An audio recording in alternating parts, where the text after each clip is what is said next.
Transported into the world of Naruto, I have become a member of the Moonlight clan. Indeed, it is the family of that man who bears the name of a protagonist yet lacks the fortune of one. Lacking the Uchiha bloodline and the ability to awaken would release, I am nonetheless fortunate to have manifested the power of transparent escape. However, I yearn for a direct confrontation. Yet, it appears that the allure of the sixth is quite enticing. Thus, I shall establish a shadowy assassin organization. Chapter 1. The Naruto World. Within the Moonlight clan, in a secluded abode, a young boy with a delicate visage stands atop a stool, diligently preparing dinner. The Moonlight clan, a Konoha ninja family, comprises a mere 50 souls, encompassing all ages and genders. Furthermore, it seems that the only member to have appeared in the original narrative was Moonlight Gale, who met his untimely demise rather early. As for the present, this little fellow has only just been born. I, on the other hand, have resided in this world for 8 years. Time indeed passes swiftly. 8 years ago, my mother in this world perished shortly after giving birth to my sister and me, and my father followed suit with an unexpected demise shortly thereafter. This truly marks a quintessential beginning for a time traveler. Although the Moonlight clan currently boasts few members and holds a lowly status in the village, they possess the means to care for 2 children. The family has pledged to sustain my sister and me until we reach the age of 12. Beyond that, we shall have to fend for ourselves. At the age of 12, one must either graduate from the Ninja Academy, undertake missions and earn bounties, or return to assist in the family business. Provided one does not shirk responsibilities, self-sustenance should not pose a challenge. My name is Moonlight Chia, while my troublesome younger sister is named Moonlight Chiwe. Moonlight Chia ladles the prepared meal into bowls and sets them upon the table. He then strides into the yard, observing a little girl practicing her shuriken throws. Chiwe, it is time for dinner. You can practice your shuriken tomorrow. The little girl glances at Chia and smiles. All right, big brother, I am coming. Moonlight Chia and Moonlight Chiwe sit side by side at the table, enjoying their meal. With her cheeks stuffed with food, Moonlight Chiwe exclaims, Big brother, why do I never see you practicing shuriken throws, yet you throw so accurately? Moonlight Chia chuckles. I am older than you, so it is only natural that I excel. Moonlight Chiwe pouts. Humph, if you don't want to explain, that's fine. You're only a few minutes older than me, you know. You always use such childish excuses to tease me. I truly envy you, big brother. You learn everything so swiftly. If only I could be like you. How enviable. Crying face. Moonlight Chia gently ruffles Chiwe's hair. All right. Eat your dinner. Afterward, make sure to sleep early. Otherwise, you won't grow tall. Moonlight Chiwe pouts. Okay. After dinner, Moonlight Chia lies in bed, reaching out to stroke Chiwe's hair, a slight smile gracing his lips. This girl falls asleep quite swiftly. He then closes his eyes, immersing his consciousness in the system space, where a panel concerning himself unfolds. Name, Moonlight Chia. Age, 8 years. Chakra attributes, wind, water, earth, lightning, fire, yin-yang. Chakra, 20 cards. Bloodline limit, transparent escape, perfect. Strength, jonin, genin, chunin, special jonin, elite jonin, kage, super kage, 6 paths. Ninjutsu, wind release, wine cutter, advanced. Fire release, great fireball, perfect. Water release, water prison, advanced. Earth release, the art of decapitation from within, perfect. Earth flow wall, advanced. Lightning release, Chidori, advanced. Spiraling sphere, advanced. Flying thunder god technique, intermediate. Summon beast, storm, strength, shadow, gale warhawk, abilities, culinary skills, advanced. Chakra control, advanced. Sword techniques, advanced. Shuriken throwing, perfect. Shadow space, unique special. System currency, 10086, used for purchasing items in the system shop and for system lotteries. 10,000 coins, 1 system currency. System space, numerous kanai, explosive tags. System tasks, none. Characters summoned from other worlds. Akaba, shadow. Manjusaka, shadow. Blackbird, shadow. Prince Stan, shadow. Possessed power, shadow, assassin organization. Ding, sign-in awarded 100 system currency, a finely crafted ninja blade. The following morning, under the soft glow of moonlight, Moonlight Chinya rose early, gently lifting the covers before heading to the kitchen to prepare breakfast and lunch. Just as Chinya finished cooking, a somewhat dazed figure appeared beside him. After school today, I will take you out for barbecue. Hearing this, Chinyu asked with a hint of confusion, Big brother, how much does Grandpa the clan leader actually give us each month? Why do the other children in our clan seem to barely get enough to eat? Chinya tapped Chinyu's head lightly and chuckled. Little brat, Why ponder so much? Eat what you should eat, drink what you should drink. Mind your own business when it comes to adult matters. Chinyu pouted in response, muttering, "Humph, just because you were born a few minutes earlier? Still calling yourself an adult. You're just a little brat too." On the streets of Konoha, a little girl clung to a little boy's back, raising her hands above her head and exclaimed, "Big brother, hurry up, we're going to be late." The little boy rolled his eyes. "I wonder whose fault it is that we're about to be late." The little girl sulked. "Big brother, how can you say that? It's because your cooking is so delicious that we have to savor it slowly." The little boy couldn't help but internally complain. "After tying your hair for so long, you say nothing? By the way, are all the girls in the Naruto world this mature? At such a young age, they already know how to dress up? In my past life, I was probably still playing in the mud at 7 or 8 years old." As they approached the entrance of the ninja school, his younger sister quickly patted her brother's back. Brother, hurry up. I don't see anyone else at the school gate. We are definitely going to be late, and I don't want to be punished with cleaning duties." Shinya nodded helplessly. I understand. I don't want to be punished either." Eventually, the siblings tiptoed to the classroom door, peering through the window to see the homeroom teacher already standing at the podium, next to a timid red-haired little girl. Shinya knocked on the door and led Shinyu in front of the homeroom teacher under everyone's watchful gaze. The teacher glanced at them and waved his hand. "Quickly go to your seats. Today we have a new student, so I won't punish you too." Shinya nodded and then pulled Shinyu straight to the back row. Once seated, the homeroom teacher addressed the class. "Classmates, today we have a new student. I hope everyone can get along and become good friends." Shinya looked at the red-haired girl behind the teacher. Could it be Uzumaki Kushina? After all, red-haired individuals are rare in Konoha, and since her age is similar to his, if she is not Uzumaki Kushina, who else could she be? As he pondered, a somewhat melancholic voice suddenly interrupted. "Hey, big brother, are you smitten? I never expected you to like this type." Hearing this, Shinya rolled his eyes. "How could that be? She is just a little brat." "I merely glanced a few times. Can that be called smitten? Be careful, or I will accuse you of defamation." The red-haired little girl looked ahead, a hint of nervousness in her tone. "Hello everyone. My name is Uzumaki Kushina. From now on, we will be classmates, and I hope we can all get along well. I am very grateful that Konoha has taken me in. My dream is to become the first female Hokage of Konoha and to gain everyone's." Before she could finish speaking, a wave of murmurs erupted. "No way. Did I hear that wrong? Hokage? Just based on you. A person from outside the village dares to say that." "Exactly, and why is her hair red? So strange." Listening to the doubts and jeers, Kushina couldn't help but lower her head, feeling a wave of grievance. She clearly did nothing wrong, right?" Crying face, the homeroom teacher, seeing this, also spoke up. "Quiet. From now on, Kushina will be your classmate, so remember to get along well. Kushina, you may find a seat for now. If you wish to change seats later, come find me after class. Now, let's begin the lesson." Kushina looked around and cautiously approached Shinya, asking, Can I sit next to you?" Shinya nodded, "Sure." Kushina slowly settled down. "Thank you." Shinya replied nonchalantly, "You're welcome." "All right, students, we will now begin today's theory lesson. The usage of explosive tags is. The role of soldier pills on the battlefield is. How to conceal one's movements. The puppeteers of Sunagakure are characterized by. Finally, the most important point regarding the will of fire proposed by the third Hokage is. All right, students, class dismissed. We will stop here for today. As soon as the words left his mouth, Chinyu immediately laid her head down on the desk. "Big brother, I can't take it anymore. I'm so sleepy. I need to catch a nap."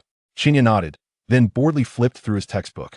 Kushina secretly glanced at her deskmate, feeling a bit troubled, as her deskmate seemed hard to get along with. Crying face. Moreover, the classmates in the class also seemed crying face. It was her first time at school, and she wanted to make friends. Crying face. After a long period of internal struggle, Kushina finally reached out and tugged at Shinya's shirt. Hello, I'm Uzumaki Kushina, what's your name?" Moonlight Shinya turned to face Kushina. "I'm Moonlight Shinya, and this is my sister, Moonlight Shinyu." Kushina nodded, saying, "Oh," before continuing to ask, "Did your sister not sleep well last night? She looks really tired." Shinya glanced at his younger sister and smiled. "You could say that. Besides, this future protagonist's mother sitting beside him, although her ultimate fate is not ideal. Speaking of which, the future ninja world is far from peaceful. The second great ninja war is not far off, followed by the third and fourth great ninja wars. The enigmatic masterminds continue to emerge one after another. The unyielding Hanzo the salamander still breathes. The treacherous Orochimaru has yet to defect, And there are Nagato and Konan from the Akatsuki organization, along with the youthful Obito, who is concealed in an undisclosed location. Additionally, there's one of the formidable bosses from the Fourth Great Ninja War, Kabuto Yakushi, the restless Black Zetsu, the sealed Kagaya Otsutsuki, and a multitude of extraterrestrial visitors.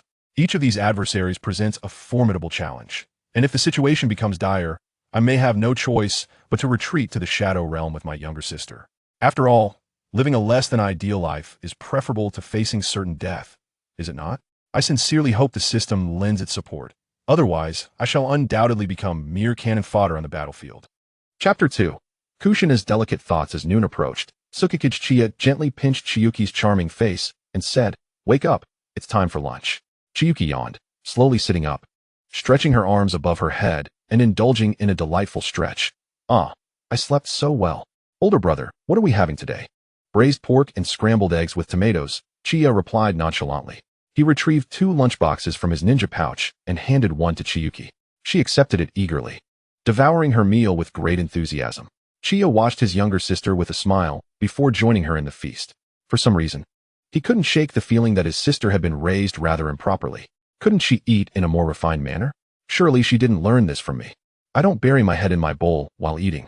Uzumaki Kushina discreetly glanced at Chiya's lunch, swallowing hard, before opening her own bento, which contained grilled meat, rice, and stir-fried vegetables, courtesy of Sister Tsunade, who had bought it the previous day. After all, Tsunade couldn't cook to save her life, and Granny Mito was getting old and wasn't in the best of health. As for Kushina, she had never learned to cook before coming to Konoha. Nevertheless, she had no grounds for complaint. Granny Mito had brought her into Konoha and was willing to care for her, allowing her to avoid a life of wandering, which was already a blessing, wasn't it? Just as Kushina was about to start her meal, a group of mischievous little boys approached with cocky grins. Seeing them, Kushina stood up, visibly displeased, and said with a scowl, "What do you want? What do we want? We just want to see which outsider dares to aspire to be Hokage." "How audacious," one boy retorted. "Yeah, and why is your hair color different from ours?" Another chimed in. "Why isn't your hair black?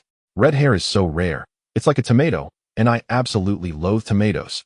At their remarks, Kushina clenched her fists, her teeth grinding as she internally chanted, "Stay calm, stay calm." Granny said to get along and not use violence. "Be gentle. I want to get angry. I want to get angry." "Hey, why aren't you saying anything? Don't you know manners?" one of the boys taunted. "Yeah, are you pretending to be mute?" Just as the words left his mouth, one boy reached out to tug at Kushina's vibrant red hair. Seeing this, Kushina decided she could no longer hold back. Just as she was about to retaliate against the little brats, a hand swiftly grasped the boy's reaching hand, applying pressure, which elicited a scream. "It hurts. Let go. I can't take it anymore. If you don't let go, I swear we'll." Before he could finish, Chiya flung him away with a cold glare, saying scram.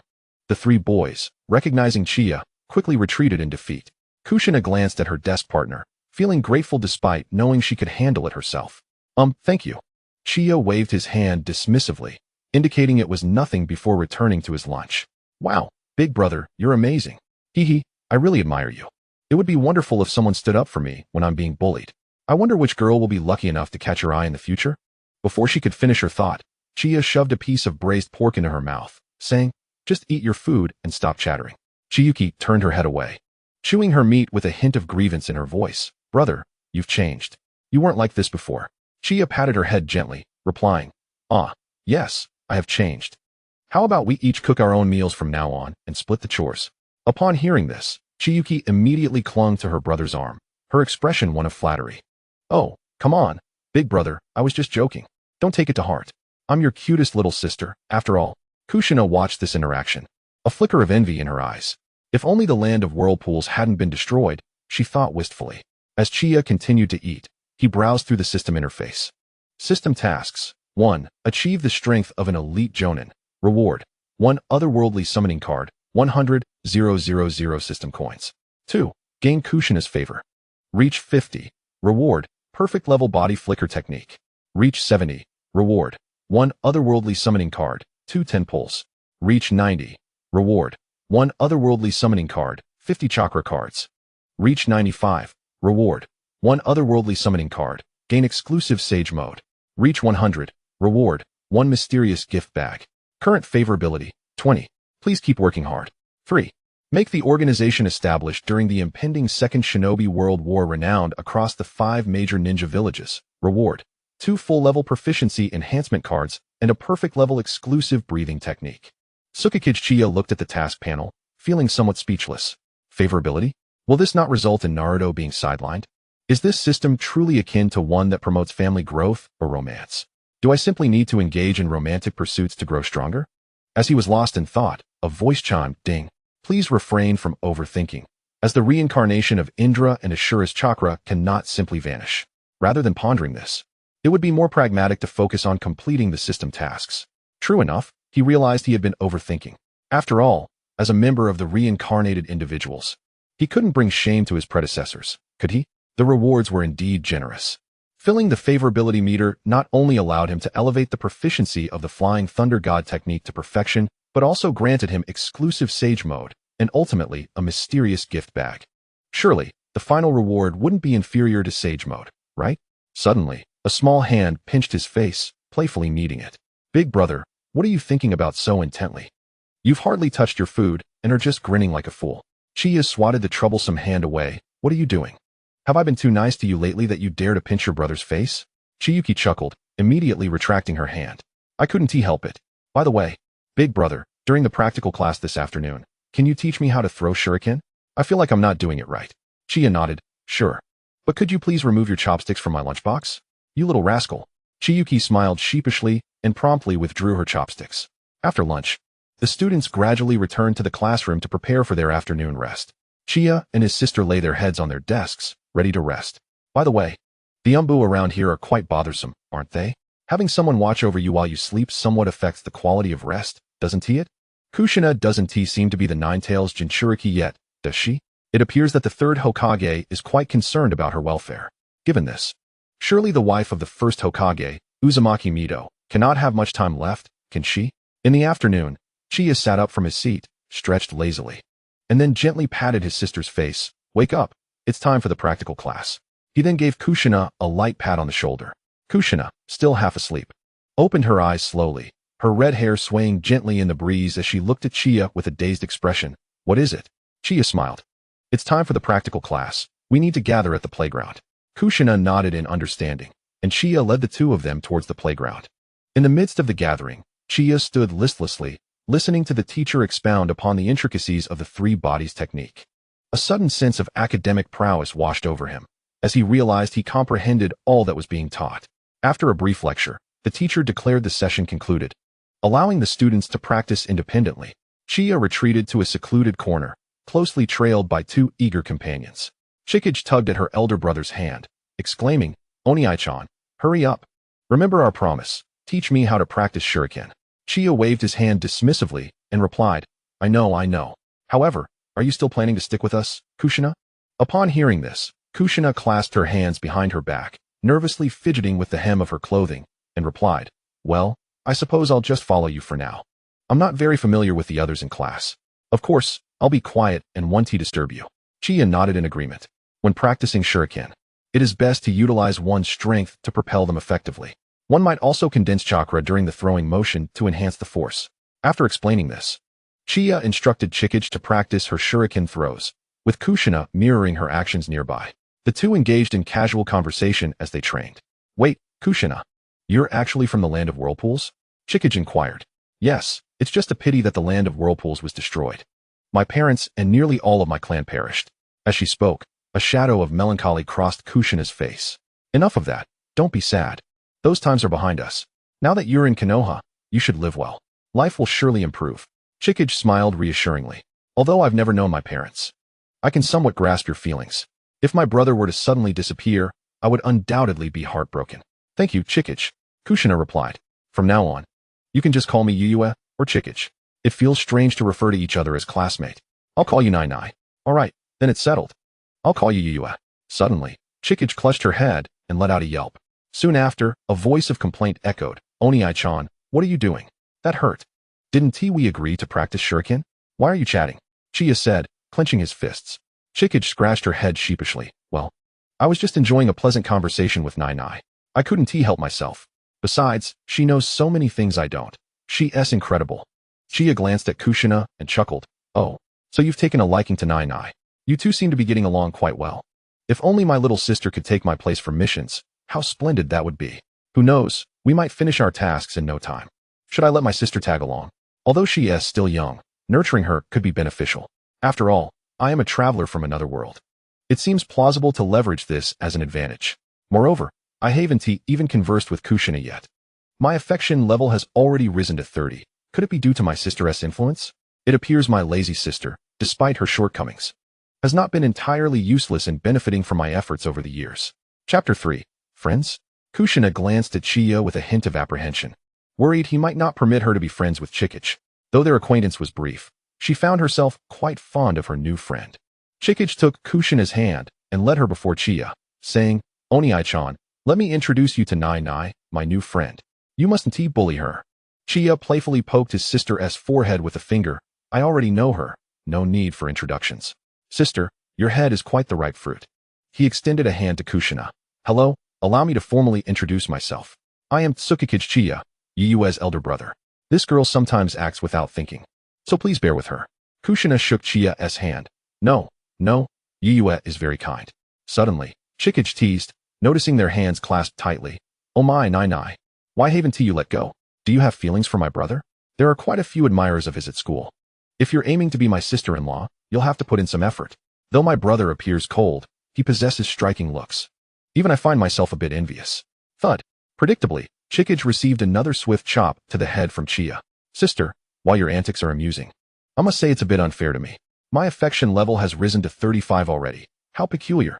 Is it normal for it to escalate this quickly? It feels rather odd. Chiya turned to Kushina, offering an apologetic smile. I'm sorry. This girl tends to speak without thinking. Kushina shook her head, indicating it was fine, her fingers nervously tracing the fabric of her clothes. So are we friends now? Chiya regarded Kushina, shrugging his shoulders. What else could it be? If I were to refuse, this one would surely pester me endlessly. By the way, the world of Naruto is indeed a harsh one. I wonder how many people out there lack both parents. I also ponder whether my arrival here is a stroke of fortune or misfortune. In the afternoon, as school let out, Kushina, Chikage, and Chiya exited the school gates together. As soon as Kushina stepped outside, she spotted Tsunade leaning against a wall, prompting her to turn to her two companions and say, Yue, Chiya, my sister has come to pick me up. I'll be leaving now. See you tomorrow. All right. They both replied. Chiya then led Chikage towards the barbecue restaurant. As Kushina approached Tsunade, she expressed her concern. Tsunade, have you been gambling again? You seem rather worn out. Tsunade waved her hand dismissively. Of course not. I'm a jonin of the village, very busy, you know? Besides, you know how strict Granny Mito has been lately. I haven't been going much. By the way, Granny Mito said I should take you out for a nice meal to celebrate your first day of school. Kushina nodded. Oh, and what about Shinsuke? Tsunade chuckled. Oh, don't worry about him. Just bring him something on your way back. He can cook for himself. So he won't go hungry. It's just a little celebration for your first day at school. Meanwhile, Chikage and Chiya had arrived at the barbecue restaurant.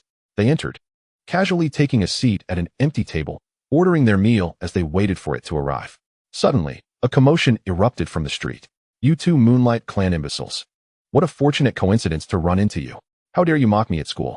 Do you even realize who I am? I belong to the Rima clan. Your meager Moonlight clan, with fewer than 50 members, is nothing but a pitiful remnant. How dare you provoke me? On the street, two 11-year-old members of the Moonlight clan clenched their fists, their eyes fixed intently on the group surrounding them, bracing themselves for an impending beating. As fists drew nearer, a sudden shift occurred. Everyone around the two flew backward, while the leader of the Rima clan hovered in midair. In the next moment, a boy with black hair and black eyes materialized, lifting the Rima boy by the throat high above his head. Then turning to the two stunned members of the Moonlight clan, he remarked coolly, "School, is over. Aren't you two heading back to the clan? Why are you wandering about?" "Ah, we are preparing to head back now. Shinya, you've really improved." The two of them scratched their heads, their expressions a mix of embarrassment and discomfort. After all, having been bullied, it was somewhat humiliating to have younger clan members come to their rescue. Shinya casually waved his free hand and said, "Why aren't you hurrying along? Be careful, or I might just inform that old coot, the clan leader, and have him deal with you." Upon hearing this, both of them shuddered and quickly dashed towards their clan's territory. Once they had departed, Shinya turned his icy gaze to the useless figure he held in his grip, a faint smile curling at the corners of his mouth. "What is wrong with our Moonlight clan?" "Oh, it's nothing. I was merely jesting." At this, Chinya forcefully tossed the figure to the ground. A jest, you say? Then let us share a joke. He swiftly drew a kunai, pressing it against the figure's throat, a mischievous smile gracing his features. Tell me, if I were to make a small incision, would you perish? I was wrong. Please, the figure stammered, but before he could finish, Chinya caught a whiff of a foul odor. TSK. Scared yourself silly, have you? How dull.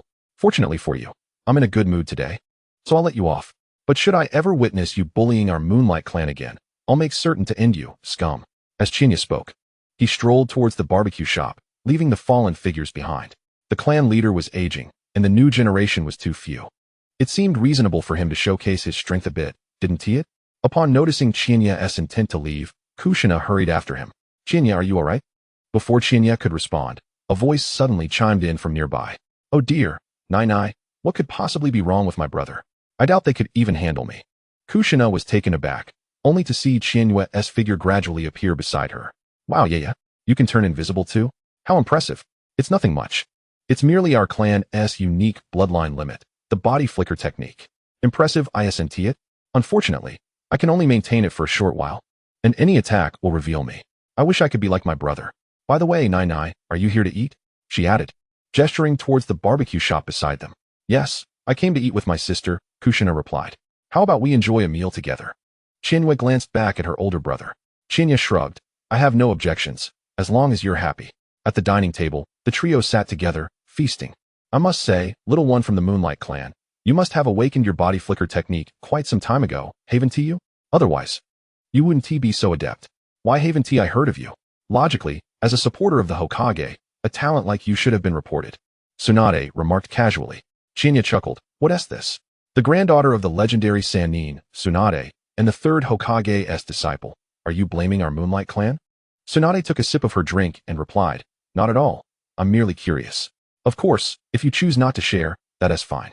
However, before she could finish, Chinya interjected. However, I believe today's events will likely reach the ears of the third Hokage. The news of my sister and I awakening the body flicker technique cannot be concealed for long. Tsunade pursed her lips. Interesting little brat. It seems the Moonlight clan has produced two promising talents. After their meal, the four of them parted ways, each heading towards their respective homes. Chinya walked alongside Chinya. Brother, why did you suddenly reveal our awakening of the body flicker technique? Didn't you say we should try to keep it under wraps? You mentioned we should be a bit more cautious? Well, it just so happens that someone provoked our Moonlight clan. Chinya shrugged. Chinya shot him an annoyed glance. You treat me like a child. Even without the body flicker technique, you could handle them easily, right? Chinya ruffled Chinya's hair, muttering. You're still just a little girl. When Chinya saw she wouldn't get a satisfactory answer, she swatted his hand away and turned her face in a huff. Clearly upset, Chinya gazed at the dimly lit street lamps, contemplating the direction of the Moonlight clan. You've seen it too. The attitude of the other ninja clans towards us. Our Moonlight clan, young and old, barely numbers 50. The strongest among us, that old man, is likely barely at the level of a jonin. Overall, our clan lacks someone capable of bearing the banner.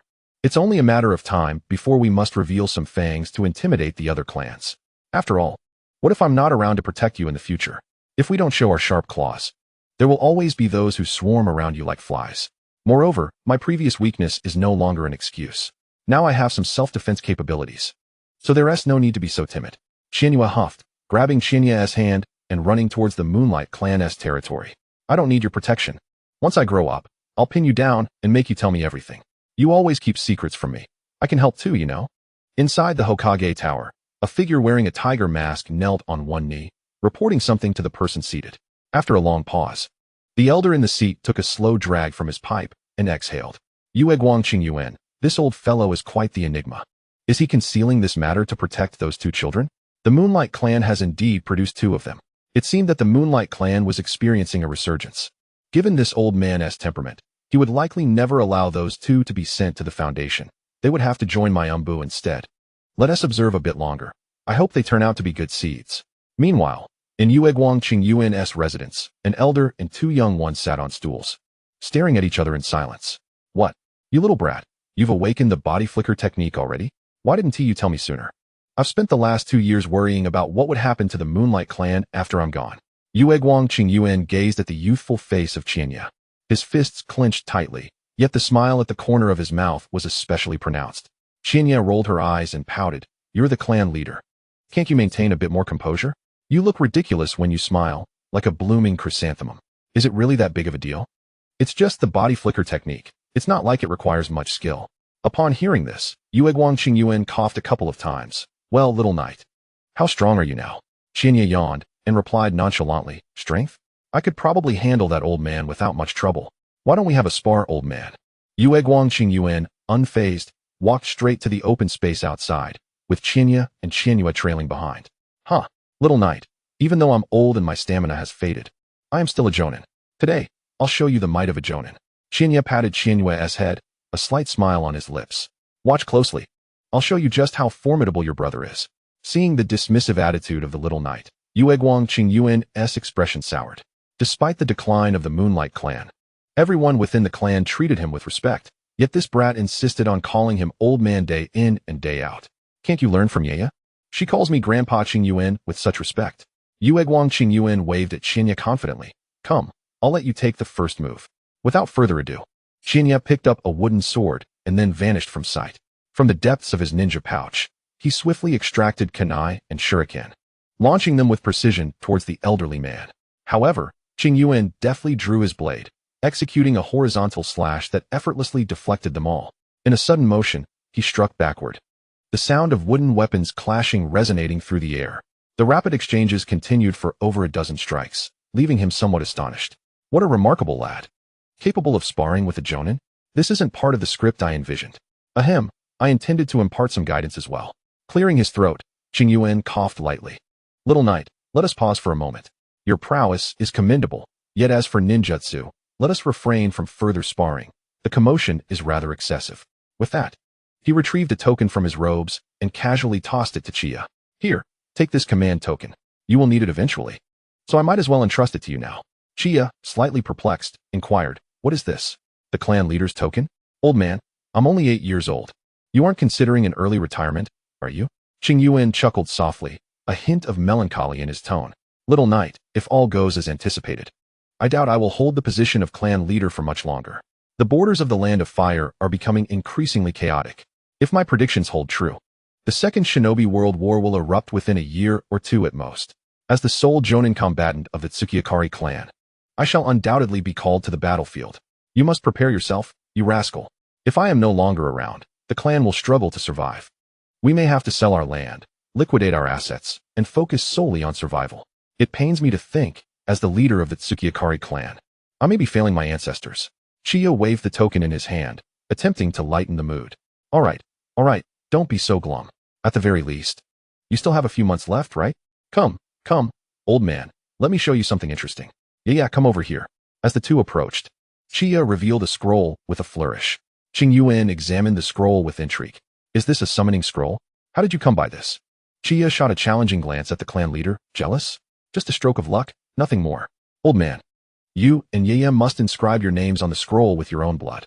This scroll was a fortunate acquisition of mine. The summoning beasts it binds are a flock of eagles adept at utilizing wind chakra.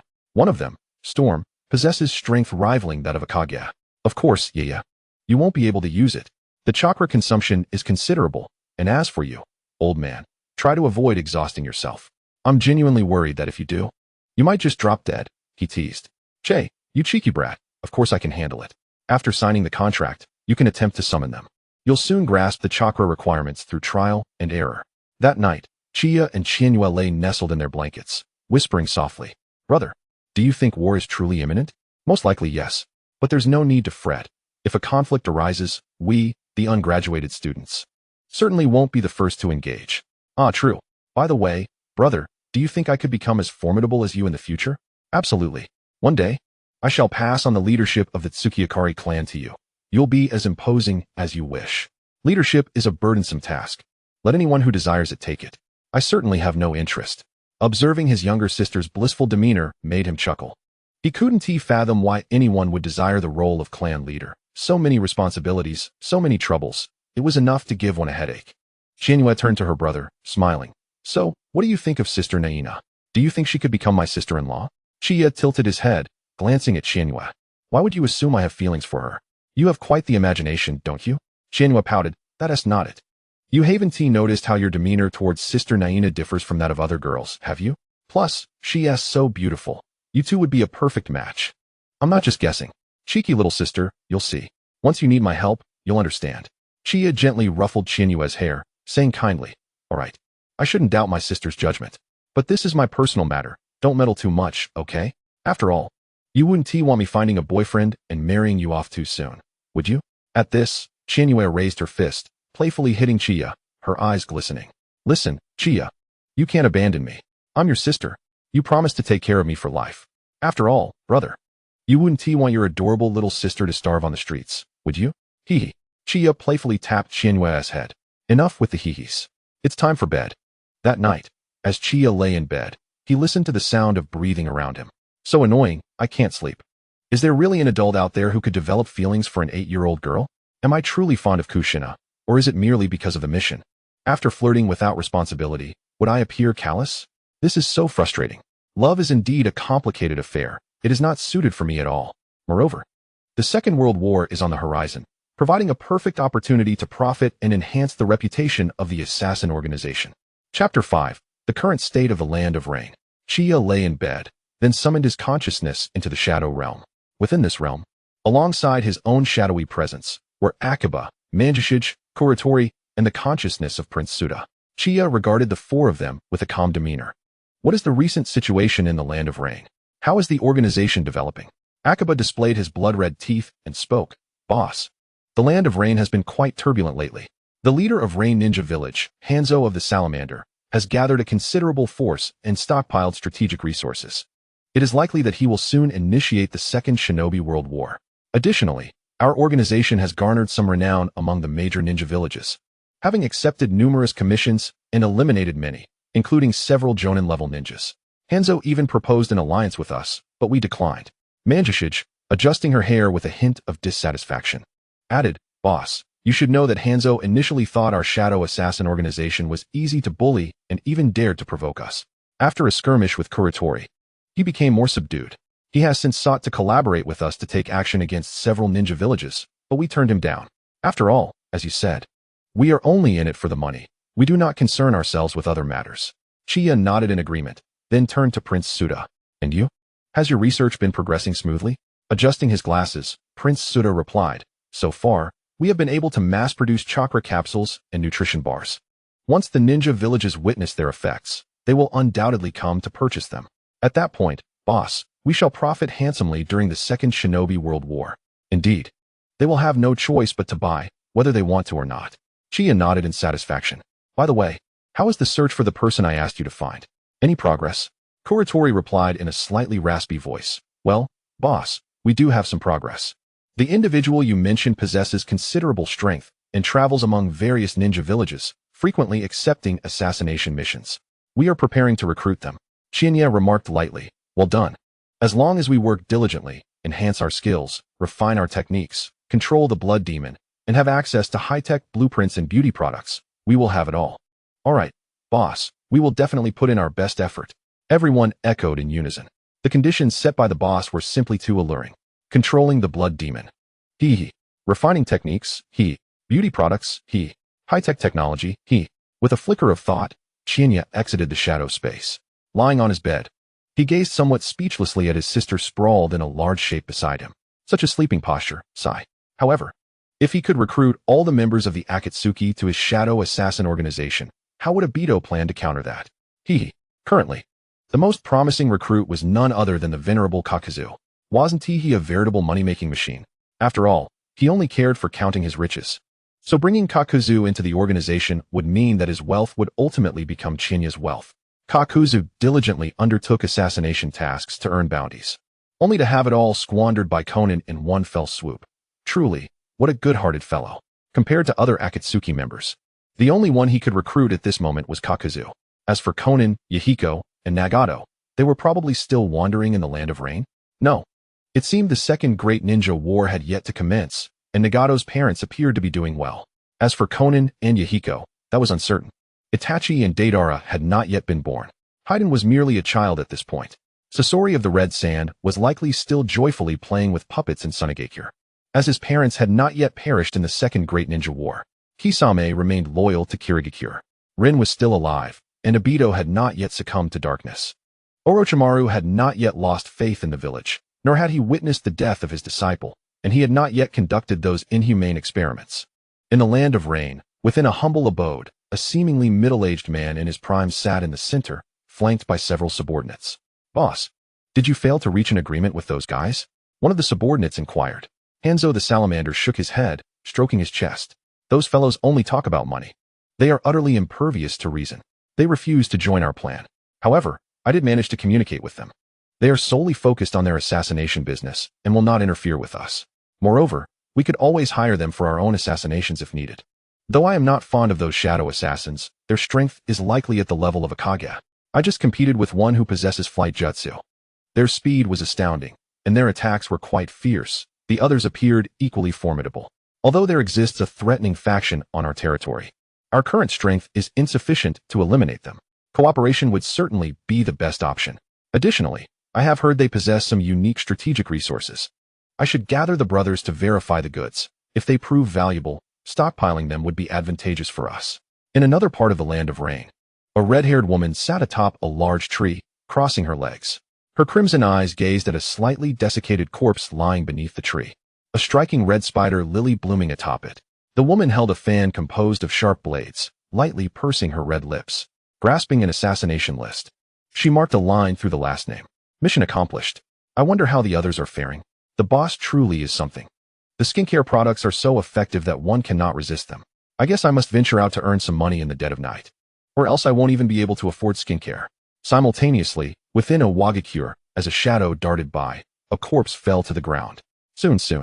I will soon gather enough money to compensate for my technique's flaws.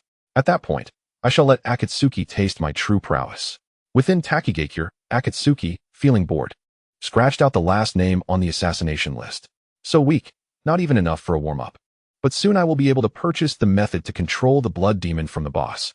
At that time, I will unleash my power at will. Damned blood demon, you will pay for this. Yet, I truly envy that four-eyed guy.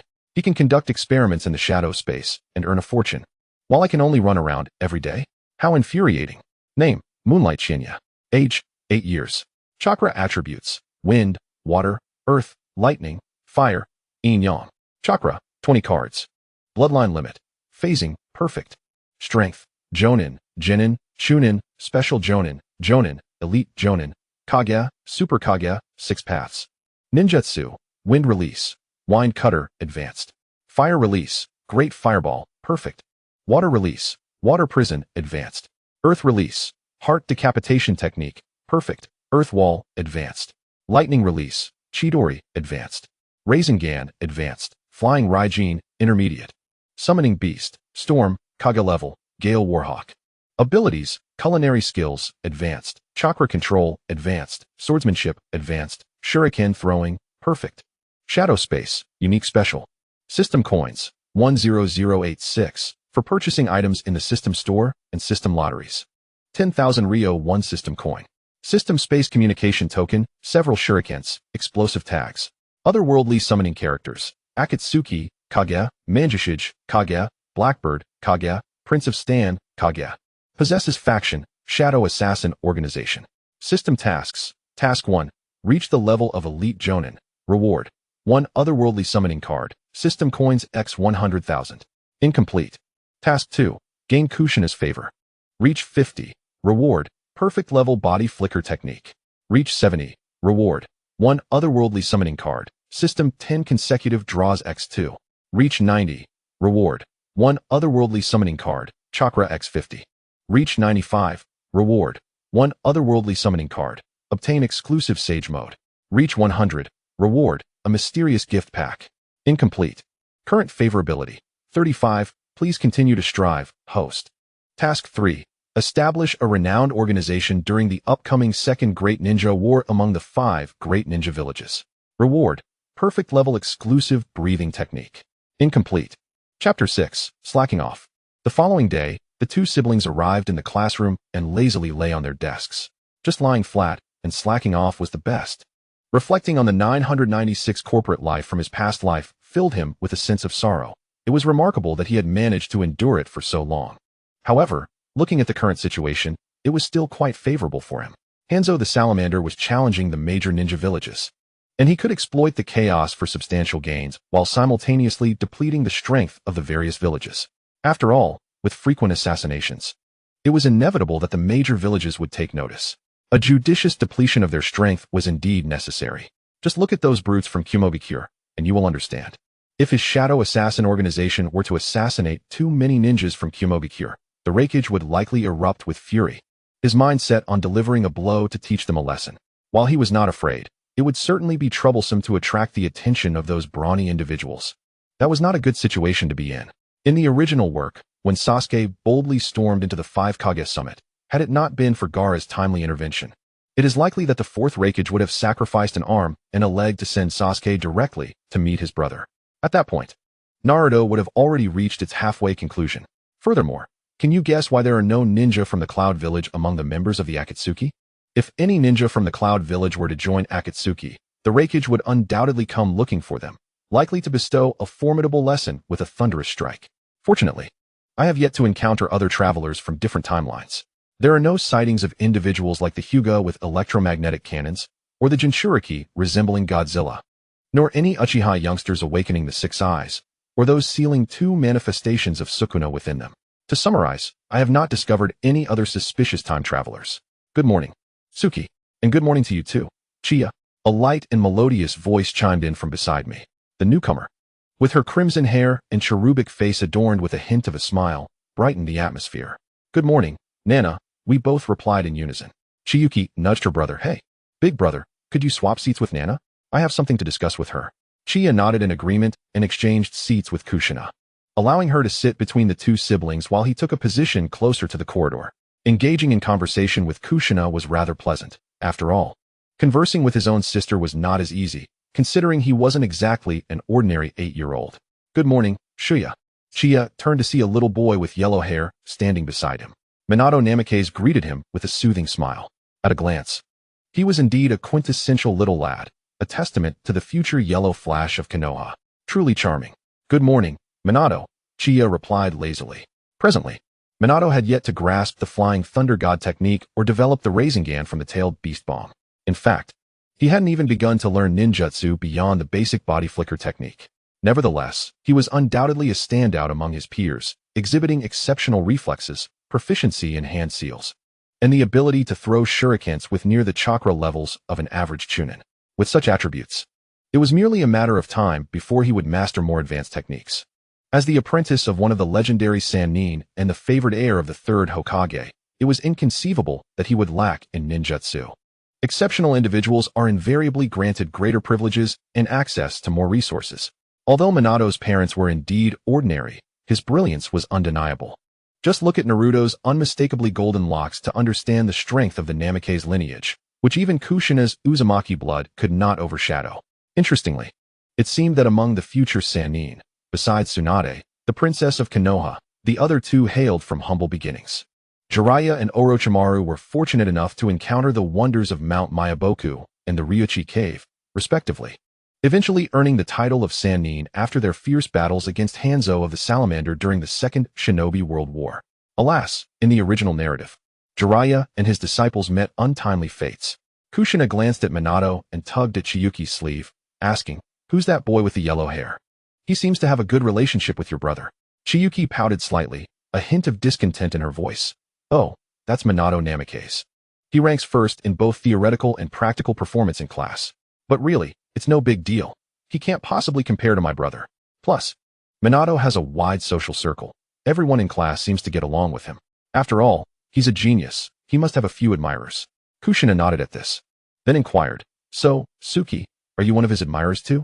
Chiyuki playfully patted Kushina's head, as if, with those few tricks of his, how could he compare to my brother? My brother just doesn't bother to compete for that top spot. Besides, in his words, he is merely a little brat. At this, Kushina glanced at Chia, who was lazily resting his head on the desk, suppressing a laugh. Suddenly, a commotion erupted at the classroom door. "You Hyuga scoundrels. I was here first, so get to the back. What did you say, you Uchiha brat? Do you want to experience our pressure points, Uchiha Fugaku?" Kushina looked at the three bickering boys with curiosity and turned to Chiyuki, asking, "Who are those three?" Chiyuki, seemingly enjoying the spectacle, replied lightly, "Those two with the Byakugan are from our Hyuga clan, while the one with the black hair is from the Uchiha clan." The two clans have never been on good terms, and their members often squabble. Honestly, it's just a waste of time. There's no benefit to constantly bickering. Hyuga Hizashi, Hyuga Niji, are you brave enough to compete with me this afternoon? Back when we Uchiha fought the Senju clan, your clan was still hiding away. Bring it on. Do you think that single Tomo Sharingan is enough? Who got beaten up yesterday and left with a bruised face? Everyone knows the Uchiha are a joke now. What? Why don't you take me on by yourself? If it weren't for that scoundrel Niji's trickery, would I have been beaten by you? Hizashi, even if I hate to admit it, generally speaking, Uchiha are not known for their looks, right? Wouldn't you agree? Fugaku, what? With your appearance, you dare to laugh at me? In the afternoon, on the playground of the Ninja Academy, Hyuga Hizashi and Uchiha Fugaku stood facing each other. Chiya yawned and rubbed his sleepy eyes. How delightful it was to wake up just in time for an entertaining spectacle. One was the son of the current Hyuga clan leader, while the other was the son of the current Uchiha clan leader. It could be said that, barring any unforeseen events, they were likely to become the future leaders of their respective clans. As they distanced themselves, the teacher announced the start of the match, and both boys charged towards each other. One's eyes turned crimson, a tomo spinning slowly, while the other's veins around his eyes bulged. They became entwined in a fierce struggle. After several exchanges, Fugaku was forced into retreat. Then, Hizashi suddenly struck, delivering an elbow that sent Fugaku flying. The latter covered the spot that had been hit. His face flushed. His taijutsu was undeniably impressive, befitting the future heir of the Hyuga clan. Fugaku retrieved a kunai from his ninja pouch, hurling it at Hizashi, who deftly countered, knocking all incoming kunai aside. Ultimately, Hizashi narrowly emerged victorious over Fugaku. Watching the children's skirmish, Chiya felt a twinge of boredom. However, without the teacher's permission and prohibited from using ninjutsu, the two could only engage in shuriken, throwing, and taijutsu battles. Interestingly, Fugaku's demeanor seemed somewhat different from that depicted in the original work. But then again, he was still just a child and not yet the leader of the Uchiha clan. Uchiha Fugaku, in the future, would, like Hyuga Hizashi, make repeated compromises for the sake of his clan. One sacrificed his own younger brother, while another sent his own son to act as an undercover agent, who was subsequently swayed. A wolf that dares not reveal its sharp claws is little different from fish on a chopping board, awaiting slaughter. Fortunately, the Moonlight clan is sparsely populated and still aligned with the Hokage lineage, sparing me from the anxiety of exclusion. Moreover, I have no intention of assuming the role of clan leader, thus freeing myself from such bothersome concerns. Chapter 7. Kushina's Invitation. Thus, I spent the next fortnight in a rather uneventful manner. Aside from the occasional tidbits of border skirmishes from the Land of Fire shared by our clan leader, nothing of significance transpired. Nevertheless, I did experience some gains. Kushina's favorability towards me reached 50, an average increase of 1 point per day. Moreover, Kushina and my younger sister became inseparable confidants. I could hardly believe that Kushina's affection for my sister had already soared to 100, while I barely managed to reach halfway. However, the reward of the perfected body flicker technique proved exceptionally useful. I must say, it is truly delightful. No wonder in the future, Uchiha Shursui earned the moniker Body Flicker Shursui during the Third Great Ninja War. When employed effectively, as soon as the enemy lays eyes on you, you can appear right beside them and deliver a swift fatal strike without expending much chakra. It's no surprise that during the Third War, Iwagakure and other ninja villages issued warnings that upon encountering the yellow flash and body flicker Shursui on the battlefield, they were to abandon their missions without penalty. By that time, both Minato and Shursui likely wielded top-tier power, which explains why other villages feared these two. Speaking of which, today is Friday. How splendid it is to have 2 days of respite. Despite the occasional chaos in the ninja world that can lead to casualties, life here is not too bad. After all, in my previous life, I was but a mere cog in the wheel, enduring a monotonous existence day in and day out, year after year, without ever experiencing love. Reflecting on the current days filled with feasting, sleeping, and revelry, I find immense joy, even if it is aided by the system. However, I do wish to express a mild grievance. While the system resembles an AI, it unexpectedly proves to be exceedingly useful. Kushina and my siblings, Chiya and Chiyuki, exited the school together. Kushina, glancing at the two, appeared slightly nervous as she spoke. Chiyuki and Chiya, would you like to come over to my house today? We've been friends for quite some time, and I'd love to treat you to a meal. My grandmother mentioned she would like to meet my school friends as well. Upon hearing Kushina's offer, Chiyuki's eyes lit up, and she grasped Kushina's delicate hand, exclaiming, "Really, Nana? You're so wonderful. I adore you." Chiya promptly pulled her overly excited sister back, tapping her lightly on the head, before turning to Kushina. Well, it seems we are in your debt, Kushina. I am quite eager to meet the legendary wife of the god of ninjas, Senju Hashirama. Seeing both of them agree, Kushina smiled gently. Then let us be off. Grandma Mito and Sister Tsunade are waiting for us at home. As they strolled down the street, Chiyuki inquired curiously. By the way, Nana, what kind of person is your grandmother, Mito? Is she very strict? Kushina pondered for a moment, then replied, Grandma Mito is a kind-hearted person. She was the one who brought me into the village. Otherwise, I might still be wandering aimlessly, perhaps even meeting a grim fate at the hands of other ninjas. Moreover, when I first arrived in the village, she handed me the deeds to an entire street in Konoha as compensation. She even accompanied me to sleep at night because I was too frightened to be alone. Your grandmother sounds truly wonderful. I can't wait to meet her. And Nana, you're quite the hidden gem, aren't you? Who knew you were a little heiress? If I had that much money, I could buy so many delicious treats. I would definitely shower my brother with cash. Mind your manners. Don't act up when we get to Kushina's house, Chiyo admonished, tapping Chiyuki's head. Got it. You annoying brother. Can you please stop hitting my head? I want to grow tall. Chiyuki retorted, somewhat disgruntled. Chiyo regarded his little sister, thinking how she had never received proper guidance, merely mimicking him as they grew up. Lying flat, your way of speaking is just like mine. You don't even call me Onayakin. Other sisters would surely address their brothers as such. This girl keeps calling me annoying brother every day. The dilemma is whether to hit her or not. Children really can be quite troublesome. Before long, the trio arrived at the ancestral home of the Senju clan. As Chiya stepped through the entrance, he sensed several concealed presences. Likely members of the Umbu. They must be here to protect Uzumaki Mito.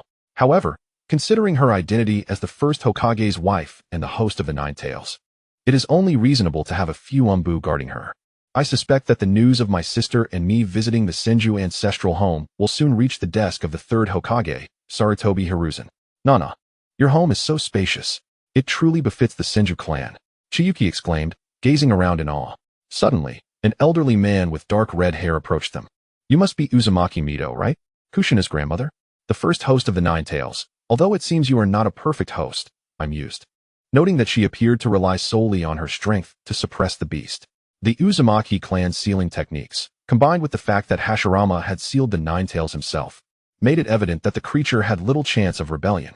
Yet, I find myself puzzled by the actions of this god of ninjas. Why did he seal the Nine Tails within his wife? And why merge the Senju clan into Konoha?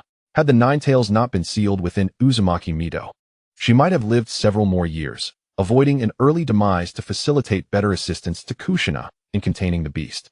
Had the Senju clan not been integrated into Konoha, perhaps they wouldn't have dwindled to a mere remnant, with Tsunade as the sole survivor. Though I do not fully comprehend, I hold great admiration for him. Hashirama reminds me of the legendary first emperor of China, Qin Shi Huang. Although he did not successfully unify the ninja world, it was primarily due to his reluctance to engage in war. Otherwise, with Konoha's strength at that time, other ninja villages would not have stood a chance. Unlike me, who simply wishes to take it easy, feeling content as long as I thrive. Uzumaki Mito looked at the two of them and smiled gently. You must be the friends that Nana spoke of from school, right? Chiyuki nodded, pulling her brother protectively in front of her. Yes, Mito Dano. We are classmates and friends with Nana. Chiya observed the elderly woman with dark red hair, the wife of the god of ninjas, Senju Hashirama, and wondered how much longer she might live. Strangely, he sensed no presence of Umbu ninja around. Were they too well concealed, or was it simply unnecessary? Chiya held his sister's hand and addressed Mito. Hello, Mito Dano. I apologize for the intrusion. Uzumaki Mito regarded Chiya thoughtfully before turning to Kushina with a smile. It's quite all right. I am delighted that you could come as Kushina's friends. From now on, you may call me Grandma Mito, just like Kushina does. There is no need for such formality. Ever since the Uzumaki clan was decimated, I brought Kushina into the village. When she first arrived, she was so frightened that she couldn't bear to sleep alone. It is thanks to friends like you that she has been able to slowly recover. As soon as the words left her lips, Kushina's face flushed crimson. Grandma, when have I ever been afraid to sleep alone at night? I merely... Mikoto Uchiha cast a complex gaze at Kushina, a hint of affection in her eyes as she gently interjected. All right, perhaps I may have misremembered. By the way, are you all hungry? Would you like to have dinner first? Little Kushina has been preparing for this since a few days ago. It's evident she holds you all in high regard. Shizuki and Chiya, upon hearing this, turned their attention to Kushina. Feeling slightly flustered, Kushina stammered. Well, after all, you two are my only friends at school. Chia waved her hand dismissively. All right, we understand your meaning. Let us go eat first. Chizuki nodded in agreement. Yes, let us go have dinner. We all know that you genuinely consider us friends, Kushina. At the dining table, Chizuki sat upright on her chair, shedding her usual languid demeanor.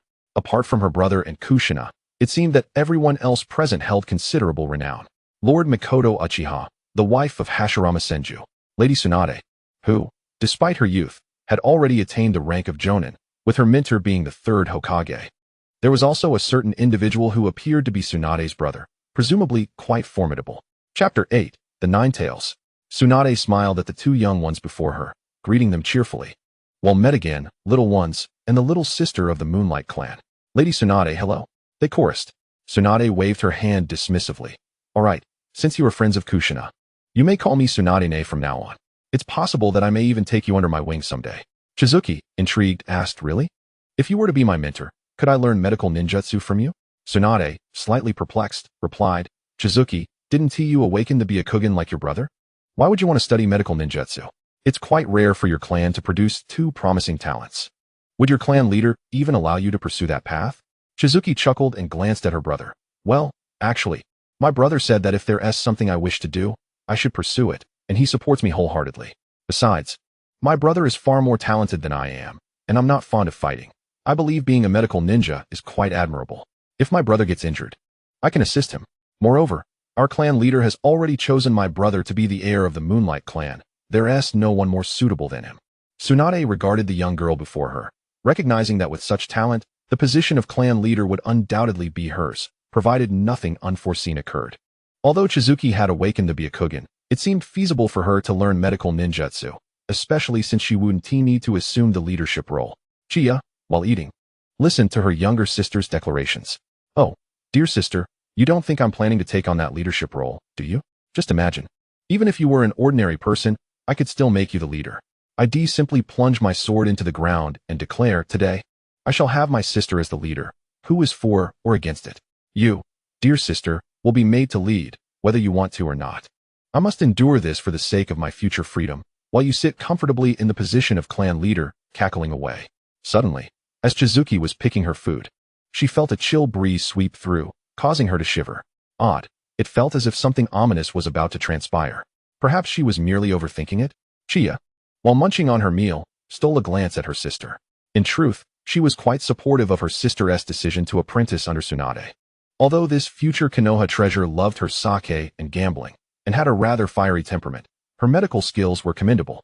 After all, who could guarantee that they would never fall ill or sustain injuries? Furthermore, with Tsunade as a former Hokage, a mentor in the third Hokage, and a princess of Konoha, who would dare to cross her? At that moment, the siblings had finished their dinner and were preparing to return to the Moonlight clan's territory. Kushina, Mikoto grandma, and Tsunade. Farewell, Chizuki exclaimed excitedly, waving her hand in farewell. Mikoto Uchiha watched the two retreating figures before returning to her room. Subsequently, her consciousness delved into her own body, confronting a colossal beast adorned with 9 tails. This beast was, in fact, the 9 tails sealed within Mikoto. As Mikoto appeared, the 9 tails bared its sharp teeth, exhibiting a ferocious expression. Heh, Mikoto, Hashirama Senju is dead. How much longer do you think you can confine me? Once I am free, I shall ensure you all pay for the years of my imprisonment. Mikoto, maintaining a cold demeanor, retorted, at least, you have no chance of that now. And I shall not allow you to roam free. It is best for you to remain sealed. The 9 tails glared at the elderly woman before it, utterly powerless against the Uchiha clan's sealing techniques. The most exasperating part was that just as it was about to endure the confinement, this woman had brought another Uchiha child into the fold. How infuriating. Clearly, the Uchiha clan had been exterminated, yet survivors had emerged. How fortunate for you, Mikoto. But could this little girl truly confine me? Furthermore, Mikoto Uchiha and Hashirama Senju, what audacity. I didn't willingly assault Konoha. I was under the control of the man Gekkō Sharingan. That scoundrel, Uchiha Madara, how dare he? After I provided him with so much chakra, he still lost. What did I ever do to deserve this?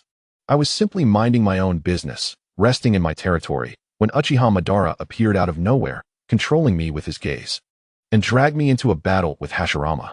After losing, I was sealed within Mikoto Uchiha, and now that I was on the verge of regaining my freedom, this wretched woman seeks to seal me within another Uchiha child? Truly a mockery of the fox. Once Mikoto's consciousness returned to her body, she gazed out the window, slightly lost in thought as she murmured, "Why are today's children so overly wary? Especially towards me? Shouldn't ordinary children show me respect?" In the Moonlight clan, Chia observed her sister's exuberance with a hint of exasperation. Is it really necessary to be so thrilled about becoming Tsunade's disciple? It's not even certain yet. Why celebrate so prematurely? However, when it came to herself, she secretly desired to become a disciple of Orochimaru. She wondered if she could enlist Tsunade's help in that regard. Tsunade, Jiraiya, and Orochimaru, as the future Sannin of Konoha, undoubtedly possessed formidable skills. Tsunade wielded the Senju clan's traditional jutsu and extensive medical knowledge. Jiraiya seemed to have a bit of everything: ninjutsu, summoning techniques, and sealing arts. As for Orochimaru, while his strength might not be at the pinnacle, he was notoriously difficult to kill. Moreover, he was a genius in research. If I became Orochimaru's apprentice, I could play around with Hashirama's cells and the Heaven's Curse seal. Despite how perverse Orochimaru seemed in the original story, had it not been for Minato's remarkable talent, the fourth Hokage would likely have been Orochimaru's disciple. Moreover, I find myself quite intrigued by Orochimaru's serpent ninjutsu, particularly the shadow snake hands, which I hold in high regard, as well as the summoning scroll for the serpent's lair, which I am quite eager to possess. During the Fourth Great Ninja War, when the new legendary three ninjas of Konoha emerged, it was quite evident that the young snake was the most striking. Wouldn't you agree? Despite the storm brewing, there is a saying that rings true: the more paths one possesses, the more opportunities arise. Having secured the ability to soar through the skies, I would not mind acquiring a creature that slithers upon the earth as well. Furthermore, it appears that Orochimaru treats his disciples rather well, does he not? His dedication to Anko Mitarashi is quite apparent. Even when she chose not to follow him into defection from Konoha, he merely sealed her memories related to such matters. Had it been anyone else privy to Orochimaru's myriad secrets, they would likely have met a far less fortunate fate. In Chapter 9, a chance encounter with Jiraiya unfolds. Remarkably, even after Orochimaru's defection, he still garners a significant following, with many willing to sacrifice themselves to become his vessels. How many former antagonists do you know who, by the end, not only survive but also find redemption? There's a saying I recall from my previous life, in the world of Naruto. If one lacks bloodline limits and innate talent, the only ways to grow stronger are through technology or mutation. Both Orochimaru and Danzo Shimura are exemplars in these two fields of research. Just look at Danzo, adorned with countless Sharingan and Hashirama's cells. Were it not for lacking the fate of a protagonist, one might question whether he could ultimately awaken the Rinnegan, though it is more likely his body would succumb first. That said, why doesn't Orochimaru delve into the sage arts of the dragon's lair? Is it a matter of time or inability? I must voice my grievances regarding Danzo. Why can't he be more straightforward? Most of the villainous transformations we witness are attributable to his machinations. Kabuto Yakushi, one of the bosses of the Fourth Great Ninja War, initially aligned with Danzo to protect an orphanage, but was subsequently manipulated into murdering the beloved head of that very orphanage, leading him to embrace darkness and conduct experiments under Orochimaru. Nagato, too, fell victim to Danzo and Hanzo's conspiracies, resulting in the death of Yahiko, which further pushed him into opposition against Konoha. The following morning, sunlight streamed into the room as Chia gradually opened his eyes, gently lifting his slightly numb arm. He then carefully extricated the arm that had served as a pillow for someone, proceeding to the kitchen to prepare breakfast. As he cooked, he also completed his daily check-in. Ding! Congratulations, host, you have received a top-tier reward, Mental Antenna. The mental antenna can defend against all mental attacks. Rewards are categorized as low, medium, high, and top tier. Note, low-level or trivial daily rewards are not elaborated upon. Just as Chia was about to yawn, he was pleasantly surprised to find he had signed in for something remarkable. It had been quite a while since he had received a top-tier reward. The previous rewards had been several interdimensional summoning cards, and this one sounded promising: immunity to mental attacks. However, why is it called a mental antenna? Before he could ponder further, the system's notification chimed again. Ding! A new item, mental antenna, has been added to your backpack. Would you like to use it? As he flipped an egg in the pan, he consented to its use. In the next moment, he felt an itch atop his head. Wait, am I not going to sprout antennas now? Chia slowly reached up to touch the top of his head and confirmed that indeed, a tuft of hair had stood upright.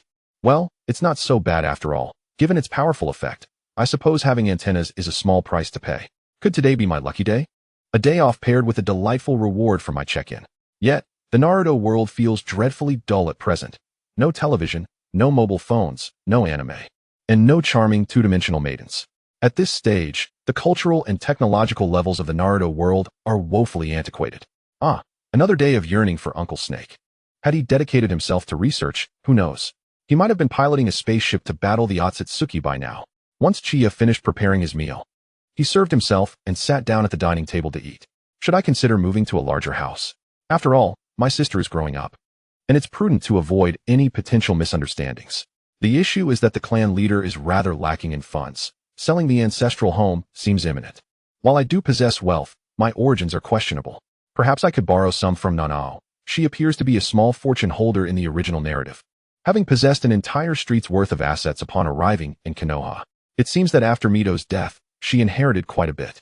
Perhaps Uzumaki Mito felt a sense of guilt towards Nanao. Nonetheless, compared to the entirety of the Yuzushiogakure entrusted to Konoha, it is merely a drop in the bucket. After finishing his meal, Uchiha glanced at his sister, still fast asleep, then utilized the body flicker technique, heading towards the hidden rock. Moments later, he had ascended to the top of the hidden rock, sitting on the cliffside, gazing down upon the village of Konoha. There were no particularly grand edifices, yet he could already see many early risers beginning their daily toil. Indeed, no matter the world, there are always those bustling about. Speaking of which, the Senju clan's territory appears quite vast. After Senju Hashirama commanded his clan members to abandon their surnames and integrate into Konoha, only Tsunade, Shino, Kushina, Uzumaki, and Mito Uzumaki remain in the Senju territory. However, it seems that most of them have been defeated by Tsunade in later times. Interestingly, the Uchiha clan's territory is now situated on the outskirts of Konoha, and following the Nine Tails incident, they are to be further marginalized. To put it bluntly, clans like the Moonlight clan, which boasts only a single jonin, an aging man whose physical prowess has waned, find their dwelling in the heart of Konoha. This starkly illustrates the severe oppression the Uchiha clan has endured at the hands of Senju Tobarama. The reason the Moonlight clan can reside in the center of Konoha is entirely due to the merit of their ancestors. Why has the Moonlight clan been struggling as of late? It is not merely due to their overall lack of strength. Their weakness, compounded by their substantial land in the heart of the village, is a precarious situation. As the saying goes, a commoner is not guilty. However, possessing wealth can bring about misfortune. Of course, this is only applicable to smaller ninja clans like the Moonlight clan. Clans such as the Sarutobi, Hyuga, and Nara likely wouldn't spare them a glance. In the eyes of Konoha's core ninja clans, the Moonlight clan's territory is regarded as inconsequential. For example, the Nara clan possesses nearly 10 times the land of the Moonlight clan, with a vast forest uniquely belonging to them. Even the chakra-infused deer they raise yield significant profit.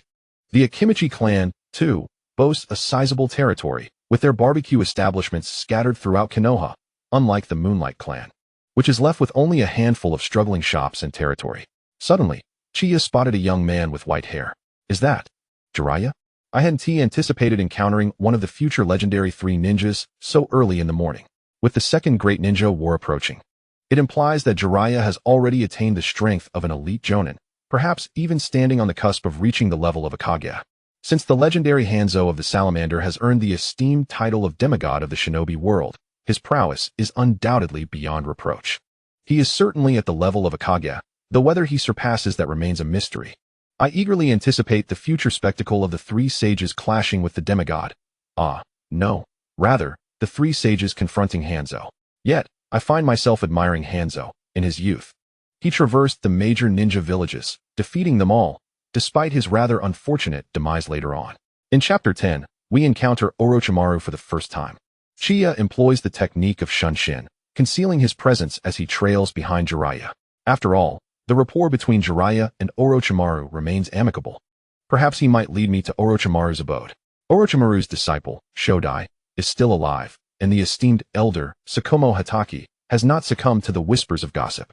Overall, Orochimaru is not yet fixated on immortality. He remains a young prodigy, fervently absorbed in mastering all forms of ninjutsu.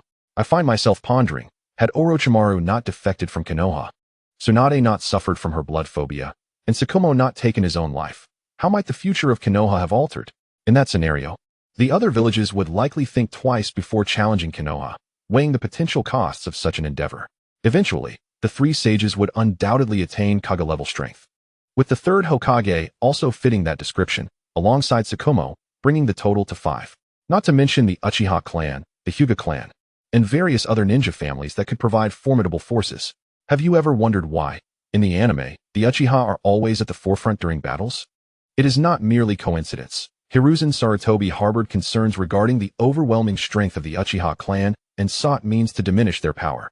At merely 5 years of age, Itachi was already engaged in combat, and Shursui, only slightly older, had already earned the title of Shursui the Teleporter. Do you believe the Uchiha are truly foolish? Or are they compelled by circumstance? War is merciless. No one desires to find themselves perpetually entrenched in a perilous battlefield. While the Uchiha may exhibit arrogance, they are not inherently foolish. Who willingly wields a kunai on the battlefield?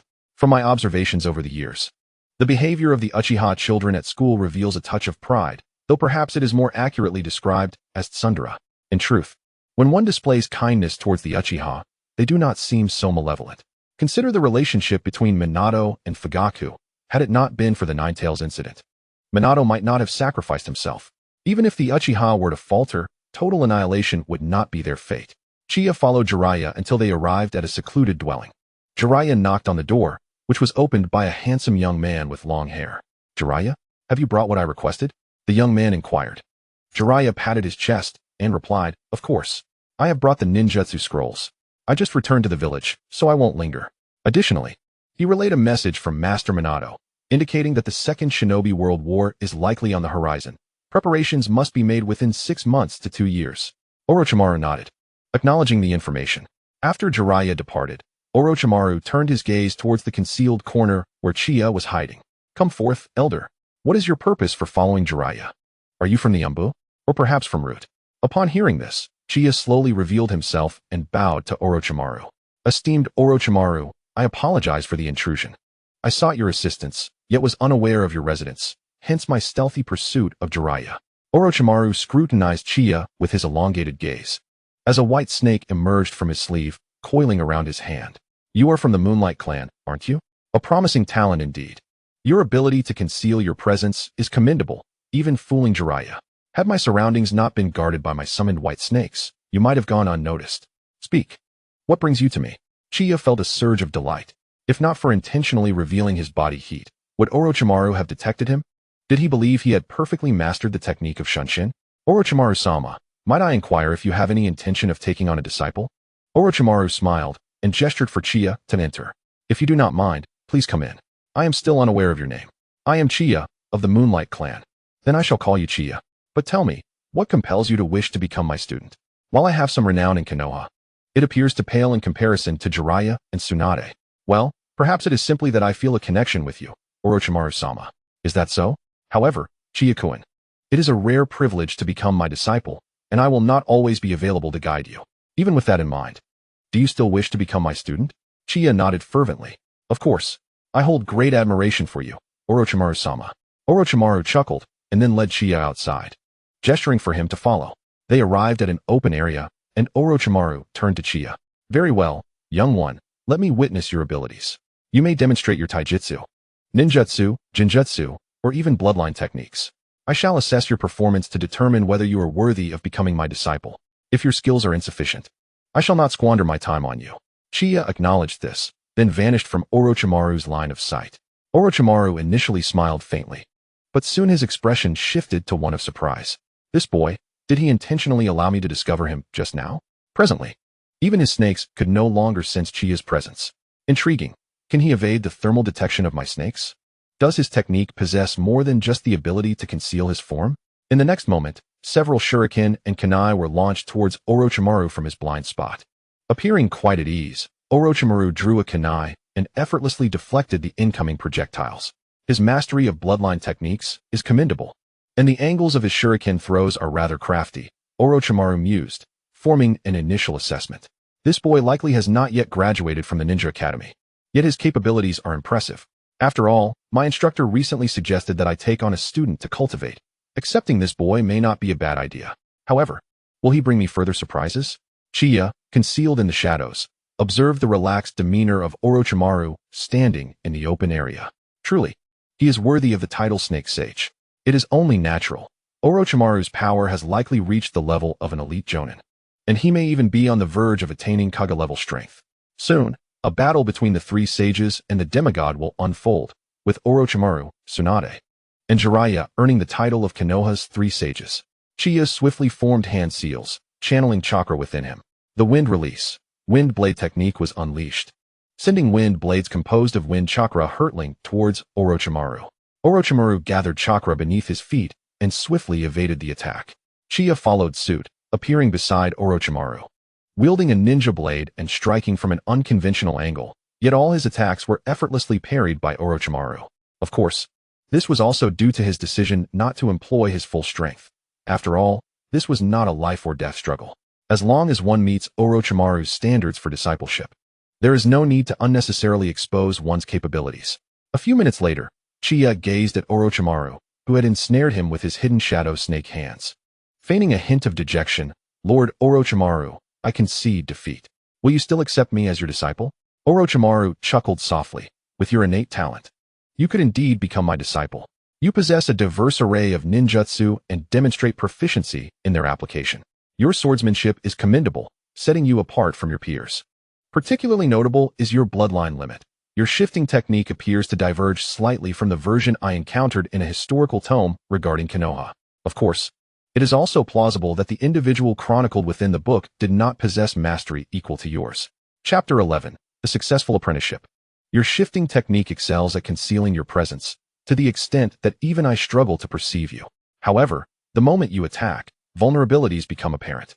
The shuriken you launch, the subtle sounds of ninjutsu and blades slicing through the air, will reveal your concealed position. Nonetheless, in comparison to your contemporaries, you are indeed exceptionally gifted, far surpassing them. Thus, are you willing to become my disciple, Orochimaru's apprentice? Orochimaru's voice, slightly raspy, echoed. Uchiha quickly nodded in affirmation. Thus, following a simple ceremony of apprenticeship, Uchiha accompanied Orochimaru to his abode. Orochimaru sat cross-legged on the floor and gestured for Uchiha to do the same. Now that you have chosen me as your mentor, I expect you to visit me every weekend for 2 afternoons where I shall impart my guidance. Regarding your training regimen, I will provide a brief overview based on our encounters. First, your bloodline limit. The shifting technique has been developed well. Strive to delve deeper into its potential. Second, your offensive ninjutsu is rather limited. Broaden your knowledge of various techniques to enhance your combat strategies. Third, your swordsmanship is satisfactory. Practice diligently to bolster your close-quarters combat abilities. For now, these 3 points suffice. By the way, Uchiha, are you aware of your chakra attributes? Uchiha regarded Orochimaru and replied slowly, Master, my chakra attributes encompass all 5 elements: wind, lightning, earth, water, and fire. Orochimaru nodded knowingly. Chakra attributes are interconnected. Possessing all attributes allows you to select the most advantageous ninjutsu against diverse opponents. Of course, this is contingent upon your mastery of the corresponding techniques. This is my proposed plan for your forthcoming endeavors. Do you have any inquiries? Uchiha shook his head. No, Master Orochimaru, your plan is exceedingly comprehensive. If the strength he displayed was indeed indicative of his true capabilities, it would greatly benefit him. Yet, Orochimaru's analytical prowess was remarkable. Just a few skirmishes had yielded such insights and provided him with a clear path for improvement. It was evident why he was destined to become a formidable scientist. Despite Orochimaru's eventual demise at the hands of Jinjutsu, specifically the Sharingan's illusions, it must be acknowledged that he possessed an undeniable charisma. The numerous loyal followers in the original narrative who sacrificed themselves as vessels for him attested to his allure. Truly, when compared to Tsunade and Jiraiya, Orochimaru seemed a more fitting mentor for him. Tsunade excelled in medical ninjutsu and inherited monstrous strength, while Jiraiya specialized in the techniques of Mount Myaboku and sage arts. Orochimaru, on the other hand, mastered a variety of ninjutsu and possessed astonishing scientific aptitude. Thanks to the system, he could effortlessly learn even the most challenging forbidden techniques like the Flying Thunder God, leveraging his financial resources. Choosing Orochimaru as his mentor was not solely due to his admiration for him in his previous life, but also a curiosity to witness how far Orochimaru might progress with his intervention. Had Rope Tree lived, perhaps Orochimaru would not have been so obsessed with immortality. Were it not for this obsession, he might not have engaged in those inhumane experiments with Danzo. Had the third Hokage not discovered the experiments, Orochimaru might have ascended to the position of fourth Hokage, avoiding the need to defect from the village. Contemplating a Konoha with all 3 Sannin present, where Minato was alive. The third had not perished, and Tsukumo did not take his own life, seemed quite intriguing. After all, the stronger Konoha was, the better he could remain at ease. If he could protect Rope Tree during the Second Great Ninja War, Orochimaru might not have strayed from the path. If Orochimaru had adhered to a steady course and refrained from human experimentation, his accomplishments in the Second and Third Wars would have surely secured him the position of Fourth Hokage. As for the selection between disciples and grand disciples, would Sarutobi Hiruzen, the third Hokage, truly be at a loss for choice? Well then, Master Orochimaru, I shall take my leave for now and not impose any further. Orochimaru nodded in acknowledgement.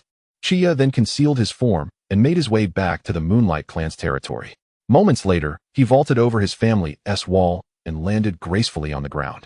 As he touched down, he dispelled his shifting technique and ambled towards his home. Upon pushing open the door, he was greeted by the sight of his younger sister, struggling to chew with her mouth stuffed full of food.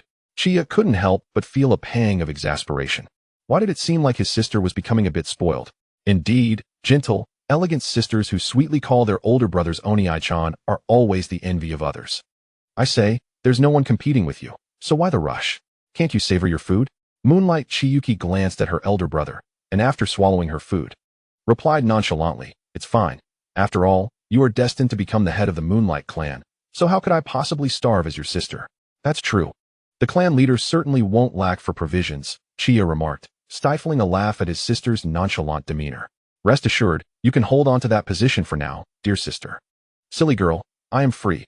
How could I take on the role of clan leader? Heaven knows how exhausting it is to manage a family. Even one as small as the Moonlight clan, with fewer than 50 members. Just the thought of it induced a headache. As for the position of clan leader, let those who desire it take it. I certainly have no interest. Having been transported to this world, who would willingly choose to toil like a beast? Even if the third Hokage were to abdicate in favor of me becoming the fourth, I would decline. It's far too exhausting and would lead to hair loss. The delicate me cannot bear such burdens. While power holds little allure, maintaining one's good looks is a lifelong endeavor. After their playful banter, Uchiha returned to his room and languidly reclined on his bed, while his overly ambitious sister trained diligently in the yard. There was no other option. Sweating now would mean bleeding less later. Alas, such is the plight of those without a cheat. Unlike him, who merely awaited the assassin organization to deliver funds, allowing him to grow stronger through investment. Of course, he could also gradually enhance his abilities through daily sign-ins, though at a slower pace. By the way, he had now officially become Orochimaru's disciple, for the time being. Having such an identity as both Orochimaru's pupil and the grand disciple of the third Hokage meant that few in Konoha would dare to provoke him, even if not many were yet aware of this development. Moreover, the Second Great Ninja War was drawing ever closer. At this moment, Nagato was uncertain whether he had inherited Madara's Rinnegan. Hanzo of the Salamander was also stirring, preparing to launch an offensive against the major ninja villages. Were it not for my familiarity with the original work, I might mistakenly believe that Hanzo was the protagonist. One man, accompanied by a horde of Rain Village's fodder, dared to engage in battle with the 5 great countries. His intentions were noble, yet the outcome was far from favorable. Ultimately, this led to heavy casualties in the Rain Village, with numerous ninjas and civilians alike perishing. Hanzo's strength was commendable, after all. He was regarded as a demigod of the ninja world, and his prowess was anything but negligible, on par with peak Kage-level combatants, if not exceeding them. Chapter 12, a year later. Time flies, and in the blink of an eye, a year has passed. During this year, many events transpired. I have ascended to the early stages of Kage-level power, and Task 1 has been completed. Kushina's favorability has risen to a remarkable 90, with her affection soaring exponentially. I drew 3 otherworldly summoning cards, which yielded Qingfeng, Lan, and Baili Shoyue. I never anticipated summoning characters from the world of Honor of Kings. I initially believed this system could only summon figures from the world of Wu Yochi, considering I had almost completed the Shadow Assassin organization. However, why have I drawn nothing but assassins? Is this system truly intent on making me a master of the assassination trade? Over the course of the year, Minato has become Jiraiya's apprentice. My younger sister has also been training under Tsunade for nearly a year, showing considerable progress in medical ninjutsu, seemingly possessing greater talent in this field than Tsunade herself. As for her training in brute strength, one can only say that no one is perfect. Who can truly achieve flawlessness? Under my sister Tsunade's recommendation, Shoten has become the second disciple of Orochimaru, thus becoming my little junior. Meanwhile, Hanzo of the Salamander has begun to stir, or rather, he has already made his move. Recently, He seems to have just engaged in a skirmish with the Land of Iron, where the samurai were utterly incapable of withstanding his assault. The mere toxins expelled by Hanzo were beyond their capacity to counter. The Land of Iron lacks a top-tier medical ninja like Tsunade, and they also do not possess an expert in poison like Chiyo. Facing Hanzo proved to be quite a daunting challenge. Moreover, it appears they are no match for him in terms of physical combat either. With victory in hand, he has recently turned his attention to other ninja villages. The 3 Sannin, presumably the future Sannin, Jiraiya's 3 disciples, have already been dispatched by the 3rd Hokage, Sarutobi Hiruzen, to confront him. As for me, I have spent the past year diligently attending school, idling away my time, and training under Orochimaru during breaks, though my training relies heavily on premium sign-ins. Some of Orochimaru's theories and suggestions have proven to be quite insightful. After all, I do not wish to be a hollow figure of strength. Mere power is insufficient. In terms of my ninjutsu combination and the timing of its application, Orochimaru is quite the expert. Furthermore, he has been relatively normal lately. While still cold and deeply engrossed in his research, he has not yet devolved into the abstract notions present in the original work. The convoluted concepts of snakes spitting me spitting snakes, and snakes spitting swords have yet to manifest, at least not in my observations thus far.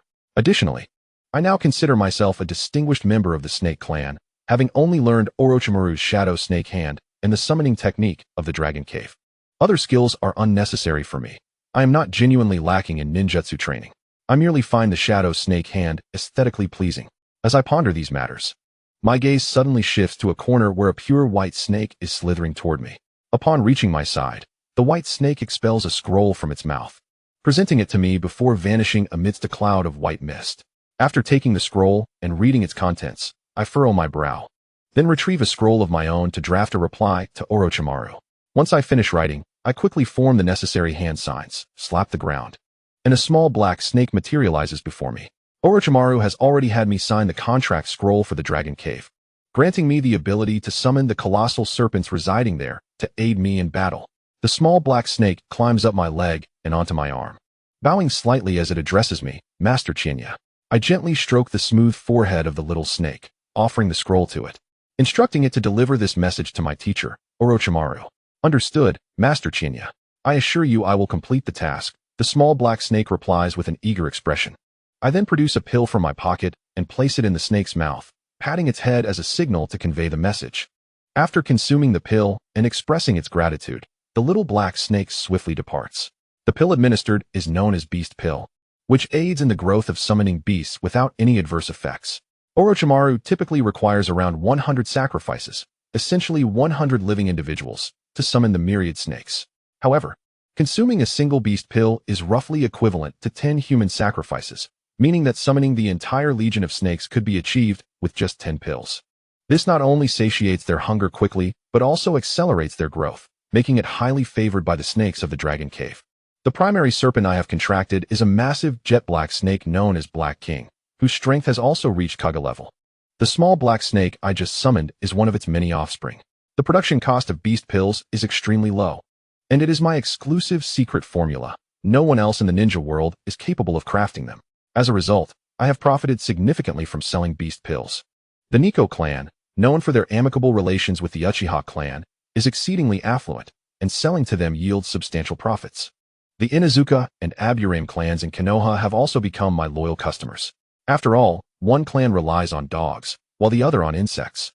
And due to the effectiveness of the beast pill, both clans have developed an affinity for it. Hanzo of the Salamander has also purchased a considerable quantity for his own salamanders. In summary, this commodity is in high demand across the ninja world, serving as a strategic resource. Who among the strong does not possess a few summoning beasts?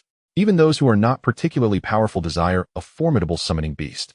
I find myself reaping bountiful rewards. As for who is selling them? Certainly not myself. In recent years, the Prince of the Steel Country has manufactured numerous intelligent robots, dressed them in garments to resemble humans, and programmed them for self-destruction, perfect for delivering goods. As for my concerns regarding the potential for others to replicate the beast pill, I can only say that even if Orochimaru were to attempt it, he would likely fail, as the primary materials for crafting the beast pill do not exist in the Naruto world. These materials were exchanged in the system shop, and I have cultivated a vast supply in the shadow space, rendering further exchanges unnecessary and ensuring self-sufficiency.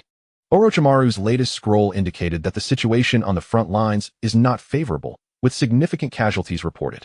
The undertone of his message was clear. The third Hokage is preparing to send students from the Ninja Academy into battle, and it seems that Orochimaru is quite eager for my assistance. He had long anticipated this outcome.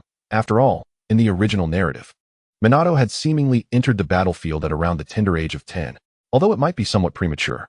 It was likely his inadvertent actions as a butterfly had prompted the students at the Ninja Academy to face the battlefield sooner than expected. Could it be due to the considerable number of beast pills he had sold to Hanzo of the Salamander? Nevertheless, there was a silver lining. Thanks to Uchiha, the clan leader and several of the Koyu clan's jonin were under the protection of Orochimaru and were faring quite well. Chapter 13. A heartfelt conversation between siblings. The clan leader and the few elders of his clan, due to their contract with the Wind Falcon Group, had been assigned by Orochimaru to gather intelligence on the enemy and had encountered minimal opportunities for combat, sustaining only minor injuries at most. He had communicated to Orochimaru that he would soon be joining the battlefield to assist him and had also requested Orochimaru to undertake a task on his behalf. As for Kushina, it was highly probable that the third Hokage would not permit her to leave the village for the battlefield. After all, she was the second-generation Jinchuriki of the Nine Tails, a treasure the third would likely cherish. In contrast, most ordinary Ninja Academy students would merely throw a shuriken or utilize basic transformation techniques, which would undoubtedly render them as mere cannon fodder. Perhaps he should dissuade his younger sister from heading to the battlefield? With her rather mediocre skills, would she not merely create chaos?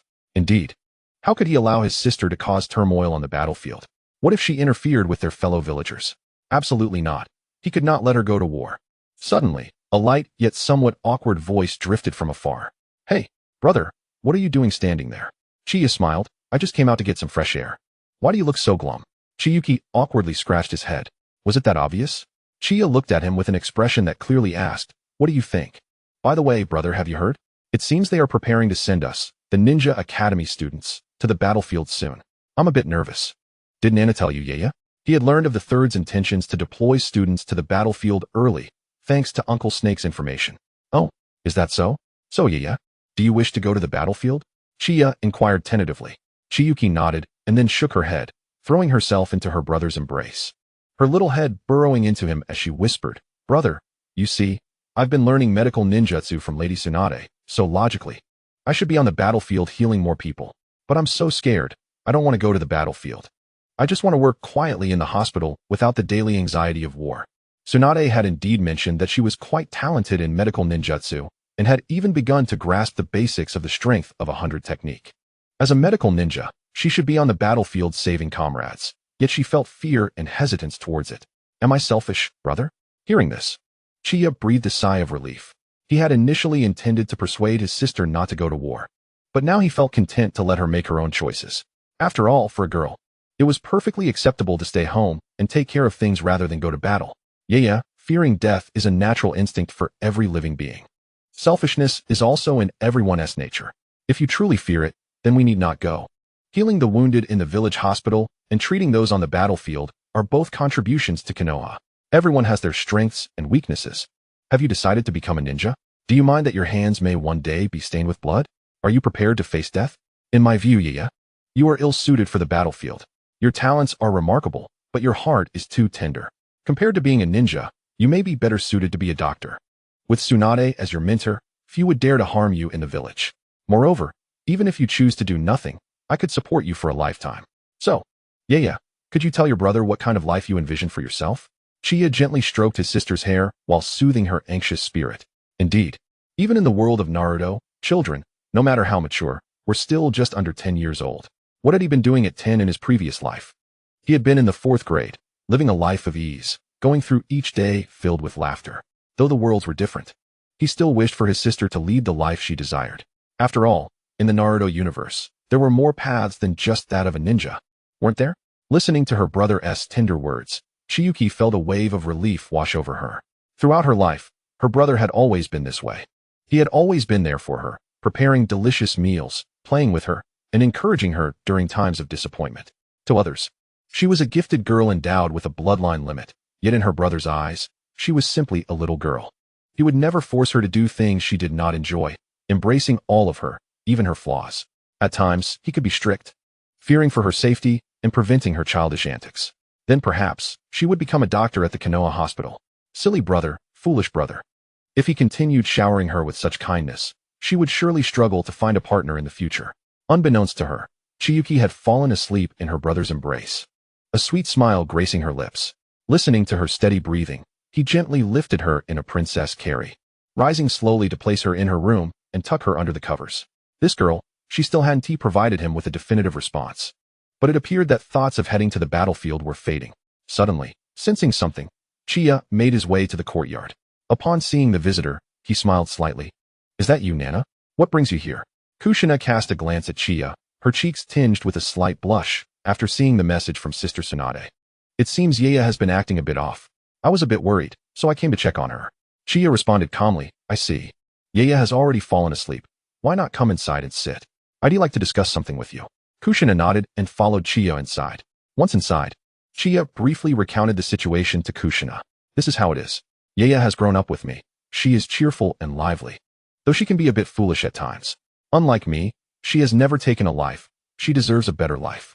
She doesn't need to follow in my footsteps as a ninja. She can pursue anything her heart desires, a flower shop, a painter, a teacher, or a doctor. All of these are valid paths. Of course, I also appreciate your concern for Yaya, Nana. Kushina waved her hand dismissively. It's nothing, after all. Nana and I are good friends. Chiya then asked, by the way, Nana, you plan to stay in the village, right? Kushina nodded. Given that I am currently the container for the Nine Tails, it is not so easy for me to leave. She rolled her eyes at Chiya, her tone slightly exasperated. Why ask when you already know? As the Nine Tails container after Mito Bachan, how could I leave the village so easily? Speak up. You must have something to ask of me. You always beat around the bush, even when you borrowed money back then. With a mischievous smile, Chiya remarked, as expected of Nina, she is indeed more reliable than Suki. The situation is such that I possess a method to ensure Suki remains in the village. However, I am concerned about her being alone. Would it be possible for her to stay at your place? Kushina nodded and replied nonchalantly, of course, that is not a problem. With Shoju and Tsunade away, and Grandma Mito mostly staying indoors, I find myself rather bored alone. I would be quite pleased to have Suki's company. Chiya, observing Kushina's serene demeanor, couldn't resist playfully pinching her slightly chubby cheeks. Why the long face? This is not the fiery little pepper I know. Kushina swatted away his hand with an exasperated sigh. Honestly, Chiya, are you ever able to speak to me seriously? You used to be so aloof when we first met. If it weren't for your impending journey to the battlefield, seeing the little tomato revert to her usual self brought a small joy to Chiya's heart. It seemed that due to his influence, Kushina was aware years earlier than in the original story that she would become the Nine Tails Jinchuriki. This realization led her to harbor a rather ambivalent view of Konoha, neither wholly positive nor entirely negative. Unlike her original self, she was not determined to become the first female Hokage. After all, she was no fool, especially as a child of the former Uzumaki clan, possessing knowledge that far exceeded that of most others. Being a Jinchuriki was hardly a blessing. The presence of a tailed beast capable of going berserk within her was a burden. If discovered by the villagers, she risked isolation. She was acutely aware of the grim reality faced by Jinchuriki in other ninja villages. Mito, revered as the Nine Tails Jinchuriki, garnered respect primarily due to her husband, Hashirama Senju, and her own formidable capabilities. To Kushina, Mito had saved her and treated her well, despite her ulterior motives. At least, she did not have to wander aimlessly. If she had to be a vessel for the Nine Tails, she might as well embrace her role as a Jinchuriki, viewing it as a means of repaying a debt of gratitude. Chiya, with a playful grin, affected a high-pitched voice and declared flamboyantly, I shall become the first female Hokage. Ha! Upon hearing this, Kushina's chakra surged, her red hair lifting dramatically. How dare you bring up my embarrassing past, you little rascal? Speak. How do you wish to meet your demise? After a brief period of playful banter, the two fell into a comfortable silence. You go first, they both said in unison. Kushina, slapping her palm against the table, insisted, enough of this back and forth, you speak first. Chiya rested his chin on his hand, gazing at Kushina. Suki, I entrust this to you, and remember to take good care of yourself. Nina, do not accept sweets from strangers. Kushina seized Chiya's collar, exclaiming, what are you, crazy? Do you really see me as a child? Chiya chuckled softly. Well, Nina is, in essence, still a child. Therefore, she need not overthink matters. After all, living is far more important than anything else. Kushina smiled at his words, replying, then you must return alive. Upon your return, I shall treat you to a meal. Chia nodded in agreement. Of course, with a wealthy lady picking up the tab, I would be remiss not to go. Unlike me, who is perpetually broke. Chapter 14. On the battlefield 3 days later, in a dense forest, a group of about 30 genin trailed behind a jonin-level ninja, making their way to the Konoha encampment. Among them were those filled with excitement, as well as others plagued by unease. It was not that they looked down upon these individuals. Rather, the chance for survival among the mediocre civilian ninjas was pitifully slim, save for a few scions of prominent clans. Not everyone possessed the prodigious talent of Minato Namikaze, nor could every individual earn the recognition of the legendary Sannin. If one had an unremarkable aptitude, would Uncle Orochimaru even consider taking them as a disciple?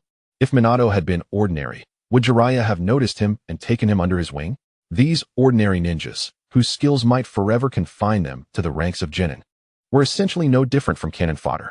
With merely a handful of shuriken and basic techniques learned in school, who would survive? Were it not for the system, perhaps I too would be gripped by panic and fear, already racking my brain on how to survive longer on the battlefield. Indeed, strength is a valuable asset. This bears similarity to my previous life. While money may not be everything, a lack of it is utterly debilitating. One can conceal their strength from others, but one cannot truly lack it. Just as when Konoha was newly established, with Hashirama Senju and Madara Uchiha at the helm, which ninja village would dare to launch an attack? However, following their climactic battle at the Valley of the End, Hashirama soon perished, and Madara feigned death, transplanting Hashirama's cells underground until he awakened the Rinnegan shortly before his demise. To the outside world, both appeared to have died, and thus the first great ninja war soon commenced. Without the martial suppression of Hashirama and Madara, other ninja villages seized the opportunity to challenge Konoha. In my view, Madara was partially correct. He should have joined forces with Hashirama to unleash the Susanoo and obliterate the other major ninja villages, thereby preventing a multitude of troubles. Upon arriving at the encampment, the group of genin was promptly assigned to various jonin. Meanwhile, I was escorted by a jonin to meet Orochimaru, who was the commander of the forces engaged with the Rain Village. It seemed there were other battlefronts. However, the strength stationed in Rain was superior to that of the other fronts. Before long, under the guidance of the unknown jonin, I arrived at the entrance of a tent. The jonin gestured for me to enter before departing. I stepped inside slowly, discreetly surveying my surroundings. Tsunade, Orochimaru, Shoju, and Minato, familiar faces indeed. Upon seeing Orochimaru, I offered a slight bow, master. Orochimaru's pale visage broke into a faint smile as he acknowledged my arrival. Chia-kun, you've come. I nodded and stood quietly beside him. Tsunade, noticing me, inquired with curiosity, "Hey, where's your sister? I haven't seen her around." I replied calmly, "Lady Tsunade, my sister will not be participating in this war. The hospital is far more suited for her than the battlefield." Tsunade, taken aback, glanced at Orochimaru before turning back to me and slowly saying, "Is this your sister's decision? Or your own?" I responded coolly, "Is there truly a distinction? Regardless of what Chiyuki chooses, I will not allow her to enter the battlefield. The truth is, Chiyuki lacks the talent to be a ninja. She is far better suited to remain in the hospital." Tsunade clenched her fists, gritting her teeth. "You should know that your sister possesses great talent and could save many lives." I replied flatly, "Lady Tsunade, this is a conflict between my sister and me. I understand her desires better than you do. She can equally save lives in the ninja hospital. Alternatively, if you have the authority to summon my sister to the battlefield, then I have no objections." Seeing Tsunade about to lose her temper, Jiraiya quickly interjected, "Tsunade, calm down. Don't argue with a child." Orochimaru turned to Shoju and instructed, "Shoju, please escort Chia to your tent. He will be staying with you from now on." Chia followed behind Shinju, exiting the tent. Tsunade's temper was indeed quite tempestuous. Who was she trying to intimidate by clenching her fists? Shinju walked ahead, turning back to Chia with a hint of apology. Chia-kun, I'm sorry. My sister has always had a short fuse. The pressure on the medical ninjas in the camp has been escalating recently, with numerous casualties each day. Consequently, her temper has worsened." Chia nodded in understanding. "It's fine, I don't mind. Bringing Chiyuki to the battlefield would indeed save many lives. But what did it have to do with him? All he cared about was his sister's safety. Everything else was secondary." Elsewhere, Tsunade shot a menacing glance at Orochimaru. "Hey, did you assist your precious apprentice?" The Moonlight clan certainly lacked such influence. Orochimaru smirked nonchalantly. "After all, she is my student. I must lend a hand if I can. Besides, she is merely a medical ninja. Her impact on the battlefield is minimal. I've met that child, and she is indeed too soft. The hospital suits her better." Tsunade nodded in tacit agreement. acknowledging that the girl was indeed ill-suited for combat. However, her irritation toward Orochimaru's disciple lingered, for she constantly bore a frosty demeanor reminiscent of Orochimaru himself, as if someone owed her money. In the dead of night, Chiya lay on the upper bunk above Senju, who was already fast asleep. Bored, Chiya pondered, shouldn't Uncle Snake come to see him during the night? Was he overthinking it? Before he could dwell further, a white snake appeared at the entrance of the tent. A smirk crept onto Chiya's lips. Wasn't Uncle Snake arriving just in time? He swiftly descended from his bed, not making a sound, and exited the tent, heading toward a large tree. Orochimaru-sensei, is there something you need? Orochimaru's silhouette gradually emerged from the shadows before him. Nothing urgent. Just wanted to have a chat. In the coming days, we will be engaging with the Rain Ninja Village. Would you prefer to be escorted by a chunin in a structured manner, remain in logistics like Senju, supervising the corpses, or have the freedom to roam without specific tasks assigned to you? Chiya curled his lip. Sensei, you're quite cunning. You've only given me one option while making it seem like a choice. Of course, I choose the freedom to roam, but if I encounter someone I can't handle, I will run, you know. Orochimaru felt a headache coming on. Can't you refrain from being so cowardly? You possess the strength of a special jonin. Look at your peers, like Jiraiya's students. They're performing admirably. Chiya replied coolly. Sensei, you really can't compare me to those mere children. Besides, do you truly think Lord Jiraiya or Minato would covet your position as Hokage?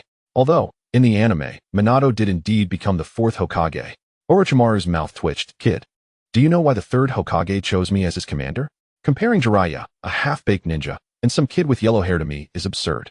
Let me tell you, aside from Kakashi, there is no one in the village who can rival me for the position of 4th Hokage. Listening to Orochimaru's slightly arrogant words, Chiya felt a bit speechless. Uncle Snake was ruining his own image. All right, then I'll preemptively congratulate you, Orochimaru-sensei, on becoming the 4th Hokage. I hope you can arrange a safe and lucrative job for me then. Orochimaru chuckled. You really know how to think ahead. But first, you must help me become the 4th Hokage. Perform well, kid. After all, you are my disciple. If you excel, it will reflect positively on my ascension. Once I am Hokage, you can do as you please, and I assure you, no one will disturb you. With that, he vanished in a puff of white smoke. Using a shadow clone to visit his own student, how pathetic, he mused. I really don't understand the appeal of being Hokage, but as long as Uncle Snake is happy, it doesn't concern me. So long as he refrains from human experimentation, he is already half on his way to becoming the 4th Hokage. At that point, I would be the Hokage's disciple, and I can already envision a blissfully aimless future. Chapter 15, The Emergence of Reputation. As dawn broke, Chiya retrieved a rice ball from the system space and sat on his bed, munching on it, casually tossing one to Senju. Senju caught the flying rice ball. His eyes lighting up. Chiya-kun, where did you get this? I've been eating military rations for days. Finally, normal food. Chiya replied nonchalantly, just eat. Why ask so many questions? After they finished their rice balls, the two of them exited the tent together. I envy you, Chiya. The teacher only assigned me to guard the corpses. It's so dull. I feel like I have the stench of death clinging to me, Senju complained, glancing at Chiya. To be able to go to the battlefield right after arriving. How fortunate. If I remain in the corpse room, when will I ever become Hokage? If Orochimaru-sensei is the 4th Hokage, and if my senior becomes the 5th, then I can only aspire to be the 6th. No, if master and my senior retire. What will I look like by then? Stay safe, Senju. I'm off to find Orochimaru-sensei, Chiya advised before heading towards Orochimaru's quarters. Senju pouted. With only me as the living person beside the corpse room, how can I be safe? Chiya remained silent, striding directly toward Orochimaru's residence to greet him. Unbeknownst to Senju, he had already been marked with the Flying Thunder God technique and was accompanied by a small snake summoned by Chiya. At Orochimaru's residence, Chiya sauntered in, lazily asking, Sensei, when will the Rain Ninja Village's ninjas arrive? Orochimaru replied coolly, not much longer. Make sure not to embarrass me, and remember to be cautious. If there's real danger, just use the Flying Thunder God to return. Chiya waved dismissively, turning to leave, tossing 3 rice balls to Orochimaru as he went. You're as nagging as a village matron, Sensei, but I'll keep that in mind. Not long after Chiya departed, Jiraiya and Tsunade arrived to see Orochimaru. Hey, Orochimaru, are you hoarding food all to yourself? No way, you must share one with me. I've been eating military rations for days. I'm about to throw up from the lack of flavor. Orochimaru gazed at Jiraiya's shameless demeanor, feeling a bit exasperated. He truly had no way to deal with Jiraiya. Reluctantly, he tossed one to him. Just as Orochimaru had finished handing one to Jiraiya, a pale hand reached out towards him. looking up to see Tsunade demanding food. He sighed and tossed her a rice ball as well. These two really are something. At least they're elite jonin now. Could they not have a shred of dignity? However, Uchiha must have anticipated that these two would come asking for food. Before long, news from the front lines indicated that the ninjas from the Rain Ninja village were approaching. Orochimaru swiftly dispatched Jiraiya to lead a team of ninjas to confront them directly, while he observed the situation from the rear, with Tsunade ready to assist with a handful of ninjas at a moment's notice. Shinya discreetly utilized the art of invisibility to conceal her presence, aura, and chakra fluctuations. Following Jiraiya's team, prepared to confront the approaching ninjas from the Rain Village. For the sake of a promising future, a modicum of effort was warranted. Before long, the two factions encountered one another. The scene instantly descended into chaos, with shurikens being flung, explosive tags hurled, and ninjutsu unleashed. Shinya concealed herself in the shadows, meticulously observing the unfolding situation. There were 2 jonin, 6 chunin, and 12 genin. The numbers of chunin and genin were comparable to her own team, and among the jonin, excluding herself, only Jiraiya remained. Nevertheless, a 1-on-2 engagement should pose no insurmountable challenge, especially considering she was destined to be one of the legendary Sannin. Gradually, Shinya unsheathed her short blade, and with a swift body flicker technique, she appeared beside a genin, plunging her weapon through his chest. She then executed the technique again, appearing next to another genin, delivering a fatal blow to his heart, before vanishing once more to strike another genin. With her flawless mastery of the bloodline limit, she rendered herself undetectable to ninjas of lower rank. Jonin-level ninjas might, through instinct, barely sense the impending attack and manage to either retaliate or evade. Even Orochimaru could only vaguely ascertain her position based on her assaults. For her, dispatching genin was akin to slaughtering chickens, merely a matter of a single strike. In no time, the opposing jonin found themselves bereft of their subordinates. The 2 jonin, engaged in combat with Jiraiya, suddenly realized that all their allies, both jonin and genin, had been eliminated. One of the short-haired jonin turned to the other, a scarred comrade, exclaiming, "Retreat. The enemy is far too formidable, and inexplicably, our entire squad has perished in under 20 seconds. It's utterly bizarre." The scarred jonin nodded in agreement, retrieving a smoke bomb from his ninja pouch, preparing for their withdrawal. Just as he was about to deploy the smoke bomb, he felt a chill as several shuriken hurtled towards him. The scarred jonin brandished his ninja blade, deflecting them all, then glanced toward the direction from which they had originated. No one. How could that be? They clearly came from over there. In that fleeting moment of confusion, the scarred jonin suddenly felt a sharp pain in his neck, followed by a torrent of blood. He collapsed helplessly to the ground, feeling his body grow cold as consciousness slipped away, marking the end of his life. The short-haired jonin, witnessing the demise of his comrade, broke out in a cold sweat. This was far too strange. His companion's neck had been instantaneously severed. He had never heard of such a powerful ninja from Konoha. A bloodline limit? As he pondered, chakra coalesced beneath his feet, and he activated the body flicker technique, attempting to flee into the distance. Yet, in the next instant, a fist materialized before him. Diverting one's attention on the battlefield was hardly prudent. The punch sent him hurtling away, breaking at least 5 or 6 bones. Just as Jiraiya intended to deliver a finishing blow, several serpents emerged, ensnaring the short-haired jonin and sinking their fangs into his neck. In the next moment, Shinya dispelled her invisibility, gradually revealing herself before Jiraiya. "Lord Jiraiya, I shall take this individual back. Our teacher may find the intelligence within his mind useful." Jiraiya nodded. Secretly impressed, Orochimaru's disciple was indeed formidable. This young man seemed to be of a caliber akin to Minato. Was the quality of ninjas in this generation truly so high? However, it was no surprise that they shared the same stoic demeanor. What a pity such good looks were marred by such sour expressions. Before long, Shinya presented the short-haired jonin, now incapacitated by paralysis-inducing snake venom, before Orochimaru. "Teacher, this is one of the jonin from the Rain Village. He has succumbed to paralysis venom, and I believe you may have need of him." Orochimaru instructed a ninja from the Yamanaka clan to escort the short-haired jonin away for interrogation regarding any secrets of the Rain Village concealed within his mind. Then, turning to Shinya, he remarked, "Well done. Capturing a jonin on your first foray into battle is quite an achievement." Shinya replied nonchalantly, "It was merely that my adversaries were unfamiliar with my bloodline limit, and thanks to Lord Jiraiya's engagement with them." Before Orochimaru could respond, Jiraiya's voice interjected, "You shouldn't be so modest. You single-handedly captured him, with little assistance from me. However, Orochimaru, you've certainly acquired a remarkable disciple. Yet, He added, unfortunately. The genin who accompanied you gained little opportunity for experience, as they were mostly eliminated by your student. Orochimaru cast a sidelong glance at Minato, who was following Jiraiya, and remarked coolly, "You're not lacking either. This young man exhibits notable talent. And while they may not have gained experience this time, the battlefield is never short of opportunities for growth." Just as the two prepared to continue their conversation, the Yamanaka clan ninja who had just exited re-entered, respectfully addressing Orochimaru. "Lord Orochimaru, based on the information gleaned from the Rain Village ninja's mind, it appears that Hanzo of the Salamander has engaged in significant dealings with the recently established Shadow Assassin organization, acquiring a considerable amount of beast pills. It is likely that the strength of his summoned beasts will exceed expectations, and the beasts of his most trusted subordinates may also be enhanced. Their toxins are expected to be more challenging than ever to contend with.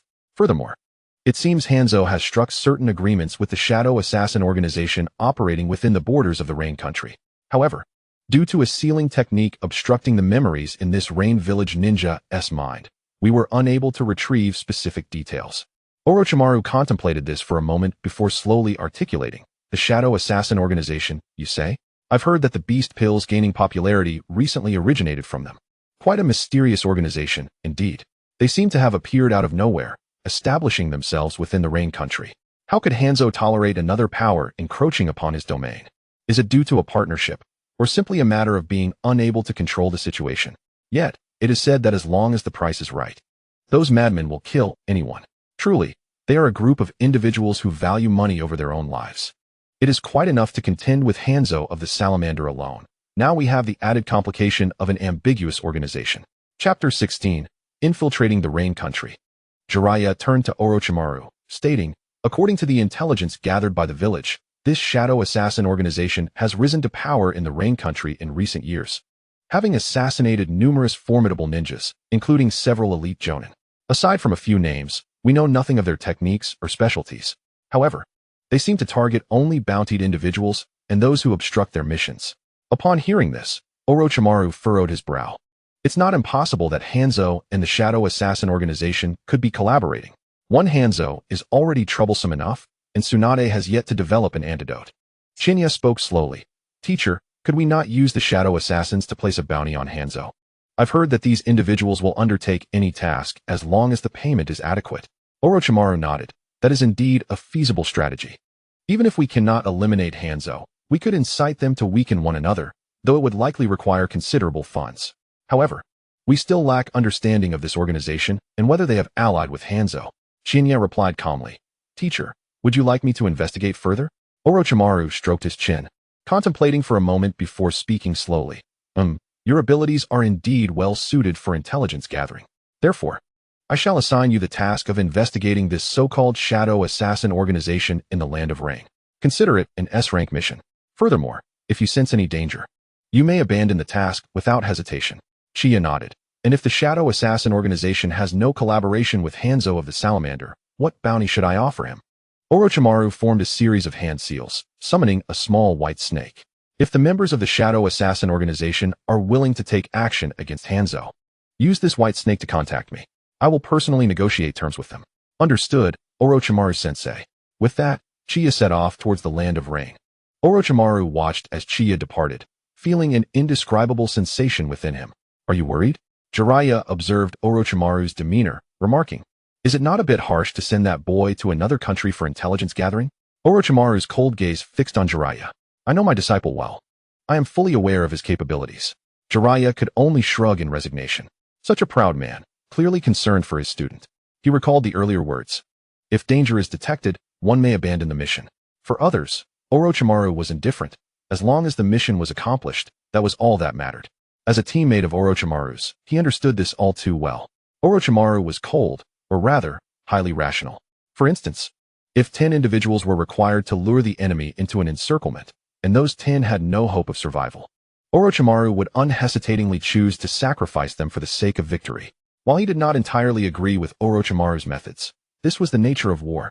And it was precisely this that made Orochimaru a more suitable leader than himself. After Chia had distanced himself from the camp, he used a jinjutsu on the white snake, which then collapsed to the ground like a puddle of mud. He picked it up and tossed it into his system space. "I apologize for this, little one. I do not wish for Orochimaru-sensei to discover my laziness. Who knows if he might suddenly possess the body of the white snake.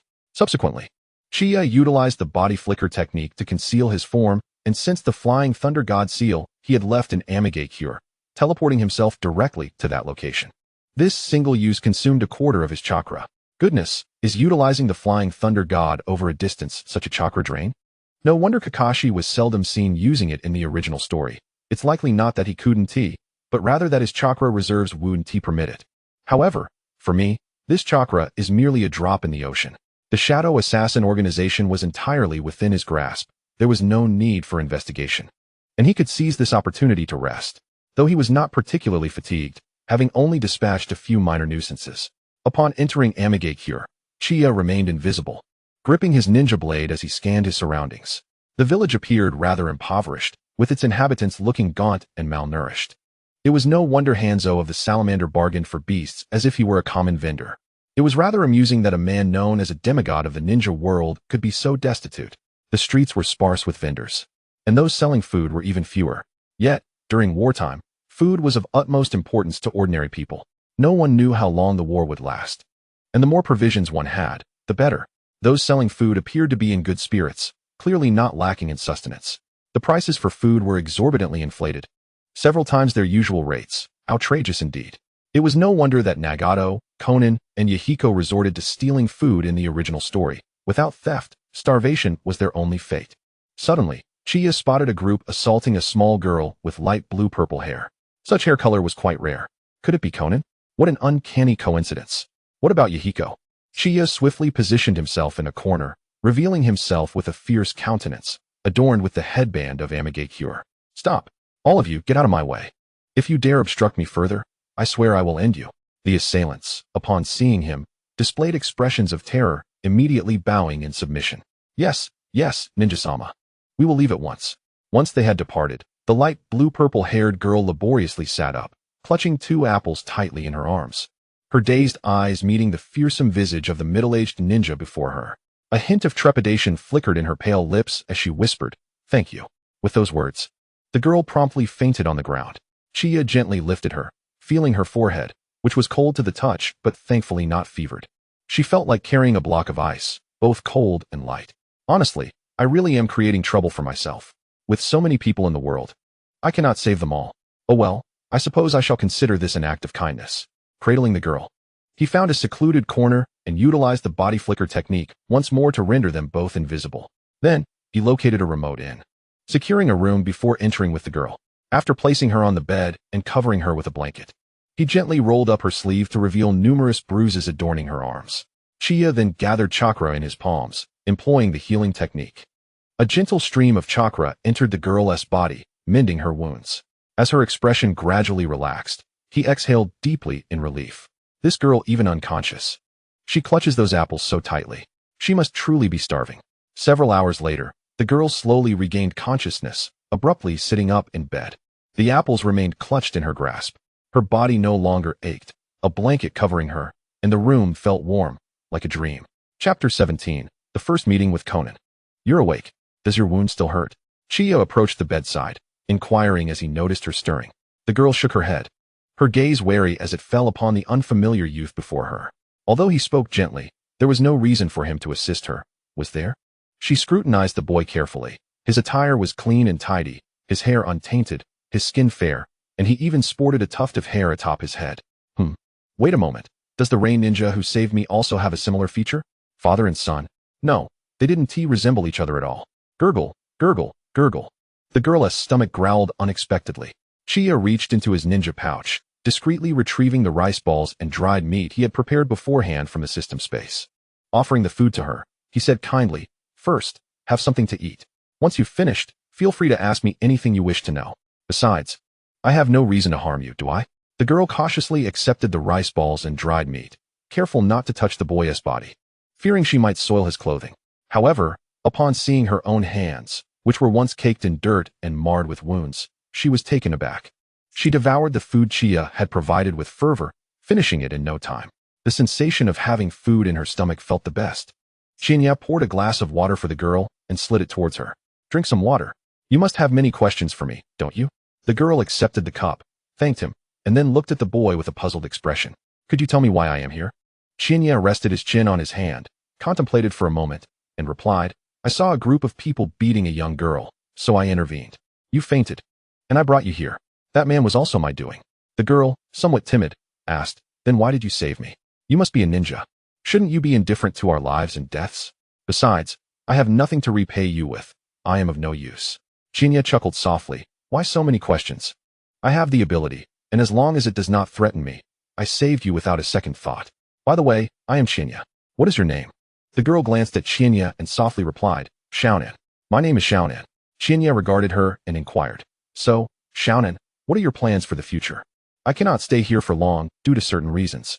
Xiaonan shook her head, uncertain of what to do. My parents have perished in this conflict. I may continue to wander, living from one meal to the next. Suddenly, the boy's gentle voice broke the silence. If you have nowhere to go, would you consider accompanying me back to my village? At the very least, you won't have to suffer from hunger. I also have a younger sister who is about your age. You could keep each other company. Xiaonan, intrigued, asked, what is your village? Shinya, feeling slightly awkward, replied, I hail from Konoha, the village currently at war with the Rain Shinobi. I am truly sorry, he added. Xiaonan seemed to sense his thoughts and calmly said, you are overthinking it. My parents did not die at the hands of Konoha ninjas. She looked at Shinya and asked, would bringing me back not trouble you? Typically, a ninja village would not easily accept outsiders, especially during wartime. This could cause you problems. Even so, would you still choose to take me back to your village? Shinya replied slowly, that depends on you. My status is sufficient. If you wish to follow me, I can assure you entry into the village. If you prefer to stay, I can provide you with some money. After all, this is your homeland, and it is only natural to not want to leave. However, I will need to seal away your memories of me, specifically those pertaining to my identity. Xiaonan regarded Shinya and said, then I must rely on you. I wish to live. I can cook, wash clothes, and even learn other skills. I eat very little. Shinya reached out and gently ruffled Xiaonan's hair. All right. Since you are willing to return to Konoha with me, let us go back once my task is complete. And please, refrain from calling me you in the future. You may call me Onaiken instead. Xiaonan obediently nodded. Then I will rely on you, Onaiken. In that moment, Shinya felt as if his heart had been struck by something profound. How utterly charming. It seems nurturing her would not be such a burden after all. After spending a night at the inn, Shinya prepared to fulfill the task given to him by Orochimaru, which was not precisely a mission. In a secluded area of the Land of Rain, a black-haired boy appeared beside a tall building in the dense forest, cradling a girl with light blue-purple hair. This could be considered the public base of the Shadow Assassin organization in the Land of Rain. He gently set Xiaonan down and retrieved the white snake from his system space, dispelling the illusion. The white snake slowly awakened. Shinya instructed the white snake to contact Orochimaru. Moments later, Shinya sensed a sudden shift in the white snake's aura. The snake coiled around Shinya's arm and slowly opened its mouth. How goes the mission? Shinya nodded yes. My shadow clone has made contact with one of the shadow assassins. As for the specific bounty, it would require your personal negotiation, Orochimaru-sensei. The white snake turned its head to glance at Xiaonan behind Shinya and spoke in a slightly cold tone. Who is this child? Shinya smiled amiably at Orochimaru. Sensei, this is my newly recognized sister. I plan to take her back to the village. I would appreciate your assistance. She has already helped me considerably, as I am unfamiliar with the Land of Rain. As long as you are willing to vouch for her, it should be acceptable. However, despite her young age, she will need to undergo a ninja's identity verification from the mountain clan to enter the village. Is that agreeable? Shinya hastily added, of course, I understand the procedure. I am well aware. Now, let us set aside the matter of this child and discuss the Shadow Assassin organization. Shinya continued, currently, I have reached an agreement with one of the Shadow Assassins. He can assist in dealing with Hanzo of the Salamander.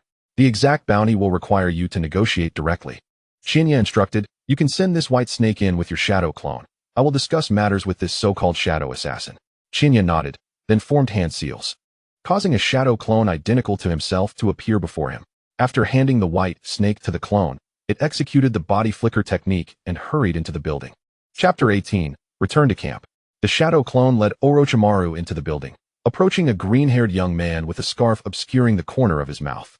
Chiya observed the white snake coiled around his leader's arm, a smirk forming on his lips. Is this the esteemed teacher of our leader from Konoha? I wonder if we could take him down. He had heard that this man was one of the commanders during the Second Shinobi War, suggesting he held significant power. While Chiya sized up Orochimaru, Orochimaru was also scrutinizing Chiya. Orochimaru found the recently emerged shadow assassin organization quite intriguing. The white snake spoke slowly. I apologize, but I cannot appear in person. Uchiha waved his hand lazily. Oh, as one of Konoha's elite jounin, what brings you here? Did you send your little apprentice to gather information? Indeed, we wish to engage in a transaction with your shadow assassin organization. Oh, what kind of transaction? We from Konoha wish to exchange 100 million ryo for the head of Hanzo of the salamander. Upon hearing this, Uchiha chuckled, revealing his blood-red teeth as he looked at Orochimaru. My friend, is Hanzo of the salamander, a demigod in the ninja world, truly only worth 100 million ryo? That is hardly sufficient. Then, what amount do you deem appropriate? Uchiha raised his finger and gestured to Orochimaru. 5 billion ryo, we will accept this task. Orochimaru's heart skipped a beat at this figure. Such a lion's share? The village allocated only 500 million to me. This is a tenfold increase. How shall I manage this? Uchiha calmly observed Orochimaru, awaiting his response. Orochimaru replied evenly, the sum is excessive. Cannot we negotiate a discount? Uchiha grinned. Discounts are out of the question. However, you could always opt to purchase just a leg or an arm, which would cost you less. After a brief discussion, they settled on purchasing one of Hanzo's hands for 5 billion ryo. It was a fair trade. For a ninja, missing a hand would certainly experience a significant reduction in combat capability. For most ninjas, losing an arm would mean an immediate retirement and a return home. If one cannot form seals, can they still be considered a ninja? Of course, this does not apply to those few who solely rely on physical techniques, like the brash denizens of the hidden cloud, or those who can only manage single-handed jutsu. At this moment, within a dense forest, a young boy was conversing with a white snake. The mission had been executed splendidly, and the communication had gone rather smoothly. It was time for him to return to the camp. All right, sensei, he replied. As soon as the words left his lips, the white snake dissipated into white smoke and vanished. In the next instant, his shadow clone formed hand seals and vanished from sight. Upon receiving the message, Uchiha turned to his companion, Konan, and smiled. Let us go. I'll take you back to the leaf camp. With that, he gently cradled Konan in his arms. Then, concealing their figures, he dashed towards the leaf camp. Although both he and Konan were of similar age, around 10 years old, Konan appeared to be undernourished. Standing a head shorter than him, her body felt as light as though it were made of paper. As she gazed at the swiftly retreating scenery, her eyes sparkled with wonder. Is this what it means to be a ninja? It's incredible. Nestled in Uchiha's embrace, she savored the rare warmth. She wondered if she would be able to successfully integrate into the leaf and live there. Unbeknownst to her, she had already drifted into slumber. Sensing the gentle rhythm of her breathing, Uchiha unconsciously slowed his pace. He hadn't anticipated that during this mission, he would end up bringing back the future angel of the land of rain. Whether this was a blessing or a curse, he could not tell. Would the future drastically change because of his presence? However, it no longer mattered. In a few years, perhaps he would attain the strength of the Sage of Six Paths. Would he then fear those lurking mice? Even if he couldn't prevail, wasn't there a tall ally to support him? Surely it wouldn't come to him being the one to falter. Uchiha held Konan's hand and entered a tent, where he found Orochimaru. Sensei, I'm back, he said slowly. Orochimaru smiled and replied, you've done well on your mission. Also, are you certain you want to vouch for this little girl? Should she commit any acts that threaten the leaf, the repercussions for you could be significant. Konan, feeling the cold gaze of Orochimaru upon her, instinctively shrank back, but managed to stammer, I won't do anything to harm Uchiha and I. Uchiha gently ruffled her hair and turned to Orochimaru, saying, Sensei, you shouldn't frighten a child like that. Besides, I feel a strong connection with her. Orochimaru replied nonchalantly, suit yourself. But what do you plan to do with the girl? Return her to the leaf? Uchiha nodded. I intend to first take her back to our Moonlight clan's territory. After all, it's not safe here. So, I would appreciate your assistance in processing the return to the village. Orochimaru nodded. Make sure to return within 2 days, kid. I know you have the capability to do so. Yes, sensei. He had initially thought about taking a few days off to rest. But it was fortunate that Orochimaru had approved his return so soon after his arrival. Uchiha brought Konan to an open area, bit his finger, formed hand seals, and summoned a majestic eagle amidst a swirl of white mist. Cradling Konan, he leaped onto the eagle's back. The next moment, the eagle flapped its wings and soared swiftly towards the direction of the leaf. With a wingspan of 5 meters, the eagle was a magnificent sight. Konan looked at Uchiha with sparkling eyes, exclaiming, Uchiha and I, you're amazing. We're in the sky. I hope that one day I can fly up here on my own. Uchiha smiled. I believe you can, Konan. And even if you can't fly, I will always be here to take you with me. Sitting cross-legged on the eagle's back, Chia watched as Conan curiously observed the world below. Chia and is that the Leaf Village over there? She pointed in a particular direction. Chia nodded, indeed. Do you see the ninja faces carved into the cliff? That's one of the symbols of the leaf. The tallest building in the center is where the Hokage conducts their duties. Generally, the heart of the leaf is occupied by the core ninja clans, followed by smaller clans and civilian ninjas, and then the common folk. My Moonlight clan resides in the central area of the leaf. However, we owe our presence to the blessings of our ancestors, and our clan now comprises fewer than 50 members, including the elderly and children. I believe, Chia and your family will continue to prosper. Chia chuckled. I will take that as a good omen. Upon reaching the entrance of the Leaf Village, Chia guided the eagle down, leaping off with Conan in his arms. After feeding the eagle a piece of food, he dispelled the summoning jutsu. Chapter 19. Arrival at the Leaf. After dispelling the summoning jutsu, Chia led Conan towards the ninja guarding the entrance of the leaf. He handed over the scroll from Orochimaru to the gatekeeper and then took Conan towards the territory of the Moonlight clan. As Conan observed the bustling streets and shops of the leaf, a glimmer of hope and longing filled her eyes. This was the leaf, one of the 5 great ninja villages. She would soon be living here. The atmosphere was unlike the land of rain. The sun was gentle, the air was fresh, and the passers-by wore cheerful expressions, far better than the dreary land of rain. Shortly thereafter, Chia brought Conan to the Moonlight clan's territory. This is my family's home. It may not be vast, but accommodating one more person is hardly a burden, he declared. Conan obediently followed behind Chia, nodding. Suddenly, an exclamation rang out. Chia and You're back. Is the war nearly over? How is Grandpa the clan leader? Chia looked at the astonished boy and replied gently, It won't end that quickly. I'm only here for a short while before I must leave again. Grandpa is doing well. Before long. Other clan members who were still in the territory came out to greet him. Oh, it's little Chia back from the battlefield. Are you unscathed? Chia and you're back. Little Chia, how is the clan leader and the others doing? Little Chia, did your second uncle come to any harm? Noticing the crowd, Conan hurriedly hid behind Chia. Chia calmly addressed the gathering. Dear uncles and aunts, as of now, none of our Moonlight clan members on the battlefield have sustained injuries. I'll only be here for a short while, as I must return to the battlefield early tomorrow. He continued. Moreover, I have a small request for everyone. It's nothing major, but I brought back a little sister from the battlefield. She is a bit shy. I'll be here for just one night. And after I leave, I hope you all can look after her. With that, Chia gently pushed Conan forward. Feeling the weight of their gazes, Conan grew nervous. Lowering her head and staring at her little feet, the crowd nodded in acknowledgement. That's a minor matter. We helped raise you too when you were learning to walk. After some conversation, Chia escorted Conan to his residence. Here, this is my home. My sister and I reside here, but due to my deployment to the battlefield, I have asked her to stay with her classmate for the time being. Our home is adequately furnished with 3 rooms. Once the guest room is tidied up, you can make it your own. By the way, my sister is a medical ninja, so when you meet her, she can examine you to ensure there are no hidden injuries or minor ailments. I only possess 1 medical ninjutsu, and I am not particularly knowledgeable about other medical matters.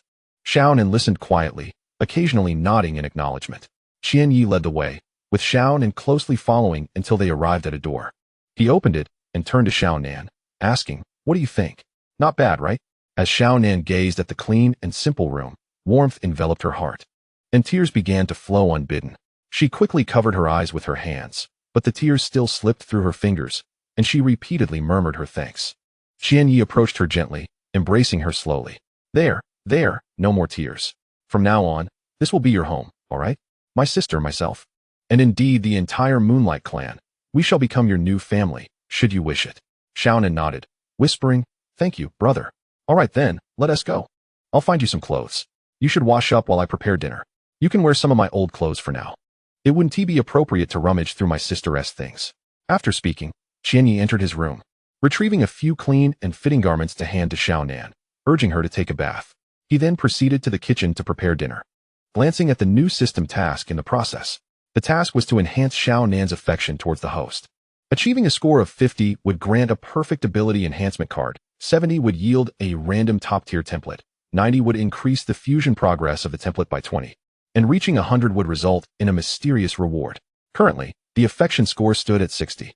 It seemed less rewarding than what Nana had offered, yet it was not without merit. However, was this system really steering him towards a harem? It appeared that, while not entirely impossible, it was a rather peculiar notion. Having traversed dimensions, Could the system not provide a greater variety of tasks? It felt as though he was toying with a young girl, akin to a cat. Was it truly necessary to issue tasks so early? She was merely 10 years old. 10. That said, an affection score of 60 was not particularly low. It seemed Shaonan held a reasonably favorable impression of him. After all, a ray of light in the unending darkness is always dazzling. And he had become that beacon in her arduous life. Any lower of a score would indeed raise questions. In the bathroom, Shaonan reveled in the warm water cascading over her skin, an indescribable sense of familiarity washing over her. How long had it been since she last enjoyed a proper bath? Since her parents' demise, even having enough to eat had been a struggle, let alone indulging in the luxury of a hot shower. After swiftly finishing her bath, she dried herself and donned the clothes her brother had prepared, which were slightly oversized but manageable. As she opened the bathroom door, she found Qianyi engrossed in a book. "Brother, what are you reading?" He closed the book and handed it to her, saying, "This is the chakra extraction method of our Moonlight clan. You should start practicing chakra extraction. I will be leaving tomorrow and won't return for a while, so you should follow the methods outlined in the book to extract chakra. After all, every girl should possess some self-defense capability, don't you think?" Shaonan held the book, nodding obediently. "All right, shall we eat now? Otherwise, the food will get cold." Sitting at the table, she gazed at the array of dishes and turned to Qianyi. "Brother Qianyi, shouldn't we call your sister to join us?" Upon hearing this, Qianyi scratched his head and thought, "Well, my sister is currently staying at a friend's house, and I didn't inform her before heading to the battlefield. I didn't get the chance to say goodbye to her before I left. Moreover, I'm only here for one night. Perhaps it's better if we don't meet." Shaonan nodded in understanding and looked at Qianyi earnestly. "Brother Qianyi, you are such a kind brother." "Well, it's not always the case," he replied, "but let us eat first, otherwise it will get cold." Chapter 20, Assassination 1. Qianyi directly chose to fuse with the template of Satoru Gojo. Instantly, a surge of memories and energy flooded his mind and body. He acquired a portion of Gojo's cursed energy, the 6 eyes, some combat experience, and the limitless technique. Furthermore, due to the nature of the system template, he could choose whether to activate the 6 eyes. When in use, he would possess a 360-degree perspective and dynamic vision capable of perceiving the opponent's movements. When not activated, his eyes would revert to their ordinary black. However, the 6 eyes, within the context of jujitsu, enabled one to see the flow of cursed energy. In the world of ninjas, it should allow him to perceive the flow of chakra, akin to the Byakugan of Konoha, yet far more aesthetically pleasing. Unlike the Byakugan, his eyes would not exhibit bulging veins while in use. It seemed that Satoru Gojo could teleport using the limitless technique, which was a pity since he had just reached full proficiency with the Flying Thunder God technique. Nevertheless, each had its merits, even if their abilities overlapped somewhat. After they finished their meal, Shaonan collected the dishes and went to wash them by the sink. Qianyi had intended to assist her, but she politely declined. According to her, being recognized as Qianyi's sister and allowed to stay here was already a significant privilege, and she wished to contribute in any way she could. Once Qianyi had finished his bath, he found Shaonan seated, having completed the dishwashing, poring over the chakra extraction method he had given her. He approached her gently and asked, "So, how is it? Is there anything you don't understand?" Shaonan shook her head. "It seems quite simple for now. I believe I'll be able to learn it and extract chakra in no time." Qianyi chuckled. "Don't let that slip to anyone else. Many struggle to grasp it despite their efforts. Being able to extract chakra is a prerequisite for becoming a ninja, which explains why ninjas are so rare compared to ordinary people. Some may have access to the method but still cannot sense or extract their own chakra. All things considered, Shaonan, your talent appears to be quite impressive. Who knows, you might become a formidable ninja in the future." Shaonan nodded softly. "I aspire to be a powerful ninja. If I had been strong back then, perhaps I could have protected my parents. But in the future, I will do my utmost to protect my brother." Qianyi affectionately stroked Shaonan's light blue-purple hair, saying, "I believe you will undoubtedly become the most exceptional ninja. However, it's time for children to sleep, or else they won't grow tall." Feeling his hand on her head, Shaonan's cheeks flushed slightly. "I'm not a child, but good night, brother. Sleep well." "Yes, good night." In the dead of night, Shaonan lay on the soft bed, finding it difficult to drift off. It was peculiar, back in the land of rain. She could fall asleep quickly even while drenched in rain and starving. This felt rather unrealistic. Shaonan extended her hand and pinched her own cheek, feeling the sting of pain, the warmth of food, a sheltering room, clean clothes, and her brother. She recalled her mother saying when she was very young that one day she would meet a boy who would treat her exceptionally well, leading to love and marriage. No, Shaonan. It is already a blessing that her brother has taken her in. How could she dare to wish for more? She was so ordinary. How could she possibly be worthy of her brother? It was enough to simply be by his side. Contrary to Xiaonan's fanciful thoughts, Qianyi lay sprawled on the bed, soundly asleep, drooling slightly at the corner of his mouth. The next morning, after getting dressed, Qianyi quietly opened the door to his room, preparing to head to the battlefield. Just as he opened the door, a melodious voice rang out beside him. "Are you leaving, brother?" Qianyi turned to see the girl sitting on the sofa, and he asked with curiosity, "You didn't sleep last night, did you?" The girl shook her head and replied, "I wanted to come and see you off since you're going to the battlefield today." Qianyi affectionately ruffled her hair and reassured her, "Don't worry, my strength is quite adequate, and with my teacher's guidance, I shall be fine." Xiaonan then pulled out a somewhat rudimentary talisman from her pocket and handed it to Qianyi. "Brother, this is a talisman I made, hoping that you will return safely." After accepting the talisman, Qianyi fastened it around his wrist, thanked her, and pushed the door open, setting off towards the gates of Konoha. Moments later, at the gates, after verifying his information, he summoned a wind eagle, which carried him toward the borders of the land of fire. Leisurely seated on the back of the wind eagle, Qianyi gazed down at the swiftly passing scenery below. It was hard to imagine that he had been in this world for a decade. Compared to the time he first arrived, he had undergone a significant transformation. From being one among the countless souls in his previous life to now possessing powers capable of contending with the 5 great shinobi villages and potentially upending the balance of the shinobi world. Could it be that he truly was the fated child of destiny from his previous life? With a golden touch, formidable strength, deceased parents, an adorable younger sister, and a dashing self. Was he not the quintessential protagonist? Had his former self saved the galaxy? At this moment, in a room within the Rain Village, several robust middle-aged men gathered around a table, seemingly engaged in discussion. "Boss, I've heard that this time the Konoha team is mainly comprised of the 3 disciples of the 3rd Hokage. Do they not look down upon us? Are you suggesting that the 3rd Hokage himself should join the fray? As the village leader, he must remain in a commanding position. If Sarutobi Hiruzen were to personally appear on the battlefield, it would only imply one thing. Konoha had reached a point where no one was left available, and its demise would not be far off," Hanzo of the Salamander said calmly. "Indeed, boss. However, even if Sarutobi Hiruzen does not personally engage, the opposing side is formidable." Another chimed in. "Just days ago, our elite squad returned with no survivors." Hanzo gazed at the map before him, tapping his fingers lightly on the table. "Do you think they were chosen as the Hokage's disciples for no reason?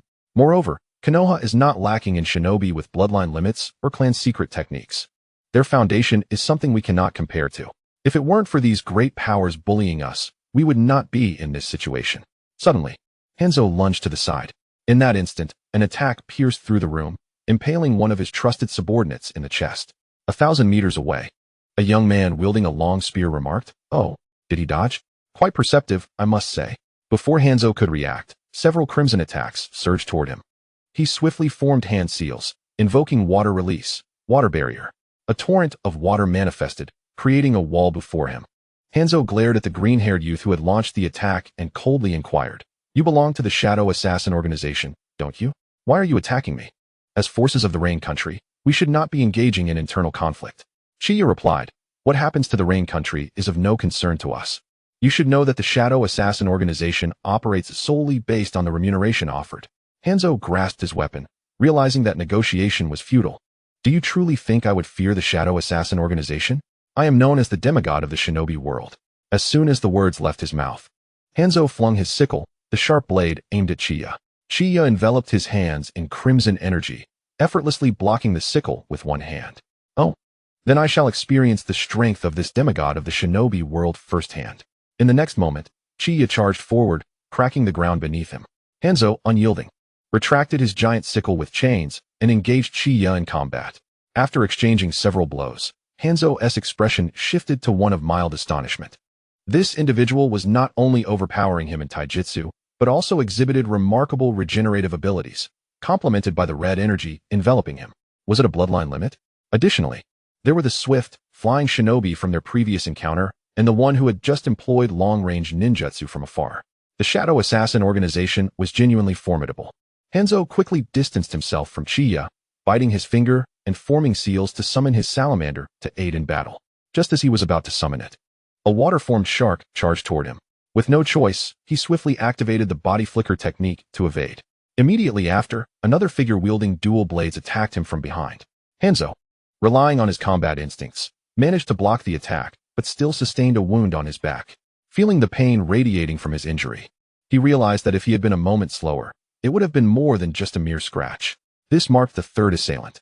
Was this the prowess of the Shadow Assassin organization? Adding in the flying adversary from their last encounter, there were now 4 formidable foes at the level of a village leader. It seemed that no one had anticipated that a newly emerged assassin organization could wield such overwhelming power. Before he could ponder further, a black whip descended from the sky, aiming to strike him. He hastily executed the earth release, earth wall to block it. However, at the moment he successfully defended against the whip. Another attack shattered his earthen barrier, the bullet piercing through and embedding itself in his left arm. Enduring the pain, Hanzo regarded the menacing Uchiha and lawn before him. With blackbirds circling overhead, an unknown shinobi lurking in the distance. Hanzo of the Salamander, how impressive it is that we 4 have united to deal with you. You must hold quite the reputation, the blackbird mocked from above. Hanzo's face, hidden beneath his mask, twisted in a grimace. You may seek to kill me, but you must at least reveal who desires my demise. Uchiha's indifferent gaze met Hanzo's, and he replied, Who said we wish to kill you? Hanzo the Salamander scoffed disdainfully. Are you not here to kill me? Could it be that you have come merely to invite me to dinner? Red Fong smiled wryly. The one who hired us to eliminate you lacks sufficient funds. Thus, they are only willing to pay for an arm. Therefore, today, you must sever one of your own arms, and we shall graciously withdraw. Otherwise, if this continues, your life may very well come to an end. Although 4 against 1 is hardly fair, Hanzo the Salamander, the choice is yours. Shall we assist you in the dismemberment, or will you do it yourself? Alternatively, perhaps you wish to test your strength against us and attempt an escape? Oh, and I almost forgot to mention, all your comrades surrounding you have been dealt with. Do not harbor any hopes for reinforcements. For a moment, Hanzo the Salamander found himself in a quandary. To a ninja, an arm holds immense significance. Even a mere injury to a finger can greatly diminish one's combat prowess, let alone the loss of an entire arm. Even the god of ninjas, Hashirama Senju, required both arms to wield his jutsu. Aside from a select few and those adept in ocular techniques, losing an arm renders one nearly incapacitated. The Uchiha clan might manage to utilize Jinjutsu and activate Susanoo without an arm, but a typical ninja would have to rely solely on taijutsu.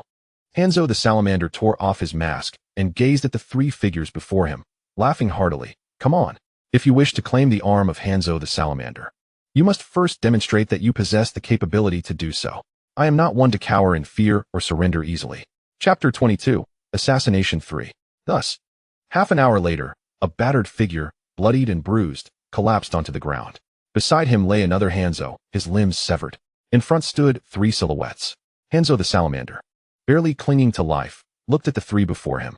He had lost, utterly and completely. Red Fong regarded the fallen Hanzo with a slow, contemplative tone. Was it truly necessary? Would it not have been better to sacrifice an arm to preserve your life? We had no intention of taking your life. Hanzo opened his mouth but uttered no sound, merely casting a glance toward the hidden rain village. Observing the feeble state of Hanzo, Red Fong enveloped his hand in crimson energy. Then, farewell, demigod of the ninja world, Hanzo the Salamander. As his words faded, a red attack pierced through Hanzo's heart. Thus fell the tyrant who had instigated the second great ninja war. He's gone. He's gone. What a tremendous loss. It seems we have given Konoha quite the bargain. With the price of an arm, they have purchased an entire life. Red Fong lamented with a hint of sorrow. Lon, seeing that the target had perished, had no intention of lingering with the others. He departed swiftly, remarking coolly, my assassination objectives in the Hidden Rain village are not yet complete. I must take my leave. Red Fong and Blackbird paid little mind, merely nodding before severing Hanzo the Salamander's head. Blackbird turned to Red Fong, saying, I must ask, Red Fong, did you not exert your full strength? You always give me a rather ominous feeling. Red Fong grinned, revealing blood-red teeth. Don't tell me you have not improved at all over these past few years. I would surely laugh at you for eternity. Blackbird replied slowly, how could that be? With the abundance of resources provided by the boss, our strength has undeniably seen a significant enhancement. However, the increasing number of members in the organization has also intensified my burden. Red Fong nodded in agreement. He too felt the weight of pressure. Yet soon, that would no longer be the case. Once he amassed enough funds to exchange for that item, his power would undergo a remarkable transformation. Not only would he become immune to the influences of blood magic, but he would also gain the ability to dominate and fully control its power. At that time, his status within the organization would be secured. However, he could not help but envy those who could conduct experiments in the shadow realm, inventing trinkets while reaping easy rewards. Truly, it seemed as if the heavens had bestowed upon them a bountiful feast. Meanwhile, Uchiha had arrived at the battlefield encampment. After meeting with Orochimaru, he returned to his tent to rest. Presumably, the war with the Hidden Rain village was nearing its conclusion. In the Hidden Rain, aside from Hanzo, the strongest remaining were merely elite jonin. Aside from Hanzo's troublesome poison, the rest were hardly worth mentioning. With Hanzo's death, the outcome for the Hidden Rain village was already predictable. Without Hanzo's presence, the remaining ninjas of the Hidden Rain village could scarcely withstand an attack from any of the 5 major ninja villages. Konoha would likely only have the battlefield against Sunagakure left to contend with. The Iwa and Kumo villages were engaged in their own conflicts. Logically, the 3rd Tsuchikage, Inoki, should have outmaneuvered the 3rd Raikage during the 2nd Great Ninja War. Tsukumo Hatake had slain the parents of the Scorpion. One could only wonder if his intervention would lead to an early conclusion of the war between Konoha and the Hidden Rain village, and what repercussions that might entail. In Sunagakure, within a discreet stronghold, an elite jonin responsible for intelligence approached the 3rd Kazekage, speaking with an air of urgency. Kazuko-sama. Our spies stationed in the Hidden Rain village have reported that last night, Hanzo the Salamander was attacked and may already be dead. The 3rd Kazekage furrowed his brow. If Hanzo truly perished, we are in grave trouble. One Tsukumo Hatake is already a considerable nuisance. If the forces of the Hidden Rain advance, we shall be unable to withstand them. Immediately instruct our spies in the Hidden Rain village to provide timely updates. If the information is accurate, abandon all engagements with Tsukumo Hatake and prepare for immediate withdrawal. Understood, Kazekage-sama. Within Awagakure, a somewhat short youth clad in the Tsuchikage's cloak listened to his subordinate's report. Interesting. So it was Hanzo the Salamander? What power could possibly assassinate him? In Kirigakure, a group of individuals gathered around a table. Damn it. Hanzo the Salamander has truly been killed? The shadow assassins are indeed formidable. With Hanzo's demise, our Kirigakure must also retreat. Many powerful ninjas have already fallen to the shadow assassins. We can no longer endure further losses. In Kumogakure, after lingering in the encampment for several days, preparations were made to return to Konoha. According to Orochimaru, with Hanzo dead, the Hidden Rain village was leaderless and thus not to be feared. Upon receiving the news, Sunagakure also began contemplating a retreat. The battles between Awagakure and Kumogakure concluded prematurely, fearing that other ninja villages might gain an advantage. The Hidden Rain and Kirigakure also announced their withdrawal from the battlefield. The 2nd Great Ninja War was nearing its end. Due to his involvement, the war had concluded earlier than anticipated. One could only wonder if a 3rd Great Ninja War would arise. The 3rd Great Ninja War was ignited by the assassination of the 3rd Kazekage. His death was precipitated by the demise of Scorpion's parents at the hands of Tsukumo Hatake, leaving Scorpion with a festering resentment. However, as Tsukumo ultimately took his own life, the only remaining adversary became the 3rd Kazekage. Tragically, the 3rd Kazekage was not only betrayed by his own elite ninjas, but was also transformed into a puppet after his death to serve others. What a cruel fate. Yet one could not imagine that the 3rd Kazekage would perish due to his circumstances. In the original work, the Wind Shadows seem to have endured considerable misfortune.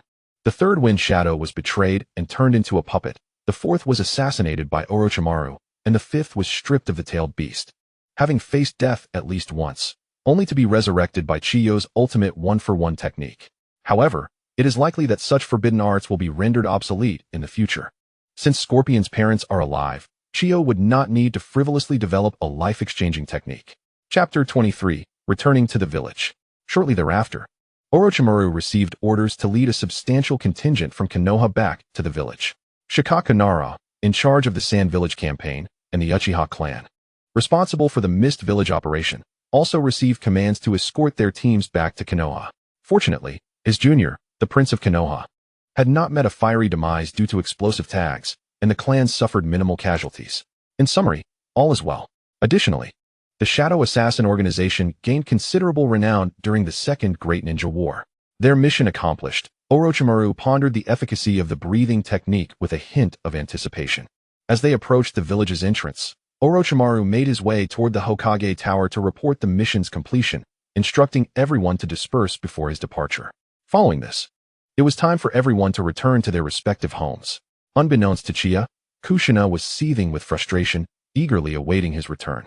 Upon meeting Conan, Kushina could not help but clench her fists, yearning to give Chiya a thorough thrashing. After all, she had financed the construction of their home, and the extra room was intended for herself. Yet, Chiya had gone off to battle and returned with an adorably charming girl. What a splendid fight that must have been. Chiya, accompanied by the clan leader and other members of the Tsukuyomi clan, strolled towards their clan's territory, their faces adorned with joyful smiles, reflecting the sentiments of all present. Upon arriving at the Tsukuyomi clan's grounds, over 20 clan members, both young and old, greeted them at the entrance. Chiya caught sight of his younger sister and Conan smiling at him. His heart tightened with an ominous premonition. Observing Conan's smile, although cheerful, felt distinctly different. Many embraced one another, expressing their long-held sentiments of yearning. As Chiya approached the three girls, he found himself at a loss for words, intending to utter something poignant. However, his sister ran up to him, circled around him, and upon confirming that her elder brother was unharmed, promptly pinched his ear. "Oh, Chiya, you've grown quite bold. Haven't you? You didn't even come to say goodbye before you left? Truly, you are my real brother." Chiya glanced at the gathering of elders who had been drawn over by his sister's commotion. "Yeah, could you perhaps spare me some dignity? I did return safely. Did I not?" Chiya's younger sister, Chiwe, shot him an annoyed glare before releasing her hold on his ear. Seeing her relent, Chiya dutifully trailed beside her, his gaze fixed on the ground, acknowledging his lack of standing in this matter. Furthermore, the clan leader, an elder, made no effort to defend him, merely enjoying the spectacle. At that moment, Chiya and the three girls were seated around a table. Chiwe and Kushina puffed their cheeks while observing him, while Conan quietly regarded him. Chiya sensed a palpable tension in the air, feeling compelled to say something. Suddenly, flashes of scenes from his previous life watching Naruto flickered through his mind, such as Hashirama Senju bowing his head in desperation at the 5 great shinobi villages meeting, pleading for peace. In a moment of weakness, he rested his head on the table, meekly apologizing. "I'm sorry, I was wrong. Arguing with women is futile, even if they are merely 10 years old." Chapter 24, The Aftermath of War. The three girls gazed at the individual with his head on the table, their minds swirling with thoughts. Chiya slowly lifted his head, glancing at the three of them, awkwardly smiling. "I just returned. How about I eat first?" Chiwe, observing her brother's eager expression, thought, "Is this truly the same brother who kills without blinking on the battlefield, as Tsunade-sensei described? Surely, there must be some mistake. Fine, I'll let you off this time. Go ahead and eat. But if you ever leave without telling me again and engage in perilous activities, I'll find a blonde to marry, understand?" Chiwe warned. Pointing a finger at Chiya, he nodded vigorously, promising not to repeat his mistake. The thought of his sister marrying a blonde sent shivers down his spine. After all, he had raised this little white rabbit for so long. How could he let just anyone take advantage of her? Who knows what kind of life she would have if she married someone else? Chiwe entered the kitchen to fetch food, while Conan dutifully followed her elder sister to assist. This left Chiya and Kushina sitting on the bench, exchanging glances. As he looked into Kushina's bright eyes, a blush crept onto his face. After a few seconds of mutual gazing, he succumbed to embarrassment. At that moment, Kushina exuded an aura reminiscent of an adorable cat, pouting in frustration, which he found utterly charming. Kushina, noticing Chiya's reluctance to meet her gaze, felt a surge of delight in her heart. Although he clearly had no idea what he had done wrong, what could she do? After spending the last few days together, she learned that Conan was merely another unfortunate soul who had lost her family. She couldn't very well tell Conan that her designated room had been usurped. After all, it would be unjust to evict her. Moreover, it would only require a bit more expenditure to build another room. Money was no object for her, especially since Konoha, or rather, Granny Mito, had compensated her handsomely. While she now had ample funds, there was only one of her. Back at the Ninja Academy, Chiya was quite popular. The girls practically salivated over him. Yet, despite 4 years passing, he had not been linked to any scandal. She felt reassured that he was not a promiscuous rake. Surely, he did not bring Conan back merely for her looks, did he? After all, there were plenty of beautiful girls at the Ninja Academy. It would be absurd to intentionally pick one from the rain country. As Chiya observed Kushina's adorable pout, he reached out to pinch her cheek, which was soft and smooth. So delightful. Kushina felt her cheeks redden at his touch, swatting his hand away in irritation. "What was that for? Why did you do that all of a sudden?" Chiya chuckled. "Oh, it's nothing. I just find your angry expression utterly adorable. You remind me of those cat videos on TikTok I used to watch in my past life." While not identical, the resemblance was strikingly close. Kushina turned her head away, feigning indifference. "He called me cute?" She had heard about his notable achievements on the battlefield. She needed to diligently train her chakra and sealing techniques. Otherwise, how could she compete with the other girls in the village? How frustrating it was that she couldn't appear more ordinary. While I am certainly capable of supporting this fellow, it is undeniable that he is growing increasingly renowned. Moreover, he has even brought someone home. Through this period of acquaintance, it is abundantly clear that little Nin has developed a fondness for him. After all, who wouldn't be enamored by a young man who offers a sense of security during times of peril and anxiety? Not to mention, he is not only handsome but also possesses remarkable strength. In every aspect, he excels, save for the fact that he is quite popular. Chapter 25. Breath of the Night. On the day following their return to the village, Orochimaru took Chiya to pay a visit to our esteemed third Hokage, Hiruzen Sarutobi. It is worth noting that I can consider myself a grand student of Hiruzen.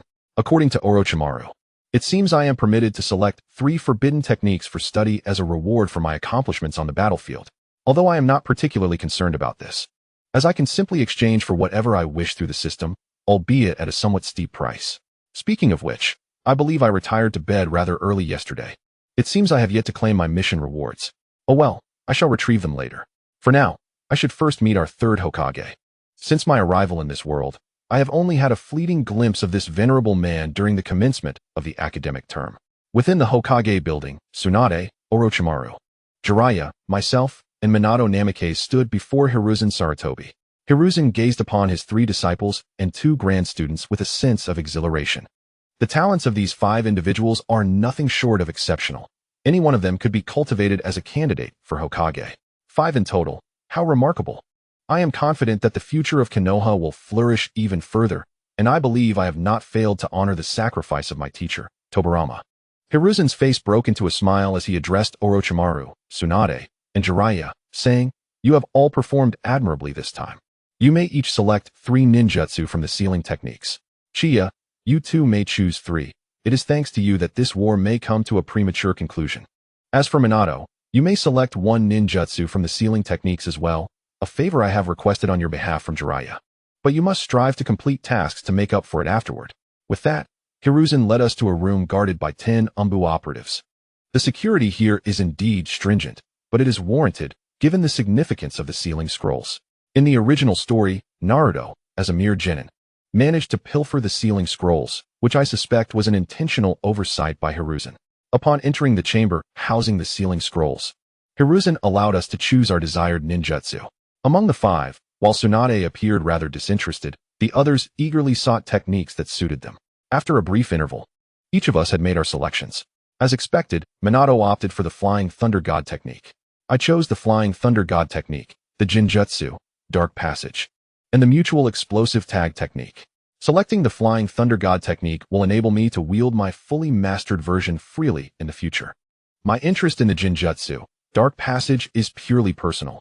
This technique was specifically devised by Tobirama Senju to counter the Uchiha clan, capable of creating darkness to obscure vision and limit the formidable insight of the Sharingan. Logically, it should also provide a counter to the Byakugan, shouldn't it? As for the Mutual Explosive Tag technique, it might be quite fitting for little Nan.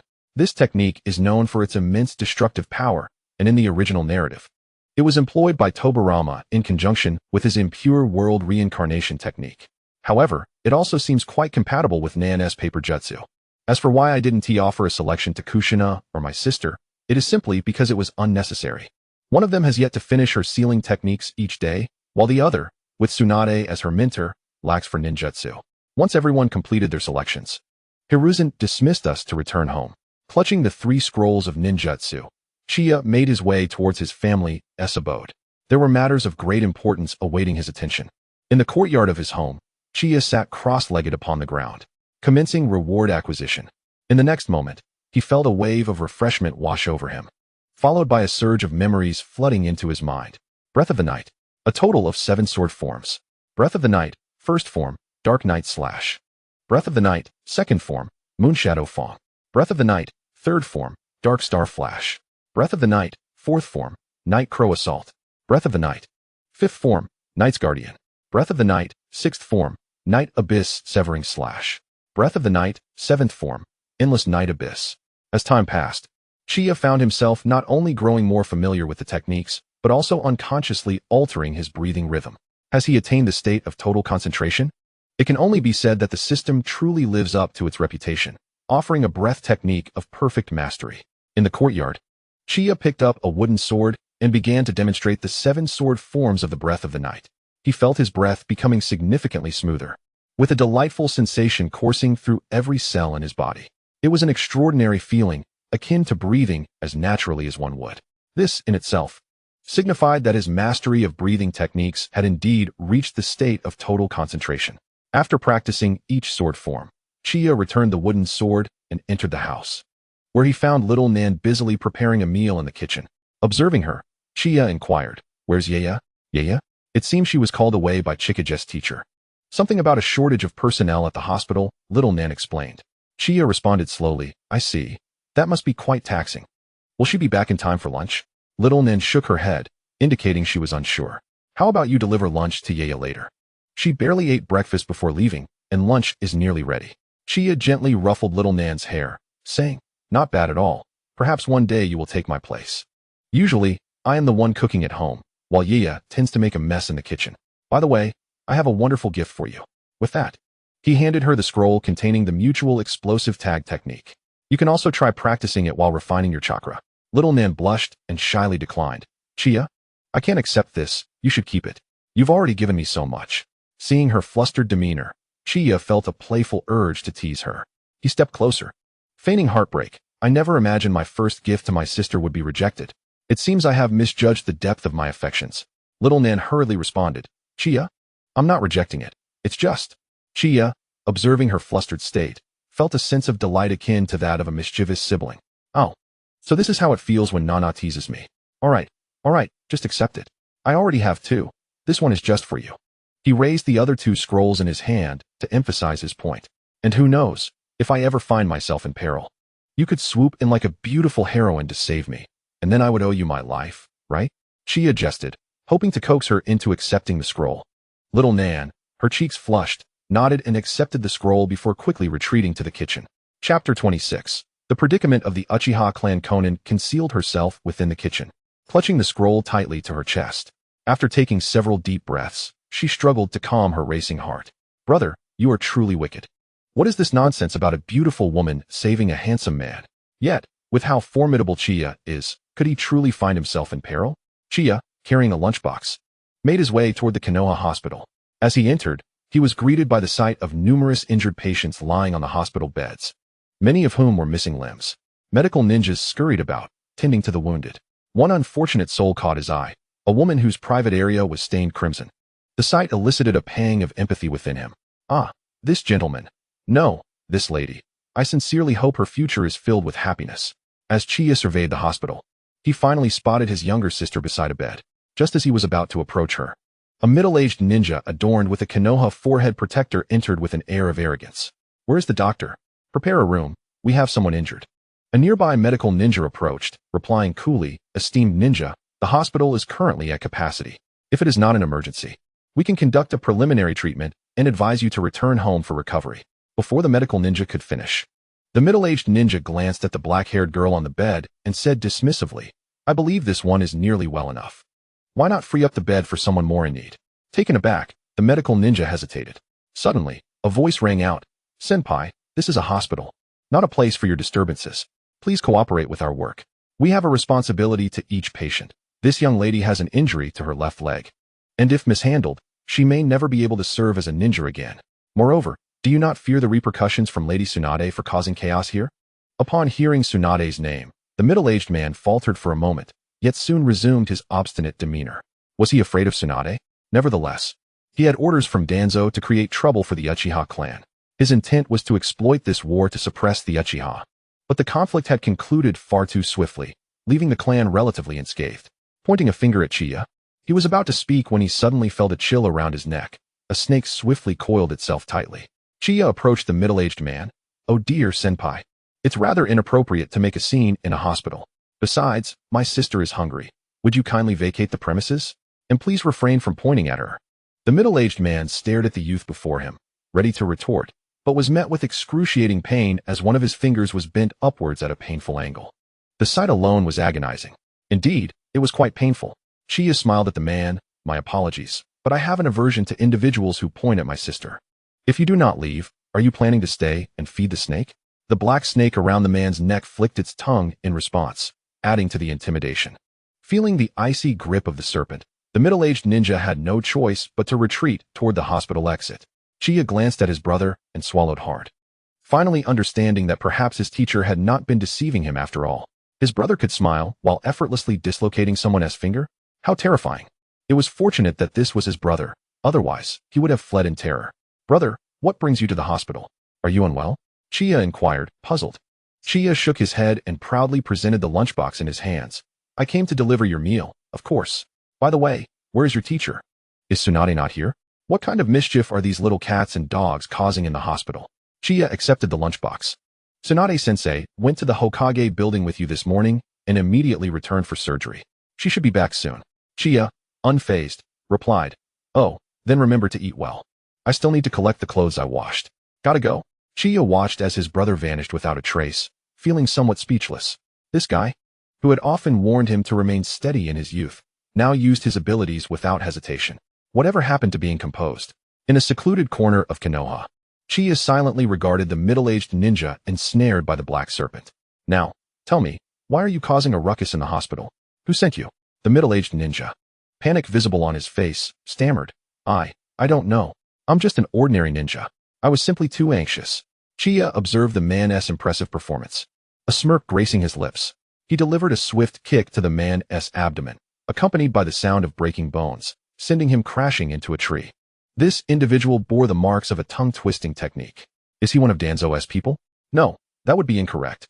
Root was established only after the Second Great Ninja War, so he shouldn't have been involved yet. By this reasoning, it was highly likely that this man had come to stir trouble with the Uchiha. The girl on the bed? Truly a testament to the legacy of Tobirama Senju's disdain for the Uchiha clan, thanks to Danzo. To dare come to the hospital seeking trouble with the Uchiha just after their defeat. Uchiha approached the middle-aged man, chakra enveloping his hand as he pressed it against the man's chest, instantly ending his life. Little Black, dispose of this corpse, Uchiha instructed the black snake beside him, casually tossing a beast ball to Little Black. Yes, Lord Uchiha. Little Black swiftly expanded, consuming the middle-aged ninja along with the beast ball. With a puff of smoke, he returned to the dragon cave. Upon arriving at the dragon cave, Little Black was met by his father rushing toward him. How did it go, my son? Did you accomplish the task? Did you slack off? Little Black gazed up at the imposing figure of his father. How could I possibly fail? Speaking of which, did Lord Uchiha treat your injuries back then? The Black King coiled his massive body, his enormous vertical pupils fixed on his most gifted son. Ah, that's a long story. You know, those three rascals deceived me. Had it not been for my contract with Lord Uchiha and his healing, I might not have returned at all. The Black King cast a sidelong glance at a massive corpse nearby. Having only followed Lord Uchiha for a short time, not only had his injuries healed completely, but his strength and even bloodline had improved. In summary, Lord Uchiha is extraordinary. Speak less, act more. Following Lord Uchiha, who knows, we might transform from snakes into dragons. From now on, our clan shall be the most loyal supporters of Lord Uchiha. I should have dodged when fighting that wind hawk.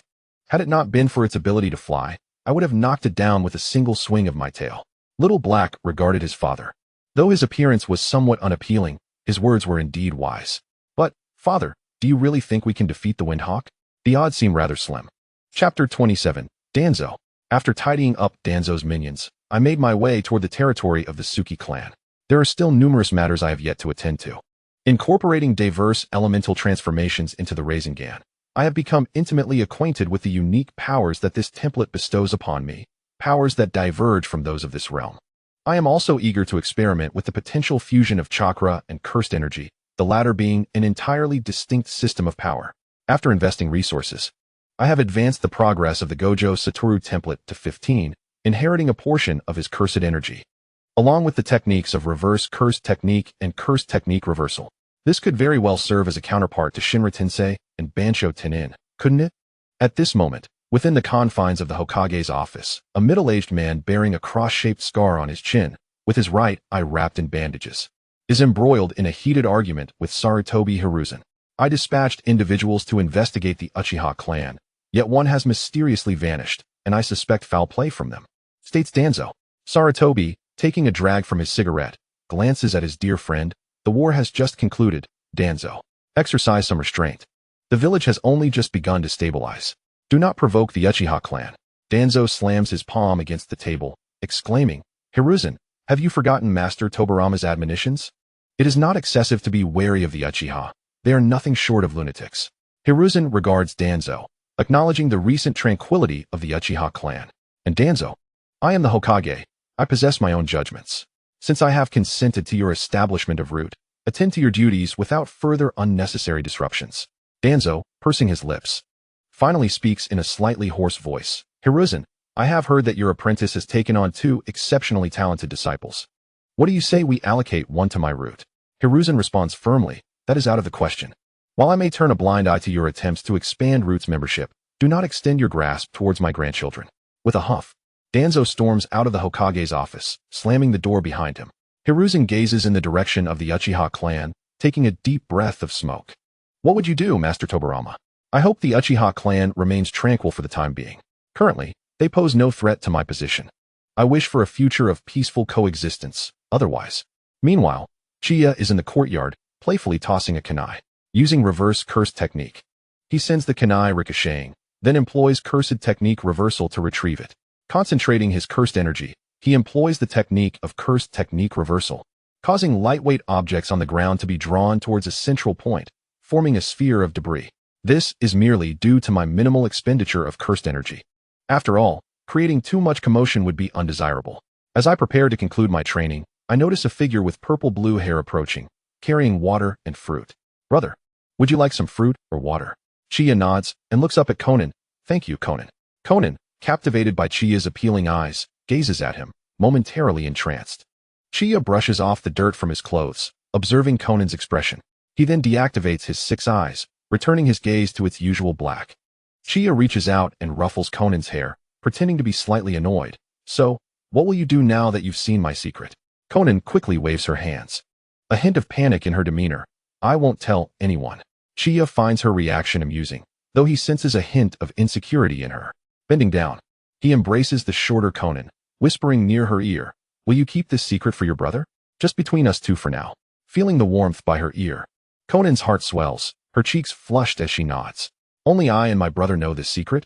At that moment, a red figure approaches from a distance. Kushina observes the blushing Konan, who is looking down. She glares at Uchiha. Hey, I hope you're not bullying my little sister, are you? I warn you. She's my recognized sister. You cannot harm her. Uchiha looks innocently at Kushina. I haven't done anything. You are slandering me, do you understand? Kushina, noticing Konan standing with a plate in hand, pulls her into the house. What do you care about that scoundrel? If he wants something to eat, he can come and get it himself instead of making you stand there with a plate. Konan looks up at Kushina with gratitude and guilt in her eyes. Nanane. I only brought it out after seeing Brother Uchiha finish training. Kushina sighs. Fine. Since you came here, Uchiha has been complaining about how lazy this guy is, saying all the household chores are done by you. Konan smiles at Kushina. Nanane, I've merely done a few small tasks. She continues, if it weren't for Brother Uchiha, we might have already perished in the land of rain. Kushina gazes at Konan with a hint of compassion. After all, even after my clan was annihilated, I was taken back to Konoha by Mito, albeit with ulterior motives. Yet, I had enough to eat and wear. Compared to you, perhaps I am the fortunate one. Aren't I? Noticing the simplicity of Konan's clothing, Kushina takes her hand. How about we go shopping together? There are plenty of fun places in Konoha. Once Suki finishes work, we can go together. I've been exhausted from practicing sealing techniques. As Konan attempts to decline, Kushina points at Uchiha. Uchiha, you come too and help us carry things. Uchiha grimaces. Please, I don't want to. Before he can finish, Kushina approaches him, tugging at his collar and pulling his head down to meet her gaze. Uchiha stares into Kushina's bright eyes and clenched fist, raising his hand. All right, I'll go. Kushina nods in satisfaction and releases Uchiha's collar. In the living room, after sending Konan away, Uchiha and Kushina settle onto the sofa. You X2. I X2. You go first X2. Their simultaneous utterances create an awkward atmosphere. Unable to tolerate the tension, Kushina exclaims, all right, you go first. Speak up, what were you plotting by sending Konan away? Chapter 28, Shopping. Uchiha, observing Kushina's playful expression, strides over to her side, gently tucking a strand of hair behind her ear and teasingly blowing into her ear. What do you think I am planning to do? Kushina, feeling the warm breath against her ear, blushes deeply, retorting, you? Be careful, I might just bind you up like a dumpling with a sealing technique. Chiya leans in closer, teasingly whispering, "Oh, is Nanane feeling shy? How could that be possible?" She retorts. Kushina gazed at the approaching Chiya, her mind momentarily overwhelmed as she tightly shut her eyes, standing dazed and unsure of her next move, though a flutter of excitement danced within her. After a brief pause, she opened her eyes out of curiosity, only to find Chiya seated calmly on the sofa, a playful smile adorning his face as he observed her. How bold of him. She never anticipated that one day she would be the subject of such teasing. Noticing the flush on Kushina's cheeks, Chiya leaned closer, teasingly suggesting, "You didn't think I was about to kiss you, did you?" "Surely not. But if you were to ask nicely, I might just consider it." Kushina, feeling somewhat irked by Chiya's confident demeanor, thought of the saying, "Endure for a moment, and the storm will pass. Step back, and the frustration only grows." Without further ado, she lunged at him. Chiya, startled by her sudden movement, feared she might collide with him and allowed her to embrace him like an octopus. "Hey, have you had your fun yet? Get down, would you? You know, it's improper for men and women to be this close," he said, glancing at the girl clinging to him with a hint of exasperation. Ignoring his words, Kushina wrapped her arms around his neck and locked her legs around his waist. She looked up into his face, and without a second thought, she leaned in and kissed him. Stunned, Chiya stood frozen, grappling with the realization that he had just been forcefully kissed. Was this his first kiss gone? In a past life, this would have been an unbearable fate. Breaking from his stupor, he gently pried Kushina's arms and legs away and set her down on the sofa, softly tapping her cheek to bring her back to reality.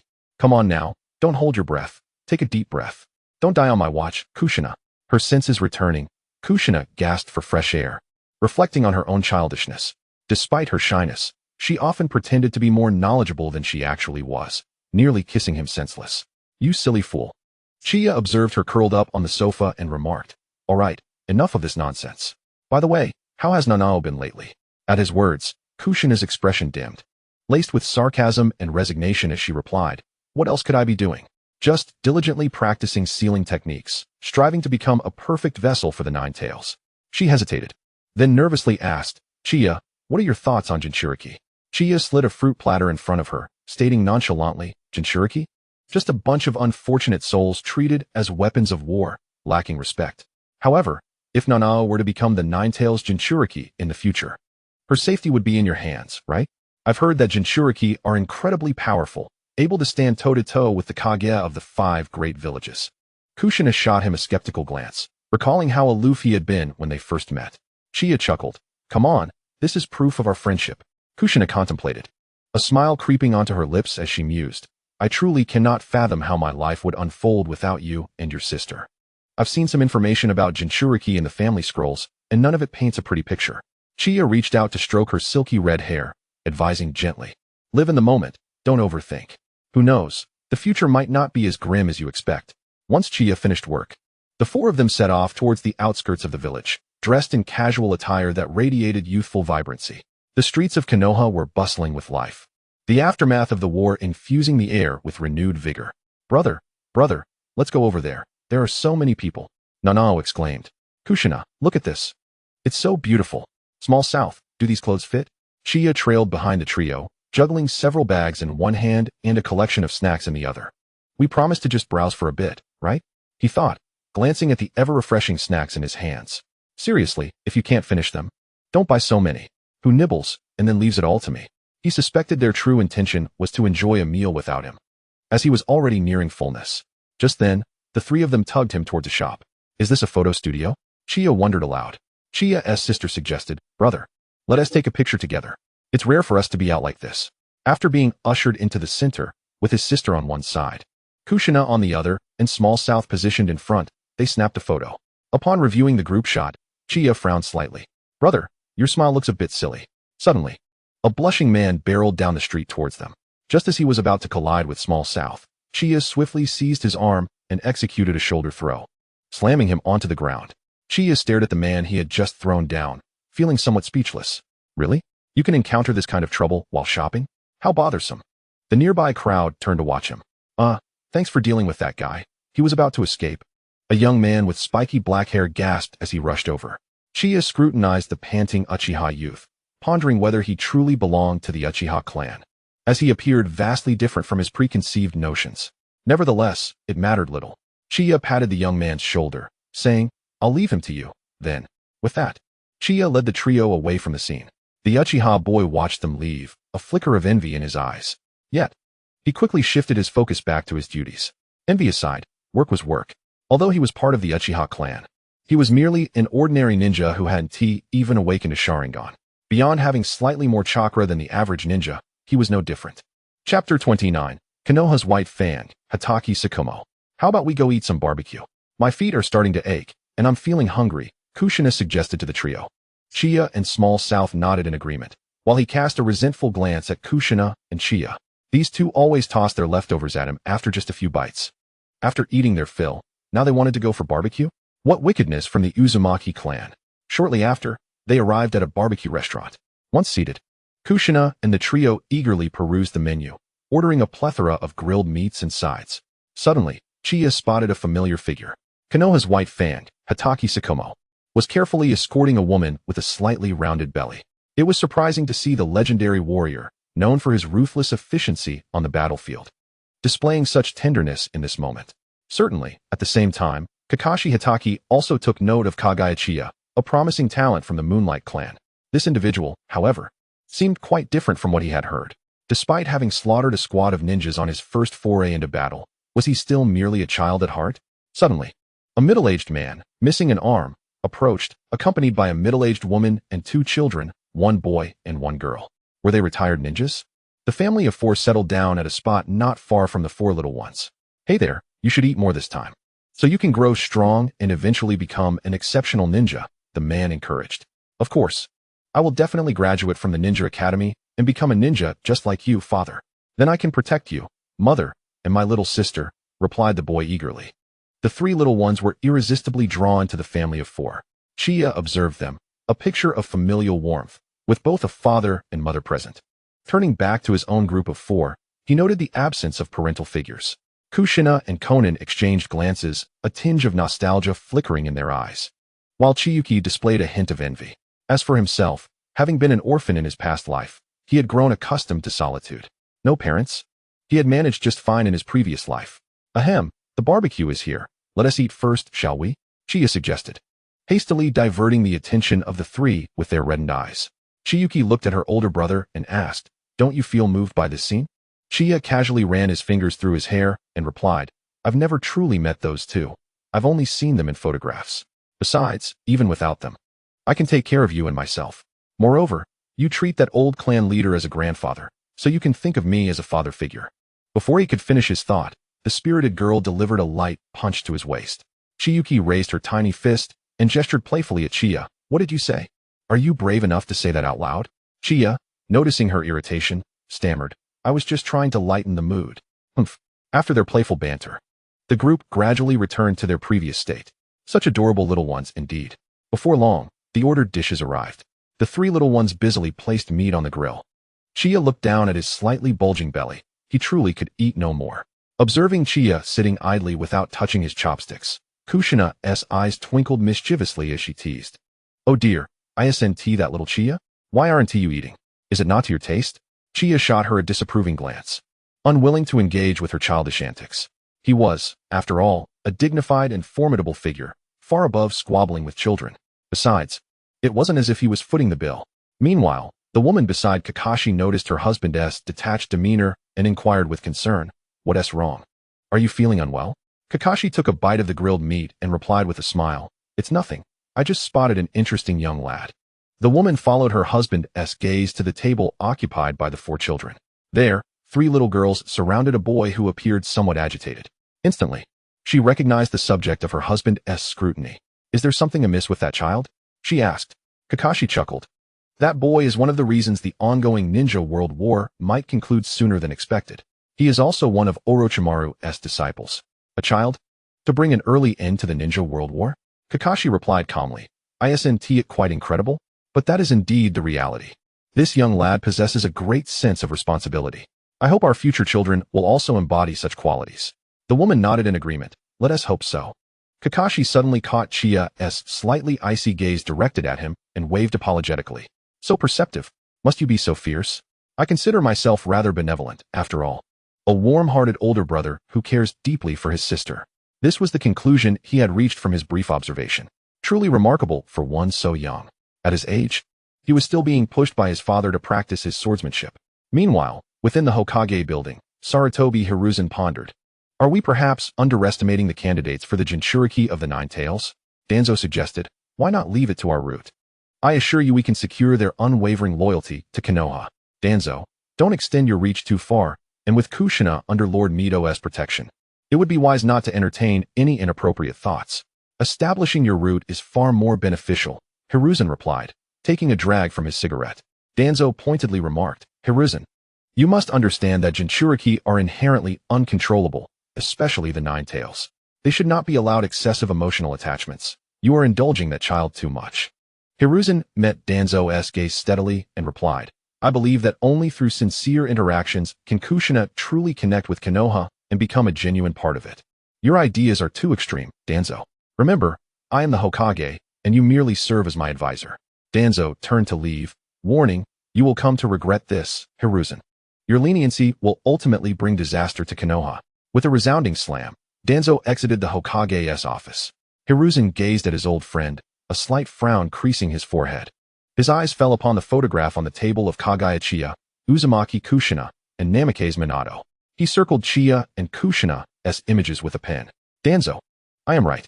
The will of fire is correct. Time will prove my stance, just as it did when Master Tobirama chose me as Hokage over you.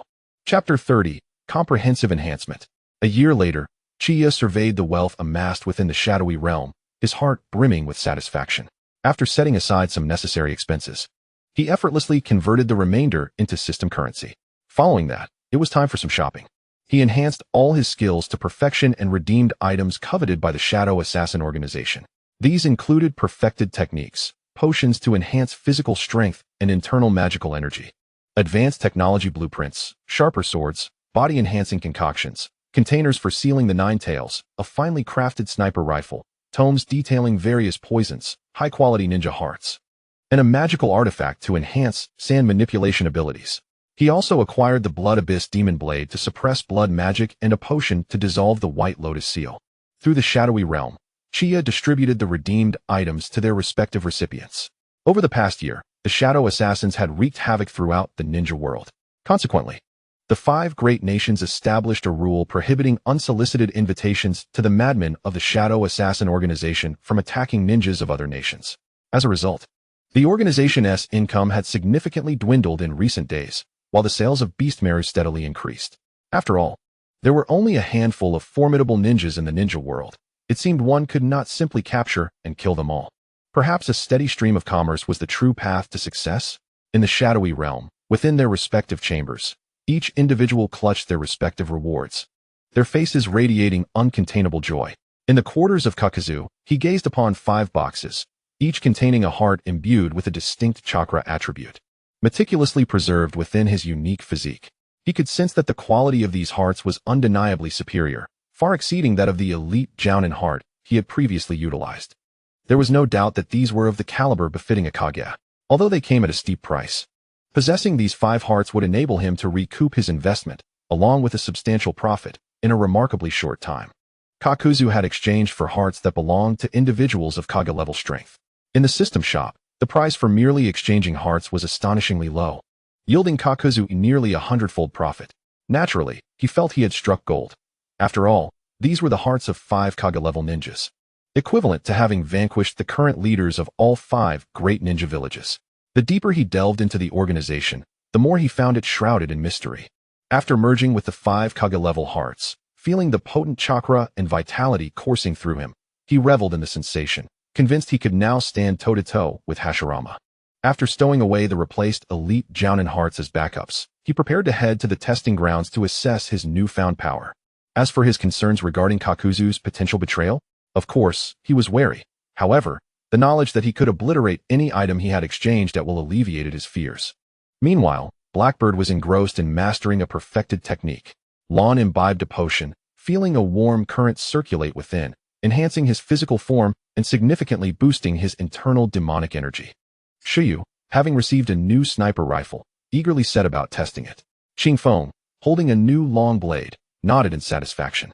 Manjusaka, after receiving her reward, nestled herself in her room to concoct a new poison. Akainu, having dispelled his own White Lotus seal, successfully tamed the blood demon for his own use. In the parlance of the Naruto world, he could now be considered the quintessential blood demon Jinchuriki. The Prince of Stan, upon receiving blueprints, immediately retreated to his laboratory to conduct experiments.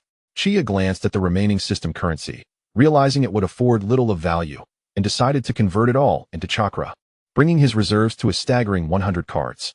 Within the span of a year, the rapport between Konan and Kushina had reached its zenith at 100. From Kushina, he obtained an exclusive Sage Mode and a summoning card from another realm, along with a mysterious grand gift. He had fully mastered the exclusive Sage Mode and utilized the summoning card, while the mysterious grand gift yielded a supreme item, the Holy Grail of Life. Upon reading the item description, he was overjoyed. The mysterious grand gift was truly remarkable. After Conan's rapport hit 100, she received a template with 20 progress.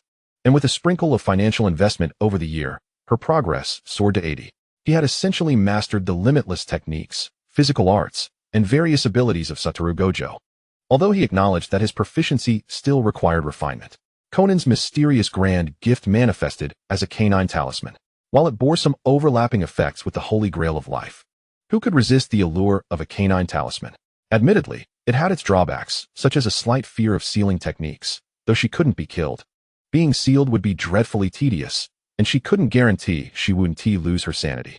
As it stood, aside from the Otsutsuki clan and the lurking threat posed by Madara, everything else seemed trivial. With his current strength and influence, he could easily overpower the major ninja villages. One must consider the current timeline. After all, the Third Great Ninja War had yet to commence. Although the Second War had concluded prematurely due to his interventions, he couldn't ascertain the exact onset of the Third War. Nevertheless, he had risen to a position of influence within his village. Any news of impending conflict would reach him without delay. Presently, the poor soul Madara had chosen to inherit his will was merely an infant. One could only speculate whether his involvement would affect Obito's selection. As it stood, Madara's Rinnegan had manifested in Nagato, who was wandering the Rain country alongside Yahiko. Interestingly, without Conan's counsel, Yahiko and Nagato appeared to coexist harmoniously. Chapter 31. Shadows resounding throughout the ninja world at this moment, within the confines of the Rain country. The living conditions of its inhabitants had noticeably improved compared to the dire circumstances of the Second War. While the 5 great ninja villages had not overtly acknowledged it, the shadowy assassin organization had gradually infiltrated the hearts of their rulers.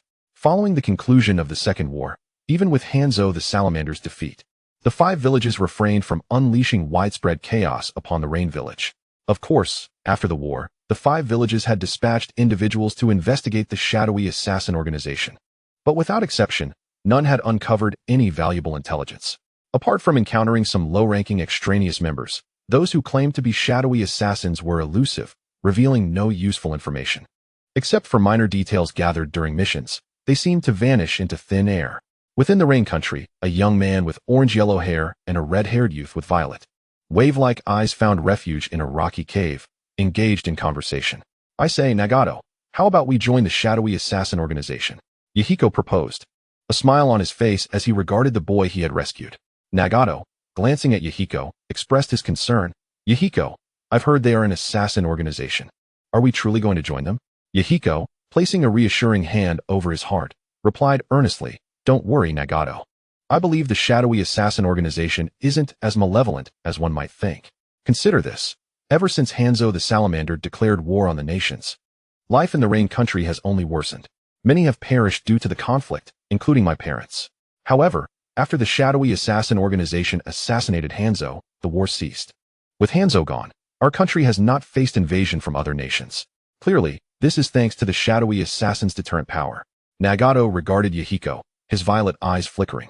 "So, Yahiko, are you prepared to become an assassin?" Yahiko hesitated, unsure of how to respond. "Well, I haven't made a decision yet. I'm not particularly fond of the idea of killing for bounty. But we have no other options, do we? Plus, I've heard that the shadowy assassin organization is recruiting extraneous members, not solely assassins. There are merchants and other roles too. If we aspire to become ninjas, we need someone to teach us how to cultivate chakra. The shadowy assassin organization is currently our only avenue to learn the chakra refining techniques." Nagato, displaying a hint of resignation, finally acquiesced. "Fine, I will accompany you. After all, you saved my life." Upon hearing Nagato's response, Yahiko excitedly embraced him, exclaiming, That's wonderful, Nagato. Let us pack our things and set off in a few days.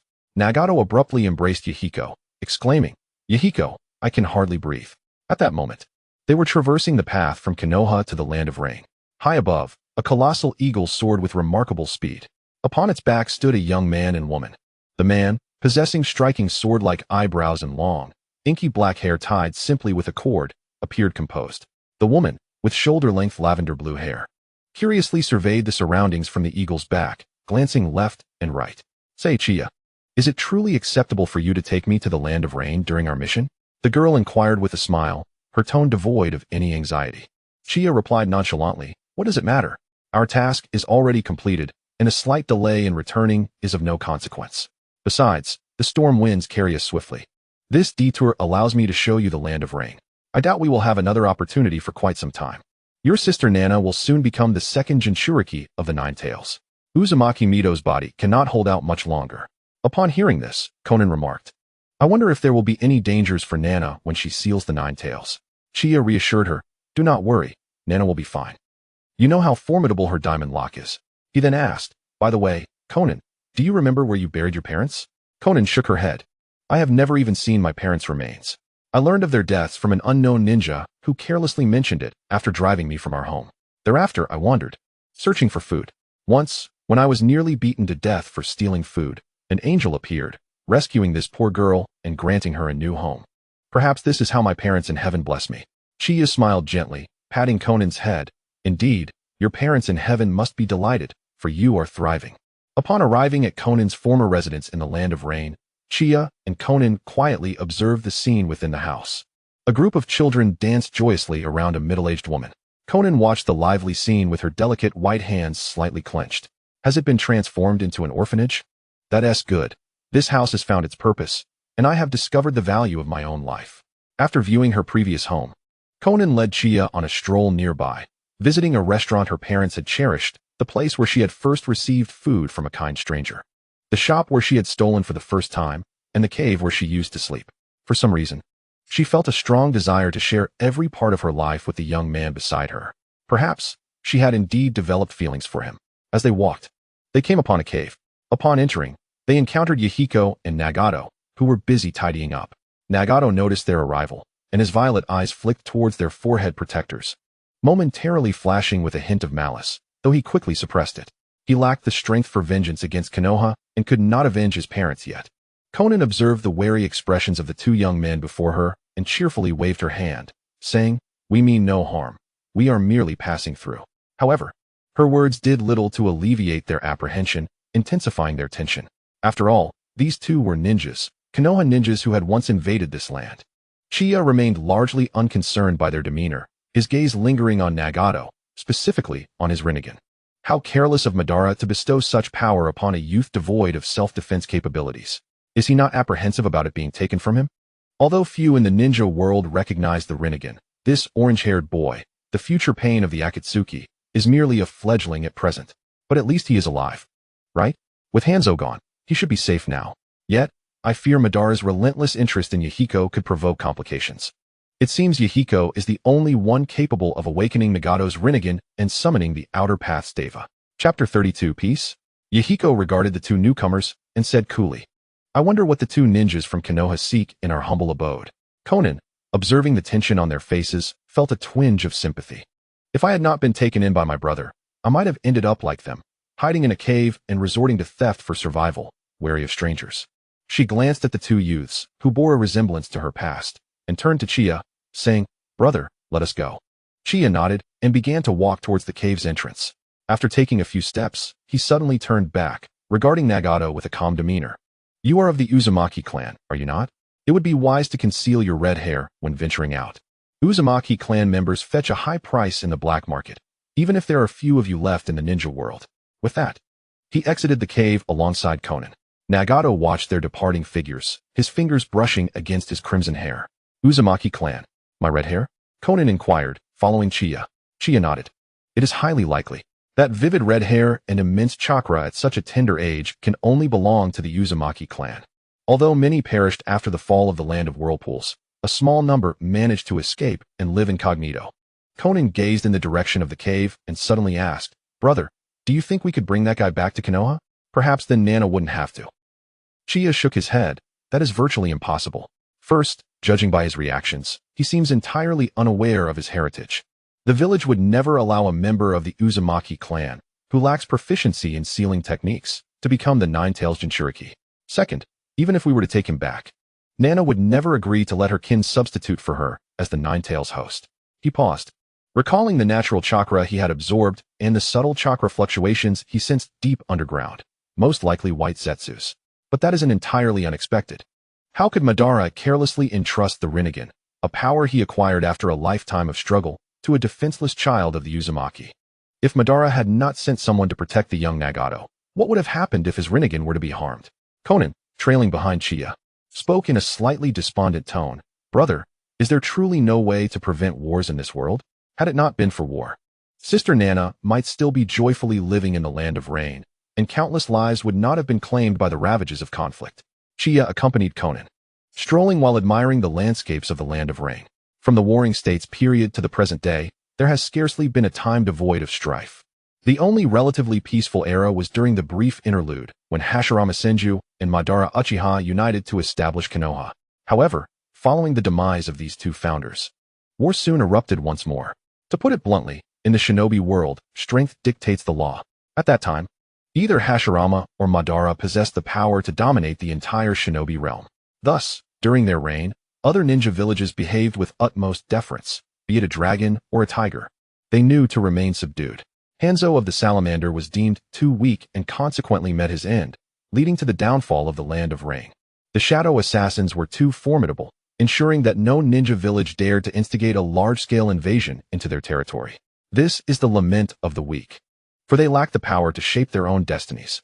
As these thoughts flowed, raindrops began to descend from the heavens, as if responding to the words spoken, or perhaps out of pity for the powerless. Konan listened intently to her brother's musings, nodding thoughtfully. Although they were of similar age, her brother seemed to possess an abundance of profound wisdom. Ah, well, whatever he says must be true. All she needed to do was to heed his words. Watching the rain intensify, Konan hastily crafted a paper umbrella, coating its exterior with a waterproof oil. She stood on tiptoe to shield her brother from the downpour.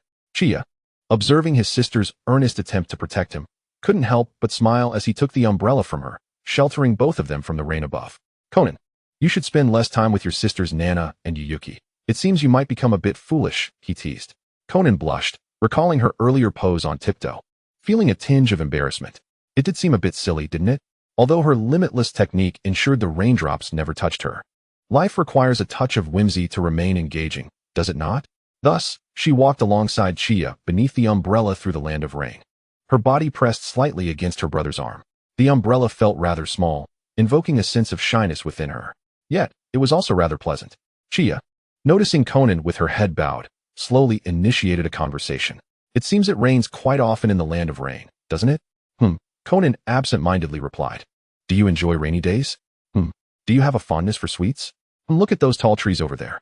Uchiha gazed at Konan, as if struck by a playful thought. So, Konan, do you like me? Realizing her response, Konan hurriedly waved her hands, looking up at her brother, stammering, brother. I didn't mean that. I just didn't hear clearly what you said. Uchiha chuckled at his sister's flustered demeanor. Well, perhaps if you didn't keep your head down and responded so nonchalantly, you wouldn't find yourself in such a predicament. One day, you might even find yourself sold off and helping to count coins, much like your sister Nana, who once spent an exorbitant amount to acquire a mere imitation. You're being ridiculous, Konan retorted, her face flushed. Let's head back. There's nothing to see in the land of rain anyway. Sister Nana mentioned that we are to visit the Senju ancestral home tonight, so we should return promptly. Uchiha nodded in agreement. Indeed. Then shall we make our way back to Konoha? With that, he performed a summoning technique, conjuring forth the mighty storm. As the smoke dissipated, a colossal wind eagle materialized before them. The eagle lowered its head slightly, addressing them. Lord Uchiha, Lady Konan, please ascend. Of course, it was only for a select few that it showed such deference. The eagle seldom acknowledged their clan leader. Typically, it would swiftly resolve any threats before returning on its own, if the clan leader called upon it without cause, while Storm would refrain from harming him out of respect. It was far from amiable. It would not be an exaggeration to say it was a tempestuous spirit among wind eagles. Meanwhile, a group of Uchiha clansmen, bearing injuries, found themselves encircled by several ninjas from the rock village. Two middle-aged jonin from the Uchiha clan stood protectively in front of 5 Uchiha youths around 12 years old. Damn it, what a stroke of bad luck to be ambushed by Rock Village on our way back. One exclaimed. The higher-ups in Konoha have already been suppressing our Uchiha clan. Must they push us further? Uchiha Kaze, one of the jonin, said, his crimson Sharingan scanning the surroundings. What do we do? There are 6 jonin on the opposing side. With just us 2, we stand no chance. Uchiha Kaze chuckled, his own Sharingan activated, albeit at the 3-tomo level. You, take the kids and run quickly, I'll hold them off. Don't be foolish. You can't hold them back. Just don't embarrass yourself and leave me to deal with this. Kaze retorted, if you survive, I entrust my daughter to you. At that moment, a voice resounded within Kaze's mind, ding. An unexpected situation has been detected. A member of the Uchiha clan is under attack. Do you wish to provide assistance? Yes. Spirit Pet Upgrade Potion X2. Uchiha clan favorability increased. Mission requirement. At least 3 members must survive. Total 7. No rewards, no penalties. Chia, upon reading the mission, couldn't help but smile. Was this his first time accepting a task? He directed Storm to take him to the indicated location. Meanwhile, Uchiha Kaze surveyed the 6 jonin before him and glanced back at the 3 Uchiha youths. His eyes ached from overuse of chakra. He had little left. It was a pity for the 3 Uchiha youths and his daughter. The jonin could have easily slain him, yet they refrained. Everyone could surmise it was for his Sharingan. Not a chance. I won't let you have it, he resolved. Preparing to gather his chakra to destroy his 3-tomo Sharingan, when suddenly the sky was rent by a deafening roar, and a massive figure appeared, eclipsing the sun. In the next moment, a vast area surrounding him was decimated by a torrent of wind blades. Chia observed Storm's handiwork and remarked, well done, Storm. Such flattery, Lord Chia, is unwarranted. A mere gust of wind is nothing to boast about, Storm replied humbly. Not wishing to prolong the conversation, Chia suggested, shall we descend and investigate? Yes, Lord Chia. Meanwhile, Conan, witnessing the scene below, was beginning to feel quite alarmed. The storm, a magnificent and swiftly flying steed, obediently followed its master's commands. Who would have thought that the creature, which had always been referred to as Lord Shounen by itself, possessed such formidable strength? Uchiha Kaze observed the colossal beast before him, his muscles involuntarily tensing. Was this truly a case of emerging from the dragon's lair only to enter the tiger's den? Yet, as the giant gradually descended, 2 figures leapt down from its back, adorned with the headbands of Konoha. Were they allies? Chia glanced at the 4 remaining Uchiha, realizing he had arrived too late. Only 4 remained. However, that was sufficient to fulfill the mission. He regarded the 4 individuals and calmly stated, come aboard. I shall escort you home. Uchiha Kaze looked at the young man before him, feeling a surge of respect. His instincts warned him that this youth was exceedingly dangerous. Kaze inclined his head slightly and said, then I must entrust this to you, young brother. May I ask your surname? I shall pay you a visit in the future. The boy, lost in his own thoughts, approached the colossal beast and leapt atop it, coldly uttering, Uegwang Chia. Once everyone was aboard, Chia casually commanded, Storm, let us depart. Internally, he felt somewhat exasperated. This dogged system had failed to reward him for returning the Uchiha, as it should have. Yes, my lord. With that, Storm spread its wings. And in an instant, sand and stones were sent flying. Uchiha Kaze bore an expression of astonishment. My lord, this incredibly powerful summoning beast addresses this boy as my lord. It is simply preposterous. The other 3 Uchiha youths, however, were too engrossed in their joy of being rescued and the spectacle of the magnificent beast beneath them to notice. This creature was far superior to the crows and ninja cats of their own clan. Shounen gazed at her elder brother standing stoically ahead, silent and aloof, and suddenly found him rather endearing. The 4 Uchiha, still in awe of Storm's speed and the surrounding winds, stood firmly on the eagle's back, completely unfazed by the howling winds. Uchiha Kaze felt a twinge of awkwardness as he observed the silent young man and woman ahead, uncertain of what to say. Who was truly the Uchiha here? The essence of the Uchiha clan seemed more pronounced in him than in himself. Kaze recalled the identity of the youth. From the Uegwang clan, Uegwang Chia, a prodigy and disciple of Orochimaru, who had precipitated the end of the Second Great Ninja War. He had initially thought this to be an exaggeration by the Hokage faction, but it seemed he had underestimated the boy. The silver lining was that the youth appeared to harbor no ill will towards the Uchiha clan. Perhaps they could even become friends. Before long, they beheld the iconic Hokage rock bearing the symbol of Konoha. Chia instructed Storm to descend slowly. Once everyone had disembarked, He tossed a vial of enhancement potion to Storm and dispelled the summoning technique. Without exchanging pleasantries with the Uchiha, Uchiha made his way towards the village gates, with Xiaonin quietly trailing behind him. After registering their information, Uchiha led Xiaonin towards the territory of the Ueguan clan. I must say, brother, your earlier serious demeanor was quite amusing. You appeared even more Uchiha than the Uchiha themselves, remarked Xiaonin. Uchiha chuckled. Well, how should I put it? Maintaining an air of aloofness certainly helps to avoid a great deal of trouble. And when did the Uchiha become an adjective? Chapter 33. A visit, a will? A plea? Upon their arrival at the Ueguan clan's territory, Uchiha and Xiaonin were immediately surrounded by a throng of children, chattering incessantly. While he didn't particularly dislike it, he mused that being too popular could be a burden at times. Uchiha pinched the cheek of a 2-year-old toddler who had just learned to walk, a faint smile gracing his lips. Presently, it seemed his younger sister was not much help, always occupied at the hospital.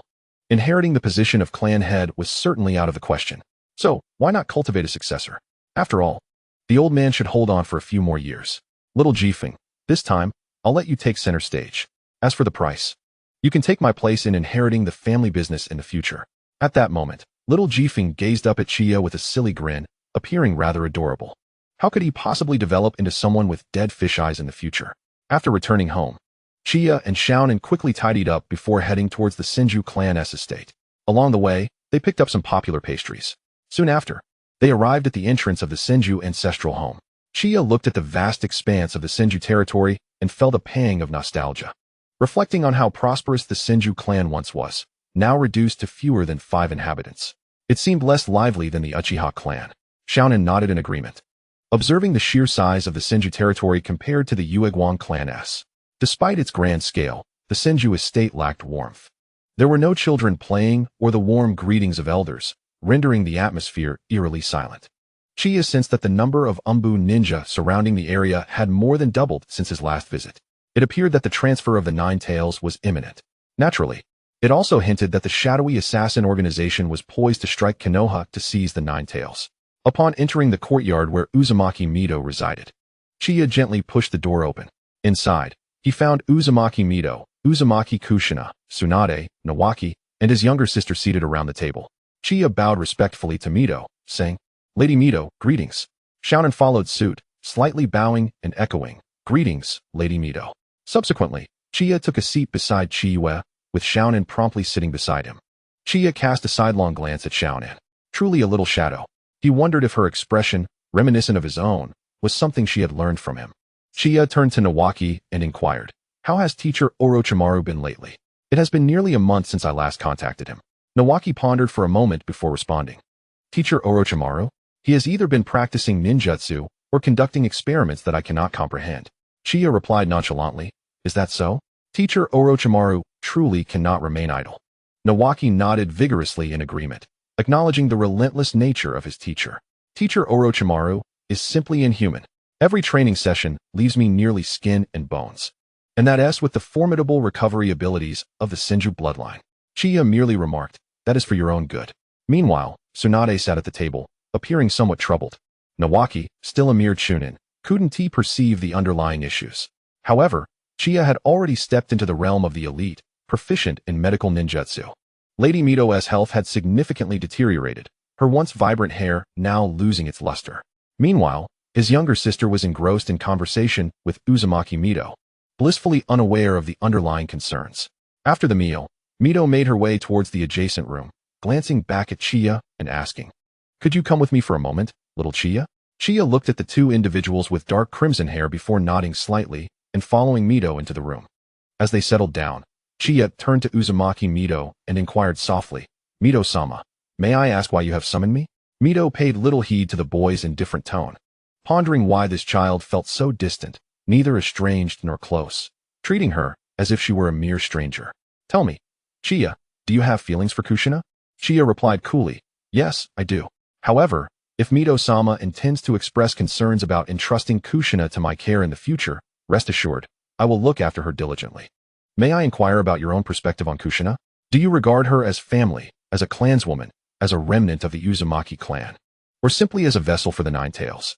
Mito observed the youth before her, wondering if it was Uchiha who had informed Kushina about her fate as the Nine Tails Jinchuriki. With a hint of nostalgia in her expression, Mito began, when I first found Kushina and brought her to the village. It was indeed because she was one of the few remaining members of the Uzumaki clan. I truly viewed her as my child. However, before Mito could finish, Chia interjected. However, you chose Konoha over your own kin, opting to make Kushina a sacrificial pawn of the village. You provided her with a comfortable life, enrolled her in the ninja academy to make friends, and entrusted her to Tsunade's care. You sought to compensate Kushina as much as possible, for deep down, you, the wife of the first Hokage, the god of Shinobi, Senju Hashirama, prioritized Konoha and harbored guilt towards Kushina. Mito gazed at the young boy, a tumult of emotions stirring within her, before she finally admitted, "You are correct. I do feel guilt towards Kushina." Chia met Mito's gaze with a calm demeanor and remarked, "Perhaps you are a commendable Hokage's wife, but you are certainly not a responsible elder." Kushina is conflicted. She does not wish to be the Nine-Tails Jinchuriki, yet she feels indebted to you for saving her and bringing her to Konoha. The Nine-Tails is a shackle that will bind her for life. Even so, you still intend for her to become the Jinchuriki? With your sealing techniques, even if Kushina were not the Jinchuriki, you could still contain the Nine-Tails, correct? Although, others may not provide her the same assurance as you do. Chia slowly rose, locking eyes with Mito, and asked, "So, our esteemed Hokage's wife, will you choose Konoha or the child you presume to be yours, Kushina?" Chapter 34, Disappointment. Mito regarded Chia with a hint of regret and said, "I apologize. But though I feel remorse for Kushina, the Nine-Tails is a grave danger, and I must ensure it can be sealed safely." Upon hearing Mito's response, Chia had no intention of prolonging the conversation. He turned to leave, but just as he was about to exit, he glanced back at Mito and said slowly, "If Senju Hashirama were still alive, I believe he would never allow a child to become the vessel for the Nine-Tails, especially under circumstances where the child does not wish for it. Kushina is a wonderful person. She does not desire animosity with you. But that does not mean she should suffer. Farewell, Mito-sama." After exiting the room, Chia looked towards Chiyuki and Konan, stating, "Let us go home." The two children nodded and followed Chia as they departed from the Senju ancestral home. Tsunade observed Chia, her lips twitching in annoyance, wondering what this insufferable brat had done to warrant her grandmother's attention. Kushina glanced back at Tsunade and said, Tsunade-ne, I'll go see them off." Tsunade rolled her eyes and waved her hand, permitting Kushina to go, too lazy to expose the truth about Kushina's intentions to meet the boy. With a cheerful smile, Kushina hurried after the trio. "Hey, aren't we going to say goodbye to Kushina-ne before we leave?" Chiyuki asked his older brother. "No need. She's just following us from behind." Chia replied nonchalantly, "And she's accompanied by 5 Umbu ninjas." "Hey, Chiyuki, Konan, Chia, wait for me. Why are you walking so fast?" Kushina's voice echoed from behind them. "It's because we believe you can catch up," Chia remarked. "Besides, you seem to be lounging at home all day. Have you gained weight?" Kushina retorted indignantly. "I do not lounge at home. I'm training in sealing techniques, okay? And I haven't gained weight." Chia beckoned her closer with a finger. "Come here for a moment." Kushina eyed him warily. "What do you want? Why are you acting all mysterious?" Although perplexed, Kushina approached Chia. With a wave of his right hand, a necklace materialized as if by magic. Chia gently pushed aside Kushina's crimson hair and fastened the necklace around her neck. Leaning closer to her ear, he whispered in a voice only they could hear, "This necklace bears my flying thunder god seal. If danger arises, channel your chakra into it. Also, you should really learn that technique known as the Kagura Shingen your Uzumaki clan possesses, lest you remain unaware of those watching you." Once the necklace was secured, Chia waved at Kushina, saying, "Consider this an early birthday gift, Ganner." After Chia walked away, Kushina gazed at the necklace in her hand and thought, "You're the real fool, Chia." Upon returning to the Senju ancestral home, Kushina was summoned by Mito. "Mito-sama, did you need something?" "You should rest if you're not well," Kushina said calmly. Mito looked at Kushina and asked softly, "Do you ever regret coming back to Konoha with me?" Kushina shook her head. "Of course not. Without you, Mito-sama, I might have been killed long ago. Whether you brought me back purely to save a clanswoman or to find a suitable vessel for the Nine-Tails, it no longer matters to me. I do not care. If you feel guilt over this matter, there is no need to. You saved my life, and I will take your place as the Nine-Tails Jinchuriki. Consider it a trade." Mito gazed at her calm clanswoman and felt an unusual emotion stir within her. "Kushina, would you like me to arrange a betrothal with that boy from the Yugure family?" she offered. Kushina shook her head. "Thank you for your concern, Mito-sama, but no need. I will handle things with him on my own." Mito sighed and retrieved a wooden box from the room, presenting it to Kushina. "Kushina, this is the deed to 2 streets in Konoha. Please do not refuse it just yet." This is compensation for the Uzumaki clan after Konoha took over the territory of the Land of Whirlpool. Upon hearing this, Kushina accepted the box and replied, "Thank you, Mito-sama." "Mito, my dear grandmother, you should retire for the night." Subsequently, Kushina cradled the box and made her way towards her room. After placing the wooden box alongside a smaller one, she collapsed onto her bed, her legs dangling over the edge, toes just grazing the floor.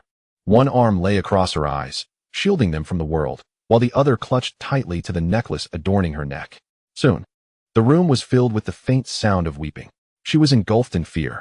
A monstrous entity was about to be sealed within her. What if something went awry during the sealing process, and she perished? What if she could never indulge in delicious food again? What if she would never see Suki, Conan, or that insufferable Chiyo again? The mere thought of these possibilities sent tears streaming down her cheeks. After all, she was merely a girl of not yet 12 summers. Half an hour later, her sobs gradually subsided, replaced by the rhythm of steady breathing. Chiyo slowly released his invisibility and approached Kushina's bedside. Gently, he removed her shoes and tenderly placed her onto the bed, covering her with a blanket. As Chiyo's eyes transformed into the six-eyed gaze, he beheld Kushina's swollen eyes and sighed. He extended his right hand, hovering above her eyes, and a wave of warmth, infused with vibrant green chakra, surged forth from his palm. Mere seconds later, her eyes had returned to their normal state. This girl, he mused, I thought she was in danger. But it turns out she had accidentally infused chakra into her necklace. After watching Kushina weep for what felt like an eternity, he felt a pang of sympathy in his heart. Yet, he could not confess that he had intended to forcibly seize the Nine Tails on the day of its transfer. Once he confirmed that Kushina had fallen into slumber, Chiyo utilized the Flying Thunder God technique to return to his own room. He lay down on his bed, closed his eyes, and prepared for sleep. However, he found himself inexplicably haunted by the image of Kushina lying on her bed, her crimson hair cascading across the sheets, her porcelain skin, and the softness that beckoned to be embraced. Suddenly, he sprang upright, delivering a sharp slap to his own face. I am not a pedophile. This is wholly inappropriate. She is far too young. Such thoughts are utterly disgraceful. No, I must not harbor such indecent inclinations. Chapter 35. The Uchiha Clan's Gratitude and Kindness. 1. Within the Uchiha clan's territory. Uchiha Kaze and Uchiha Iwa reported the circumstances of the day's events to their clan leader, Uchiha Fuyu. Fuyu regarded the two Uchiha members and spoke with a measured tone. I am already aware of your situation. Return home and rest well. I have a fair understanding of why you were ambushed. After exchanging polite farewells, the two clan members departed towards their respective homes. Fuyu's gaze inadvertently drifted towards the entrance as he casually remarked, Fugaku, please come in. As soon as he finished speaking, a figure entered the room. It was none other than Fugaku, the future father of Uchiha Sasuke. Fuyu regarded Fugaku and inquired, what do you know about the prodigy of the Suki no Kage clan? Fugaku glanced at his father, contemplating before responding, you must be referring to Suki no Chiya. He is in the same class as I am. Typically aloof, he is often mentioned in the same breath as Namikaze Minato as the strongest among our cohort. They have both chosen to apprentice under Jiraiya and Orochimaru, yet neither harbors any malice towards our clan. Minato is kind to everyone, while Chiya remains distant. Nevertheless, neither has shown any intent to ostracize us Uchiha. Hearing this, Uchiha Fuyu regarded Fugaku with a calm demeanor, strive to cultivate a good relationship with Suki no Chiya. But do not force it. Tomorrow, you, along with Uchiha Kaze and Uchiha Iwa, shall deliver a chakra metal ninja blade from our clan's treasury to that young man as a token of our gratitude. Fugaku's eyes widened with urgency as he replied, Father, is it not too extravagant to present a chakra metal ninja blade? Even I and the majority of our clan's elite shinobi do not possess one. Uchiha Fuyu gazed out the window and replied, Fugaku, you are destined to be the clan leader. One must understand the balance of giving and receiving. Furthermore, this young man saved one of our own. His willingness to assist our Uchiha clan demonstrates that he harbors no prejudices like those ignorant individuals. He is indeed worth befriending. As the clan leader, my unique position makes it inappropriate for me to personally express my gratitude. Thus, you shall represent me and assess this prodigy's character. As the future leader, your judgment must be astute. Fugaku nodded in agreement. Yes, Father, your words resonate deeply. I acknowledge that I have not looked far enough ahead. Uchiha Fuyu waved his hand, signaling for Fugaku to retire for the evening. Once Fugaku had left, the Uchiha clan leader's face bore the marks of fatigue. In hindsight, not following Madara's path, he pondered, was it the right choice? Despite the Uchiha clan's facade of being the foremost family in Konoha, only he understood their precarious situation. Sarutobi Hiruzen, Shimura Danzo, and the likes of Tsunade and Mito, all disciples of Senju Tobirama, would exploit the Uchiha at every opportunity, delivering blows without hesitation. Yet, presently, the Uchiha were powerless to retaliate. Had they possessed Madara's strength, such indignities would not have been tolerated. Suddenly, Uchiha Fuyu was seized by a violent cough, and he hastily covered his mouth, though a trickle of blood escaped through his fingers. Damn it, the lingering effects of my injuries remain untreated. Most of Konoha's medical shinobi report to the medical department, which is currently overseen by Tsunade, while the hospital is managed by her. Our clan possesses few medical shinobi, and even those have only mastered rudimentary skills. Few in the Uchiha are willing to learn medical ninjutsu, and resources are seldom shared with us. When injured, we rely on the clan's secret medicines, but many of those remedies have long been forgotten or are no longer viable. The Konoha hospital is barely capable of treating those below the chunin rank, and for jonin and above, it is another matter entirely. As for someone in my position as clan leader, Sarutobi Hiruzen would rather see me dead. Meanwhile, at Uchiha Kaze's residence, a girl of approximately 12 years old chastised Uchiha Kaze while applying ointment to his wounds. Why don't you just die out there? You always return battered and bruised. Can't you take on simpler missions? Uchiha Kaze chuckled. Well, this time it's all right. I can rest at home for a while. Besides, I'm earning a dowry for you, am I not? The girl pressed the ointment harder. I will decide whom I wish to marry. I can find my own suitors. I do not need you to earn a dowry for me. Why can't you just stay at the security department? Why must you go out on missions every day? Uchiha Kaze smiled. All right. I will apply to work at the security department tomorrow. This time, I nearly met my demise, yet fortunately, I was rescued. Now, I no longer wish to roam about. I shall remain in the clan to keep you company. Upon hearing this, the young girl could not help but smile slightly. So, you mean it? She asked. Uchiha Kazuki nodded affirmatively. I mean every word. By the way, Dad, you mentioned you were rescued? Who was it that saved you? Uchiha Kazuki replied slowly.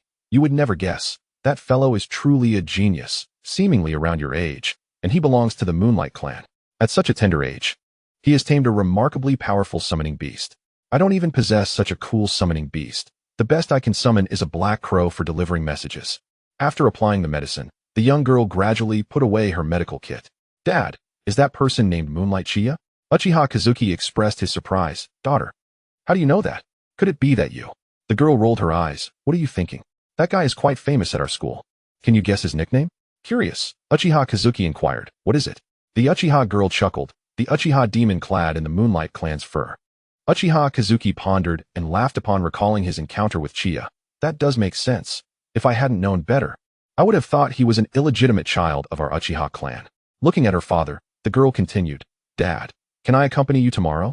I am somewhat acquainted with his sister. It would be a good opportunity to meet them.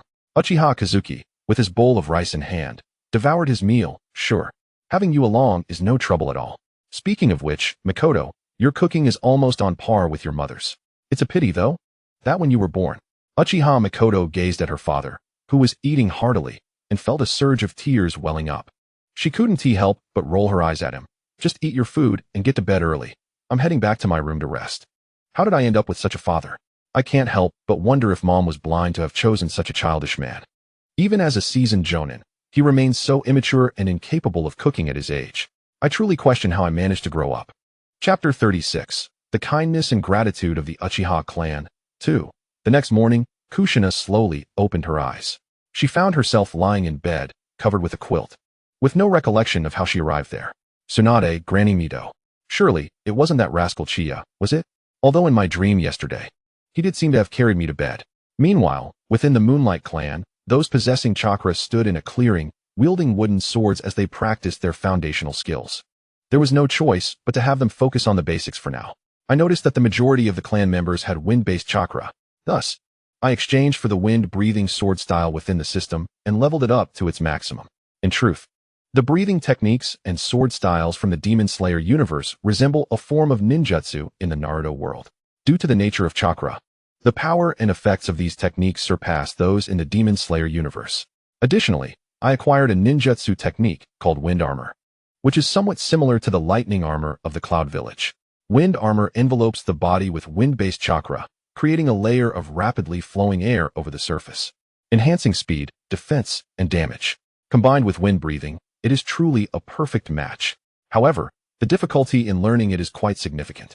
The clan leader can learn it directly, but for those who have barely touched a sword, it is better to stick to practicing the fundamentals. It is noteworthy that the training in wind breathing does not require high chakra levels, but it does demand a certain level of physical capability and comprehension. Those unable to utilize chakra can still employ it, albeit with limited effectiveness. Chia observed the crowd before stepping into an open area, directly demonstrating the wind-breathing sword style without utilizing chakra. Wind breathing, first form, dust whirlwind slash. Wind breathing, second form, clawing gale. Wind breathing, third form, clear gale tree. Wind breathing, fourth form, rising sandstorm. Wind breathing, fifth form, chilling autumn mountain wind. Wind breathing, sixth form, black wind mist. Wind breathing, seventh form, gale tengu wind. Wind breathing, eighth form, initial fiery wind slash. Wind breathing, ninth form, vajra wind. After completing a demonstration, he turned to the crowd and said, "All right, do you wish to master those techniques? Keep in mind, this is without the use of chakra, so practice hard."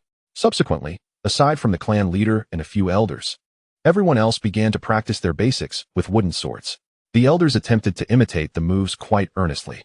Of course, I hadn't taught them the breathing methods yet. It's best they become proficient in the techniques first, as haste makes waste. Chia allowed everyone to continue practicing before moving to a more spacious area with the clan leader. He picked up a wooden sword and began sparring with the elder, intending to teach him so he could instruct others. Looking at the elder across from him, Chia said, "All right, old man, pay close attention. The essence of this sword technique lies in your own breathing. Observe my breathing method carefully. Once you become accustomed to it, you can attempt to make this breathing a regular practice and then combine it with chakra." Moonlight Sagan gazed at the young man before him, his expression devoid of dissatisfaction, instead filled with respect. After all, a strong individual commands respect everywhere. After teaching for 10 minutes, I encouraged the elder to find his own rhythm. I felt I had imparted all I could. Surely, this was better than how a famous figure instructed Konohamaru in the Rasengan, right? Not long after, a little girl with bright red hair, accompanied by 5 bodyguards, confidently entered the Moonlight clan's territory, as if she were at home. "Hey, Chia, what are you up to?" Kushina asked, intrigued by the scene before her. Chia smiled at Kushina and replied, "Just giving the clan's elders and the little one some extra practice. By the way, what brings you here?" Kushina hesitated. Could we go inside to talk?" Chia shrugged. "All right, follow me." Kushina trailed behind Chia into the house. Chia settled onto the sofa, eyeing Kushina, curious about her intentions. In the meantime, Kushina pulled out 2 wooden boxes from her ninja pouch and handed them to Chia. Curiously, Chia asked, "What is this, Kushina?" Her cheeks flushed. Kushina replied, "These are the property deeds for 3 streets in Konoha. I'm giving them to you." Chia looked at Kushina with a playful smile. "What is this? Planning to keep me as your sugar baby? Should I accept or decline? Isn't it a bit improper to live off someone else?" Kushina retorted, I'm merely keeping them safe for you. Once I inherit the 9 tails, I'll be moving in with you, eating your food and spending your money. Consider it my rent. I had a tough time getting the Hokage to agree to this. So what do you say? Am I welcome?" Clearing his throat, Chia shamelessly accepted the 2 boxes and said, "How could I refuse such goodwill from you, Kushina?" Kushina rolled her eyes, exclaiming, "What a dreadful sight. I'm famished." Chia, observing Kushina, slightly bowed and replied, "Very well, I shall prepare a meal for the young lady. How about some noodles?" Kushina, her cheeks flushed, nodded in agreement. Chia then made her way to the kitchen, summoning several shadow clones to assist her. Some boiled water, others washed vegetables, chopped ingredients, and stir-fried the dishes. The inventor of the multi-shadow clone technique truly was a genius, she mused. Shadow clones are indeed incredibly useful. Kushina watched the industrious Chia and inquired, "By the way, where are Konan and Suki?" The 4 Chia clones responded in unison, "Oh, those 2? It seems Suki is quite busy at the hospital today, so she took Konan with her." They both left for Konoha Hospital right after breakfast. Moments later, 3 bowls of tomato and egg noodles appeared before Kushina. "Eat up. By the way, does the Senju ancestral home not provide meals?" Chia remarked, noticing the glistening drool at the corner of her mouth. Kushina slurped her noodles heartily, mumbling, "Is it really edible without Shoyoko around? I wonder if your cooking is any good." She continued, "Moreover, I suspect I will soon begin the process of inheriting the 9 tails. With nowhere else to go, I had no choice but to seek you out." Chia poured Kushina a glass of water and handed it to her, asking, Do you know when exactly the sealing ceremony for the Nine Tails will take place? Kushina shook her head. I have no idea about the specific timing, but it should be soon. Granny Mito advised that I should transfer and seal the Nine Tails as swiftly as possible while she still has the strength to assist me. It would increase the chances of success. As Chia observed Kushina, who was engrossed in her meal, she couldn't help but recall the scene from yesterday when Kushina had cried for nearly half an hour. Perhaps this is what they call a tough exterior but a gentle heart?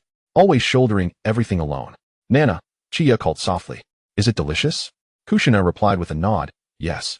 Then eat more, Chia encouraged. All right. Before long, Kushina had devoured all 3 bowls, patting her belly and reclining on the sofa. Chia quietly collected the empty bowls, watching how effortlessly Kushina treated her like family. Kushina looked at Chia and said, You've improved quite a bit with your cooking, Shoyoko. Burp. Chia smirked at Kushina's noticeably full belly. You certainly have quite the appetite. 3 bowls down. And one might think the Senju ancestral home has neglected to feed you for days. Kushina shot a fierce glance at Chia. What is it to you? I just have a good appetite. Besides, I've given you all my possessions. It's only fair that I eat and drink from your provisions now. Indeed, Lady Kushina. Whatever you say goes. All I need to do is comply. Chia responded with a hint of affection in her tone. Chapter 37. The arrival of the Uchiha clan. Chia gazed at the 2 wooden boxes Kushina had brought, pondering. These contained the land deeds for a whole 3 streets. The rental income alone must be substantial. She concluded, to put it plainly. These 2 boxes are worth far more than the combined wealth of dozens of months of clan lands. Not that I'm particularly short on funds at the moment. The earnings from the unique strategic materials sold by the Shadow Assassin organization had been entirely converted into other resources. Just a day's income would suffice to ensure her lifelong comfort. Let's take a stroll. Merely eating without moving about will turn one into a rotund figure. Chia suggested to Kushina. And you should keep some for yourself. If you give everything to me, aren't you afraid I might just run off with it all? At your age, you ought to be more cautious. Kushina, unfazed by Chia's admonishments, replied, Isn't this what you taught me? To live each day according to my own will. Besides, once I successfully become the Nine-Tails Jinchuriki, I plan to move here. If I fail, this stack of papers will be of no use to me.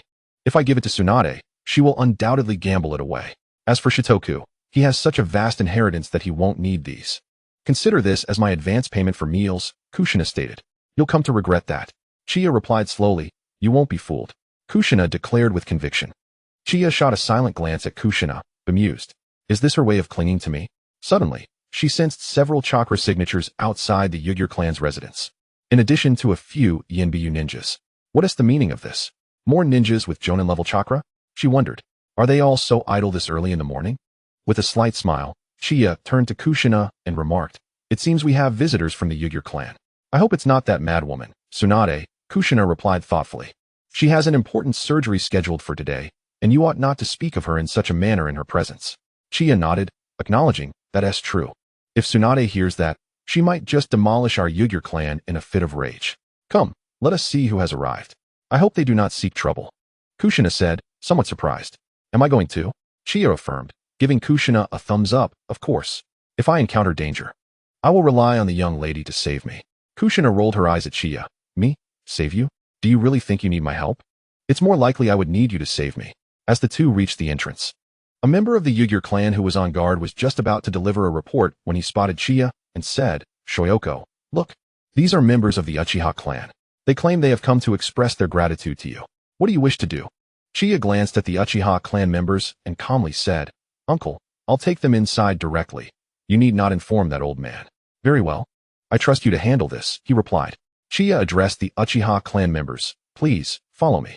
Thus, Ugyur Chia led the way toward the former council hall of the Ugyur clan. As they walked, the group of Uchiha members curiously surveyed their surroundings.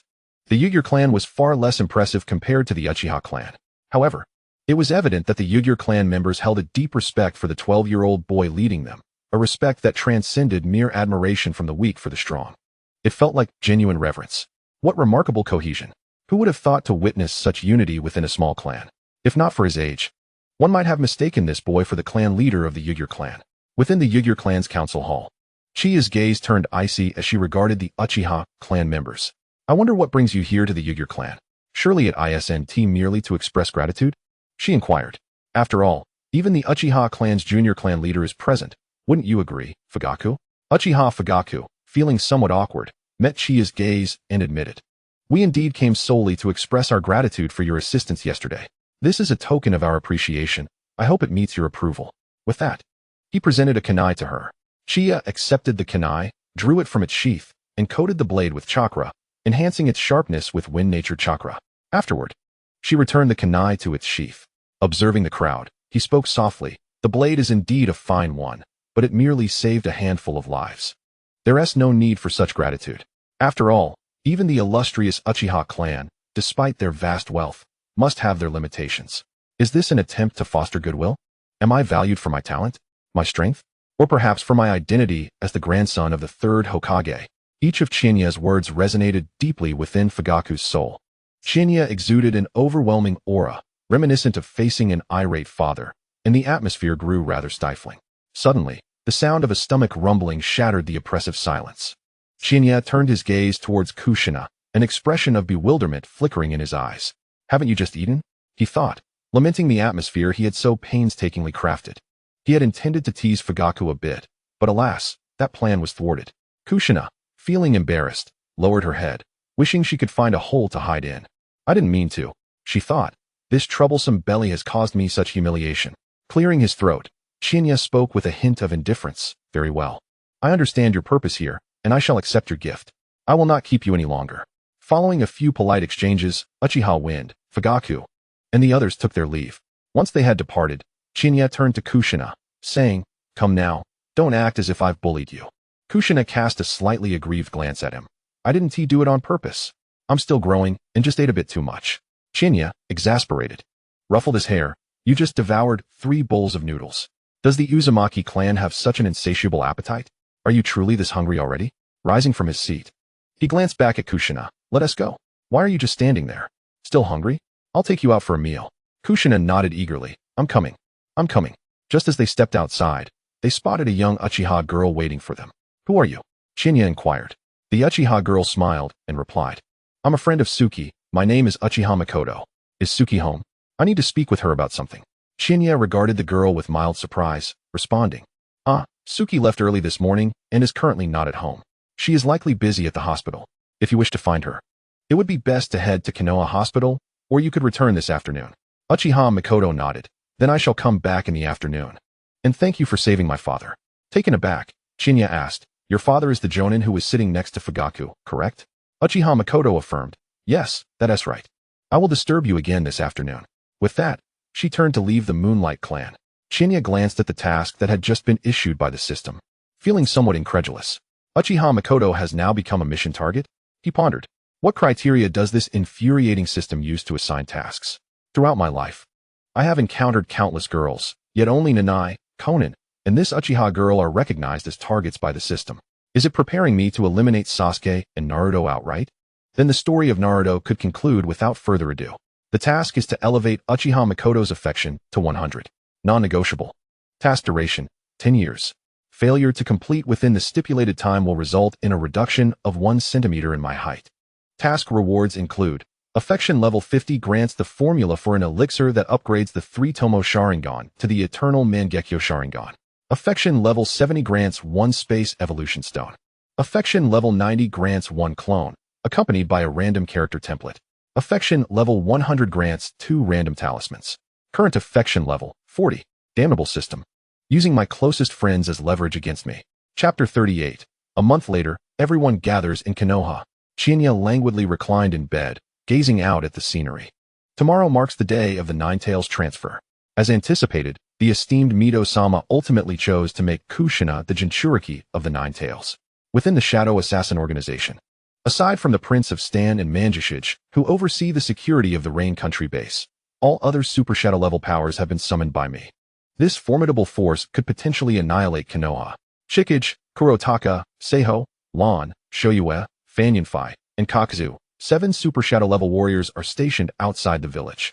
Shoyue is responsible for remote support, while Shikage, Seiho, and Lan will infiltrate and ambush the elite ninja during the sealing of the Nine-Tails. Fanyanfai and Kakuzu will provide firepower suppression during the assault and retreat, aiming to assist Kurotaka in completing the task swiftly. Kurotaka, armed with the sealing tools, will promptly seal the Nine-Tails and return it to the organization. Moreover, I have instructed them to avoid unnecessary loss of life. After all, Konoha has already suffered too many casualties, and it would be detrimental to our cause in the event of a future battle. A prosperous Konoha is precisely what I need at this moment. After all, without Konoha, where would I reside? Although I possess territory in the rain country, its perpetual rain renders it unsuitable for habitation. Konoha is undoubtedly the most hospitable region in the ninja world, with its temperate climate, fertile soil, and thriving economy. Who wouldn't wish to live here? The following morning, Shinya rose early, and after breakfast, he made his way to the cave designated for the Nine-Tails sealing ceremony. This transfer mission is confidential. Only those of jonin rank and above are permitted. The sealing team responsible for emergencies consists of Konoha's elite. The medical ninjas are under the direct supervision of Tsunade herself, effectively gathering nearly all of Konoha's primary forces here, with the exception of the Uchiha clan and Danzo's route. Our third Hokage, Sarutobi Hiruzen, certainly does not wish to involve these two factions. Upon seeing Shinya, Kushina dashed into his embrace, disregarding the gazes of those around. He held her close, gently stroking her vibrant red hair. It will be over soon. Don't be afraid. I promise you will be safe. Once you return, I shall treat you to a grand feast. Suki, Konan, the uncles and aunts of the Moonlight clan, and I are all waiting for your return. Nestled in Shinya's arms, Kushina nodded slightly, yet she showed no sign of letting go, her small hands tightly clutching his body as if wishing to merge into him. Moments later, when preparations were complete, Sarutobi Hiruzen approached Shinya and Kushina. Kushina, Shinya, are we ready to begin? Mito-sama has also made her preparations. Shinya nodded, lifting Kushina in his arms and gently laying her down on the empty mat beside Mito. He caressed her hair, softly saying, I await your safe return. Kushina nodded, her expression turning tense as she lay on the mat as instructed, her heart racing as she clutched the necklace around her neck tightly. Sarutobi Hiruzen observed that preparations were nearly complete and promptly declared the commencement of the transfer of the Nine-Tails Jinchuriki. In the next moment, the seals binding Uzumaki Naruto began to unravel slowly. Instantly, a terrifying, immense, and malevolent crimson chakra erupted from Naruto's being, forming the shape of a fox's head. The instant Naruto attempted to control the Nine-Tails chakra as it made contact with Kushina's body, a deluge of sands surged into the cavern. Some of the weaker ninjas were ensnared by the yellow sands, rendered immobile. Sarutobi Hiruzen gazed at the sand within the cave, pondering, could this be the work of Tsunade? Shikaku? Before he could contemplate further, two figures charged towards Naruto and Kushina. Hiruzen hastily summoned the Monkey King, transforming it into an iron staff to shield Naruto.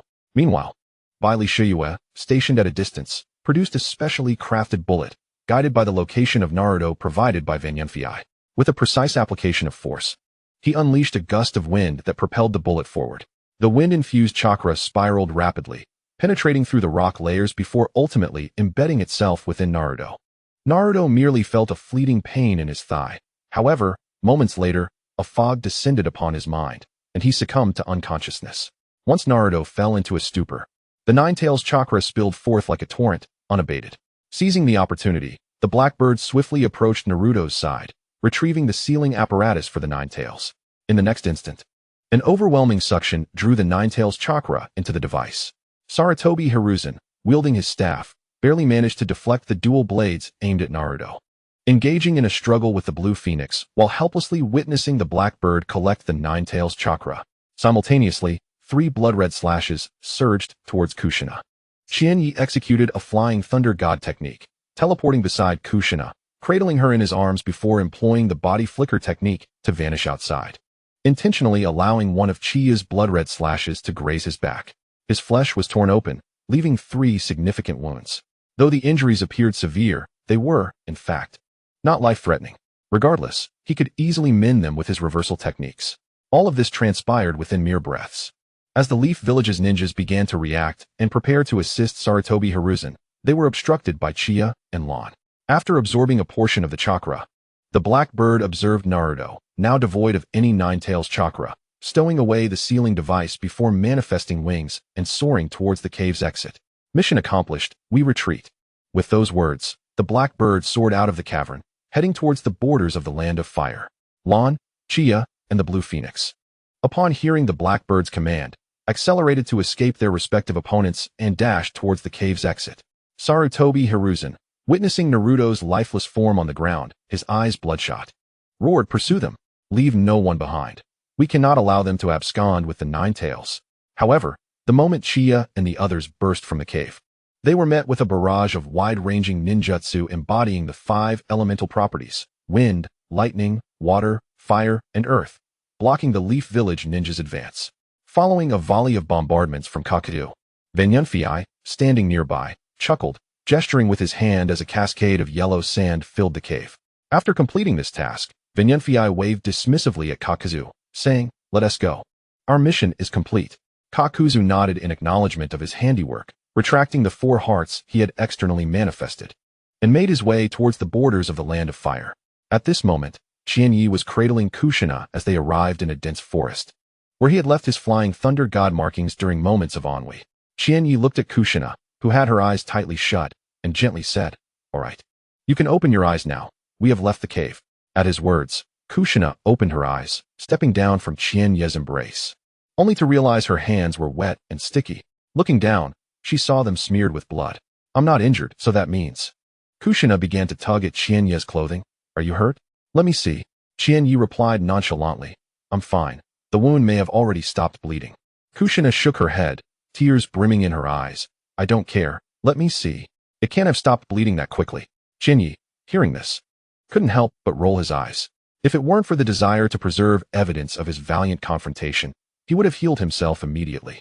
The dog talisman combined with reversal techniques and his vast reserve of cursed energy would easily mend what was a mere scratch. Observing Kushina, who was tearfully tugging at his clothing, he felt a sense of warmth. Who wouldn't he yearn for someone in this world who anxiously cared about their well-being?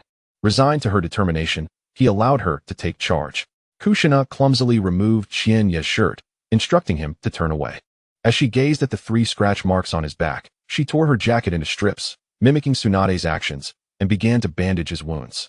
Qianyi watched as she busied herself, and then spoke up. Actually, I'm not really that hurt. Do you believe me?" Kushina, gazing at his wounds and weeping, retorted, "Be quiet. I don't believe you. Couldn't you have blocked the attack with your weapon first before taking me away? Why did you have to take it head-on?" Qianyi found himself at a loss for words. He couldn't very well tell Kushina that he had intentionally allowed that scratch to land, as it would make him appear somewhat unhinged. Chapter 39, The Nine Tails Taken. The Leaf's Grim Defeat. Qianyi leaned closer to Kushina, who was secretly glancing at him from the corner of her eye, and with a teasing tone remarked, "Do you find me appealing, little pervert? Would you like to touch?" He added with a playful smirk, "Call me big brother and I'll let you feel." With a flushed face, Kushina turned her head away, stammering, "I wasn't looking. I was just helping you bandage your wounds. By the way, Qianyi, what should we do next? Those people seemed intent on capturing me and Granny Mito. Are we supposed to hide here indefinitely?" Qianyi, observing Kushina's abrupt change of subject, chose not to confront it, waving his hand dismissively. "What else is there to do? I can't take them on. If we encounter them, we'll just run. Besides, there are plenty of flying thunder god marks I've left around the village." Worry etched on Kushina's face as she mused. "I wonder if Sister Tsunade and Granny Mito are all right." Qianyi reached out, affectionately ruffling her hair. "Don't worry, they'll be perfectly fine. They're far more capable than we are. There's no need for us to fret. We'll just find a place to hide and wait until it's safe to emerge." Kushina nodded in agreement. "Yes. Let us wait until the villagers handle those intruders before we come out. I just hope your injury isn't serious. I don't know any medical ninjutsu."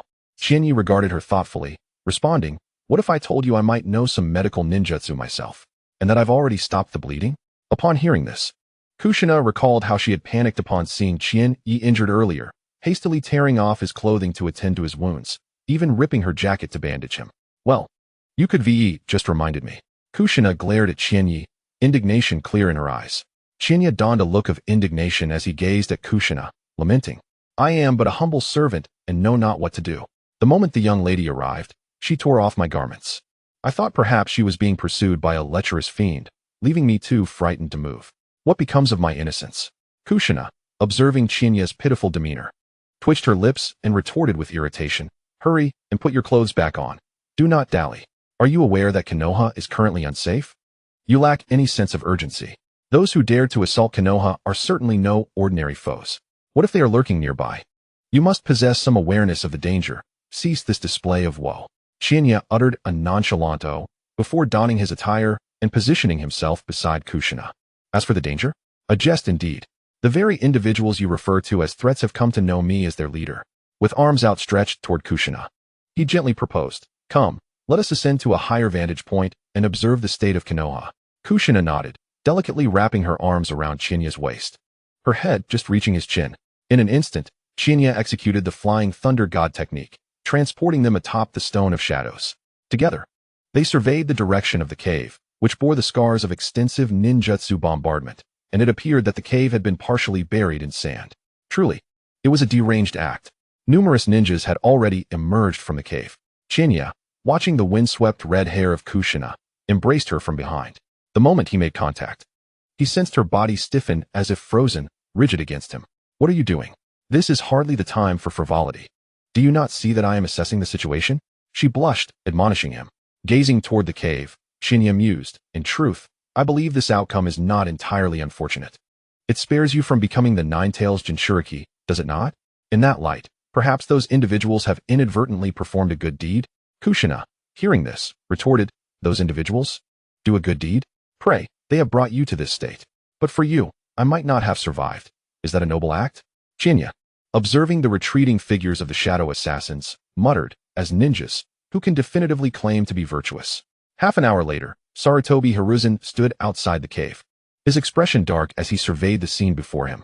The loss of the Nine Tails and the death of Lord Mito was a profound disgrace. Who were those wretches? Chinya and Kushina remained quietly within the ranks. This time, Konoha had suffered few casualties, yet the Nine Tails had been stolen. Sarutobi Hiruzen, glancing at the bodies of Uzumaki Mito and several fallen Konoha ninjas, ordered their burial before departing for the Hokage building to address the ensuing matters. At this moment, Tsunade stood beside Kushina, gazing at the body of Uzumaki Mito in silence.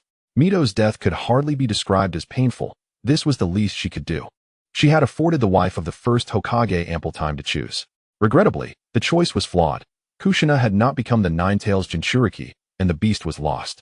Kushina quietly regarded Mito's remains, her heart a tumult of emotions.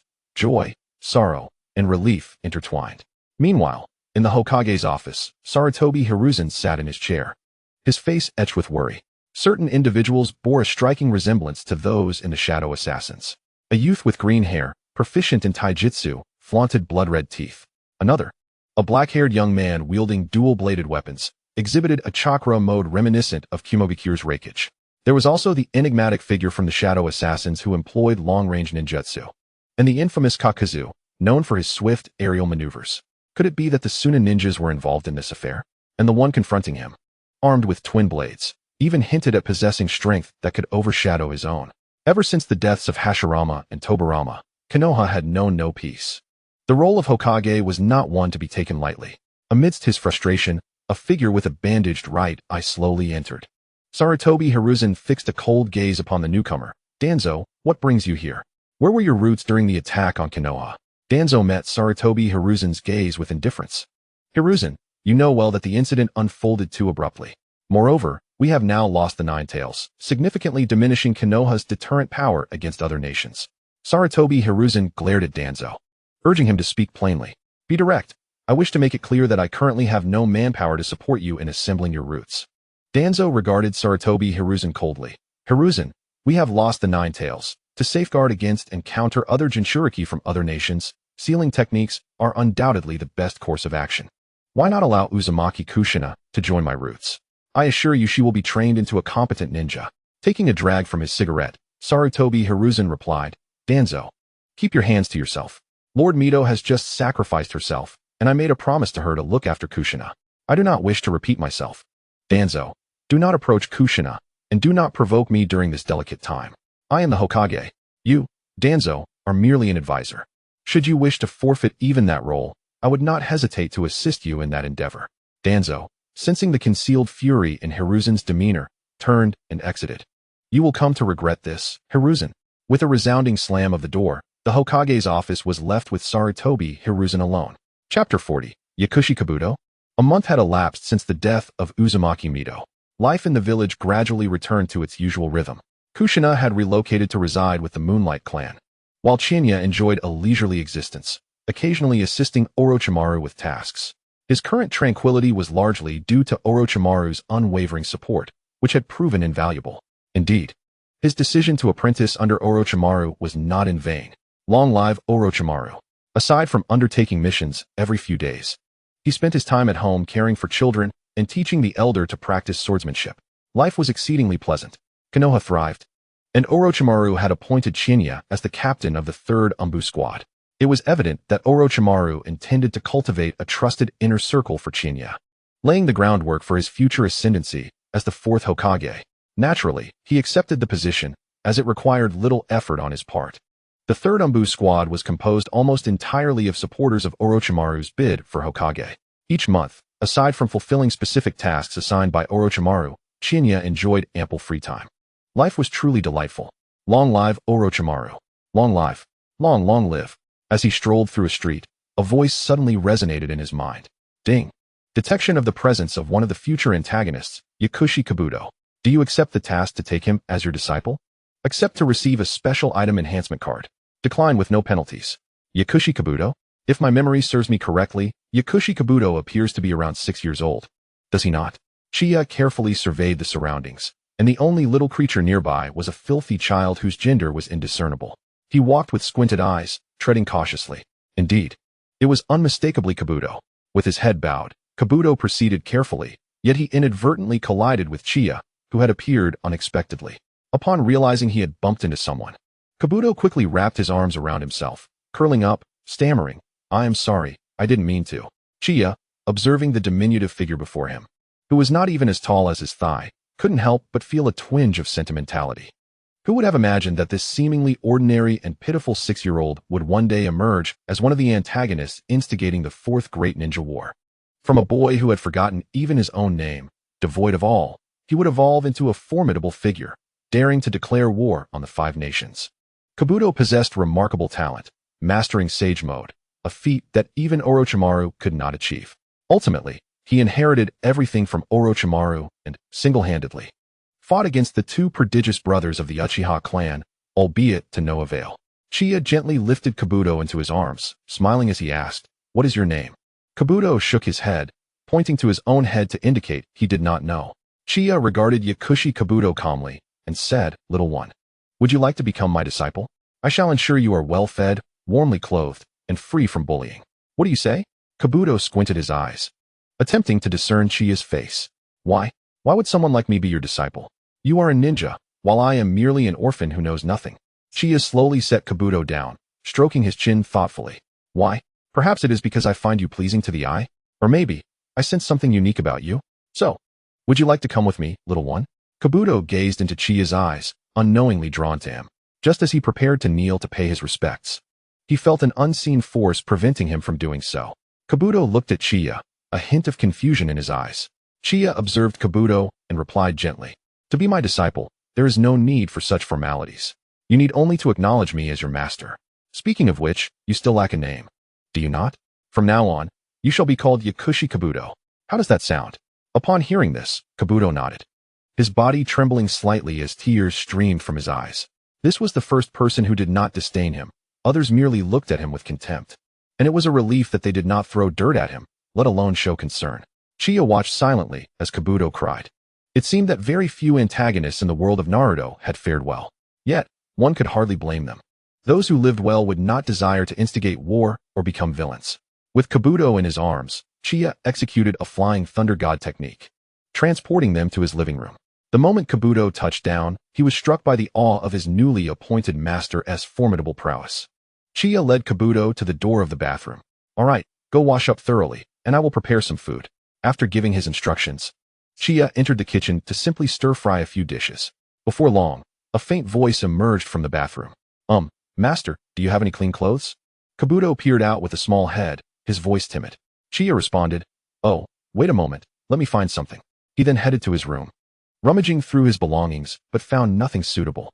Alas, the ill-fitting clothes had long been discarded by Xiaonan, and the attire he currently wore was all purchased by the 3 little ones, far too many for him to ever wear.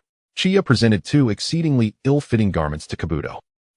Kabuto, please make do with these for now. After you finish eating, I will take you to buy something more fitting. Kabuto accepted the clothes, nodded, and once changed, emerged to sit properly on the sofa, his curious eyes fixated on a photograph on the table. It appeared to be a group photo of his master with several girls. Chiya placed the meal before Kabuto, gently announcing, All right, it is time to eat. Kabuto picked up the chopsticks and, after expressing his gratitude, devoured the food ravenously. In no time, he had finished his meal. Chiya observed Kabuto's behavior but refrained from commenting. Anyone who had endured hunger for an extended period would inevitably behave in such a manner. After sending a shadow clone to wash the dishes, Chiya picked up the photograph and sat beside Kabuto. Now, let me introduce you to those with whom you will be living. First, my name is Tsukikage Chiya, and we currently reside within the Tsukikage clan. The person beside me, who has hair like mine, is my sister, Tsukikage Chiwa. The one with red hair is Uzumaki Kushina. When you meet her, you may simply call her Nana. She is quite wealthy. The girl with light purple-blue hair is Xiaonan. I also brought her back with me during a mission in the Land of Rain. Master, are they all important people to you? Kabuto inquired. Chiya smiled. Indeed. They are all dear to me. They are my family. And of course, you will also become one of us. Chiya suddenly glanced towards the doorway and whispered to Kabuto. I must warn you, be cautious of the red-haired one. She is quite the eccentric, with a penchant for peeping on little boys like you. Make sure to protect yourself outside. Before he could finish, the door was flung open with force. Kabuto jumped in surprise, only to see a red-haired girl, identical to the one in the photograph, storming in and seizing Chiya by his collar. You insufferable Chiya, what nonsense are you spouting? How am I a pervert? I do not enjoy peeping. Chiya regarded the furious Kushina and replied slowly. Well, some people were eavesdropping at the door, weren't they? I was merely teasing you. Don't take it to heart. Kushina's hair flared as if it were the tentacles of an octopus, indicating her genuine anger. Chiya hastily apologized. I was wrong. I shouldn't joke like that or speak ill of you. Please, calm down. Getting angry is not good for your health. Kushina glared at Chiya before plopping down on the sofa beside him. Xiaonan sat quietly on the sofa, extending a hand towards Kabuto. Hello, I am Xiaonan. You may call me Sister Xiaonan. Like you, I was brought back by Brother Chiya. Kabuto glanced at the grease stains from his meal, hesitating to take her hand, and nervously replied, I am Yakushi Kabuto, a name given by my master. I was just brought back today. Chiwa looked at the child before her, feeling a sense of nostalgia. Brother truly enjoys bringing home little ones, doesn't he? Hello, I am Tsukikage Chiwa, the sister of this buffoon. If he bullies you in the future, I will help you deal with him. Chiwa cast a sidelong glance at her brother, speaking gently to Kabuto. Kabuto nodded, acknowledging her words.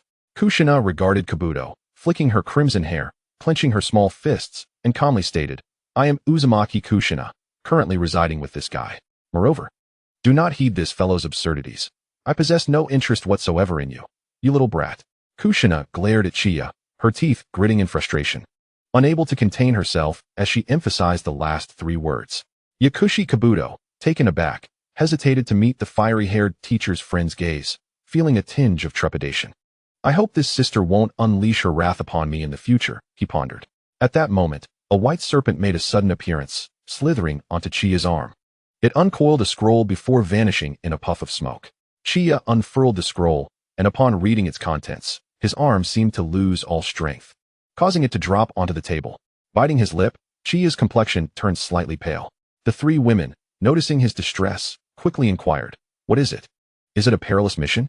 Chiya, with a hint of dejection, replied, Orochimaru-sensei has instructed me to investigate the shadow assassin organization alone. Konoha's Conan, upon hearing this, exclaimed, How can this be? Isn't this the organization suspected of attacking Konoha a month ago? How could you, Chiya, venture into such a dangerous place alone? Kushina, momentarily setting aside her irritation with Chiya, suggested, Should I seek out Grandpa Hokage to plead our case? Perhaps we can postpone this mission? Yakushi Kabuto, observing the scene, was at a loss for what to do, silently sitting on the sofa and watching. Chiya, noticing the anxious expressions of the two women, smiled faintly and patted his chest, stating, How could I refuse? This is a task entrusted to me by my teacher. As a member of Konoha, some sacrifices must be made, and I volunteer.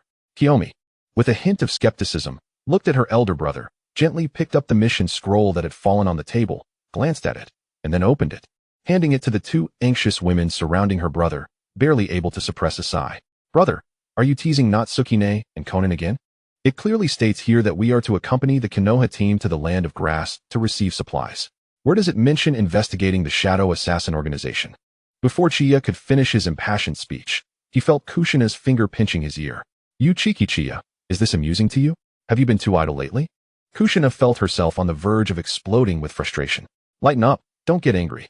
Anger can age you prematurely, and then no one will want to marry you. Just look at Conan. She behaves better than you. Chia pointed at Konan, addressing Kushina. Chapter 41.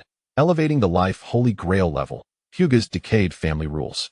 Chia looked at the group and said, all right, I shall cease my jesting. As it happens, I have just accepted Yakushi Kabuto as my apprentice. Shall we go out for a meal? He then added, furthermore, Kabuto needs several new outfits, and it seems his eyesight isn't the best. He requires glasses. Sounds good. Let's go? It's been ages since we had a proper outing. I've been helping at the Konoha hospital lately. Kiyomi stretched and replied lazily. Then it's settled. Let us depart, Chia said nonchalantly. At that moment, on a bustling street in Konoha, Chia and his companions strolled along, with Yakushi Kabuto glancing around curiously.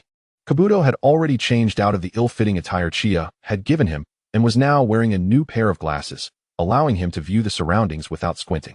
Chia carried an assortment of items that the group had purchased. Come to think of it, I only mentioned helping Kabuto buy some clothes. And then we went straight to eat. Yet, I dare not inquire further. Shopping with women is a delicate matter. Are these three not hungry? Chia nudged Kabuto's back, saying, let us go. I'll take you to eat first. These three can shop endlessly. Yakushi Kabuto hesitantly looked at the trio ahead and said, teacher, is it really all right for us to eat first?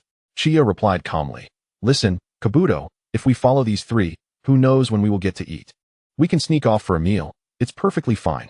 We'll return quickly after we finish. Kabuto looked at his teacher with confusion. Really? But I think. Before he could finish, Chia executed a flying thunder god technique, whisking Kabuto away from the scene. Of course, as they departed, he created two shadow clones to accompany Kushina and the others. Chia led Kabuto to a quaint eatery, ordered 2 bowls of noodles, and began contemplating the rewards for completing his mission. A special item evolution card? That implies I possess only a few unique items at present. The Spirit Stupid Hair, the Shadow Space, and the Life Holy Grail. Regarding the Shadow Space, it seemed like a reward from Mikoto that could be utilized for enhancement. As for the Spirit Stupid Hair, he decided against using it, fearing that evolution might yield multiple absurd hairs. That would be disastrous. Consequently, Chia decisively utilized the card on the Life Holy Grail, for who would not desire an extension of life, even if he might not personally benefit from it. Upon using the card, the Life Holy Grail's effect remained unchanged. However, it had transitioned from condensing a drop each year to now condensing a drop each month. Chia and Yakushi Kabuto sat facing each other, like an older brother with his younger sibling, both cradling their bowls and slurping noodles. In a dimly lit corner elsewhere, several 15-year-old boys with black hair cornered a similarly aged boy with purple hair. The boy was accompanied by a 2-year-old child. Hyuga Zaitsu, what do you intend to do? This is Konoha. I know, but I won't harm you. I merely wish to play with you. I have no intention of killing you, Hyuga Zaitsu replied arrogantly. By the way, is this your sister? How unfortunate for her to be entangled with you, her brother. As he spoke, the leader of the Hyuga clan and his companions moved closer to the purple-haired boy, surrounding him with a barrage of punches and kicks. The boy desperately extended his arms to shield his sister behind him. Humph, weren't you quite arrogant back then? Now you're trapped here with me. Just wait until you return to the Uzumaki clan covered in injuries. Let us see if your clan leader dares to retaliate against our Hyuga clan. What do you say? The genius of our Uzumaki clan, the young lord, is now a mere shadow? The boy remained silent, enduring the excruciating pain coursing through his body. His gaze fixated on the leading Hyuga Zaitsu. You bastard, Hyuga Zaitsu remarked, observing the boy's unwavering stare and coldly instructing his companions. Hit him harder. Are you all starving? Is this some sort of massage? Strike him until he dares not glare at me. Just then, a small figure suddenly emerged from the shadows, fearfully closing its eyes yet stretching out its arms to shield its older brother. As a foot was about to strike the small child, a paper wall constructed from white paper appeared, separating the Hyuga clan members from the child. Konan slowly approached the trembling little girl, soothing her as she whispered, It's all right now. Hyuga Zaitsu, eyeing the sudden appearance of Konan, asked, Which clan do you belong to that dares to meddle in our Hyuga clan's affairs? Konan turned to face the Hyuga clan members. Do you find joy in bullying a child? Hyuga Zaitsu replied slowly, Indeed, it is quite amusing. Why are you all just standing there? Hurry up. As soon as the words left his lips, several young members of the Hyuga branch family rushed towards Konan. Chia stood quietly on the rooftop nearby, observing intently. The Hyuga clan's caged bird seal was akin to a joke, for it not only stifled the rebellious spirit of the branch family, but also shackled the future of the entire Hyuga clan. Though Konan had only returned a few years prior, the chakra within her had already reached the level of a chunin, complemented by her unique paper jutsu. She was more than capable of playing with these young Hyuga brats. And if they dared to bully her, what then? The thought was laughable. One must ponder why she was perched atop the rooftop in the first place. As expected, after a few exchanges, the members of the Hyuga branch found themselves ensnared in paper, with only their nostrils left exposed for breathing. Observing Konan effortlessly dispatch her underlings, Hyuga Tenny's expression remained calm. Yet he called out, "Tenny, are you not coming out? Are you waiting to see me get beaten?" After a few seconds of silence, no one emerged. Hyuga Ziyu felt a twinge of embarrassment and exclaimed, "Tenny, you lazy fool, are you slacking off? Be careful, or I will inform my father." Before he could finish, Konan swiftly wrapped him in paper, rendering him immobile. Gazing down at the firmly bound Hyuga clan member, Konan couldn't help but question, are these truly members of the Hyuga clan? How utterly weak. Meanwhile, a falsely accused member of the Hyuga clan squatted on a nearby rooftop, a shinobi blade poised at his throat.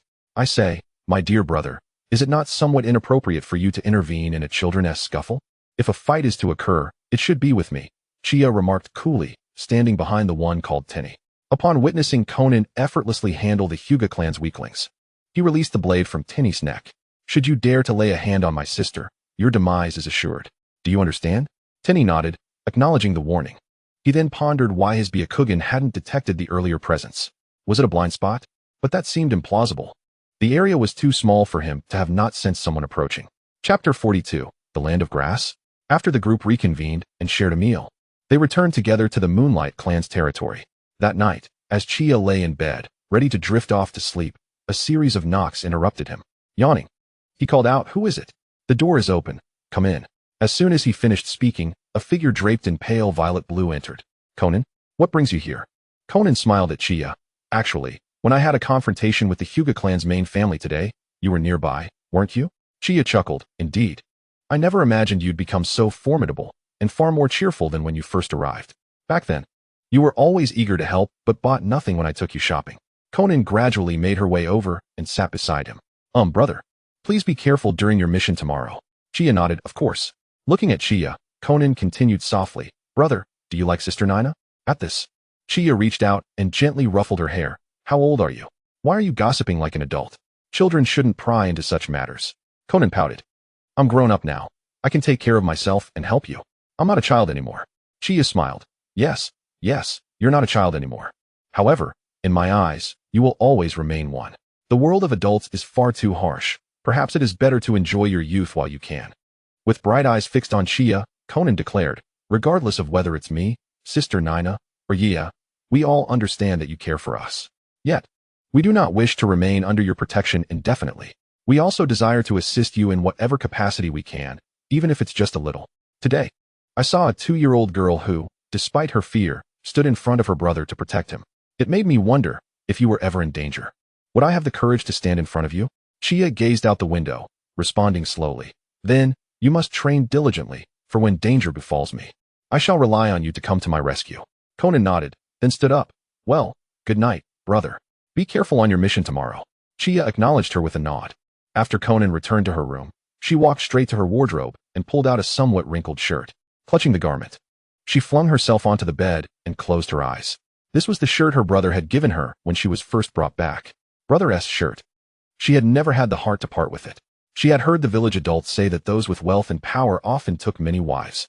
Given her brother's prowess, it seemed only reasonable for him to take several as well. But did he even like her? What if he merely saw her as his little sister?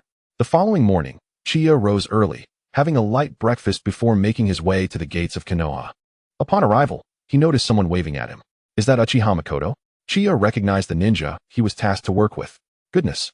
It seems the majority of the team consists of Uchiha clan members. He mused. Is it truly necessary to have so many for merely transporting supplies from the Land of Grass? Shouldn't this task be the responsibility of the 3rd Umbu squad under Orochimaru? But that was no concern of his. Suddenly, a member of the 3rd Umbu squad approached him, handing him a note. After glancing at its contents, Uchiha quickly comprehended the situation. So, the Uchiha clan was looking to polish their reputation through this mission? According to Orochimaru, Fugaku, his father, valued him and wished to foster a good relationship. They had also selected several Uchiha members as his subordinates, aiming to elevate their status and subsequently integrate them into Orochimaru's 3rd Umbu squad. As for their loyalty, Orochimaru had given it little thought, believing that his disciples were, after all, his own. Surveying the gathered members, Uchiha announced, "All right, since everyone is here, let's prepare to set off." "Yes, Captain." With that, Uchiha led a group of ninjas donned in various animal masks and uniform Umbu attire towards the land of grass. Observing the 15 Uchiha ninjas with him, Uchiha marveled at Orochimaru's audacity. From what he understood, there were no Uchiha in the Umbu squads managed by Sarutobi Hiruzen. Orochimaru needed sufficient manpower to bolster his foundation, while the Uchiha clan sought to ascend within Konoha's hierarchy, thus forming a mutually beneficial arrangement. After nearly 2 hours of travel, Uchiha instructed the group to rest in place. "I say, Mikoto-san, do you know our captain?" "Yes, indeed. I just saw you greeting him earlier." Uchiha Mikoto surveyed the crowd surrounding her and slowly remarked, "In truth, we are merely acquaintances. I share a close friendship with his sister. I cannot fathom why the clan leader insists we follow such a mere child. Although the genius of the Moonlight clan is indeed renowned, we are the Uchiha clan. After all, what could the clan leader possibly be thinking? However, I must admit, despite his youthful appearance, the senior is exceptionally formidable. He once saved my life. I, too, have been rescued, which is why I feel compelled to follow him. Though it feels somewhat awkward to refer to someone younger as senior, do not be deceived by his age. He is truly impressive. Is that so? I shall seek an opportunity to engage in a spar." Uchiha leaned against a tree, eyes closed in meditation. The Uchiha clan members, I must say, have a curious way of expressing themselves. Must they speak so indiscreetly? What audacious words they utter. What does it mean that an elder sister prefers the younger? Who is small? I am not small, thank you very much. And who claims I am short? I am merely 12 and already stand at 170 centimeters. What does a few more years matter? After a brief respite, Uchiha coldly commanded, "Let us depart." The group promptly followed in his wake, making their way towards the land of grass. Uchiha observed the Uchiha members. While they exhibited some reluctance to accept him, they were, for the most part, obedient. Their hesitance was to be expected. A rational individual would hardly defer to a child younger than themselves, especially one from the single-minded Uchiha clan. Upon arrival, Uchiha and his team met with the Grass Country's ninja. He instructed the vice-captain of the Umbu to inspect the supplies for any deficiencies. Meanwhile, he discreetly left a shadow clone behind and swiftly utilized the body flicker technique to vanish, hastening towards the Grass Ninja village. According to the intelligence gathered by the Black Bird, it appeared that the Grass Country was clandestinely holding some members of the Uzumaki clan captive. Although they were mostly elderly or infirm, had it not been for their frailty, they would not have been apprehended. The Grass Ninja had the audacity to treat the Uzumaki as mere batteries, a truly wasteful endeavor. No wonder their strength is so lacking. They squander such a precious bloodline as the Uzumaki, using them merely to replenish chakra. Nevertheless, I wonder if Nana could also. Ahem, I digress. Uchiha strolled openly within the territory of the Grass Ninja village. Following the map provided by the Black Bird, he soon located the dungeon where the Uzumaki clan members were imprisoned. Upon entering in front of the guarding ninja, he was met with the sight of numerous individuals confined in cells, all appearing gaunt and emaciated. Clearly, the dungeon's provisions were quite poor. I wonder how the food is at the Konoha prison? Uchiha quickened his pace, advancing deeper into the dungeon. As he delved further, he spotted a group of about a dozen individuals, their red hair barely discernible, confined in a narrow space with their hands and feet shackled. Uchiha immediately cast a genjutsu on everyone except the Uzumaki clan members. In the next moment, the sounds of bodies collapsing could be heard from the other rooms. Gradually revealing himself, he unsheathed his ninja blade and effortlessly sliced through the door. The dozen or so Uzumaki clan members huddled together in fear upon hearing the commotion. Stepping inside, Uchiha was momentarily overwhelmed by the foul odor pervading the room. Suddenly, an elderly man knelt before him. "Sir, we can no longer endure having blood drawn from the children. If it continues, they will not survive. We are willing to share all we know of sealing techniques and ninjutsu, if only you would spare the children." Uchiha regarded the old man coolly, though he appeared humble. There was an undeniable air of significance about him. "I am not a ninja of the Grass Village. I can help you escape, but first, you must answer my questions. Is there a leader among you?" The kneeling elder slowly raised his head. "Sir, I am the leader among these people. We number 15 in total, with 4 children, and the rest, like myself, are elderly." The old man gazed earnestly at Uchiha. "Do you know Kushina Uzumaki?" Uchiha looked at the elder, his tone indifferent. "I do. Kushina is my friend. She currently resides in Konoha." Upon hearing Kushina's name, the elder paused, then replied, "Kushina is indeed of our lineage, by relation. She ought to call me 7th grandfather." Uchiha, noticing the filthy state of the elder, retrieved several scrolls containing food and water from his system space, and handed them to him. I am a ninja of Konoha, and I assure you that Kushina is well. The elder sighed, is that so? As long as that child is doing well. I am relieved. Uchiha surveyed the clustered individuals, then addressed the elder. Time is of the essence. I will summon my spirit beast shortly. You must enter its mouth, and it will take you to safety. Upon my return to Konoha, I will release you. Do you understand? The elder bowed deeply. We understand, sir. Uchiha then summoned a massive black snake, approximately 3 meters in diameter. Unfortunately, no larger could be summoned. The snake's enormous head approached Uchiha. What is your command, Master Uchiha? Uchiha slowly tossed 5 beast orbs into the snake's mouth. Do you see these individuals? They will soon enter your mouth. Remember not to digest them. Inform Black King to ensure their safety. Yes, Master Uchiha. The black snake nodded, flicking its tongue. The elder, overhearing their exchange, felt no inclination to pry further. Instead, he turned to reassure the few remaining clan members. This might be their rare opportunity to escape. As for whether this could be a trap set by the grass village, ridiculous. They were already on the brink of death from bloodletting, so trusting this youth seemed the wiser choice. The elder urged his kin to enter the black snake's mouth swiftly. Once all had entered, he bowed deeply to Uchiha. I am Uzumaki Ryujin. Thank you, young brother. Uchiha nodded gently, and the black snake promptly closed its massive jaws. With a puff of smoke, it returned to the dragon cave. Once back in the dragon cave, the black snake appeared within its master's lair, promptly expelling the Uzumaki clan members onto the ground. The stench was quite overwhelming. Upon regaining the light of day, Uzumaki Ryujin found himself confronted by a colossal snake, measuring 10 meters in diameter and nearly 100 meters in length. Black King coiled in place, observing his little brother. How did Master Uchiha instruct you? Boss, Master Uchiha has tasked us with caring for these individuals until he summons them again, emphasizing the need to ensure their safety. Black King's enormous head slowly approached the Uzumaki clan members, then withdrew. Instruct the brothers to enhance their patrols, should any intruder dare enter here. They will become our next meal. Yes, boss. Chapter 43. The Shock of Uzumaki Ryujin. Listening to the black snake's arrangements, Uzumaki Ryujin could not help but feel astonished. Such a powerful spirit beast actually acknowledges that youth as its master. Truly, remarkable talent in such a tender age. Vortex Longyuan opened the storage scroll the boy had given him, straining to manipulate his chakra to extract the water and food within.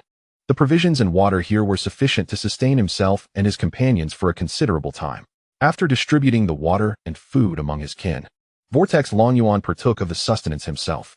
The fare in the prison was meager and unpalatable, and his clansmen had suffered considerable bloodletting in the interim. Even the resilient physique of the Vortex clan could scarcely endure such treatment. As Vortex Longyuan gnawed on the hardtack, he suddenly felt a gust of energy approaching him. He turned to see a massive black serpent drawing near. Mighty Black Serpent, is there something you require? The Black King nodded slightly. You may simply call me Black King. By the way, what is your connection to Lord Uchiha? Vortex Longyuan pondered for a moment. The boy you refer to as Lord Black King merely inquired if we were members of the Vortex clan and whether we were acquainted with Vortex Kushina. The Black King, observing the dirt-laden hair of Vortex Longyuan, understood why he had failed to recognize this group as the Vortex clan. Who could identify them in such a state?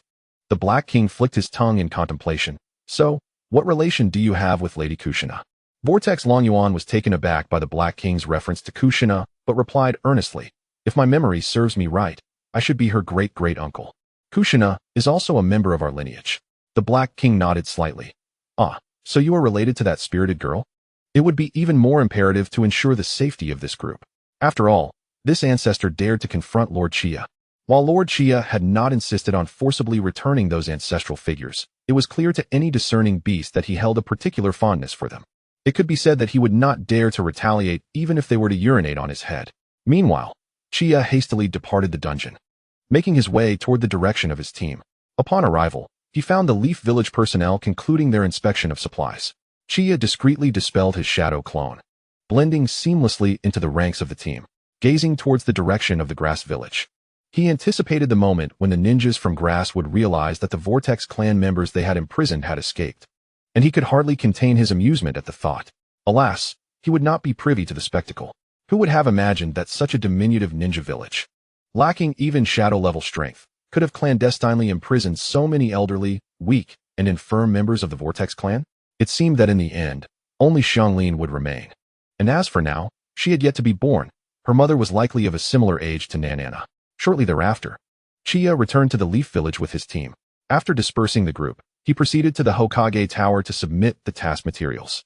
Upon entering the Hokage Tower and standing before the Hokage's office, he rapped gently on the wooden door. Knock, knock, knock. Sarutobi Hiruzen's voice resonated softly. Come in. Uchiha stepped forward to stand before Sarutobi Hiruzen, placing the scroll containing the supplies on the desk. Hokage-sama, the mission has been completed, and all supplies are accounted for. The Uchiha clan members were quite compliant along the way, and no conflicts arose. Sarutobi Hiruzen regarded his disciple with satisfaction, as who would not desire a capable and effective ally. Moreover, the Moonlight clan had long been a supporter of his tenure as the third Hokage. Thus their relationship was well established. You even knocked before entering. Such a polite child. Although his demeanor was somewhat aloof, it was hardly a concern. After all, his disciple Orochimaru was of a similar disposition, and one could easily grow accustomed to it. While Orochimaru's nature was indeed cold, he was, without doubt, the most dependable and diligent among his three disciples. His current disciple would undoubtedly flourish under Orochimaru's guidance. Sarutobi Hiruzen turned his gaze to Uchiha. Well done. You must be weary from your journey. After claiming your mission rewards, be sure to rest. Uchiha nodded, then addressed Sarutobi Hiruzen with a calm expression. Hokage-sama. During my mission to the Grass Village, I inadvertently discovered several members of the Vortex clan who had escaped. How shall we proceed with them? Sarutobi Hiruzen, intrigued, inquired. The Vortex clan? How many are there? Are they still in the Grass Village? Uchiha shook his head. I have rescued the Vortex clan members. They are currently sheltered in the Dragon Cave. There are a total of 15 individuals, of which only 4 are adolescents around the age of 12. The rest are elderly, weak, or infirm. Their leader appears to be an elder named Vortex Longyuan. I wonder if Hokage-sama is familiar with him? Sarutobi Hiruzen contemplated for a moment. Vortex Longyuan is one of the elders of the Vortex clan, and he possesses considerable strength. How could he have been captured by such an insignificant village? Uchiha replied. Upon discovering Vortex Longyuan, I noted his condition was quite dire. He seemed severely injured and struggled even to utilize his chakra. It is no surprise he was imprisoned. He likely sustained grave injuries during the extermination of the Vortex clan. Sarutobi Hiruzen regarded Uchiha thoughtfully. You brought these individuals back. How do you intend to arrange for them? Shall I allocate a space for them to reside in the Leaf Village, or will you take them back to your Moonlight clan? I must advise you, young man, that while the Vortex clan may have fallen, their constitution remains formidable. Integrating them into your Moonlight clan would undoubtedly yield numerous advantages. Since you rescued them, no one would object to them residing within your clan. Uchiha contemplated this for a moment before responding. I have yet to make a decision. I shall consult Kushina for her opinion. After all, it was her connection that prompted me to save them. Sarutobi Hiruzen nodded. Very well. Let us see what that young girl Kushina has to say. Now, Uchiha, having just completed your mission, you should rest well. Uchiha nodded and exited the Hokage Tower. At that moment, he had returned to the Moonlight clan. Uchiha and Kushina sat together in her room. Kushina looked at Uchiha and slowly said, I say, you troublesome Uchiha? What is your intention? You won't prevent you and Shounen from joining us, will you? You don't intend to do anything nefarious, do you? Uchiha ignored Kushina's teasing and simply produced 2 boxes filled with the deeds of 3 streets that she had given him. Chapter 44. Arrangements for the clansmen. Kushina did not accept the boxes, regarding Uchiha with skepticism. What does this mean? Are you trying to drive me away? Uchiha shook his head. No, of course not. It relates to what I wish to discuss with you, but I have no intention of sending you away, so rest assured. Kushina visibly relaxed, rolling her eyes at him and pouting. Well then, what is it? You startled me. But let me be clear, if these are gifts meant for others, I have no intention of reclaiming them. Uchiha glanced at the 2 boxes on the table. In fact, during the mission to the Grass Village, I discovered members of the Vortex clan who had been imprisoned. Therefore, in consideration of your connection, I decided to rescue them. Hence, I came to inquire how you wish to arrange for these individuals. Approximately 15 individuals, not particularly young nor exceedingly old, bearing numerous hidden wounds. The expenses involved are substantial. How do you intend to manage these individuals? The land deeds were originally entrusted to me by you. Even if you reclaim them, they hold little significance for me. Upon hearing this, Kushina found herself in a quandary. If it were merely her own affair, she would gladly part with them, considering it a form of her future dowry. However, with so many clan members suddenly appearing, and according to Uchiha, there seemed to be numerous expenses to address. Wait, that doesn't seem right. Why not simply arrange for her clan members to stay with the Moonlight clan? After all, there are ample vacant rooms within the Moonlight clan. it would be perfectly reasonable for her kin to reside there. Furthermore, she could assist in healing their injuries. Wouldn't that resolve the issue? She truly is clever. Isn't she? Chia observed Kushina's sudden grin and playfully pinched her cheek, saying, I'm speaking with you. Can you refrain from grinning foolishly by yourself? Kushina, feeling a bit embarrassed, scratched her head and turned to Chia, confidently proposing, Listen here, Chia. Wouldn't it be good if we simply invited my clan members to reside with the Moonlight clan? We can ensure they have enough to eat and provide them with some clothes. I still have some funds for that. This way, you won't need to hand over the land deeds to me, and I won't have to worry about losing them. Chia gently tapped Kushina's nose, chuckling. It's not as simple as you think. The land deeds for these 3 streets are, in fact, the benefits negotiated by the Uzumaki clan when Konoha took over the territory of the Land of Whirlpools. At the time, you were the only Uzumaki clan member we found, so they were entrusted entirely to you. Now that your clan members are arriving, if they discover that you have given all the deeds to me, they might ostracize you. Kushina, taken aback, looked at Chia and asked, Is it really that serious?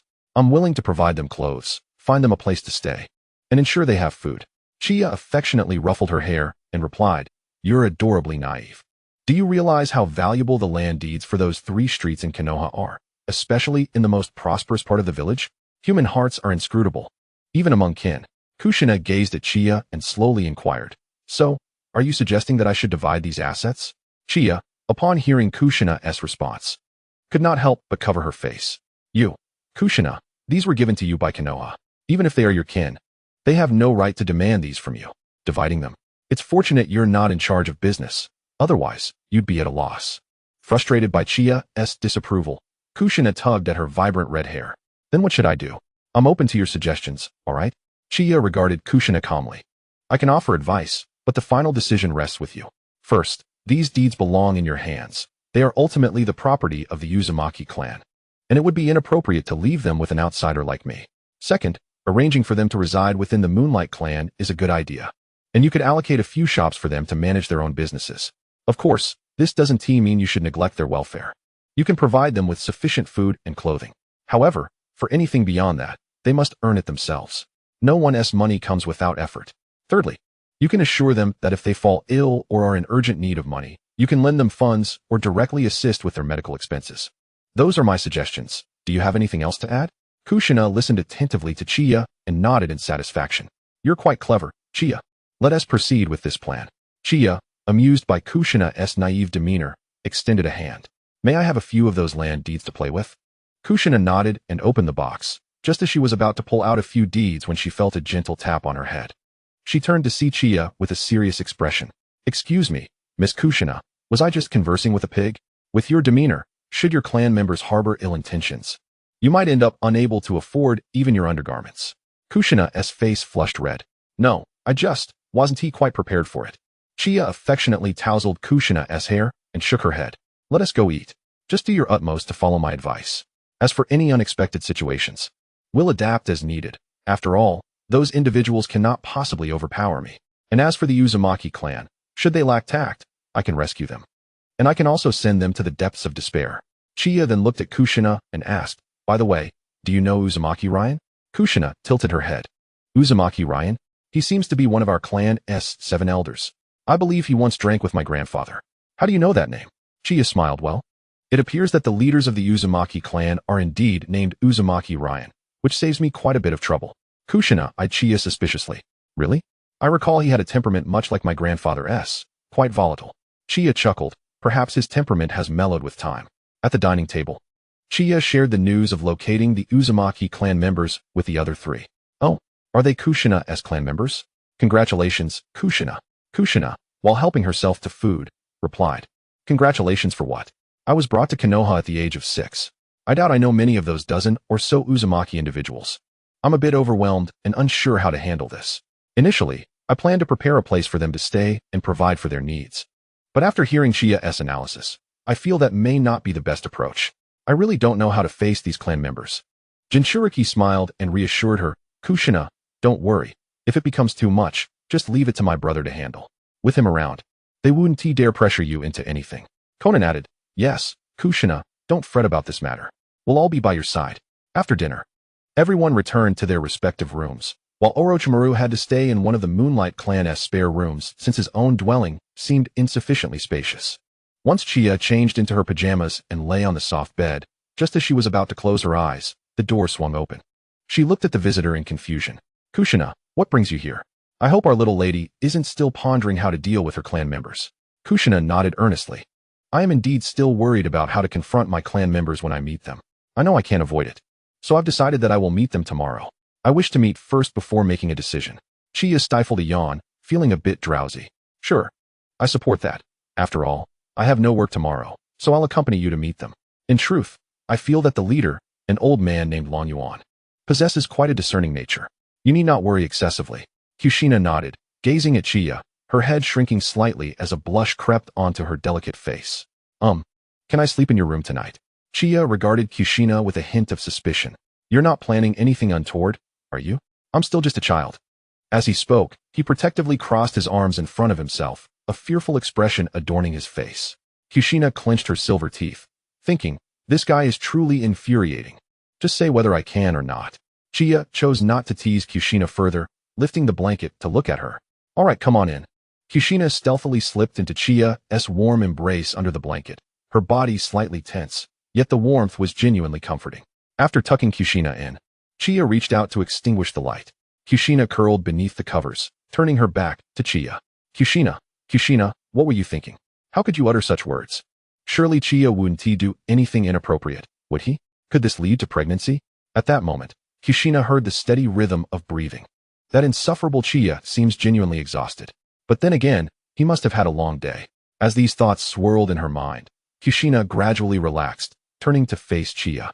How fortunate she was to have encountered Chia and Suki in Konoha. At that moment, only Chia stood up to defend her when others mocked her hair color, rather than joining in the ridicule. To be honest, she had been quite nervous back then, being new to Konoha and feeling lost. Even when she mustered the courage to introduce herself, all she received was laughter. She couldn't pinpoint exactly when she began to harbor feelings for this guy. Was it when he spoke up for her during her embarrassment? Was it when he frequently brought her delicious treats at school? Was it during moments of anxiety, when he offered her comfort? Or was it when, while everyone urged her to treat others kindly, Chia reminded her to love herself first? Perhaps it was when he was injured while saving her. Lost in her thoughts, Kushina eventually drifted into slumber. The following morning, Chia slowly opened his eyes, only to feel something resting upon him. Kushina's arm and leg lay on his chest and abdomen. Has she taken me for a pillow? Chia gently lifted her limbs from himself and tucked her in before heading to freshen up. Shigetsu, yawning, emerged from his room. Brother, it smells delightful. What are we having for breakfast? He exclaimed, reaching out to grab some food. Chia lightly tapped Shigetsu's head. First, wash up. Are your hands dirty? You can't just eat. Shigetsu stuck out his pink tongue. I couldn't help myself. I'll go wash up right now.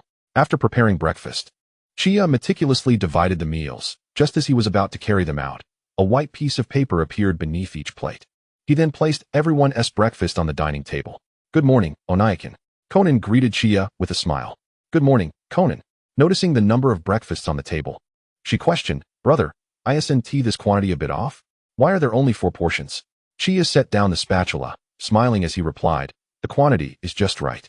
There aren't any extra rooms in the house, are there? When I was looking for a place for Do in the Moonlight clan, my second uncle asked if he could take Do in as his son.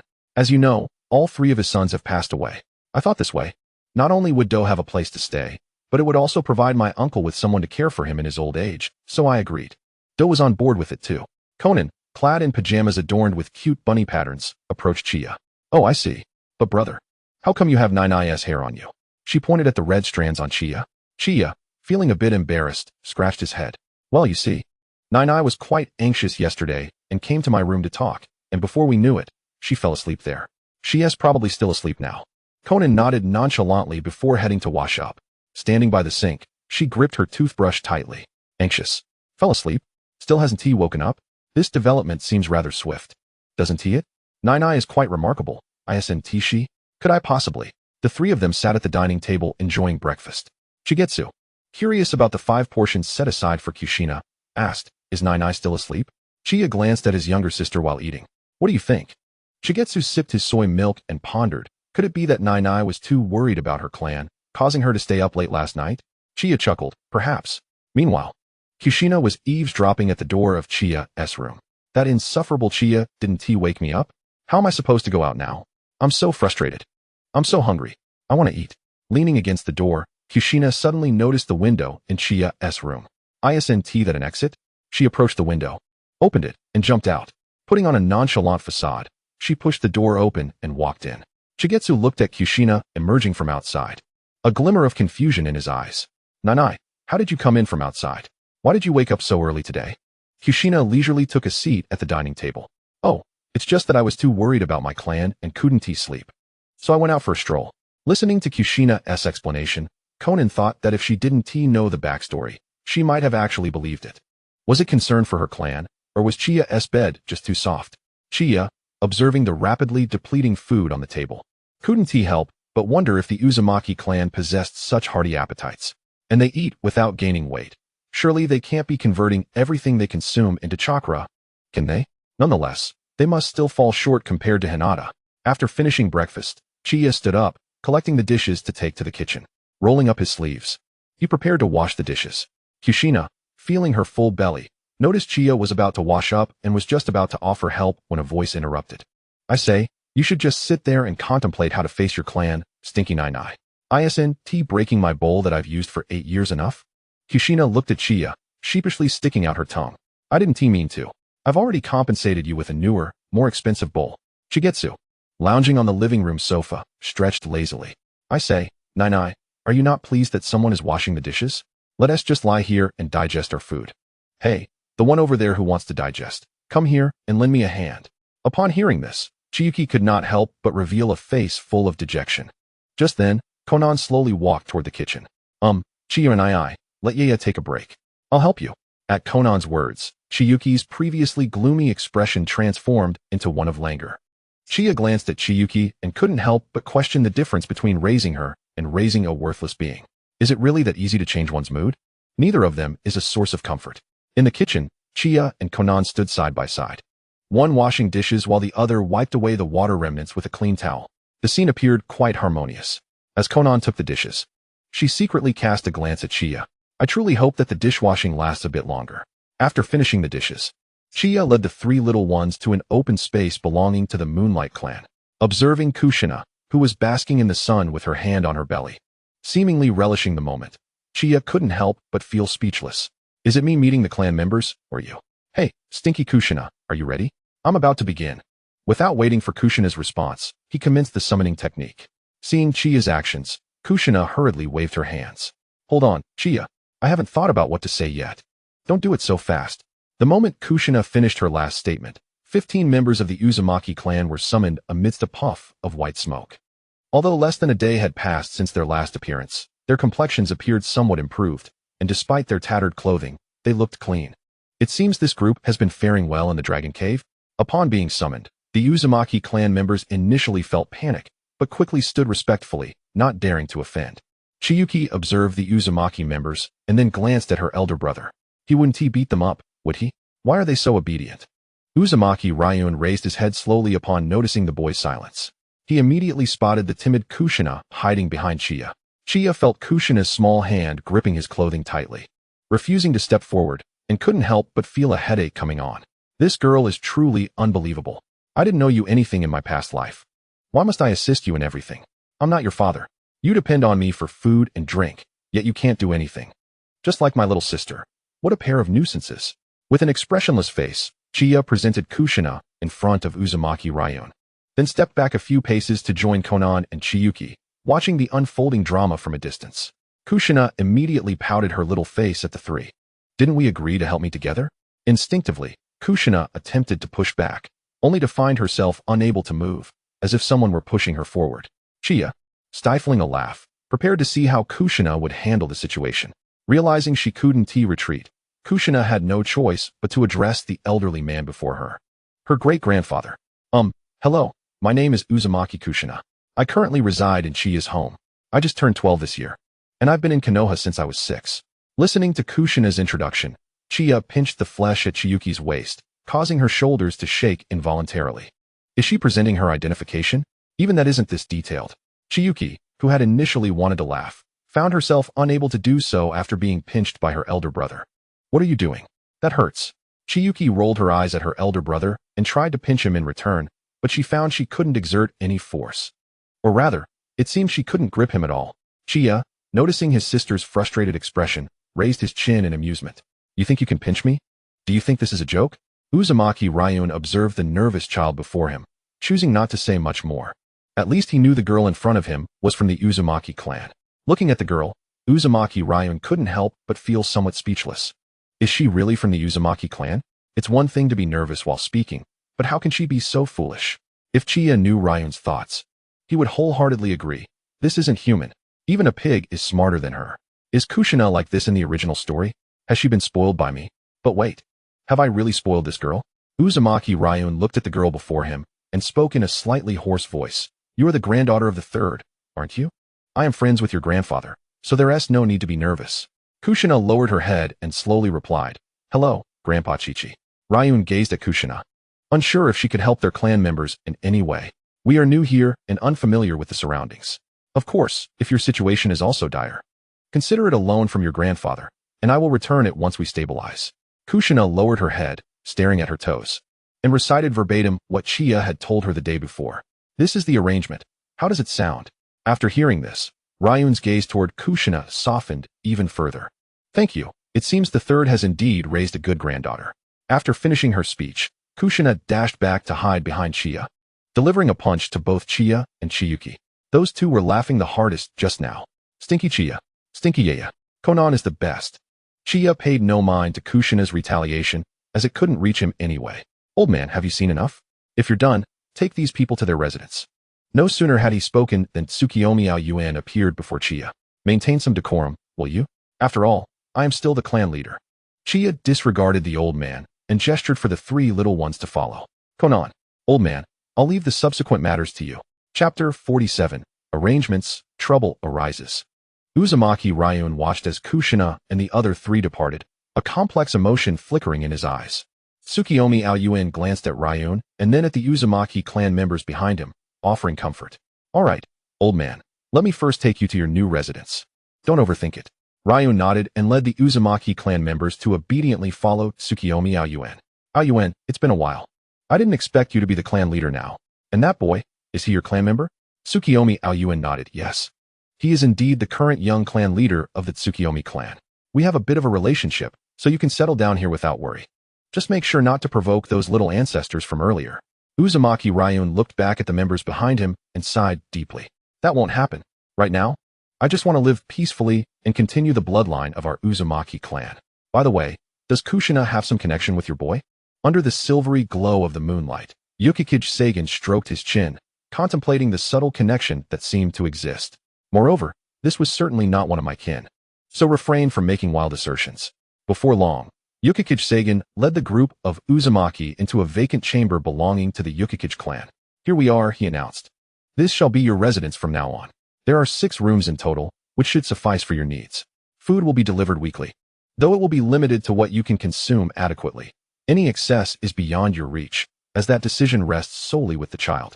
Once you have tended to your clan members, should you wish to open a shop, I will guide you to the establishment we have prepared for you. Uzumaki Ryun bowed slightly, expressing gratitude for the noble's hospitality. Yukikage Seigen nodded, offering no further words, and departed directly.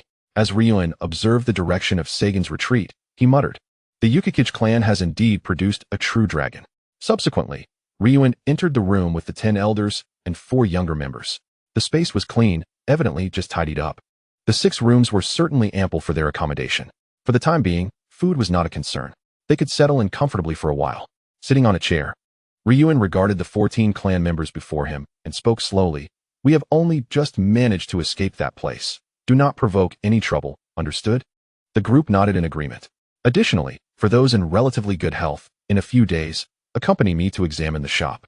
As for the others, those who are less mobile should remain here to care for the children and prepare meals. As for you 4 little ones, feel free to visit your elder sister. But remember to be sweet in your requests. Do not irritate her, or you shall receive a spanking. Having made simple arrangements, Ryun dismissed everyone to rest. Meanwhile, Kushina, seated upon Chiyo's back, secured Chiyo's limbs with a golden seal, exclaiming, "Ha! Take that, you scoundrel!" As she reached for Chiyo's waist. Chiyo struggled in vain. "Huh? Why is it only me you are targeting? Even my elder brother is laughing. Kushina playfully patted Chiyo's defiant face. Because I cannot best your brother. What other reason could there be? I'm not foolish, Kushina declared with pride. So, I had no choice but to pick on you. My dear Chiyo, wouldn't you agree? Nearby, Chiyo and Kun watched the playful scuffle quietly. These two are remarkably immature, Kun remarked. What on earth have we raised? Suddenly, Kun leaned closer to Chiyo and whispered, Say, brother, haven't you yet revealed the extent of your ocular abilities to Nana and Chiyo? Chiyo nodded. There hasn't been an opportunity to showcase them, so I haven't mentioned it. Besides, it's our little secret, isn't it? He winked at Kun. So when do you plan to tell them? Are you going to keep it a secret for life? Kun inquired curiously. Chiyo shrugged nonchalantly. I'll explain when they witness it in action. Just wait until Chiyo discovers my eyes and abilities. She'll certainly create a ruckus. Claiming it's unfair that I possess something she does not. Kun chuckled. That indeed sounds like something Chiyo would say. Perhaps we should keep this under wraps for a while longer.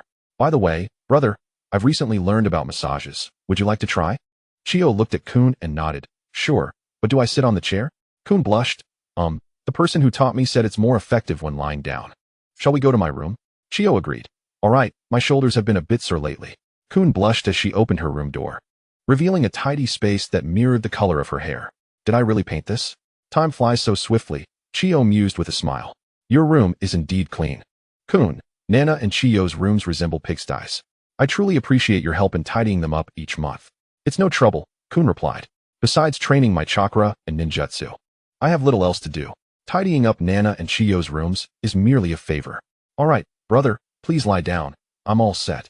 Chiyo nodded and was about to recline when a small white serpent slithered in through the window, coiling around his arm and delivering a scroll.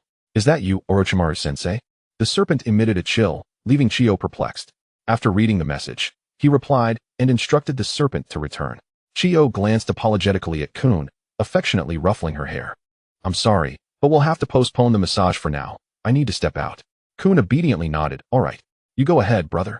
Seeing Kun's calm demeanor, Chiyo swiftly performed the Flying Thunder God technique and arrived at Orochimaru's residence. In the room, Kun lay on the bed after Chiyo's departure. Stupid snake, ruining my plans. How annoying. Chapter 48. Teaching Minato. Upon arriving at Orochimaru's courtyard, Chiyo knocked on the door. Sensei, are you there? A tired voice replied. Ah, Chiyo, I'm here. Come in. Chiyo opened the door to find Orochimaru, Tsunade, and Minato gathered together. Chiyo found a seat and inquired, Did you summon me for something, Orochimaru-sensei? Orochimaru smiled, his voice slightly hoarse. Indeed, I have a matter to discuss with you. Tsunade and Jiraiya need to leave the village for a mission due to certain circumstances. I have also reached a critical juncture in my experiments. Therefore, I must ask you to look after Shinshu and Minato for the time being. Naturally, it would be ideal if you could train them as well. During this period, you won't be required to undertake any missions, simply supervise them. Chiyo nodded. No problem, Orochimaru-sensei. I will take good care of them. Orochimaru nodded in satisfaction. Thank you, Chiyo. With that, he vanished in a puff of smoke. Shadow clone. It feels a bit dismissive, having my mentor rely on a shadow clone. However, I bear no ill will. I would prefer if he left me to my own devices. Those who are passionate about research are often eccentric. I can't imagine spending my days locked in a lab, poring over a pile of data. I would find it utterly tedious. Chiyo glanced at the two boys sitting quietly, then grasped their shoulders and executed the Flying Thunder God technique, transporting them to the Uchiha clan's training ground. Minato gazed at Chiyo, astonished. Chiyo-kun, your Flying Thunder God can sense such vast distances? I can only perceive within about 50 meters, and the more markings there are, the easier it is to get confused. Chiyo patted Minato's shoulder gently, saying, No worries. Take your time. You will reach my level eventually. Chiyo observed the two individuals and spoke mildly. All right, what would you like to learn? I shall impart my knowledge to you as best as I can. However, I must clarify that I may not possess expertise in all areas. Minato gazed at Chiyo with a smile and inquired. Well then, I would like to learn the Flying Thunder God technique, if possible. Do you happen to know any powerful offensive techniques? I am willing to pay for the lessons. Chiyo contemplated for a moment and replied. As for the Flying Thunder God technique, I can only share my experience with it. However, there is indeed a technique well suited for you that boasts considerable offensive power. With that, Chiyo extended a hand, and chakra began to coalesce slowly above his palm. The chakra spun rapidly until it formed a sphere, holding the Rasengan aloft. Chiyo regarded Minato and asked, What do you say? Would you like to learn it? Before Minato could respond, Shoju looked at the chakra sphere in Chiyo's hand and asked, Brother, is this sphere really a powerful offensive technique? Moreover, it seems you didn't perform any hand seals just now. Uchiha gradually dissipated the Rasengan and addressed the two. This technique is called the Rasengan. Its power is quite formidable, and it is considered a ninjutsu without hand seals, thus no seals are required. As for the magnitude of its power, that ultimately depends on the user. This technique demands a high level of chakra control. So what do you think? Would you like to learn it? Minato nodded at Uchiha. Then, thank you, Uchiha-kun. If I'm not mistaken, this technique was created by you to complement the Flying Thunder God technique, correct? Uchiha regarded the somewhat excited Minato and replied, that's one way to put it. Turning to Shoju, he asked, and what would you like to learn? Shoju scratched his head and suggested, how about I learn the Rasengan alongside Minato? That way, we can supervise each other. Uchiha agreed. Very well, follow me. Uchiha led the two to a row of wooden posts, and immediately conjured a Rasengan of normal size in his hand before smashing it against one of the posts. In the next moment, the post was reduced to splinters. The essence of this technique lies in chakra control. Chakra must rotate to form a sphere. The spinning and maintenance of the chakra is crucial. Now, you may begin your training. As he spoke, Uchiha tossed them several water balls he had just exchanged from the system. Control the water within the sphere by making it rotate until the sphere bursts. Once you've mastered that, we will move on to the next stage. Do you understand? Yes. Uchiha-kun, brother. They replied in unison. Uchiha swiftly leaped onto a nearby tree and lazily remarked, you too, do your best, and call for me when you've succeeded. The two exchanged glances before picking up their water balls to practice. Moments later, a loud pop echoed as Shoju's water ball exploded. However, a languid voice soon followed. Don't use so much chakra. You're supposed to make the water inside spin. You broke it with chakra directly, didn't you? Start over. Shoju nodded dejectedly, realizing he had been overly optimistic about his success. In the shadowy confines of a different realm, 9 imposing black pillars stood in a spacious area, encircling a massive 9-tailed fox bound by enormous black chains. The unfortunate creature was currently being drained of its chakra by a robotic apparatus. Damn humans! Who are you? Don't you dare keep me here, or you'll pay dearly, it roared. Prince Stan, holding a tablet, analyzed the data displayed before him. He had become immune to the beast's thunderous roars, now capable of eliminating over 90 of the negative effects from the chakra extracted from it. Moreover, the containers designed to hold such chakra were ready. This chakra not only facilitated rapid healing, but also temporarily enhanced one's defensive capabilities and speed. It was now primed for sale, allowing him to profit while simultaneously improving the efficacy of the negative effect elimination. This venture promised to be exceedingly lucrative. Furthermore, as long as he did not extract too much chakra at once, the tailed beast could recover swiftly, making it an exceptionally cost-effective endeavor. Should he suggest to the boss that they seize the other 8-tailed beasts as well? Not taking advantage of such a valuable opportunity would indeed be a grave misstep. Several hours later, Minato had successfully burst his water ball and had begun practicing with a rubber ball, while Shoju was still engaged with his water ball. Truly, Minato was living up to his reputation. All right, let's call it a day for now. Would you like to stay for dinner? Uchiha asked the two. Then, thank you for your hospitality. They replied in unison. Chapter 49, The Roots of Trouble? Uchiha led the two into the house, poured them each a glass of water, and then headed towards the kitchen. Upon pushing open the door, he was greeted by a familiar red figure. Kushina, are you back in the kitchen causing chaos again? He remarked. Kushina was currently sifting through a bowl of egg mixture, extracting eggshells. I didn't do anything. I just accidentally dropped some eggshells in. I can help you with that, Uchiha said, gently ruffling Kushina's crimson hair. All right. I have faith that you will be a great help to me in the future. By the way, where are Suki and Konan? Kushina, feeling the warmth on her head, blushed slightly. Suki took Konan out to buy things. I wasn't in the mood to go today, so I stayed behind. Noticing the rosy hue on Kushina's cheeks, Uchiha couldn't resist pinching her cheek playfully. Then, how about you assist me in the kitchen today? Kushina shyly nodded in agreement. Uchiha employed an unlimited technique to extract the eggshells from the mixture and called Kushina over. Hey, Uchiha, what was that you just did? She asked. Uchiha responded, forget about the trivialities for now. Let me teach you some basic skills. Otherwise, I fear no one will be able to cook, and you might starve. Upon hearing this, Kushina's face fell. I can cook, you know? Uchiha looked at her with a teasing smile and began counting with his fingers. You can cook? Who was it that once made rice so hard it was like stone? Who took so long to cook a fish that it was still swimming in the pot? And what about that crab? Kushina, her face flushed, tiptoed, and pressed her long, fair fingers against Uchiha's lips. Let's just focus on cooking, shall we? That was all in the past. She quickly withdrew her hand.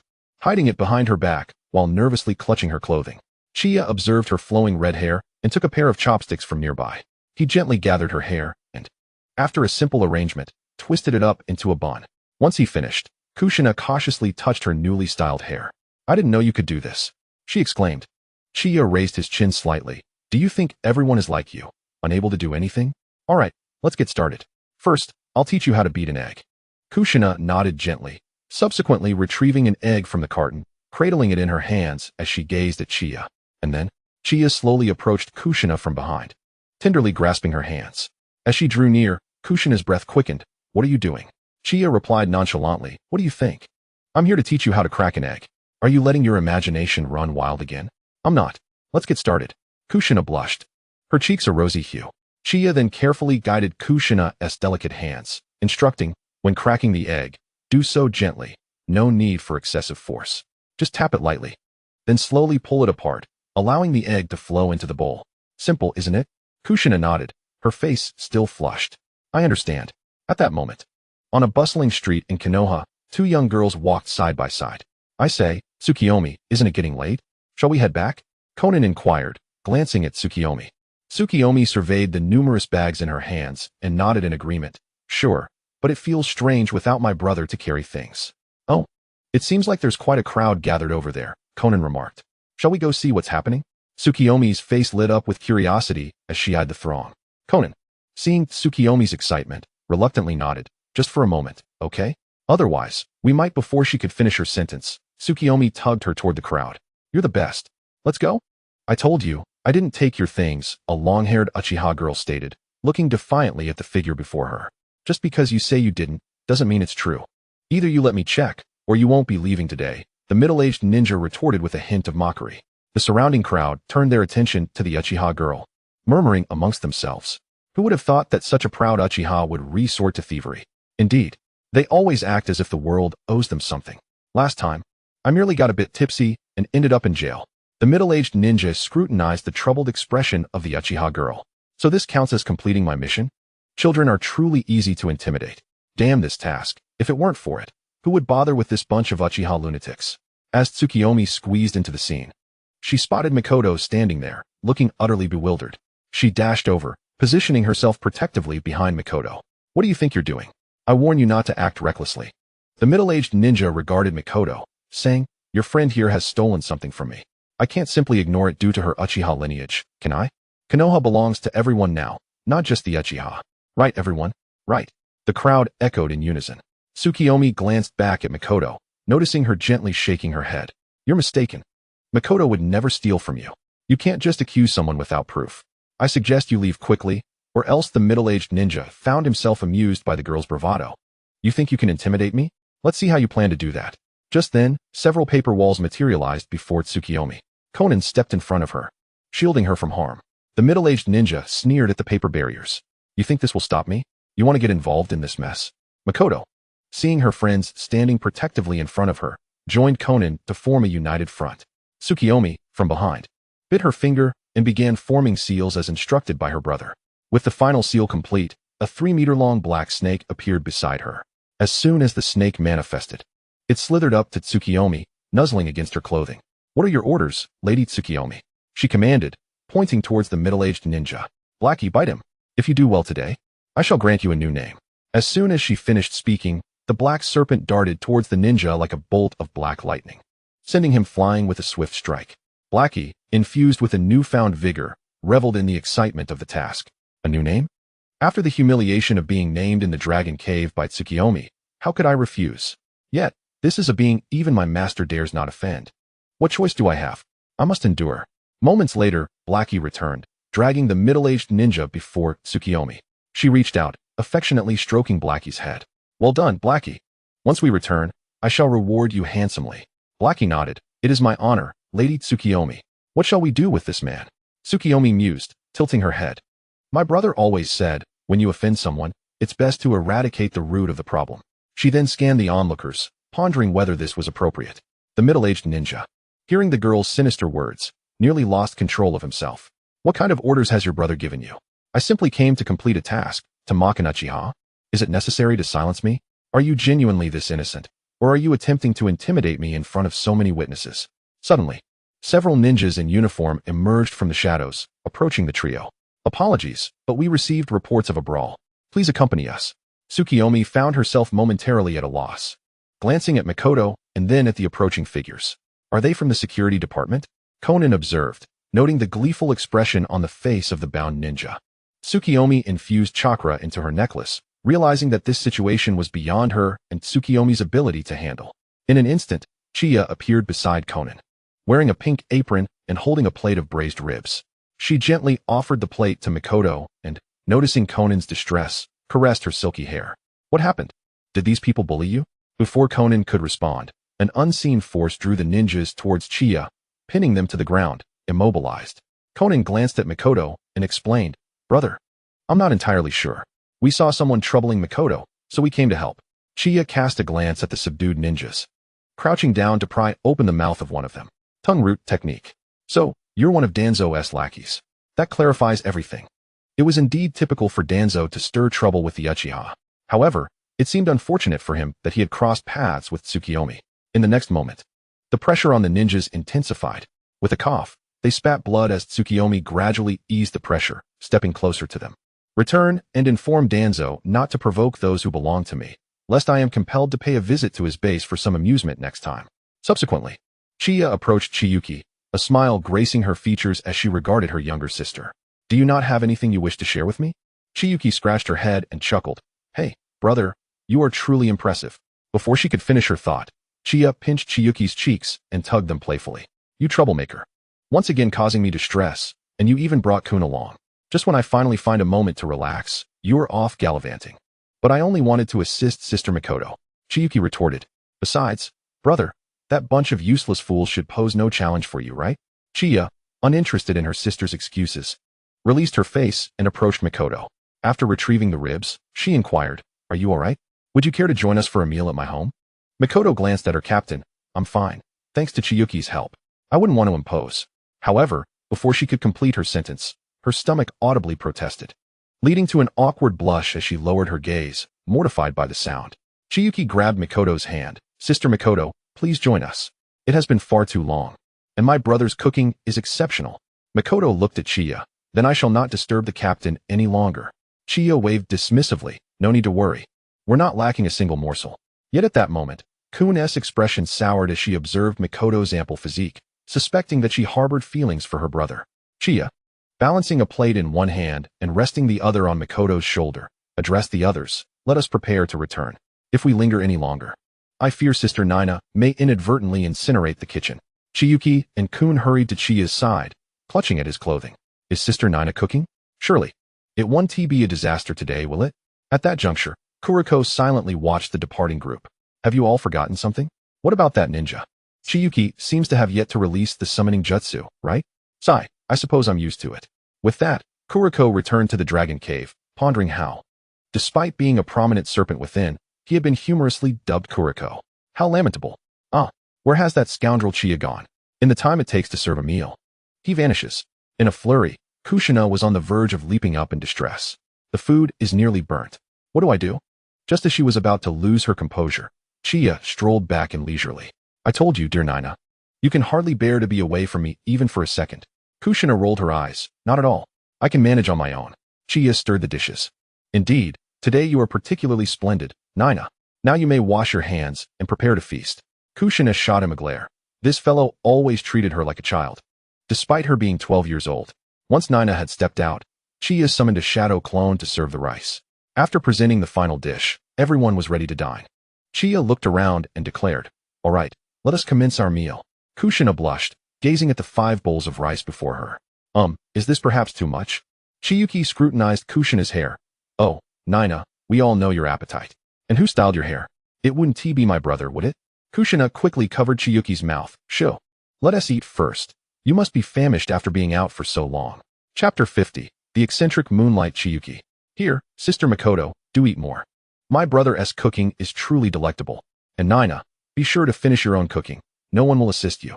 Kun, here is something you enjoy. Watergate and shoju. Please, do not hesitate. Take whatever you wish. And Yoko, hurry and prepare 2 more dishes. Quickly now. Chia, listening to Chiyuki's exuberant declarations. Felt a twitch at the corner of his mouth. Has this girl been indulging in some questionable drink? Is she truly this exuberant? He looked at Kun and asked lightly. This girl hasn't been out drinking, has she? Is she out of her mind? Kun shook her head, equally perplexed. Chiyuki, did you drink something while out? Chiya smiled at his sister. If you continue acting this way, I'll send you out to eat alone. And you can forget about Kun helping you tidy your room in the future.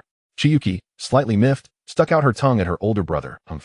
This is called enlivening the atmosphere. Can't you understand? If you keep that stern face, I'd be embarrassed to call you my brother. Besides, Nina, I doubt anyone would find you appealing. Before Chiyuki could finish her thought, she was lifted into the air, and Chiya promptly sent her and her meal back to her room. Turning to the rest, he offered an apologetic smile. I apologize. This girl may have taken something peculiar. Please disregard her. At that moment, Kushina was nearly burying her face into her bowl. What does she mean, aside from this foolish girl? No one would find this scoundrel appealing? Yet, inexplicably, I feel a bit pleased. What on earth is happening? Did Chiyuki truly say that in front of everyone? She pondered. I haven't wronged her recently, have I? Meanwhile, Kun and Mikoto kept their heads down, quietly eating. It seems I might have developed a fondness for my brother, the captain. What should I do? In the Uchiha clan compound, within the clan leader's abode. Indeed, it is quite troubling. A mere Danzo, a dog of Senju Tobarama, repeatedly targeting our Uchiha clan. This time, however, that brat has bitten off more than he can chew. It is quite astonishing that a child could grow to such a level. Cough, cough. Uchiha Fuyu, as he spoke, coughed up blood, which streamed through his fingers. Father, should we not bow our heads and let Konoha take a look at you? Your injuries are becoming increasingly severe. Uchiha Fugaku expressed concern, his face etched with worry. Uchiha Fuyu waved his hand dismissively. My injuries stem from a special bloodline limit inflicted upon me long ago. Even the granddaughter of the first Hokage may not be able to heal me, and she might not even wish to assist us. Why should we humble ourselves before those who disregard us? Gazing out the window, Uchiha Fuyu sighed deeply. Had it not been for the fact that since our ancestor, Uchiha Madara, no new pairs of Mangekyo Sharingan have emerged within our clan, we would not be subjected to such indignities. Perhaps this is the punishment for our ancestors' failure to follow Lord Madara and make the right choices. Fugaku looked at his somewhat despondent father. Is there truly no way forward? Father, in such a vast clan, is there not a single remedy to heal your wounds? Tears streamed down Fugaku's face as he spoke. The Sharingan began to manifest within his eyes. 1 tomo, 2 tomo, 3 tomo. The 3 tomo Sharingan reflected the image of his father. Fuyu gazed at Fugaku with a hint of consolation. The talents of one's own son are no less than one's own, perhaps even surpassing them. Perhaps he would serve as a better clan leader than oneself. In that case, Fugaku could ascend to the position of clan leader. By fostering amicable relations with certain ninja clans that do not harbor animosity towards the Uchiha clan, coupled with the support from within the clan, it might alleviate the Uchiha's awkward standing in the village.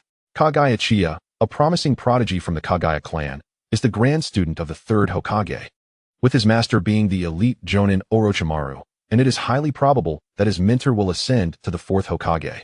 His esteemed lineage, remarkable talents, formidable strength, and, most importantly, his benevolent disposition towards the Uchiha clan make him a person worth cultivating ties with. However, what could one offer to foster such a relationship? He certainly lacks neither ninjutsu nor wealth. Thus, one must resort to the age-old method of political marriage. Nevertheless, it is prudent to observe him for a while longer before making any decisions. This matter requires utmost caution. Within an underground base in Konoha, a man with a cross-shaped scar on his chin sat contemplatively, listening to reports from several individuals. Danzo propped his head on one hand, deep in thought, before dismissing the others with a wave of his hand. Kagaya Chiya, the rising star of the Kagaya clan, is the grand student of Sarutobi Hiruzen and a disciple of Orochimaru. Even at such a tender age, he possesses extraordinary strength and astonishing ninjutsu. Truly, he shines brightly, with Sarutobi Hiruzen as his backing. It seems I have no opportunity to recruit him as my subordinate. However, I, Danzo, shall undoubtedly become Hokage. I am not much inferior to Sarutobi Hiruzen. Had I stepped forward in the past, I might have already claimed the title of third Hokage. That man always seems just a shade stronger than I. While I remain forever in the shadows, accentuating his excellence, I am perpetually a step behind. I refuse to resign myself to being merely a supporting character. For now, however, the priority is to develop my own power, the roots, my very own roots. At this moment, at the Kagaya clan's territory, Chiya and the others stood at the gate. watching as Mikoto, Minato, and Shinsuke departed. Uchiha yawned and turned to his companions. Shall we? It's time to return and rest. Today's training with Minato and Shinsuke has been exhausting. Fortunately, for the time being, I am relieved from missions and can focus on guiding these two in their training. Konan gazed at her brother and spoke slowly. By the way, brother, the technique you gave me, the exploding tag technique, seems a bit difficult to master. May I join them in practice tomorrow? Uchiha nodded. Of course, one more person won't be a burden. I'll bring you along to train with them. The exploding tag technique is, after all, a forbidden technique invented by the second Hokage, Senju Tobirama, so it's not surprising that it's challenging to learn. Kushina raised her fair hand and added, I've been struggling with a sealing technique as well. Perhaps I could join tomorrow too? Uchiha glanced at Kushina. You? Why would you want to join? I'm not proficient in sealing techniques. Why not learn from that old man in your clan? However, speaking of which, is your great-uncle aware of your situation with the three streets? Kushina blushed and replied, Well, my great-uncle has been quite busy lately, so I haven't had the chance to consult him. He knows about my three streets, but he merely told me that they are mine to keep safe. And we haven't discussed it further. Uchiha nodded in understanding. Kushina then looked at Uchiha with curiosity in her voice. By the way, how did you manage to style your hair so well? I can't do it at all. As she spoke, she touched her own hair that had been neatly tied up. Chapter 51. The decision to save money for colored contacts. Upon hearing this, Konan subconsciously glanced at Nanaya's elegantly styled long hair and then touched her own light purple-blue locks. Perhaps I should consider growing my hair long as well? Uchiha chuckled at Kushina. Isn't it perfectly normal that you can't do it? It's something that's quite easy to learn. Kushina turned her head defiantly to the side, refusing to acknowledge it, and added, Besides, Grandma Mito always says I'm quite clever. I pick up things quickly. Uchiha continued walking ahead. Yes, you are the smartest, Lady Nanai. Now, shall we hasten home? As the trio entered, Uchiha immediately noticed someone gazing at him with a sulky expression. Uchiha rushed forward and wrapped her arms around his leg. Daddy, Mommy, my brother is bullying me. Ever since you left, he won't even let me eat at the table. He keeps picking on me. I'm sure he is going to kick me out soon. It's too much. Uchiha quietly watched his sister's performance. After a moment, Uchiha looked up, her small head tilted in confusion. Wait, aren't you supposed to comfort me now? What is going on? Uchiha responded calmly. Have you finished your little act? Now let us discuss today's events. Taking Conan out to play could have ended in injury. Underestimating danger. Do you think you're impressive? As Uchiha listened, her eyes began to glisten with tears. And you were just rambling during dinner. Kushina nodded in agreement. Finally, Uchiha has pointed out the crux. We need to give that brat Uchiha a proper scolding. Uchiha pointed at Uchiha's head. And your sister Nanai is a fool. We all know that, so there's no need to broadcast it. Besides, how could someone as exceptional as your brother only want Nanai? If I wished, I could easily find you a wonderful partner. Uchiha chuckled. Brother, you're right. Even though Nanai is silly and clumsy, and her cooking is terrible, I shouldn't mock her. We should keep it to ourselves. And why didn't I notice before? Brother, that you're quite full of yourself? Uchiha raised his head proudly. There's much more you don't know. Kushina felt caught in the middle of her siblings' banter, feeling rather innocent in the turmoil. You two really don't care about me, do you? What am I? Just a waste? I've laid all my possessions bare. So what if I can't cook? So what if I don't clean? So what if I eat a lot? I do as I please, and who are you to judge? Kushina hugged Konan beside her. Wah, Konan, these two are bullying me. You must take my side. Konan, looking at the sister who had embraced her, gently patted Nanai's hair. All right, I'll stand by your side. But sorry. In the end, I'll probably still side with my brother. Besides, I seem to be your rival in love, so is it really appropriate to seek my help?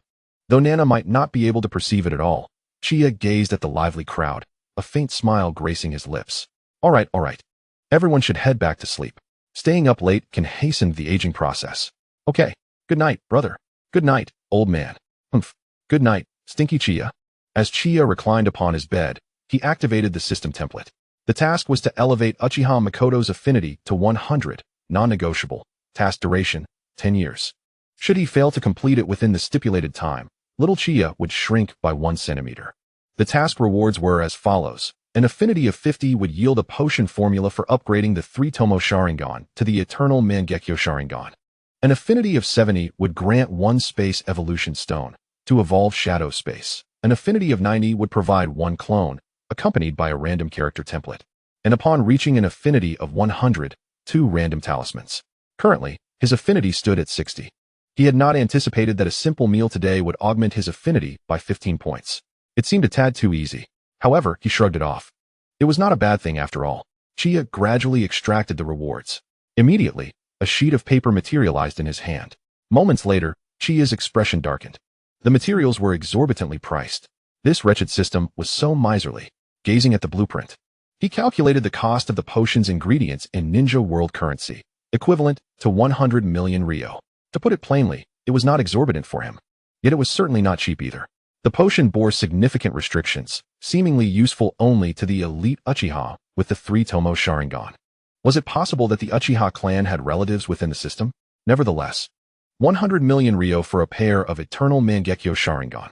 Surely the Uchiha clan would agree to that. The Uchiha clan was indeed vast and prosperous, although they were undoubtedly not what they once were. As the saying goes, a dead camel is still taller than a horse. Who among the Uchiha could resist such temptation as the Eternal Mangeko Sharingan? If it were not for the fact that he did not possess the Sharingan and already had the 6 eyes of the Celestial, he might have considered acquiring a pair of Eternal Mangeko for himself. However, it seemed there truly was an option for the Eternal Mangeko Sharingan in the system, albeit at a steep price. Perhaps he could squeeze some funds from the Uchiha clan and save up for it, despite already possessing the 6 eyes. Who wouldn't love a towering machine? It was decided. He would save up to purchase a pair of alluring red eyes. Without hesitation, Chia utilized the shadow space to hand over the potion formula along with 10 sets of materials to Prince Stan, urging him to expedite the production. This was crucial for whether he could unlock the towering machine. Although the Susanoo had been rendered ineffective in Boruto and Shippuden, it was indeed a magnificent tool for exhibiting power. Upon wielding the Eternal Mangeko Sharingan, Sasuke boldly stormed the 5 Kage summit. Despite being bested later, it did not detract from the impressive facade he put on initially. Yet, this was not the moment for Shippuden. After all, the little whirlwind was still thriving. What boy wouldn't be enamored by the thought of piloting a towering machine, with its immense stature and colossal blade? Truly magnificent. Chapter 52, A Marriage Alliance? The Amaterasu clan's affiliation. Huh. Father, what did you say? You plan to personally propose to the Tsukikage clan tomorrow? Why? Amaterasu Nizawa gazed at his father, perplexed. Amaterasu, you laughed softly. Did you not mention that the lad from the Tsukikage saved both you and your sister's lives? Is it so strange to express our gratitude? Nizawa glanced at his father, pouting, but must it lead to a marriage alliance? I do not wish to be engaged so soon. After all, I already have someone I fancy. You looked at his son and chuckled. Who says it's a proposal for you? The Tsukikage has a daughter around your age. It is likely her. Not to mention, whether her brother agrees is another matter. Just the fact that she is Tsunade's apprentice makes her unattainable for you. The Tsukikage clan is certainly not what it once was, but forming good relations is undoubtedly wise. As for whether the marriage will succeed, that depends on fate. He truly envied that old coot, Ayuen. Just as the Tsukikage clan appeared to be on the brink of decline, a genius emerged. Nizawa, hearing this, pouted, I'm not lacking. You know, you looked at his son, nearly bursting into laughter. You? Achieving my level of prowess would be a stroke of luck for you. The lad from the Tsukikage is a monster. Remember, there are always greater talents beyond your ken. That young man, despite his youth, likely possesses the strength to match several of me. Resources, connections, strength, he likely has no shortages. Thus, they could only hope to devise a plan with others from the Tsukikage clan. Geniuses are notoriously unreasonable. While you are still extracting chakra, those prodigies have already mastered ninjutsu. When you have just graduated to a genin, those prodigies can already contend with jonin. Your talent may be commendable within our clan, but in Konoha, and across the entire ninja world, you are merely average. For small clans like ours, finding a sufficiently powerful ally or patron is paramount. Banding together for warmth has always been our survival strategy. Therefore, do not set your sights too high. Only in this manner can you hope to become a competent clan leader capable of guiding your kin. Nizawa regarded his father and slowly replied, what you say holds truth. Shall we pay a visit to the Tsukikage clan tomorrow? You nodded, indeed. After all, they have aided you and your sister. We will visit the Tsukikage clan together and discuss the marriage alliance. At that moment, in the Tsukikage clan's reception hall, Tsukikage Ayuen sat in a chair, observing the current head of the Amaterasu clan, with whom he shared a modicum of camaraderie. Ayuen regarded you and slowly spoke, young man. What brings you to seek out this old man? Surely it is not that one of your daughters has taken a liking to my troublesome boy. However, let me clarify. I cannot be held responsible for that troublesome lad. Your words will hold no weight with me. Amaterasu, you chuckled. What are you saying, old friend? The members of your Tsukikage clan saved my son and daughter. It is only right that I come to express my gratitude. Aoyuan smirked slightly. I doubt that is the real reason. Does a clan leader truly need to come personally to express thanks? Yet, I must credit my son. He has indeed done well. However, his demeanor is rather cold.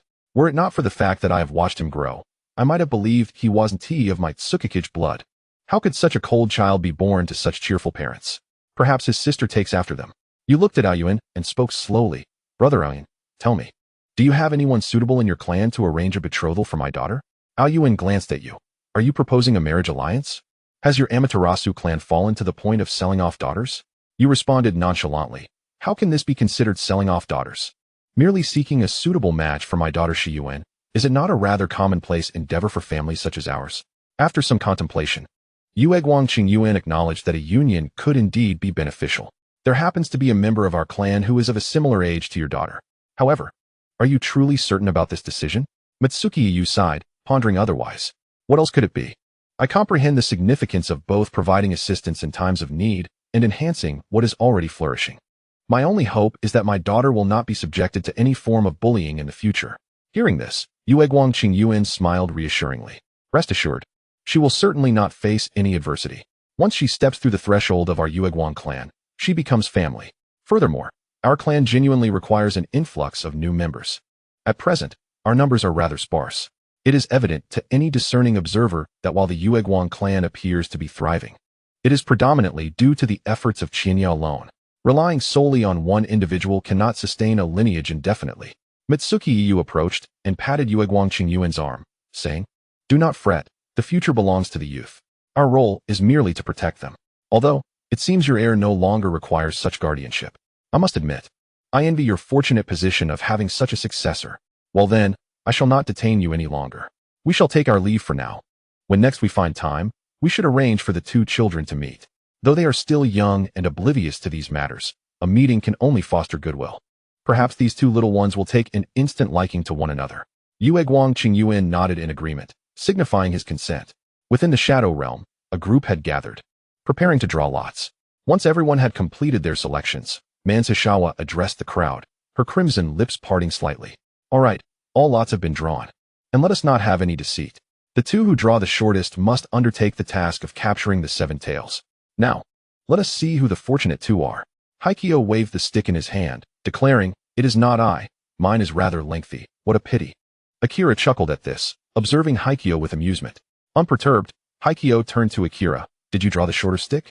Akira gradually revealed his stick, Mine is also lengthy. But that does not prevent me from enjoying a laugh at your expense. I wonder who it was that confidently claimed they would surely draw the short one. How does it feel to be proven wrong? Haikyo retorted, This was merely an accident. Do you understand? Just then, Venyanfei slowly produced a short stick, waving it before the group. So, who will be my partner? It's me, Tugo. Qing Feng, with one hand resting on his blade and the other clutching his stick, replied calmly. Venyanfei, upon hearing Qing Feng's words, frowned. I am not Tugo. I am a sand fox. Do you comprehend? Qing Feng replied nonchalantly. Very well, Tugo. Let us prepare to set forth. Akira could no longer contain his laughter and playfully pinched Haikyo. I say, Yunfei, why not just admit you are Tugo? It's not far from the truth. With your true form, can you really claim to be a fox? You are undoubtedly a quintessential Tugo. Chapter 53. Departure to capture the seven tails. Kakuzu paid no heed to the banter among the group, quietly observing the heart preserved in the glass vial in his hand, submerged in a peculiar green liquid that allowed for prolonged preservation. Sister Mansashawa is correct. Money only truly belongs to you once it is spent. Behold, this heart. What an abundance of security it provides. Qing Feng inquired of Kakuzu, If I may ask, weren't you once from Takigakure? Kakuzu slowly tucked the heart away and met Qing Feng's gaze. Indeed, I am currently a rogue ninja from Takigakure. However, given your strength, this mission should prove rather simple. Takigakure's power is rather average. While few dare to provoke it within small nations, this is solely due to the presence of the seven tails residing there. The rest are merely a disorganized rabble. Had it not been for their numbers, I could have dispatched them single-handedly in the past. It is a pity I did not draw the short stick. Otherwise, I could have paid a proper visit to my homeland. Venyanfei turned to Kakuzu, inquiring, So, do you have any knowledge of the beast with seven tails, the seven tails? Is it currently sealed within a host? Kakuzu rested his chin on his hand. Contemplating for a moment before responding, barring any unexpected developments, the seven tails should be sealed within a human body. As for the identity of this individual or their specific location, I cannot say. You will have to investigate that for yourselves. Qingfeng nodded. I see. At that moment, Haikyo's slightly hoarse voice interrupted. I believe I might have an inkling of where the host of the seven tails resides, but for my assistance, I demand a 20% share of the reward. Qingfeng nodded, agreed, but I require the precise location of the host. Haikyo nodded and then tossed a black feather towards Qingfeng. This is my black feather. Previously, while assassinating a ninja in Takigakure, I fortuitously crossed paths with the host of the seven tails. Some of its essence flowed into this feather. Once you arrive in Takigakure, this feather will guide you to him. Qingfeng accepted the black feather, and seeing that the two had concluded their transaction, Van Yunfei interjected, What about me? Am I not your teammate? Surely my opinion matters. Qingfeng glanced at Van Yunfei. No need for that. I will handle the seven tails host. You merely handle the aftermath. While those minions may be weak, they can still be quite bothersome. Van Yunfei pouted. Honestly, dealing with the seven tails host is far more engaging than cleaning up. How boring. I could easily neutralize them. Currently, there are hardly any ninjas capable of breaching my demonic sand. Qingfeng regarded Van Yunfei and replied, You are correct. However, I must decline. I can cast barriers, which makes me far more suited to confront the host of the seven tails. In my view, your demonic sand is best utilized for covering a retreat. Very well, let us depart. In less than half a day, the two had arrived at Takigakure. Qingfeng and Van Yunfei stood atop a colossal bird made of sand. Van Yunfei turned to Qingfeng. So, was Haikyo's feather useful? Qingfeng gazed into the distance at a middle-aged man faintly connected to the black feather. We may have located our target. I will descend shortly and cast a barrier to contain him. Once I have incapacitated him, you will come to my aid, and then we shall retreat. After Van Yunfei signaled an okay to Qingfeng, the latter leapt from the sandbird. Qingfeng landed steadily beside the host of the seven tails, dust erupting around them. The middle-aged man eyed Qingfeng warily. Who are you? This is Takigakure. Ignoring the man's inquiry, Qingfeng immediately deployed the barrier, enveloping both of them in a crimson shroud. Sensing the hostility, the middle-aged man unleashed a surge of red chakra, seven tails gradually materializing behind him. A half-tailed beast transformation. Qingfeng observed the low growls emanating from the red beast, questioning its loss of rationality. In an instant, Qingfeng was at the host's side, swiftly striking, leaving two deep gashes upon the red beast. Yet, to his astonishment, the wounds began to heal at a visibly rapid rate. Such defensive and restorative capabilities. Could this be the essence of the Jinchuriki? Let us see whether your response is swifter than the blade of my sword. In an instant, Qingfeng appeared beside the seven tails Jinchuriki, swiftly inflicting wounds upon him with dual blades. Then, with a powerful, charged slash, he sent the Jinchuriki flying. Following up with a dual phoenix reflection, the two enchanted blades soared like azure phoenixes toward the seven tails Jinchuriki. In a heartbeat, both of the Jinchuriki's arms were severed, and the blades returned to Qingfeng's grasp. The crimson beast that the Jinchuriki had transformed into let out a roar of agony. Roar, roar, roar. Immediately, the red beast opened its massive maw, and an overwhelming, chaotic chakra began to coalesce before it, gradually forming a black sphere of tailed beast chakra. Qingfeng observed the Jinchuriki's movements. Is this the tailed beast bomb? How does it compare to my Qinghuan flying sword? With that thought, Qingfeng channeled a significant amount of internal energy into his right-hand blade. Instantly, it erupted with azure flames. The enchanted blade transformed as if it were a Qinghuan, charging toward the seven tails Jinchuriki and colliding with the black-tailed beast bomb. In the next moment, a cloud of smoke erupted around them. As the smoke dissipated, Qingfeng sheathed his dual blades and approached the unconscious seven tails Jinchuriki. After tapping a few acupoints on his chest and arms, he lifted the Jinchuriki and dispelled the crimson barrier. At the moment the barrier was lifted, the area around him was engulfed in yellow sand, and beneath his feet, a sandbird swiftly took flight. The ninjas of Takigakure, stationed near the barrier, were caught off guard by the sudden appearance of the yellow sand. Water release. All ninjas capable of water release, use it now. In the next moment, those ninjas hastily employed their water release techniques. However, they soon discovered that the yellow sand seemed utterly impervious to water. Standing atop the sandbird, Van Yunfei quietly observed the unfolding spectacle below. What a jest! I am the king of the western regions. My demon sand is beyond the reach of mere water release. Just as he contemplated prolonging his amusement, Qingfeng's cold voice echoed, We must depart. The mission is complete. Vanyanfei waved his hand in acquiescence. Understood. He then guided the sandbird into the distance. One could only wonder how enraged the villagers of Takigakure would be upon discovering the loss of their Jinchuriki. Alas, he would not be there to witness it. A truly unfortunate circumstance. He had yet to showcase many new techniques learned from comics. What a pity. Chapter 54. The Anxiety of the 5 Great Shinobi Villages.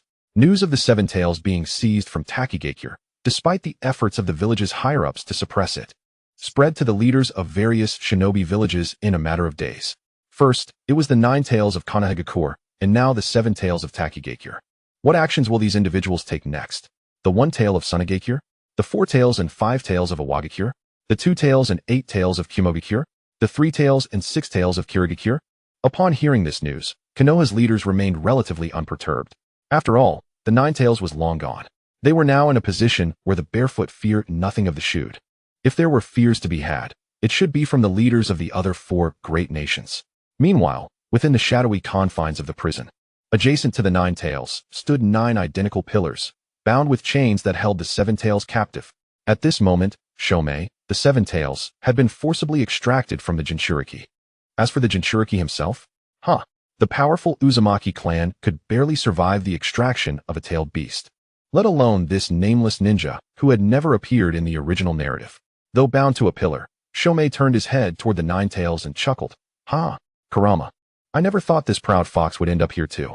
How pitiful. The 9 Tails retorted with a furious roar. Shut up, Shomei. You're trapped here too. Your situation isn't much better than mine. Shomei dismissed the enraged fox's futile protests. Indeed. Who would have thought you would also be imprisoned here? At least I have company. Aside from the discomfort of being bound by chains, it isn't so bad. Though the 9 Tails has a foul temperament. At least we are kindred spirits. It's nice to have someone to converse with. Even tailed beasts can feel lonely. Shomei gazed at the 9 Tails and inquired. So, Kurama, are we the only ones here? The 9 Tails lay sprawled on the ground, eyes closed. What do you think? Ever since I was captured by these fools, I've been confined here, with them periodically siphoning my chakra. Those bastards. If I ever escape. By the way, Shomei, what about your situation? Shomei slightly flexed the wings on his back. Me? I was minding my own business when a kid using would release captured me. Apparently. P.S. one of the chakra reincarnations of the 2 old men's sons. Then, I was sent to Takigakure and sealed within the Jinchuriki. After that, I ended up here. What a tragic fate. Just when I finally grew wings, I'm forced to remain imprisoned. When I had no wings, I was free as a bird. Now that I've sprouted wings, I'm forever restrained. At this moment, within Awagakure, a not particularly tall middle-aged man sat in the Tsuchikage's office, reviewing intelligence gathered by the village's Umbu. The 7 Tails from Takigakure has encountered a mishap following the incident with the 9 Tails of Konoha. The Shadow Assassin organization truly is full of surprises. If their target is the tailed beasts, Iwagakure must prepare adequately. In Sunagakure, the 3rd Kazekage also scrutinized the information in hand, his brow slightly furrowed. Gazing out at the swirling sands, a myriad of thoughts raced through his mind. At present, aside from the 9 Tails and 7 Tails, the remaining tailed beasts reside within Kirigakure, Kumogakure, Awagakure, and his own Sunagakure. Among the 4 great nations, the Wind Country, where he ruled, was the weakest. What a headache. In Kumogakure's office, the 3rd Raikage listened to his subordinate's report, lightning chakra unconsciously radiating from him. The Shadow Assassin organization? If they dare to come, let them try. They assassinated so many of my subordinates during the 2nd Great Shinobi War, and I have yet to settle that score. Concurrently, the 3rd Mizukage anxiously perused the information in hand. No, alliances must be formed. If Konoha cannot fend off these foes, then we in Kirigakure certainly stand no chance. At this moment, within the shadowy space, several individuals sat together, engaging in idle chatter. There's nothing to be done. We have no tasks at hand. The low-paying jobs are unappealing, and the high-paying ones are non-existent. Chiha lay languidly on the couch, waving his hand in annoyance. So dull. There haven't been any assassination missions lately. Manjusha glanced at Chiha, her lips slightly parting. Is the ninja world really that small? Where do you suppose all these ninjas for assassination come from? Moreover, I've heard that the 5 great nations seem to have made it explicitly clear. No nation is allowed to hire members of our Shadow Assassin organization for assassination tasks. Upon hearing this, the Black Bird nodded thoughtfully. Indeed, the current business climate is challenging. Earning money has become a formidable task. Kakazu, unusually without his glass-encased heart in hand, remarked nonchalantly. Yes, even in the black market, the number of missions is pitifully scarce. When will I be able to exchange for that heart I have my eye on? Meanwhile, Yan, Lan, and Qing Feng sat quietly, listening to the grievances of the others. Shoyue, on the side, diligently polished his newly acquired firearm. At this moment, the rain-hidden village was far more tranquil than during Hanzo's reign. It had gathered numerous capable ninjas, many of whom had already affiliated themselves with the Shadow Assassin organization, albeit not as core members. These individuals were likely unaware of the existence of the shadow space. They probably believed that the rain-hidden village was the new stronghold of the organization. The supplies sold to the ninja world were being exported from the land of rain to other nations. Various strategic resources were produced within the shadow space and then transported from the land of rain to the entire ninja realm. Moreover, soon, the chakra from the tailed beasts would become accessible to the common folk. At that time, a substantial profit would surely follow. Even if Hanzo were to rise from the grave, he would scarcely recognize this bustling rain-hidden village that had transformed from its former dilapidated state. It was on the verge of becoming the most prosperous trading hub in the entire ninja world. Those merchants were indifferent to whether one was a ninja or an assassin, or whether they were once impoverished or affluent. They only recognized that the rain-hidden village was now remarkably secure, and the value of the goods was high. So profits were assured. Although the security fees were somewhat steep, peace of mind was invaluable, was it not? After all, this was an organization capable of assassinating even Hanzo.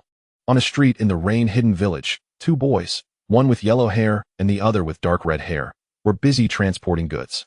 Hey, Yahiko, how much longer do we have to carry this? I'm exhausted. Yahiko smiled at Nagato and replied, not much longer. We are almost ready to exchange for a method to extract chakra. Nagato gazed at Yahiko's excited expression, puzzled. Was being a ninja truly so desirable? Currently, being an auxiliary member of the Shadow Assassin organization was quite satisfactory, wasn't he it? As long as they performed some odd jobs. They could eat well and sleep without worrying about their safety. Why was Yahiko so dedicated to becoming a ninja? In fact, Nagato thought, living like this for a lifetime wouldn't be too bad, would it? Following Yahiko, together.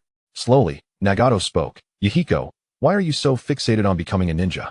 Our life is already quite good, isn't it? Yahiko turned to Nagato, pondering. Well, how should I put it? My parents passed away before the Second Shinobi World War. Since childhood, I've lived like a street rat, stealing and desperately searching for food just to survive. Honestly, I never wanted to steal, but I had no choice. For orphans like us, if we don't steal, we starve. I yearn for peace, for the rain-hidden village, the land of rain, even the entire world. I don't want any more children to suffer the same fate as I did. Yahiko gazed at the long-awaited clear sky of the land of rain. I truly hope that one day, there will be no more conflict in this world, and everyone will be happy. Don't you wish for such a world, Nagato? Upon hearing this, a spark of light seemed to flicker in Nagato's eyes. Of course, I wish for that too. But can we truly achieve it? Just the two of us? Yahiko surveyed the passing crowd, observing their occasional smiles. No, not just us. Every individual who desires peace in the world is our ally. Nagato couldn't help but chuckle at this. Well, at the end of the day, aren't we still just the two of us? If Yahiko were to pursue a career in sales, he would undoubtedly excel. Chapter 55, Successful Potion Creation. At this moment, Shinya's consciousness projection appeared within the shadow space. How is it? Has the potion been created? Prince Stan adjusted his glasses and replied, Yes, boss, it has been completed. Out of 10 materials, we successfully produced 5 potions.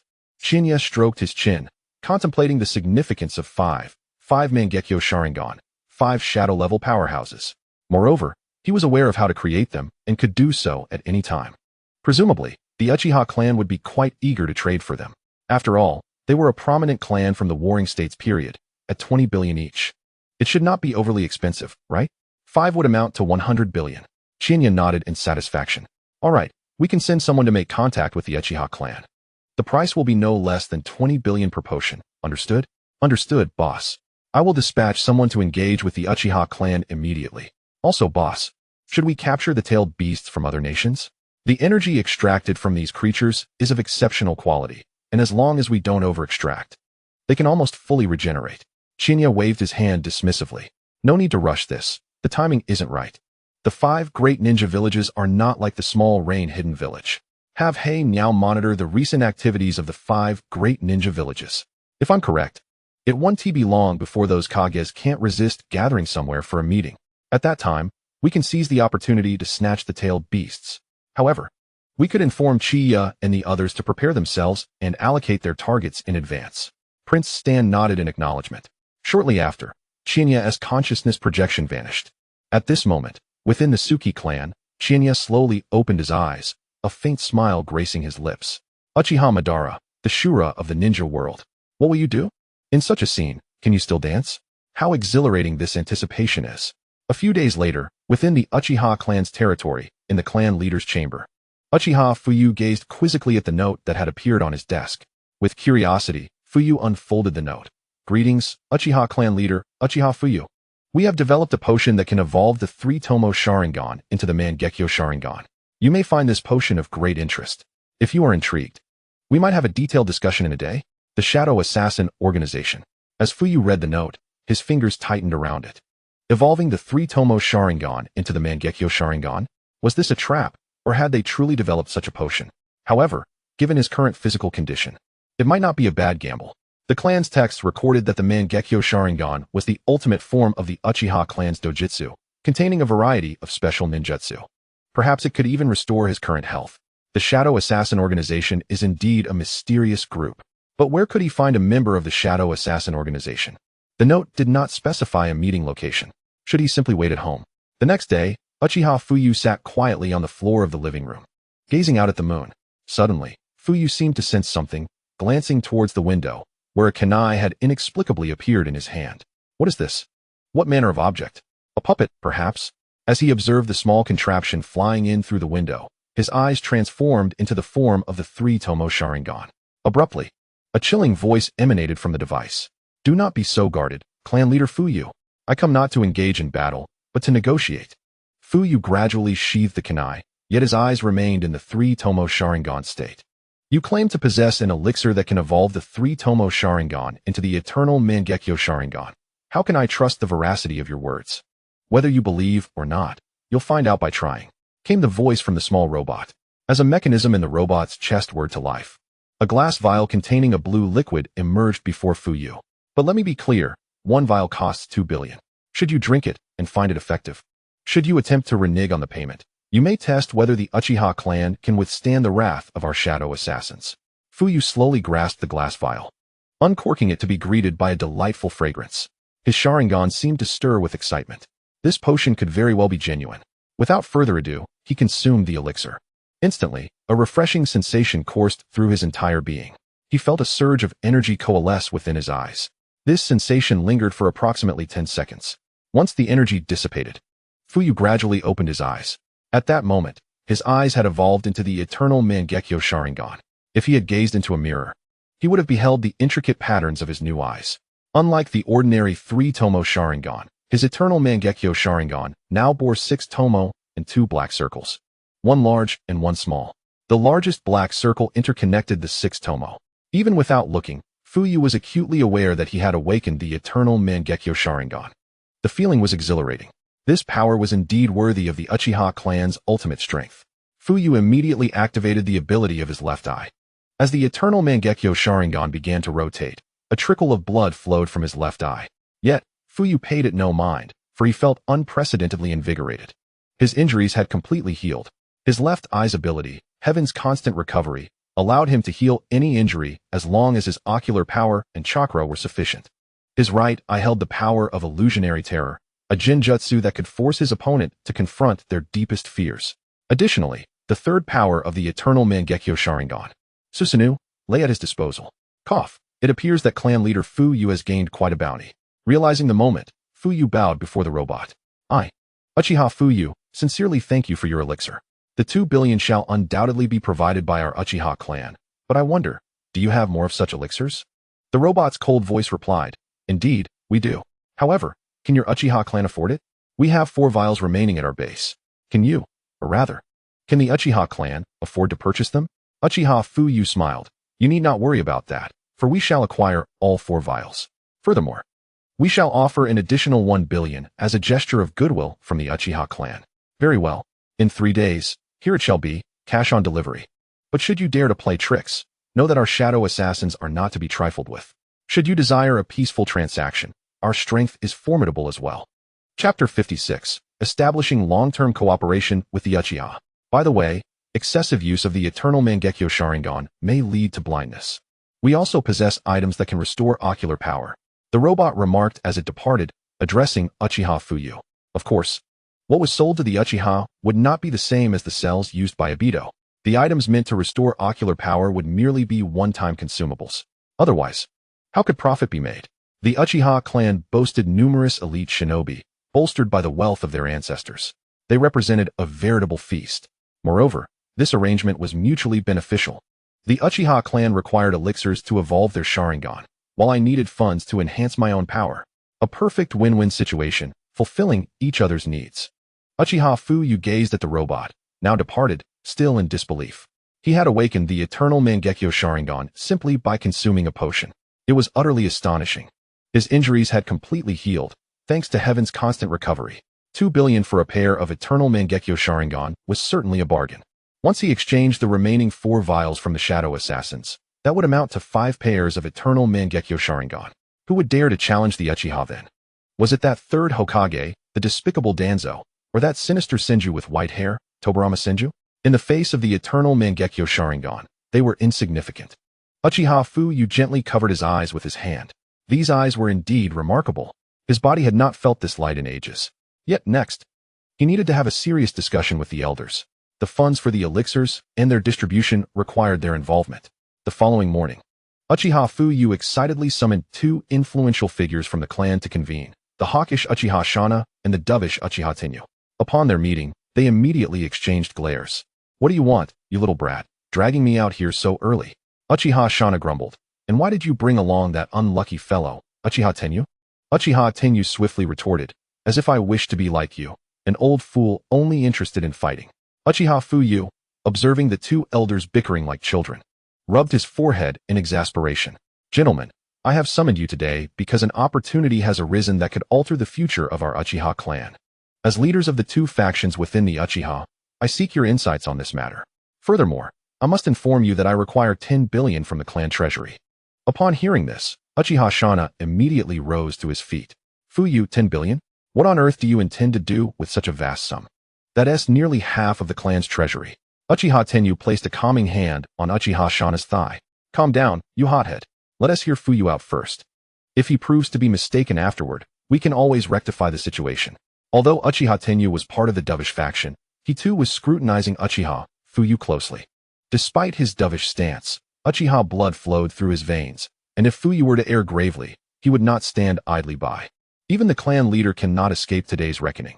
It shall be a mixed doubles affair. Uchiha Fuyu divulged the details of his dealings with the Shadow Assassin organization. The ease with which he acquiesced to the transaction stemmed from several factors. Firstly, the efficacy of the organization's potions was undeniable. Secondly, the Uchiha clan possessed the means to procure such a substantial sum. And thirdly, Fuyu understood the profound yearning that the elderly members of the clan harbored for the Mangeko Sharingan.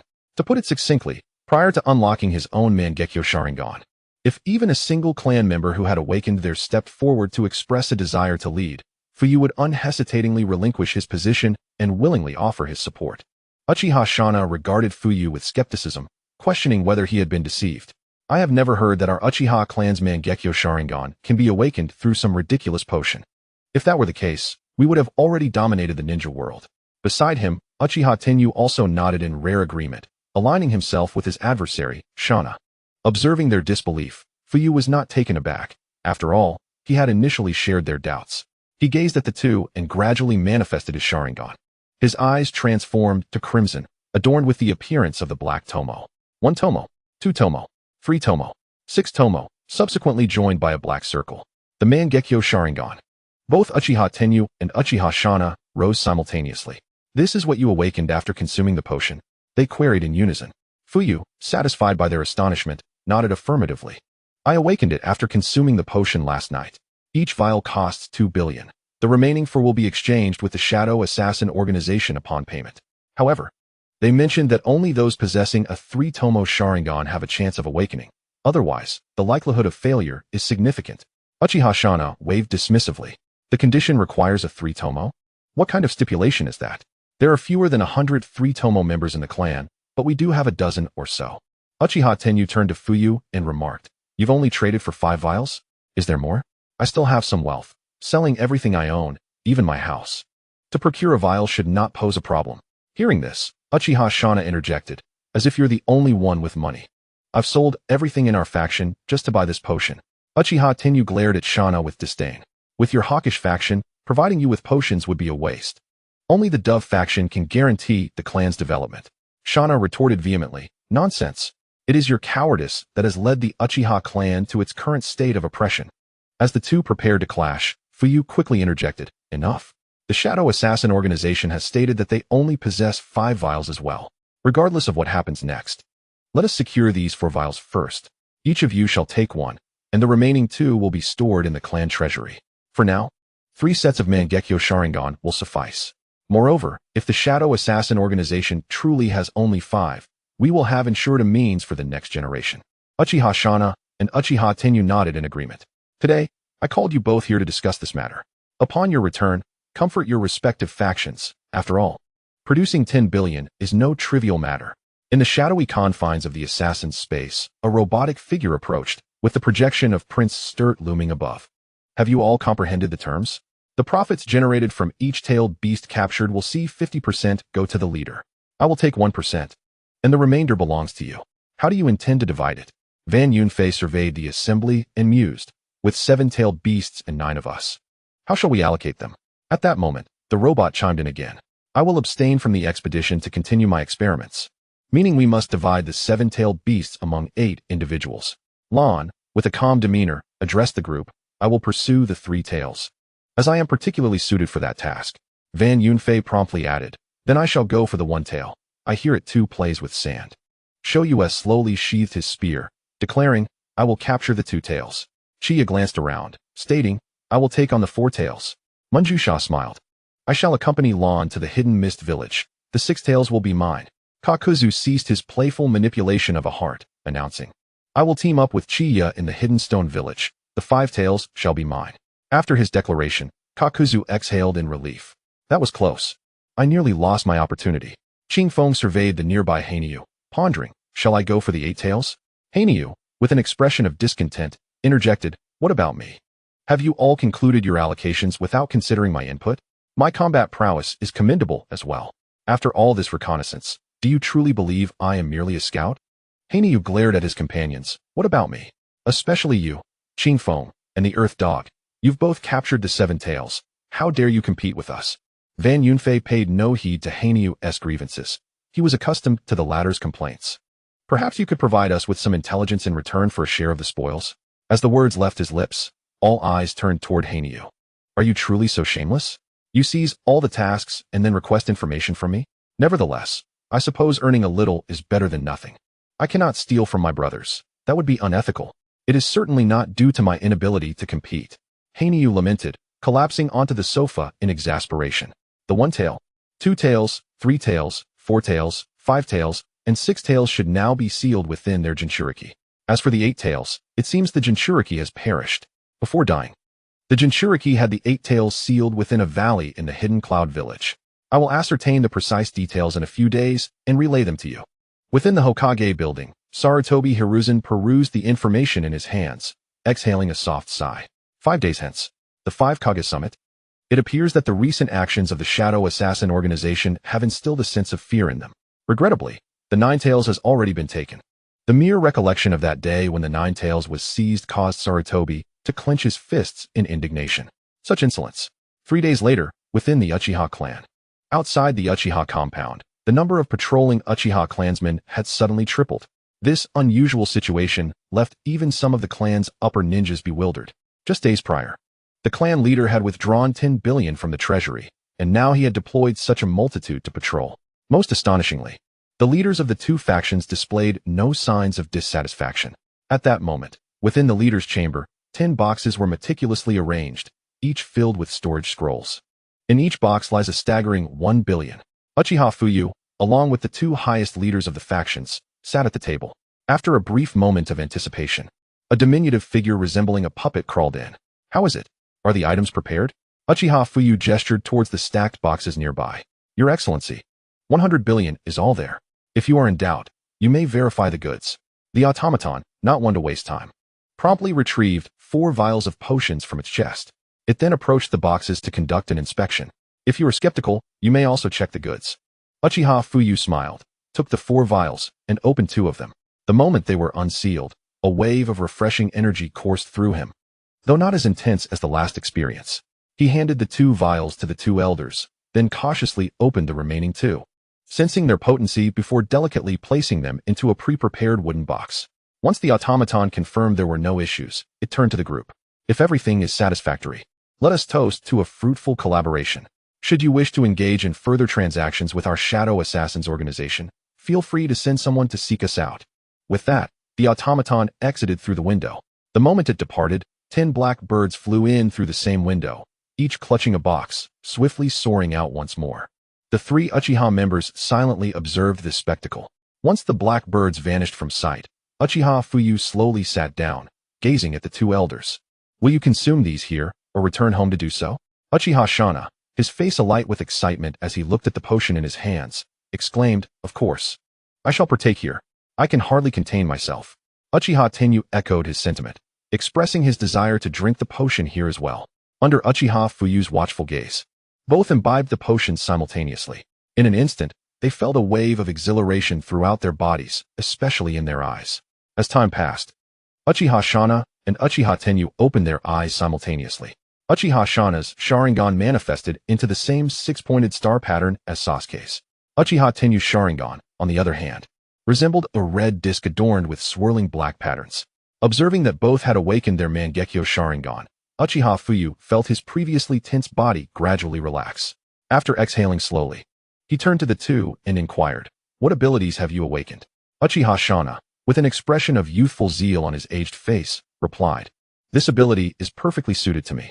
It is indeed worthy of its ancestral title, the Eye of the Mind's Reflection, the ultimate power of the Uchiha clan. My left eye grants me Amaterasu, capable of unleashing black flames with immense burning and adhesive power.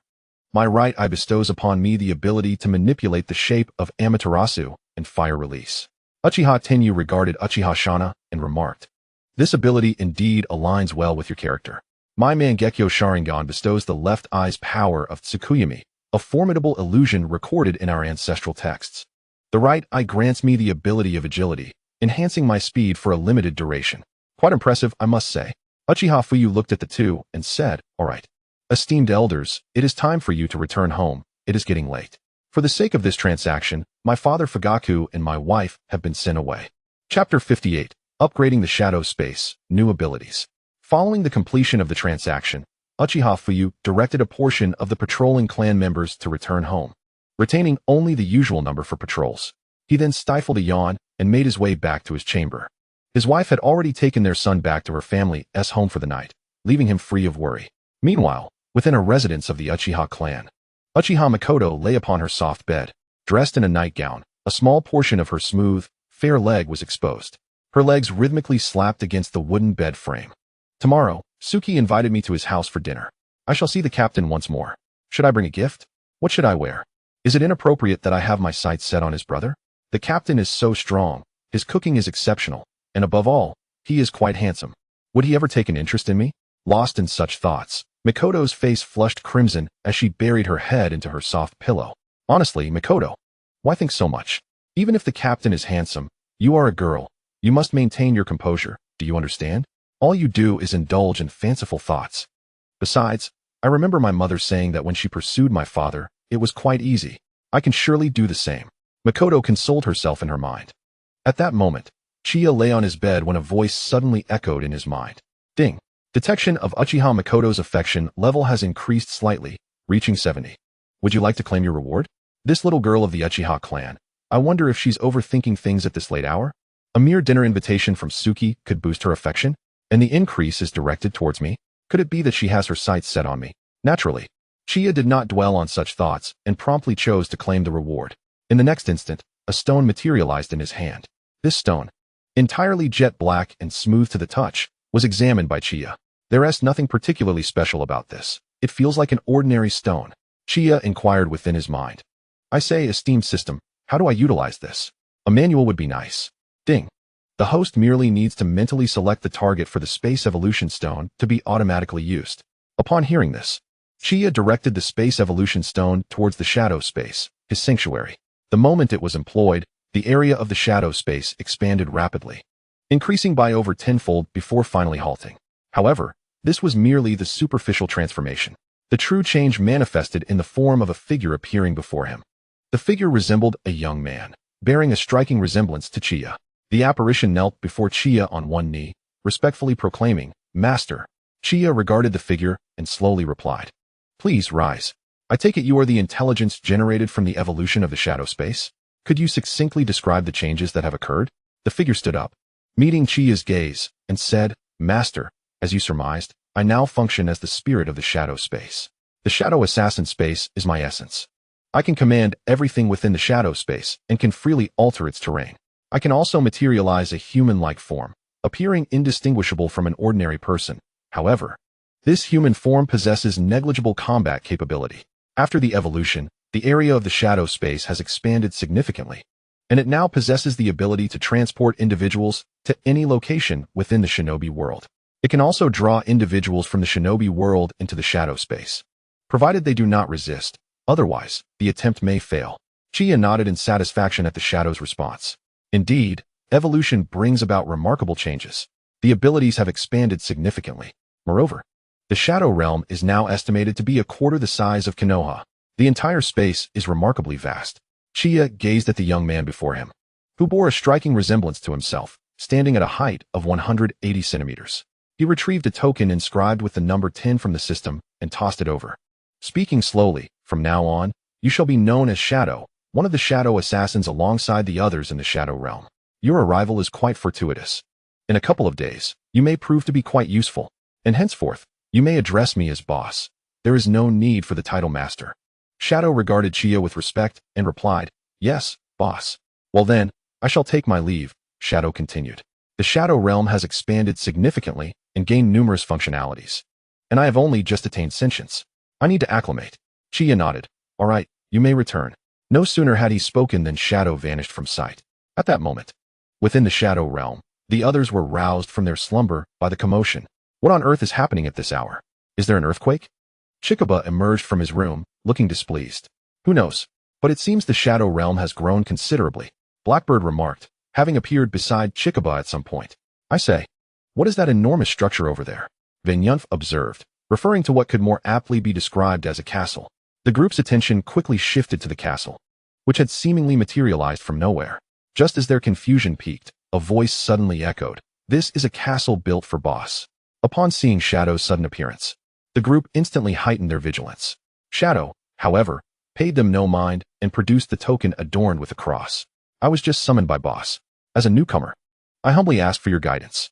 He added, "My abilities are rather limited. I can only teleport individuals, and my combat prowess is quite lacking.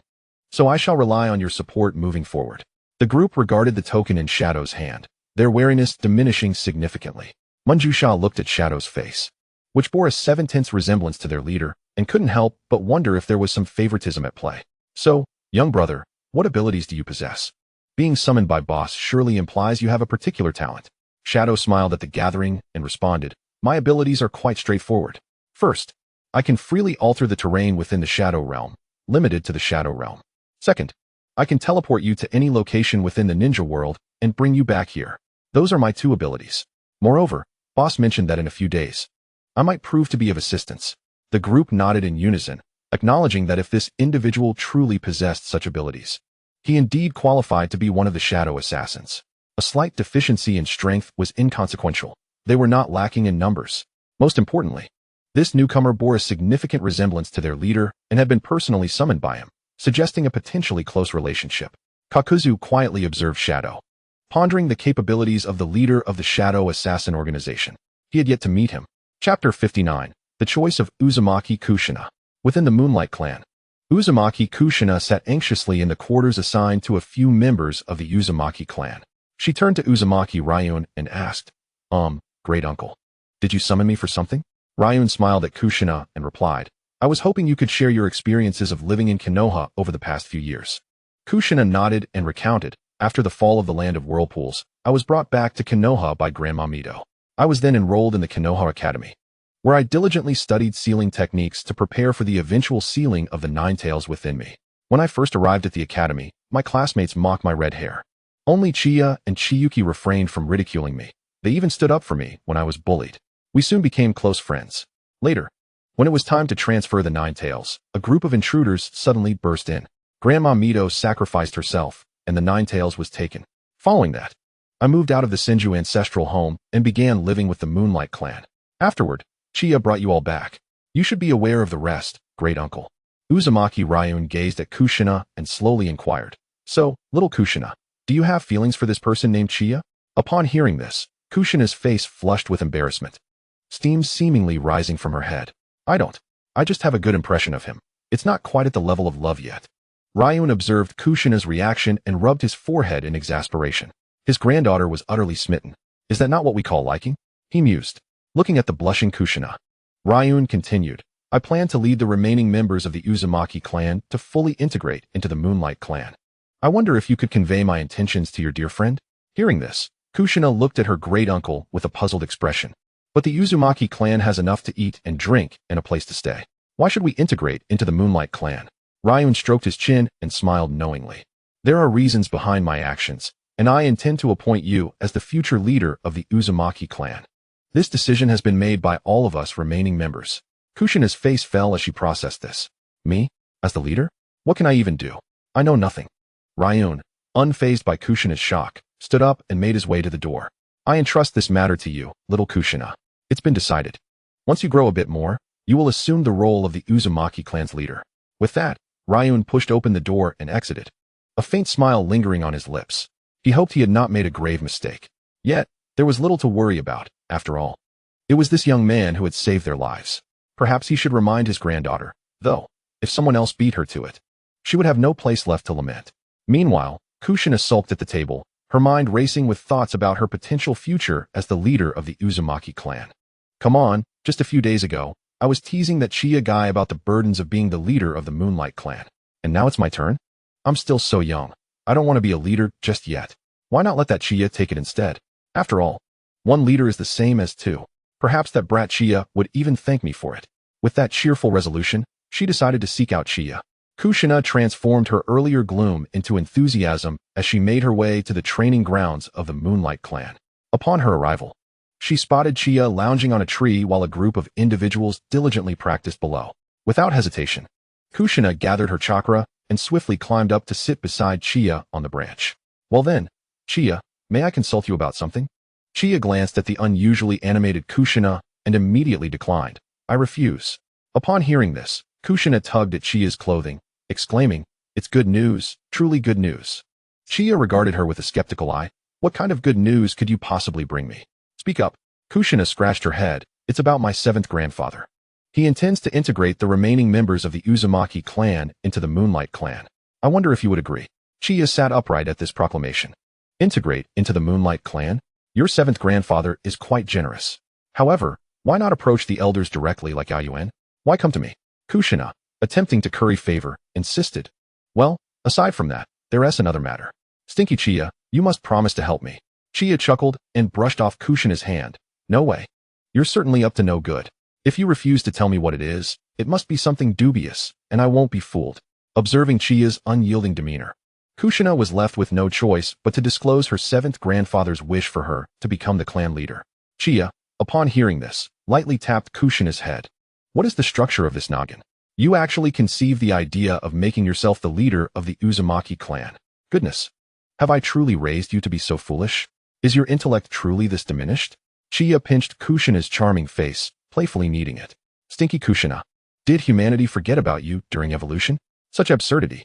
You want me, a mere junior of the Moonlight clan, to become the leader of your Uzumaki clan. A brain is a marvelous asset, but alas, it seems you lack one. Kushina pouted at Chiya's words. I came to seek your counsel on how to proceed. Not to be ridiculed. She pressed. Hurry and tell me. Or else, humph. Chiya leaned closer to Kushina, feigning indifference. Or else what? Or else, I'll bite you. Kushina declared, baring her pearly whites. Chiya rolled her eyes. You? Can you even break the skin? You think you can bite me to death? Chiya teased, honestly. How could our future Hokage not even want to be a mere clan leader? How does that reconcile with your earlier vow made before the entire class? At this, Kushina lunged at Chiya, exclaiming, "We agreed to never mention that again." This rascal is now using that very incident to tease her. Meanwhile, those gathered beneath the tree glanced up at the scene, suddenly feeling like they were witnessing a romantic comedy. Here they were, diligently training, while Chiya lounged on the tree, exchanging flirtations openly. It was utterly infuriating. How enviable. Chapter 60. A brain not used will deteriorate. Chiya glanced at Kushina clinging to him, and then surveyed the onlookers below. "Are you certain you wish to remain attached to me? There are quite a few spectators." He remarked, "I'm indifferent, but as a young lady, you might want to reconsider." Kushina's face flushed, yet she stubbornly held on. "Just tell me whether you will help me or not." Chiya shook his head in exasperation and, with a swift use of the flying thunder god technique, transported them to his living room. At that moment, Conan emerged from the kitchen. Upon seeing the two suddenly appear, she was not overly surprised. "Brother, what is going on between you and Sister Kushina?" Chiya, feigning innocence, waved his hands dismissively. "Who knew this girl would run over to the Uzumaki clan this morning and pester me? First, she wants me to be their clan leader. Then she asks for my help. I declined, and now she is clinging to me like a leech." Seeing Conan nearby, Kushina climbed down from Chiya and embraced her, tears welling in her eyes. "Conan, I don't want to be the clan leader. Stinky Chiya keeps mocking me." Conan, looking at Kushina kindly, asked, "Can you tell me what happened, Sister Kushina?" Kushina nodded, slowly releasing her grip on Conan and briefly explaining the situation, her face clouded with worry. Conan smiled gently. "So, Sister Kushina, you don't want to become the leader of the Uzumaki clan because you fear you won't do well and find it too much of a hassle?" Kushina nodded in agreement. Conan continued with a smile, "Actually, Sister Kushina, you can be the leader. Just be like Brother Chiya." Upon hearing this, Kushina turned to Chiya. "Be like this stinky guy?" Conan affirmed, "Yes. You probably don't know, but a long time ago, Grandpa Aoyuan approached Brother and asked him to be the leader of the Moonlight clan. But Brother refused. You know, given Chiya's nature, he would never want to be a leader. Initially, he intended to." Before Conan could finish, Chiya quickly covered her mouth. "Let us not go there, Conan. Isn't Yuki inviting Mikoto over today? You should go prepare dinner. I'll handle Kushina's matter." Conan grinned at her brother. "All right then. But brother, don't bully Sister Kushina." Chiya nodded vigorously and nudged Conan toward the kitchen. He then settled onto the sofa next to Kushina. Chiya picked up an apple from the table and began to munch on it. "Sit down. I'll think of a solution for you." Upon hearing this, Kushina mimicked Chiya, took an apple, and obediently sat on the sofa, taking bites. She stole glances at Chiya, wondering if she should be on her best behavior while seeking help from this troublesome fellow. Chiya regarded her. "So essentially, that old man in your clan is coercing you to become the leader? Should I just eliminate him to resolve the issue at its root?" Kushina stared at Chiya in bewilderment. "I mean, can't you suggest a reasonable plan instead? Even if I don't want to be the leader, I certainly wouldn't resort to killing my seventh grandfather." Chiya extended his long, pale fingers toward Kushina. "Come on, my suggestion is quite simple. It's the easiest solution. I could dispatch that old man in an instant, and he wouldn't feel a thing before he goes." Observing Chiya's playful tone, Kushina clenched her fists. This guy was definitely teasing her. "If you don't provide me with a serious answer, I'll have to go find Conan, and you'll regret it." Jinyi, seemingly unfazed, waved his hand dismissively. "Go ahead. I'm not afraid." Upon hearing this, Kushina paused for a moment, astonished. "Why aren't you following the usual script?" Just as she attempted to rise, she felt as though an unseen force was holding her down, rendering her immobile. At that moment, Jinyi slowly approached Kushina and playfully pinched her cheek. "Oh dear, is that not our dear Kushina? Why haven't you gone to report anything? Why are you so still? Could it be that the sofa has taken quite a liking to you and doesn't want you to get up?" Seeing this, Kushina turned her head away, refusing to look at Jinyi. In response, Jinyi moved in front of her and gently turned her little head back to face him, gazing into her slightly misty eyes. "What's wrong? Are you upset? I was just having a bit of fun. Don't be mad, all right?" Kushina, hearing this, turned her gaze to Jinyi. "Then you must help me solve the problem we just discussed, thoroughly." Jinyi nodded. "All right. And also, you can no longer mock me with my past speeches. Deal. And you can't. Hold on. Are you making wishes here?" Jinyi interrupted, noticing Kushina's increasing audacity. At that moment, a faint smile graced Kushina's face, erasing her earlier tearful expression. "You're quite the little actress, aren't you?" Kushina, unfazed by the comment, replied, "All right. Then you think of a solution for this matter." Jinyi gradually released his limitless technique, sitting on the sofa while extending 3 fingers towards Kushina. "This is quite simple. I have 3 potential solutions. Are you curious?" Kushina nodded eagerly. "I want to know." "Then first, Call me Oni-chan and let me hear it, Qianyi said with a teasing tone. Kushina glanced at his profile, her cheeks flushing as she shyly uttered, Oni-chan. All right, now can you tell me? Upon hearing her, Qianyi decided not to tease her further. First, you could directly choose to become the leader of the Uzumaki clan. After all, there are only a handful of you. How troublesome could it be? The second option is to temporarily agree to be the clan leader, and later, you can simply choose someone else to take your place. The third option is to firmly tell your old man that if he insists on making you the leader, he should just leave the Tsukikage clan and go wherever it's cooler. Just say it's my suggestion. Kushina pondered Qianyi's words, realizing that the first option was out of the question. Only a dozen people? Manageable? Your Tsukikage clan has over 50 members. Why don't you become the leader? As for the third option, she felt unable to voice it. Then I'll go with the second one. I'll let Haihei take over. Thus, they made a delightful decision. Qianyi's brain is indeed quite useful. Qianyi observed Kushina, who was now grinning foolishly. How silly. Hey, Kushina. You've got drool coming out. Huh. Kushina quickly wiped the corners of her mouth upon hearing this. You tricked me again, Qianyi. He waved his hand dismissively. No way. It's just that you're too naive. A brain is a wonderful thing. If you don't use it, it will atrophy. Of course, you needn't worry. Because you probably don't have one. As Kushina listened, she lunged toward Qianyi, and the two began to playfully tussle in the living room. Chapter 61, A Visit. Xiao Nan, listening to the playful commotion from outside the kitchen, couldn't help but break into a gentle smile.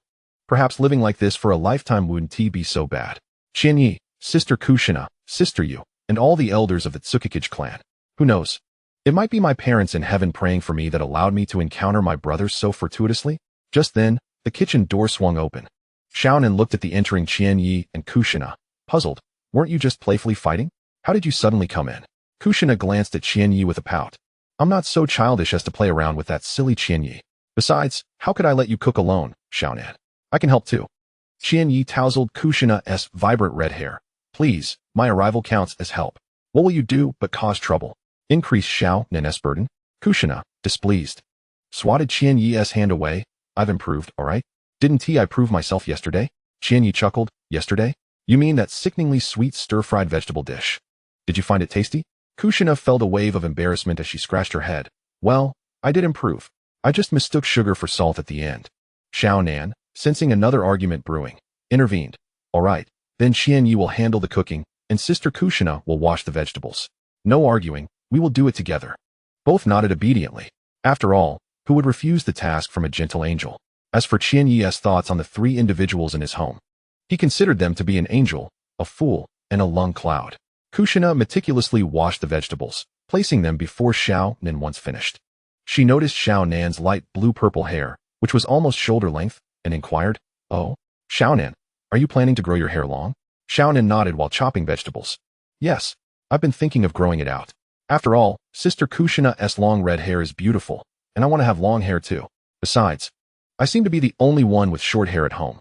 Kushina couldn't help but glance at Qianyi's ponytail. Hey, Xiaonan, why do you think that silly Qianyi has long hair? She whispered closely. Xiaonan smiled. I'm not sure, but no matter what style he has, Qianyi is always the most handsome. Kushina shook her head. This girl is truly too indulgent of that silly Qianyi, always defending him. Although, long hair does look good. At lunchtime, after Qianyi finished work, he brought Mei-chin home as a guest. Oh dear, I've told you, Mei-chin. You really didn't need to bring so many things. Just bringing yourself would suffice. Uchiha Mei-chin chuckled. Well, since it's a visit, it's only right to bring a gift. I can't just eat and drink for free, can I? As they walked, Qianyi started munching on the dango Mei-chin had bought for him. Speaking of which, Mei-chin, isn't it true that most Uchiha clan members struggle with socializing? Uchiha Mei-chin pondered for a moment. Why do you ask, you? After swallowing his dango, Qianyi replied, because the Uchiha people I see at school seem rather aloof, giving off a difficult-to-approach vibe. However, my brother always tells me not to judge the Uchiha by their demeanor. He says that although their intellect might be lacking, they still have their merits. However, they are a group of individuals who struggle to lower their pride, externally frigid. Yet it's highly probable that they have already regarded you as a friend, merely too shy to express it. Upon hearing Tsukuyami's words, Uchiha Mikoto nodded in agreement, acknowledging that indeed, our Uchiha clan is not particularly adept at engaging with others. Furthermore, our emotions are rarely concealed. Dislike is simply dislike, which renders us somewhat inept in interpersonal relationships. Perhaps, I am somewhat of an exception among them. Chiyuki gazed at Mikoto, saying I know. My elder brother mentioned that this is what they call being at Sundara. Moreover, Sister Mikoto always gives me the comforting aura of a dependable neighbor. She is entirely different from the Uchihas I used to know in class. Unbeknownst to them, the two had nearly reached home. As they arrived at the doorstep, Chiyuki was met with an incredibly delightful aroma. Upon pushing the door open, Chiyuki promptly discarded her bag and coat on the floor, heading straight for the dining table. Just as she reached out to grab a chicken leg for a taste, a crimson figure obstructed her path. Kushina looked at Chiyuki and said slowly, "You little rascal. I was told by Kiyomi and Konan to keep an eye on you. You cannot approach the dining table before we start eating, to prevent little thieves from sneaking bites." Chiyuki gazed at Kushina with an expression of innocence. "Nana, how could you think so poorly of me? I would never steal food." Kushina regarded Chiyuki with a wary expression. "Regardless, I won't allow you near the dining table." At that moment, Uchiha Mikoto, having changed into slippers, neatly arranged her shoes. After hanging Tsukuyami's bag and coat on the coat rack by the door, she entered carrying several bags of fruit and desserts. "Hello, Nana. Oh, it's Sister Mikoto. Welcome." Kushina greeted Mikoto warmly. Just then, Chikage and Konan emerged with the last dish. Mikoto greeted the two amicably.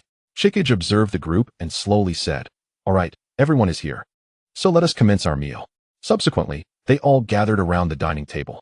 As soon as they sat down, Chiyuki and Kushina each seized a chicken leg and began to devour it. These two, like famished ghosts, it's not as if they were being denied food. How embarrassing. Konan and Chikage both lowered their heads, feeling slightly awkward. Chikage glanced at Mikoto, apologetically saying, "Please excuse them. These two have rather amusing dining habits." Mikoto shook her head. "No worries. The most important thing is to enjoy the meal." As Chiyuki munched on her food, she turned to Mikoto sitting beside her. "Ugh, Mikoto, you must eat. The dishes made by my brother and Konan are simply delectable." Hearing this, Kushina elbowed Chiyuki playfully. "I help too, you know." Chiyuki rolled her eyes at Kushina. "Have you forgotten the overly sweet stir-fried vegetables from a few days ago? Was that truly your creation? I could have made my brother perform a handstand while washing his hair, then run around Konoha upside down." Chapter 62. The Five Kage Summit begins. Tailed Beasts Lost. 1. Just as they were happily enjoying their meal, a white serpent suddenly slithered through the window. It climbed onto Chikage's arm and spat out a scroll before vanishing in a puff of smoke. Chikage looked at the scroll in her hand with a hint of disdain. "Seriously, Uncle Snake, couldn't you have chosen a better time? It was mealtime." Chikage slowly set down her chopsticks and carefully opened the scroll. After a cursory glance, she placed the scroll down and resumed eating. "Tomorrow, in the Land of Iron, the Five Kage Summit. It aligns closely with the information provided by the Blackbird. The 5 great nations, 5 great ninja villages. Prepare to bid farewell to your tailed beasts." Konan looked at Chikage with a hint of concern. "Is there another new mission? Did your teacher assign you a task again?" Chikage nodded, taking a bite of her food before slowly replying, "It's nothing significant. Just a minor task. We need to leave the village for a day tomorrow." Konan simply nodded, not overly worried, as nearly nothing had ever posed a challenge to her brother since she was rescued. However, she hadn't anticipated that the third Hokage would choose both herself and Kakashi as guards. More specifically, it was the selection of Orochimaru and Kakashi as escorts. But it seemed Uncle Snake had recommended himself to the third Hokage due to his experiments. This is going to be interesting. Just the thought of the leaders of the 5 great nations believing they had found a secret location for their meeting, only to have their homes looted, made her want to laugh. The following morning, after having breakfast prepared by Konan, Chikage headed to the gates of Konoha for the assembly. As for those 2 lazy pigs, they were still fast asleep. They didn't even come to see her off. How disappointing.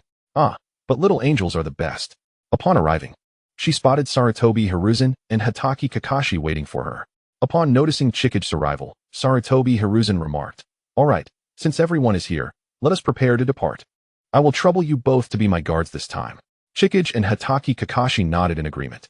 Subsequently, Chikage summoned 3 wind eagles, each with a wingspan of approximately 3 meters, to serve as their steeds to the Land of Iron. The 3 wind eagles, upon seeing Chikage, bowed their heads slightly. "Lord Chikage." Chikage nodded in acknowledgement before leaping onto one of the wind eagles' backs. Sarutobi Hiruzen and Hatake Kakashi followed suit, each mounting a wind eagle. "Let us set forth to the Land of Iron." With Chikage's cold voice resonating, the 3 wind eagles flapped their wings and swiftly ascended, soaring towards the Land of Iron. Hatake Kakashi, perched atop the eagle, couldn't help but admire the scenery below. Moreover, at such a great height, they flew with such speed, yet felt no wind pressure. These wind eagles are quite remarkable indeed. Sarutobi Hiruzen, adjusting the Hokage hat atop his head, found his regard for Chikage elevated further. Calm, immensely powerful, and extraordinarily gifted. Most importantly, he belongs to his lineage. No wonder his disciple speaks so highly of him. He seems to have been sculpted by Orochimaru himself. Before long, they arrived at the border of the Land of Iron and swiftly flew towards a more secluded area. Shortly after, they beheld a manor nestled deep within the mountains. Sarutobi Hiruzen stated casually, "Let us proceed. This is the venue for the 5 Kage summit." Following Chikage's command, the 3 winged eagles gradually descended to the ground. After feeding one a beast ball, the summoning technique was dispelled. As they landed, several warriors approached, blades in hand. Upon noticing the Hokage had atop Sarutobi Hiruzen's head, they greeted him with a slight bow. "Esteemed guest from Konoha, please follow us. You are the first to arrive, so you may need to wait a while." Sarutobi Hiruzen nodded, and then led the 2, following the warriors of the Land of Iron. Chikage cast a glance at the nearby warriors, clad in iron armor with a katana at their waists. In a nation like this, it was no wonder that Hanzo had easily defeated them. Ninjas and samurais. The disparity remains quite significant. After Chia and the others were escorted into a spacious room, they slowly took their seats, awaiting the arrival of the formidable representatives from the other 4 great nations. After a brief interlude, a sudden knock echoed through the chamber, followed by a voice proclaiming, "The esteemed members of Konoha and the other shinobi villages have gathered. Please follow us to the conference room." Sarutobi Hiruzen rose slowly, responding, "Very well, lead the way." The trio followed the samurai to a designated meeting room, where the leaders of the 4 great nations were already assembled. Among them were the 3rd Kazekage of Sunigakure, the future 4th Kazekage, Raza, and the scorching hot nature wielder, Yukura. From Awagakure, there was the 3rd Tsuchikage, Oenoki, along with his son, Kuratsuchi, and an unknown yet robust middle-aged man. The 3rd Raikage of Kumogakure was present, accompanied by his son, the future 4th Raikage, and a certain uncle known for his rubber manipulation during the 4th Great Ninja War, who seemed to be the trusted confidant and intellect of the 3rd Raikage. As for Kirigakure, there was an unrecognizable 3rd Mizukage, alongside the youthful future 4th Mizukage and the Jinchuriki of the 3 Tails, Gyuki, as well as another unfamiliar middle-aged man. The ninjas from the 5 great nations scrutinized one another. The 3rd Kazekage observed Konoha's Tsukumo Hatake, wiping non-existent sweat from his brow. This individual was a harbinger of death on the battlefield, an unstoppable force. The leaders of the 5 great ninja villages settled into their respective seats, preparing to discuss the recent actions undertaken by the Shadow Assassins organization. Oenoki addressed the assembly. "I presume you have all gathered intelligence on the matter at hand?" Recently, in the Land of Rain, that Shadow Assassins organization suddenly emerged at Takigakure and seized possession of the 7 Tails. Our purpose here is to deliberate on the motivations driving this group's actions, as none of us can ascertain whether they intend to extend their grasp to our own villages.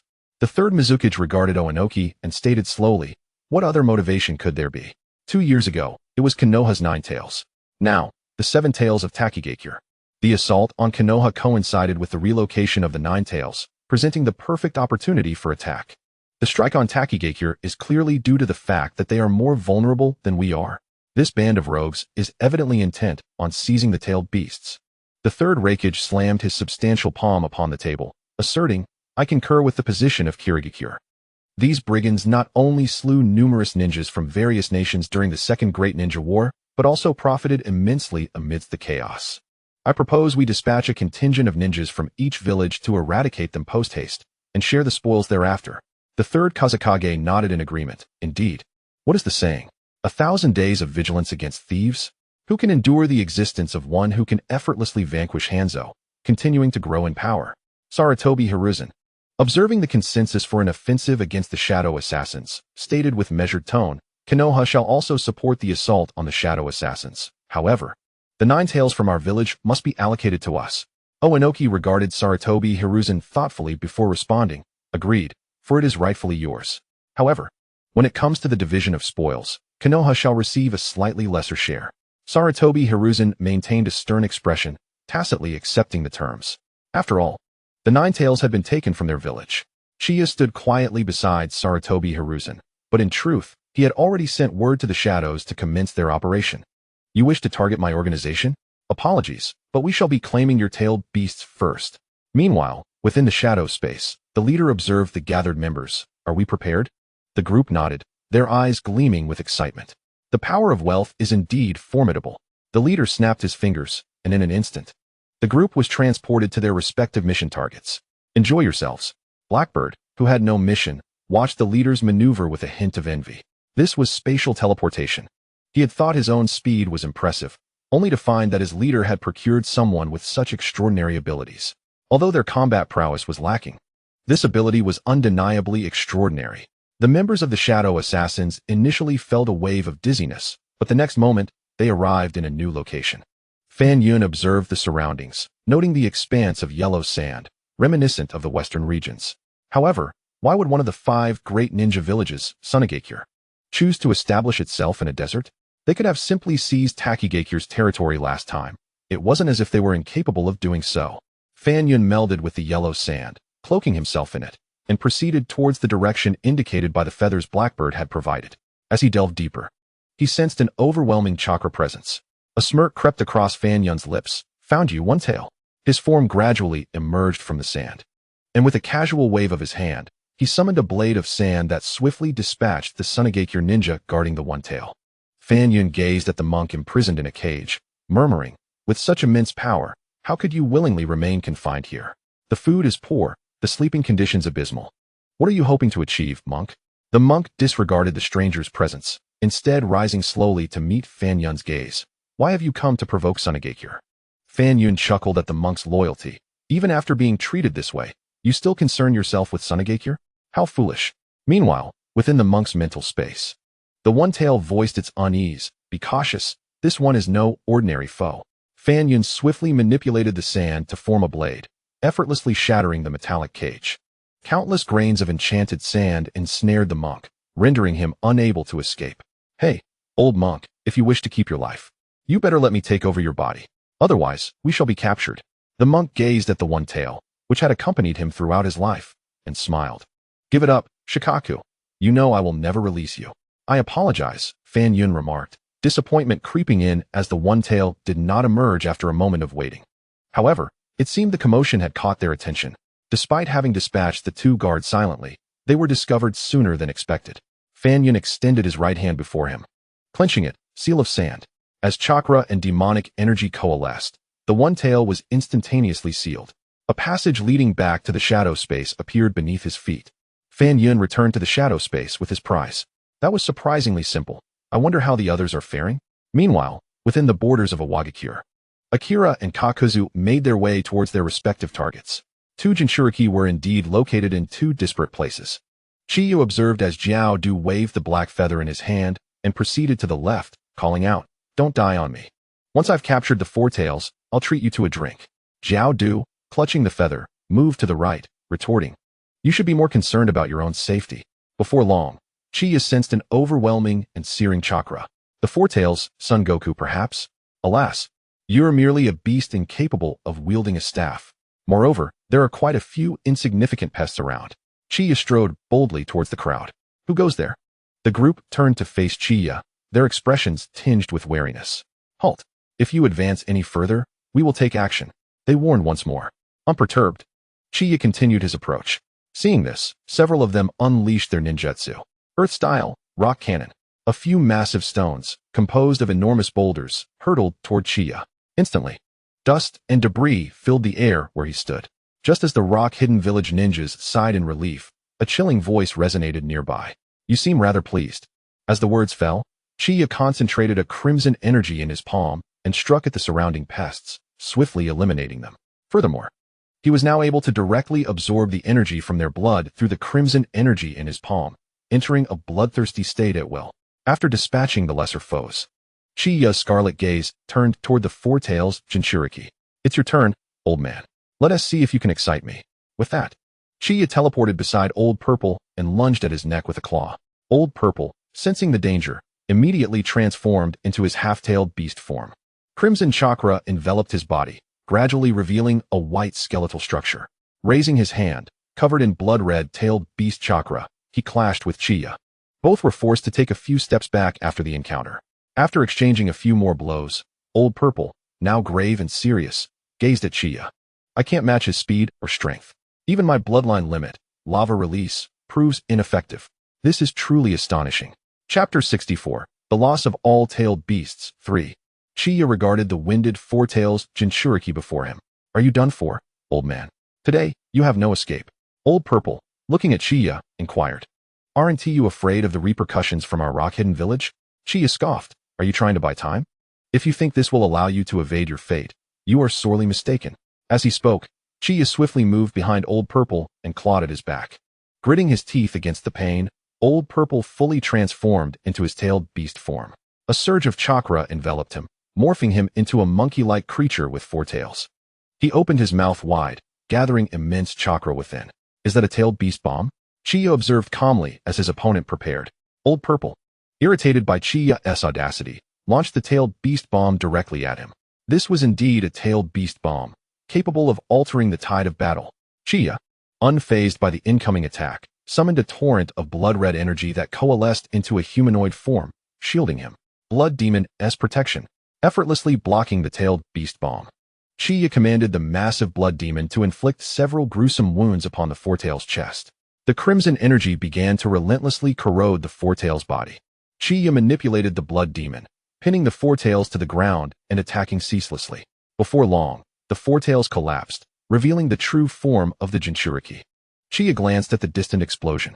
Jiaodu should be nearing completion as well, he mused. Approaching Old Purple, he slowly absorbed the residual crimson energy from him. I hope you don't die on me. If you do, my efforts will be in vain. Grabbing Old Purple, Chiya hoisted him onto his shoulder and returned to the Shadow Realm through a portal created by shadows. Meanwhile, on another battlefield in the rock-hidden village, the tumult was far greater than that of Chiya's confrontation. Jiaodu, facing the rampaging five tails, felt a slight headache. This skin is incredibly tough. Alongside his four clones, Jiaodu unleashed a multitude of ninjutsu attacks with 5 elemental chakra against the five tails. After an indeterminate amount of time, as the land lay in ruins from the relentless assault, Jiaodu dismissed his clones and, panting, surveyed the fallen five tails Jinchuriki. Finally dealt with.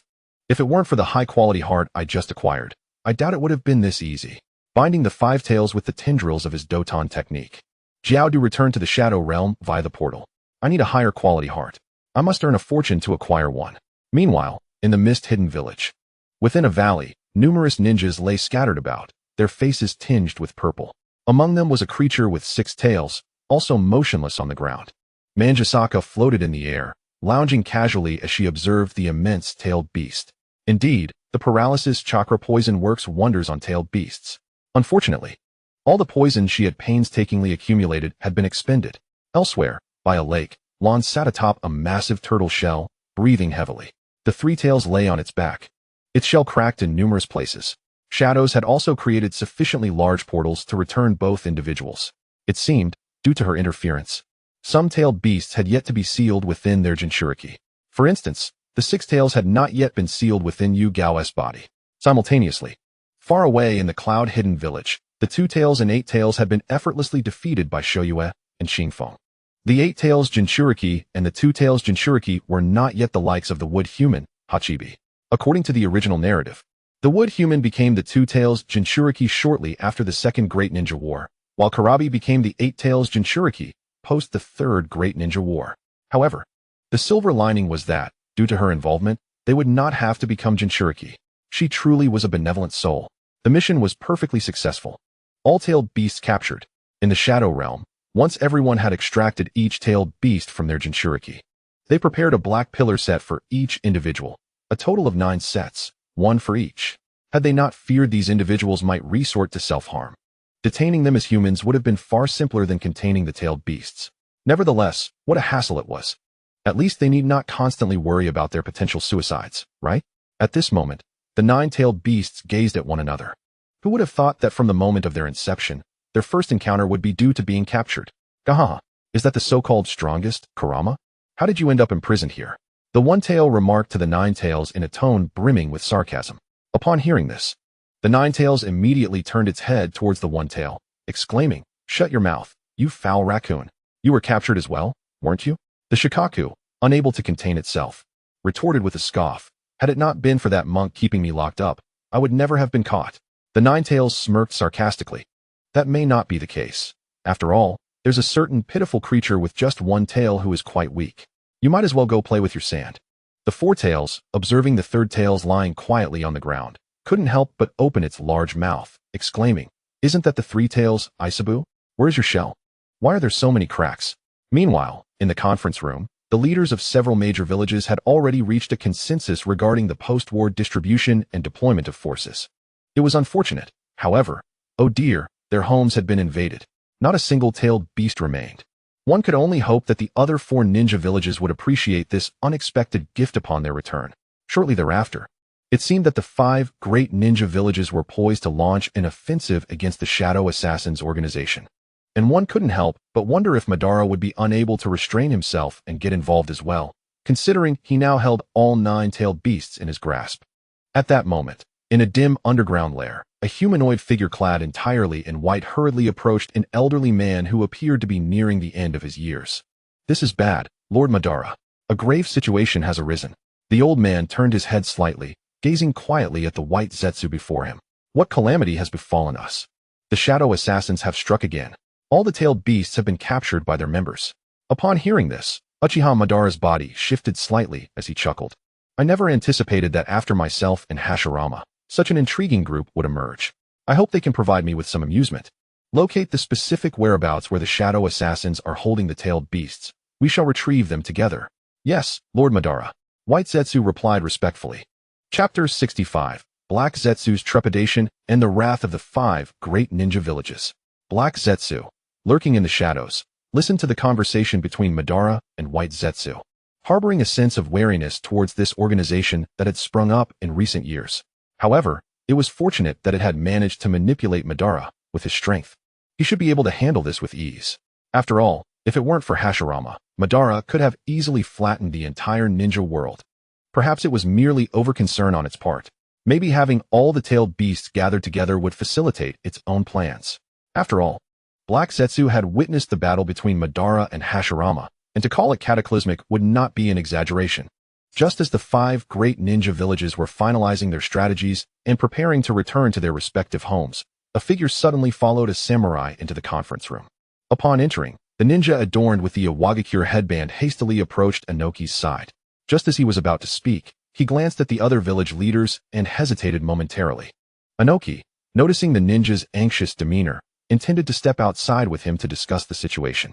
Just then, a ninja from the Kirigakure rushed in with a similarly panicked expression. Shortly thereafter, ninjas from Kumogakure and Sunagakure also entered, their faces wrought with alarm. The leaders of the 5 great ninja villages exchanged glances, sensing an ominous turn of events. Inoki abandoned his plan to converse privately with his village's ninja and addressed the other 4 leaders, stating, "I presume you all find yourselves perplexed? Let us hear what has transpired. It may be interconnected." After a brief moment of contemplation, the other leaders nodded in agreement.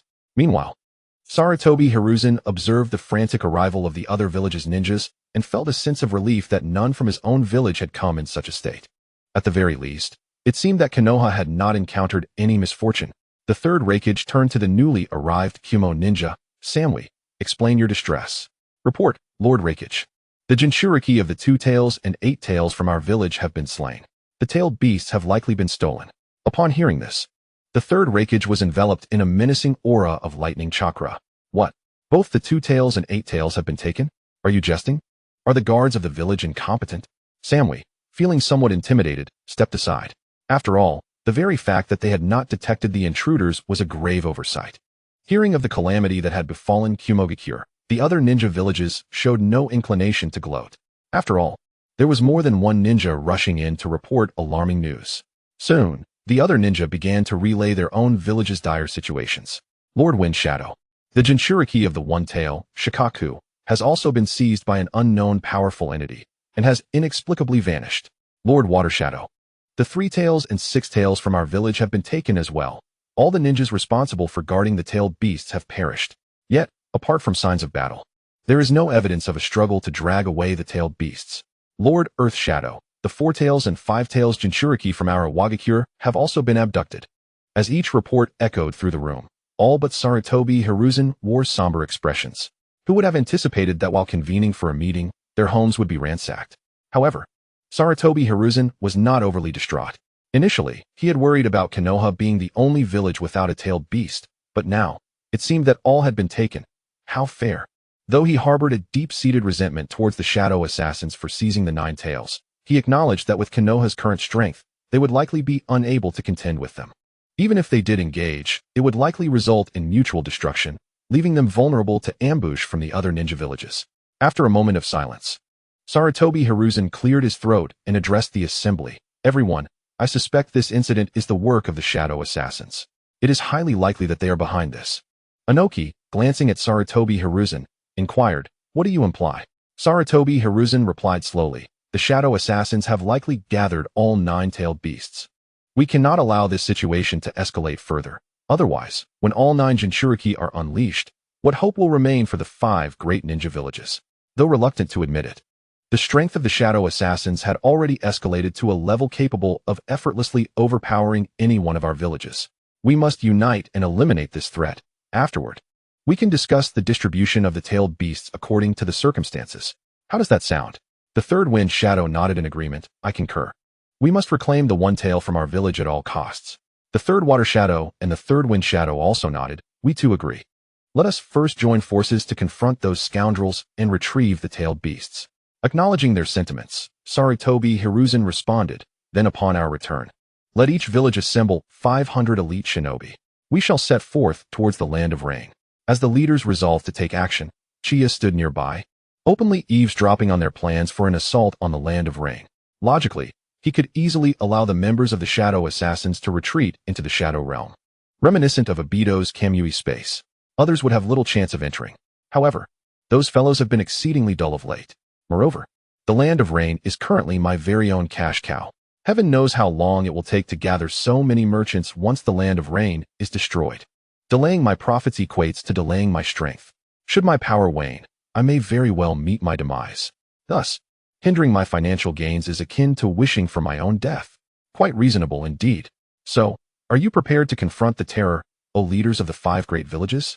My confidence in facing all 5 ninja villages simultaneously stems from the shadow realm. After all, if the battle turns unfavorably, I can simply retreat through the portal into the shadow realm. At that point, who could possibly reach me? Quite the underhanded tactic, wouldn't you agree? As dusk fell, Uchiha, along with Kakashi Hitaki and Hiruzen Sarutobi, arrived at the village gates. Hiruzen regarded the two and said, all right, you two may return to rest for now. Do remember to assemble at the Hokage Tower tomorrow. Uchiha nodded in acknowledgement and made his way toward the Moonlight clan's residence. Upon reaching the entrance of the Moonlight clan, he spotted 3 small figures standing at the gate, peering anxiously. A smile crept onto Uchiha's lips. Being awaited by others isn't so bad after all. Chapter 66, Conan's Confession. Upon spotting her elder brother, Uchiha quickly shook Nanao's shoulder. Nanao, don't be dazed. My brother is back. Kushina, momentarily taken aback, responded, huh? What? I didn't hear you clearly. You. Before Kushina could fully grasp the situation, Uchiha had already approached the 3 little ones. What are you doing out here so late? He asked with a cheerful smile. Uchiha, glancing at her brother, pouted, it's because Conan was worried about you, so we came here to wait for you. She added, honestly, with your prowess, how could you possibly get hurt? Indeed, I certainly won't be injured. Such a proud little brat. If you're not worried, why linger at the door? Let's head home now. We've been outside all day. It's finally time for a good meal. Honestly, those leaders from other countries are so petty, losing a few tailed beasts and yet not providing us any food. What a poor review. Uchiha, upon hearing this, pinched her cheek in disbelief. Ouch, this is real. Brother, did I hear you correctly? Losing a few tailed beasts? Are they so easily lost? Uchiha shrugged, continuing his path homeward. Look at how startled you are. Such an inexperienced little brat. It's just a few tailed beasts. I have 9 of them.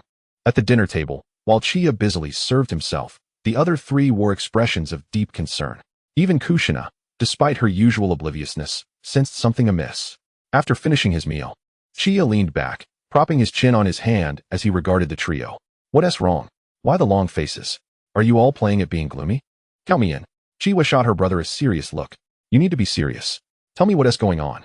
Uchiha tilted his head, ignoring her demand, and simply raised 2 fingers. Well, little sister, I have a piece of bad news and a piece of good news. Which would you prefer to hear first? Uchiha pouted in discontent. Let us hear the bad news first. The bad news is that war is about to commence again.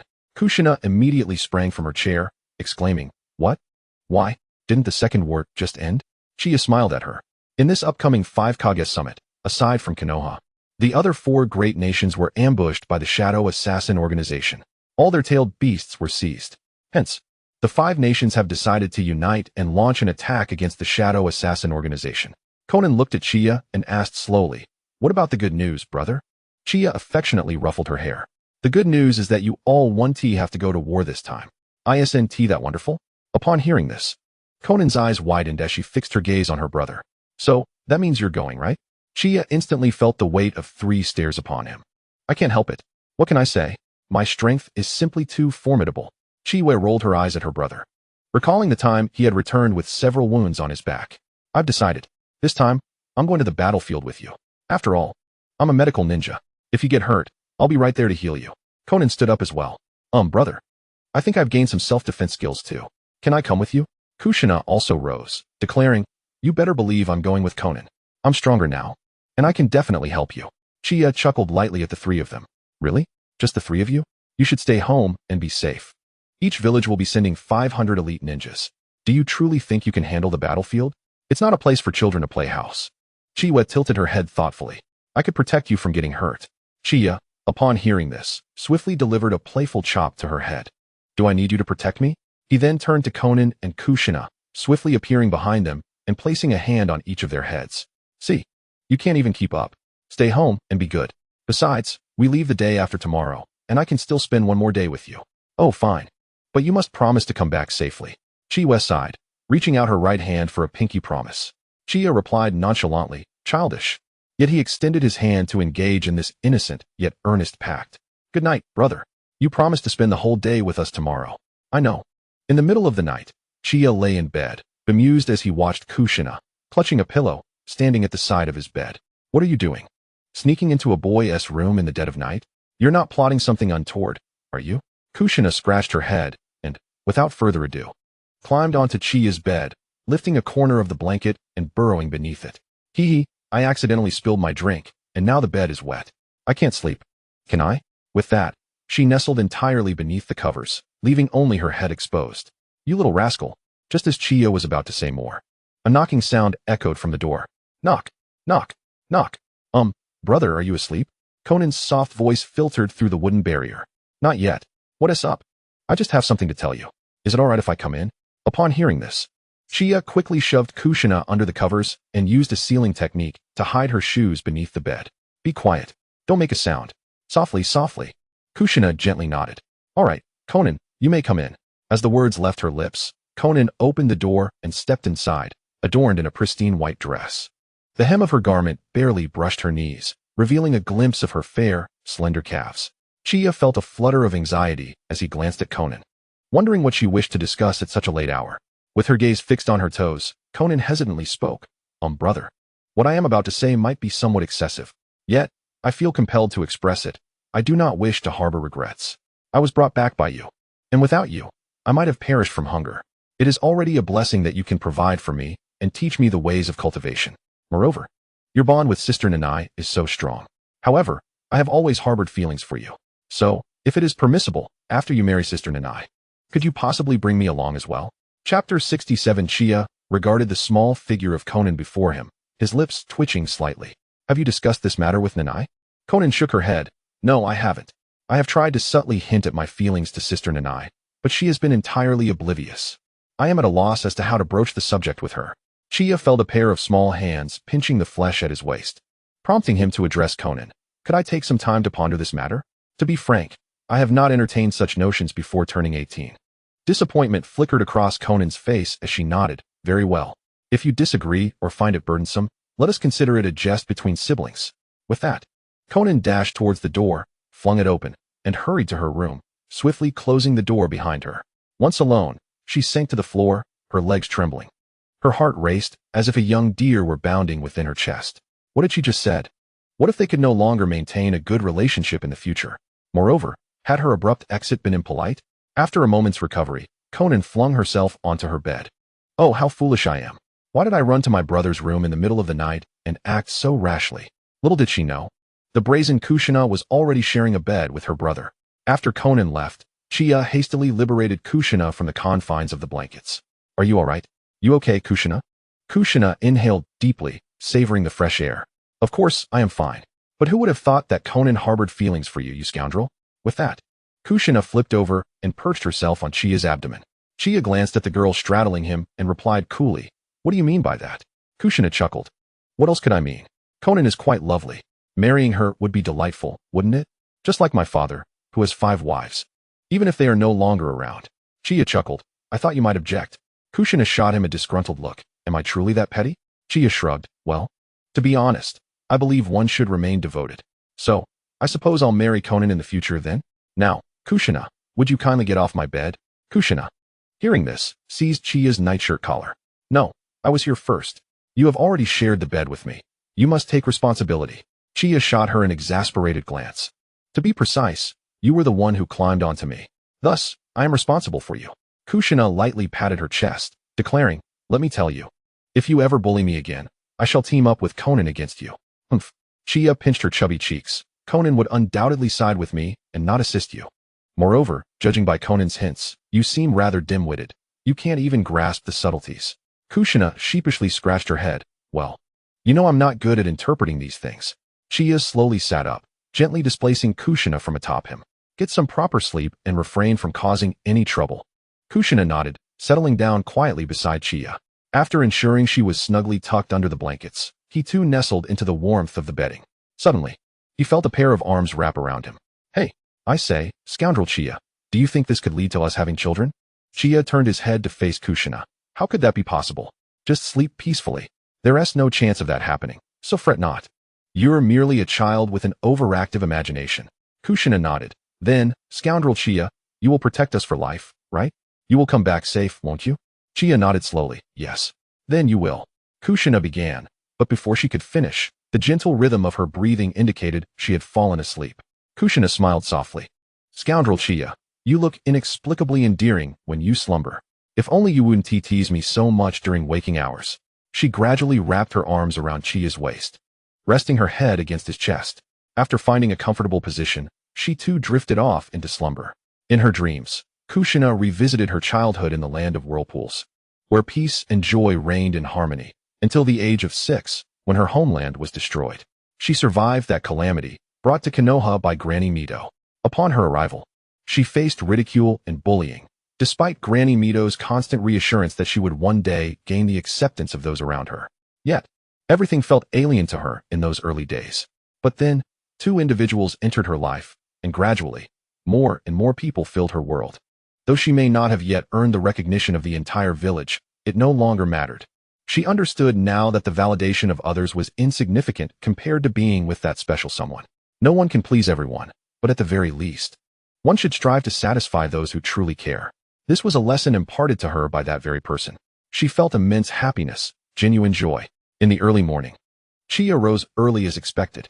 Unsurprisingly, a sizable portion of his nightshirt was damp. What is it with Kushina and drooling in her sleep? He mused. Yet seeing her sleeping soundly was enough to bring him comfort. Suddenly, his door swung open. "Hey, big brother, come try the breakfast I made myself." As Chiyuki burst in, she caught sight of Nanai nestled against her brother. Quickly, she shut the door, taking several deep breaths to quell the surge of emotions within her. "So, Nanai is quite the enigma? Has she already captured my brother's heart? Is this happening too fast? Oh my goodness, this news is too explosive." At that moment, Kushina was awakened by the commotion.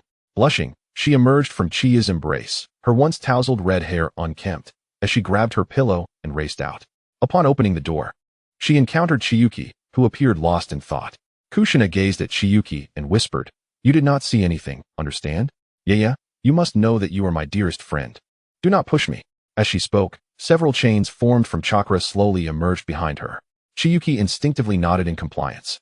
Subsequently, Kushina clutched a pillow and hurried towards her bedroom. Chapter 68. Secrets.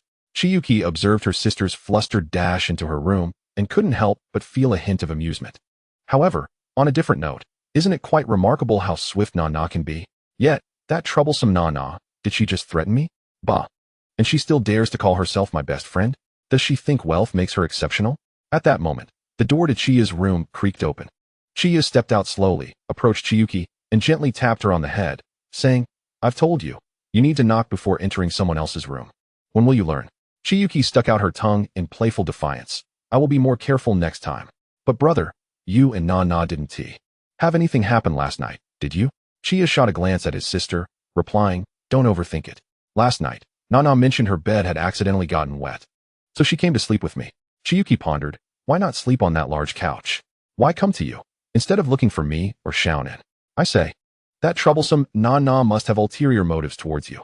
Brother, Chiyuki remarked, stroking her chin thoughtfully, you must protect yourself at home.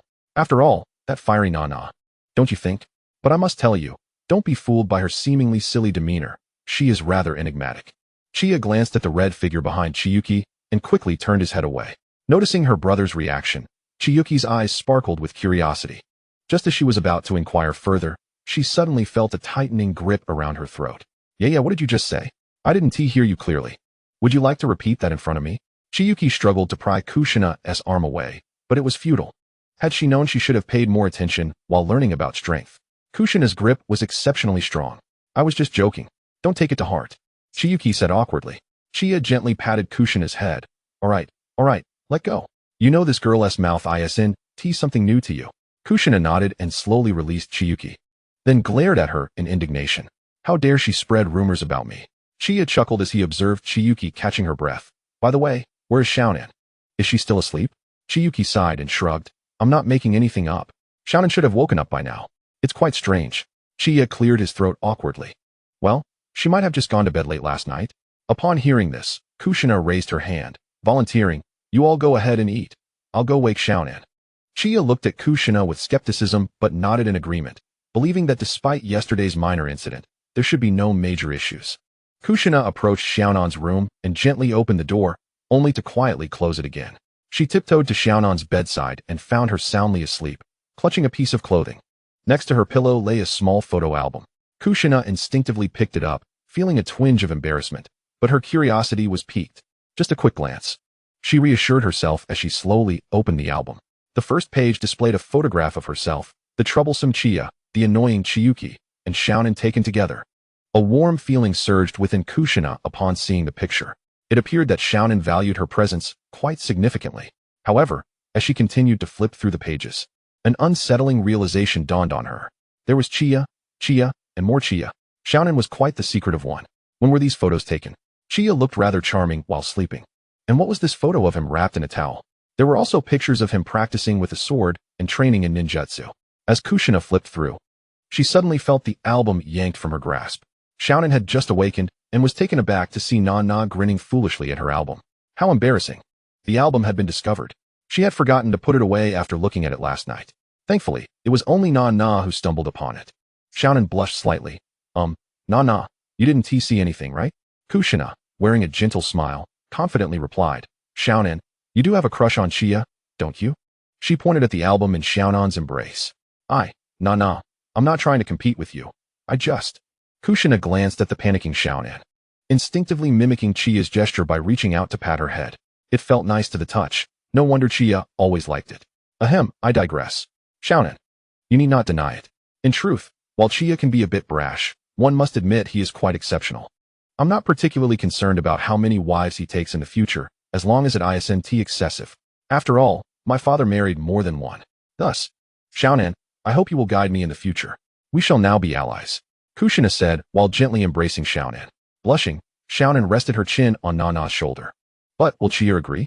Kushina waved her hand dismissively. Him? Would he ever refuse such a splendid opportunity? By the way, Xiaonan, may I ask you for a favor? Kushina looked at Xiaonan, her tone a bit eager. What is it, Nana? Xiaonan asked, puzzled. Kushina rubbed her hands together. Could you share a copy of Chia's photos from your album with me? Xiaonan's cheeks flushed as she nodded. And also, Xiaonan, how did you get that photo of you and Chia in wedding attire on the last page? I want to see it, sob.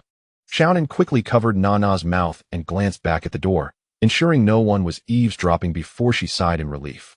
Nana, keep your voice down. If brother hears, Finally, after Kushina promised to speak softly, Xiaonan released her grip on Kushina's mouth, sitting half-kneeling on her bed while holding the album. Xiaonan confessed, that photo was actually drawn by me. If Nana wants it, I can create another one for you, but you must keep it a secret. Brother must not know, and neither can Chiyuki. Kushina, upon hearing this, gave Xiaonan an assuring thumbs up. Rest assured, this matter will remain between us. Suddenly, a voice from Chiyuki echoed from outside the door. Hey, it's time for dinner. Why is it taking Xiaonan so long to get up? If she doesn't come out soon, the food will get cold. Upon hearing this, Xiaonan instinctively hid the album beneath her pillow. Sister Yaya, we'll be out shortly. With that, Xiaonan quickly folded her clothes on the bed and placed them in the wardrobe before picking up the album. With a swift motion, she moved aside a poster on the wall, revealing a small hole. After placing the album inside, she returned the poster to its original position. Let's go, Sister Nai. We should head out. Gekkō Nai nodded, though her gaze lingered on the wall. Perhaps she could create one of those for herself. Once she obtained the album, she'd need a place to store it. After all, if Yaya discovered the album, it would be disastrous. The endless ridicule she'd face would be unbearable. Chapter 69. A chance encounter with Hatake Tsukumo. Xianyu watched the two finally emerge from their slumber, urging, "Hurry up, Sister Nai, Xiaonan. We're almost done eating." This was a day trip with her big brother, an opportunity not to be missed. Gekkō Nai and Xiaonan exchanged glances and replied in unison, "Okay." After they finished their meal, Xianyu led the three youngsters out. Along the way, they engaged in light conversation. "By the way, how has Do been lately?" Xianyu inquired. Xianyu chuckled. "You needn't worry. Do is now attending the ninja academy. He seems to have quite a talent, especially for medical ninjutsu. He is a promising candidate, though unfortunately, he has a rather irresponsible teacher who doesn't supervise him at all." Xianyu scratched his head awkwardly. "I've just been a bit busy lately. And to be honest, I wasn't really inclined to take on a student. If it weren't for the system, I might have just regarded Do as a younger brother. Moreover, Do's talent as a medical ninja is commendable. Perhaps he would be better off learning from someone like Qianyu or Tsunade." Suddenly, a middle-aged man with silver hair, followed by a similarly silver-haired child, approached him. "What a coincidence, Qianyi-kun." Qianyi glanced at Hatake Tsukumo and the future 6th Hokage, known for his equal prowess against anyone, Hatake Kakashi. "Is it you, Senior Tsukumo? What brings you here?" Hatake Tsukumo scratched his head. "I just happened to see you, Qianyi-kun. Would you like to join me for a meal?" "My treat." Just as Qianyi was about to politely decline, Qianyu smiled at Hatake Tsukumo, saying, "Thank you, Lord Tsukumo. We just happened to be hungry." Afterward, she pulled Xiaonan and Gekkō Nai aside and whispered, "Xiaonan, Sister Nai, this is the famous Hatake Tsukumo of Konoha. He'll surely be on the battlefield with my brother this time, so it's beneficial to foster a good relationship. Is it really appropriate to discuss this openly? Where's your common sense?" Qianyi glanced apologetically at Hatake Tsukumo. "I hope you don't mind their chatter, Senior Tsukumo." Hatake Tsukumo waved his hand nonchalantly. "Not at all. After all, they are just adorable little girls. And it's clear they care about you deeply." Observing the three little ones whispering in the corner, Qianyi couldn't help but smile. "After all, we are family. Moreover, it seems that Senior Tsukumo's child is likely to become an outstanding ninja in the future." Hearing this, Hatake Tsukumo affectionately ruffled his son's hair. "I appreciate your kind words." Just then, Qianyu and the others finished their discussion and approached Qianyi. Addressing Hatake Tsukumo, "Senior, we know a very famous barbecue restaurant. Shall we go there together?" Hatake Tsukumo smiled at the three little girls. "Sure, let us go. I'm curious to see how good the barbecue there really is." Watching Hatake Tsukumo play along with the three little girls, Qianyi chuckled. Who would have thought that the formidable Konoha White Fang was now indulging in a playful act with them? After all, how could the seemingly discreet conversation of three little girls possibly escape the notice of someone with at least elite-level strength, like Hatake Tsukumo? And so, the group followed the three little girls toward their destination. Speaking of which, children in the Naruto world grow up remarkably fast, don't they? At just around 2 years old, they can walk so steadily. Before long, they arrived at their destination. As Gekkō Nai and the others stepped inside, the staff greeted them warmly. After all, who wouldn't want to appease this lady to avoid a potential rent increase? Gekkō Nai glanced at the waiter and calmly said, "The usual, please. Enough for 6. Of course, right this way." Shortly thereafter, the 6 of them settled into their seats and began to chat.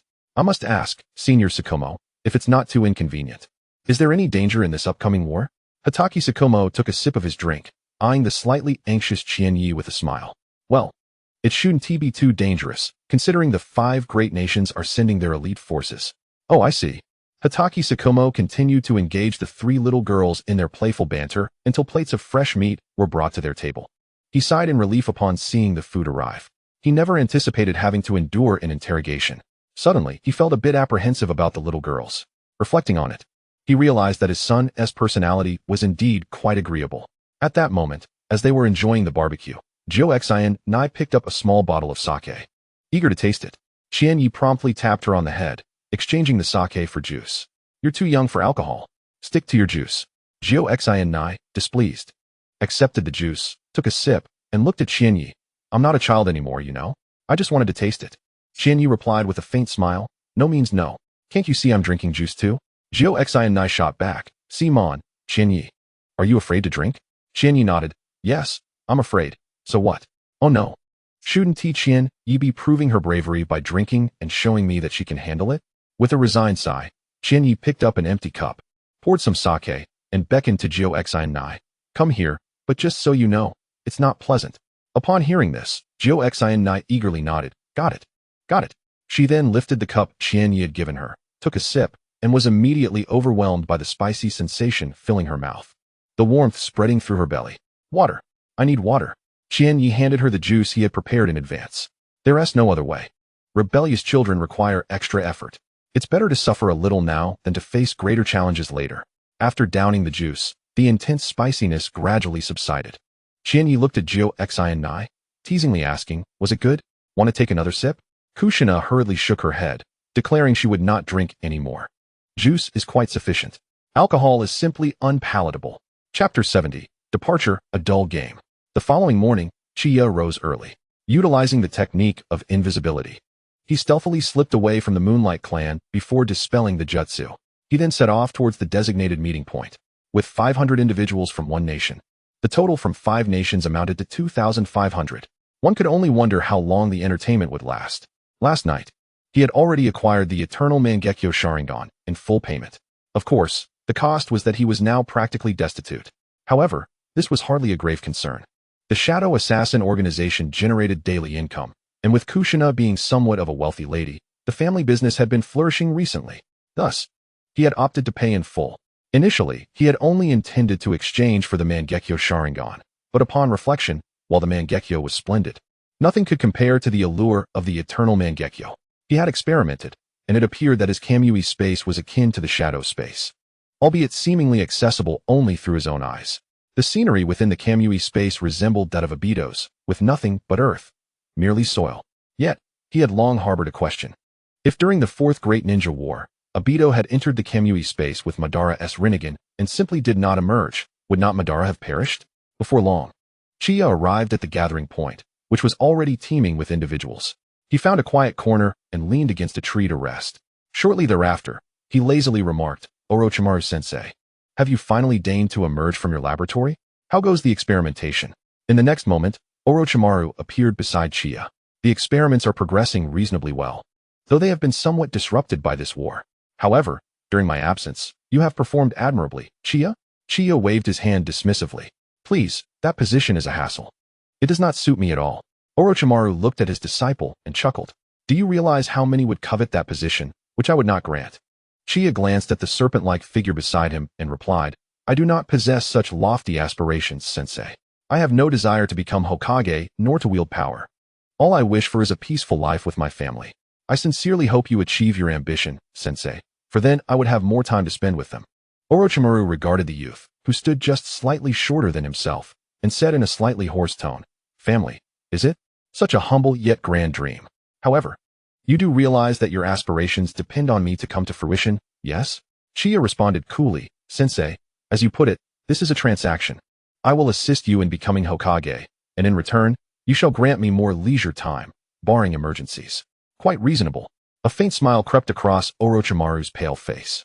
Indeed. Then let us look forward to a pleasant collaboration, Chiya. Thus, the two leaned against the tree, engaging in casual conversation. To the observers from Konoha, this scene was nothing short of astonishing.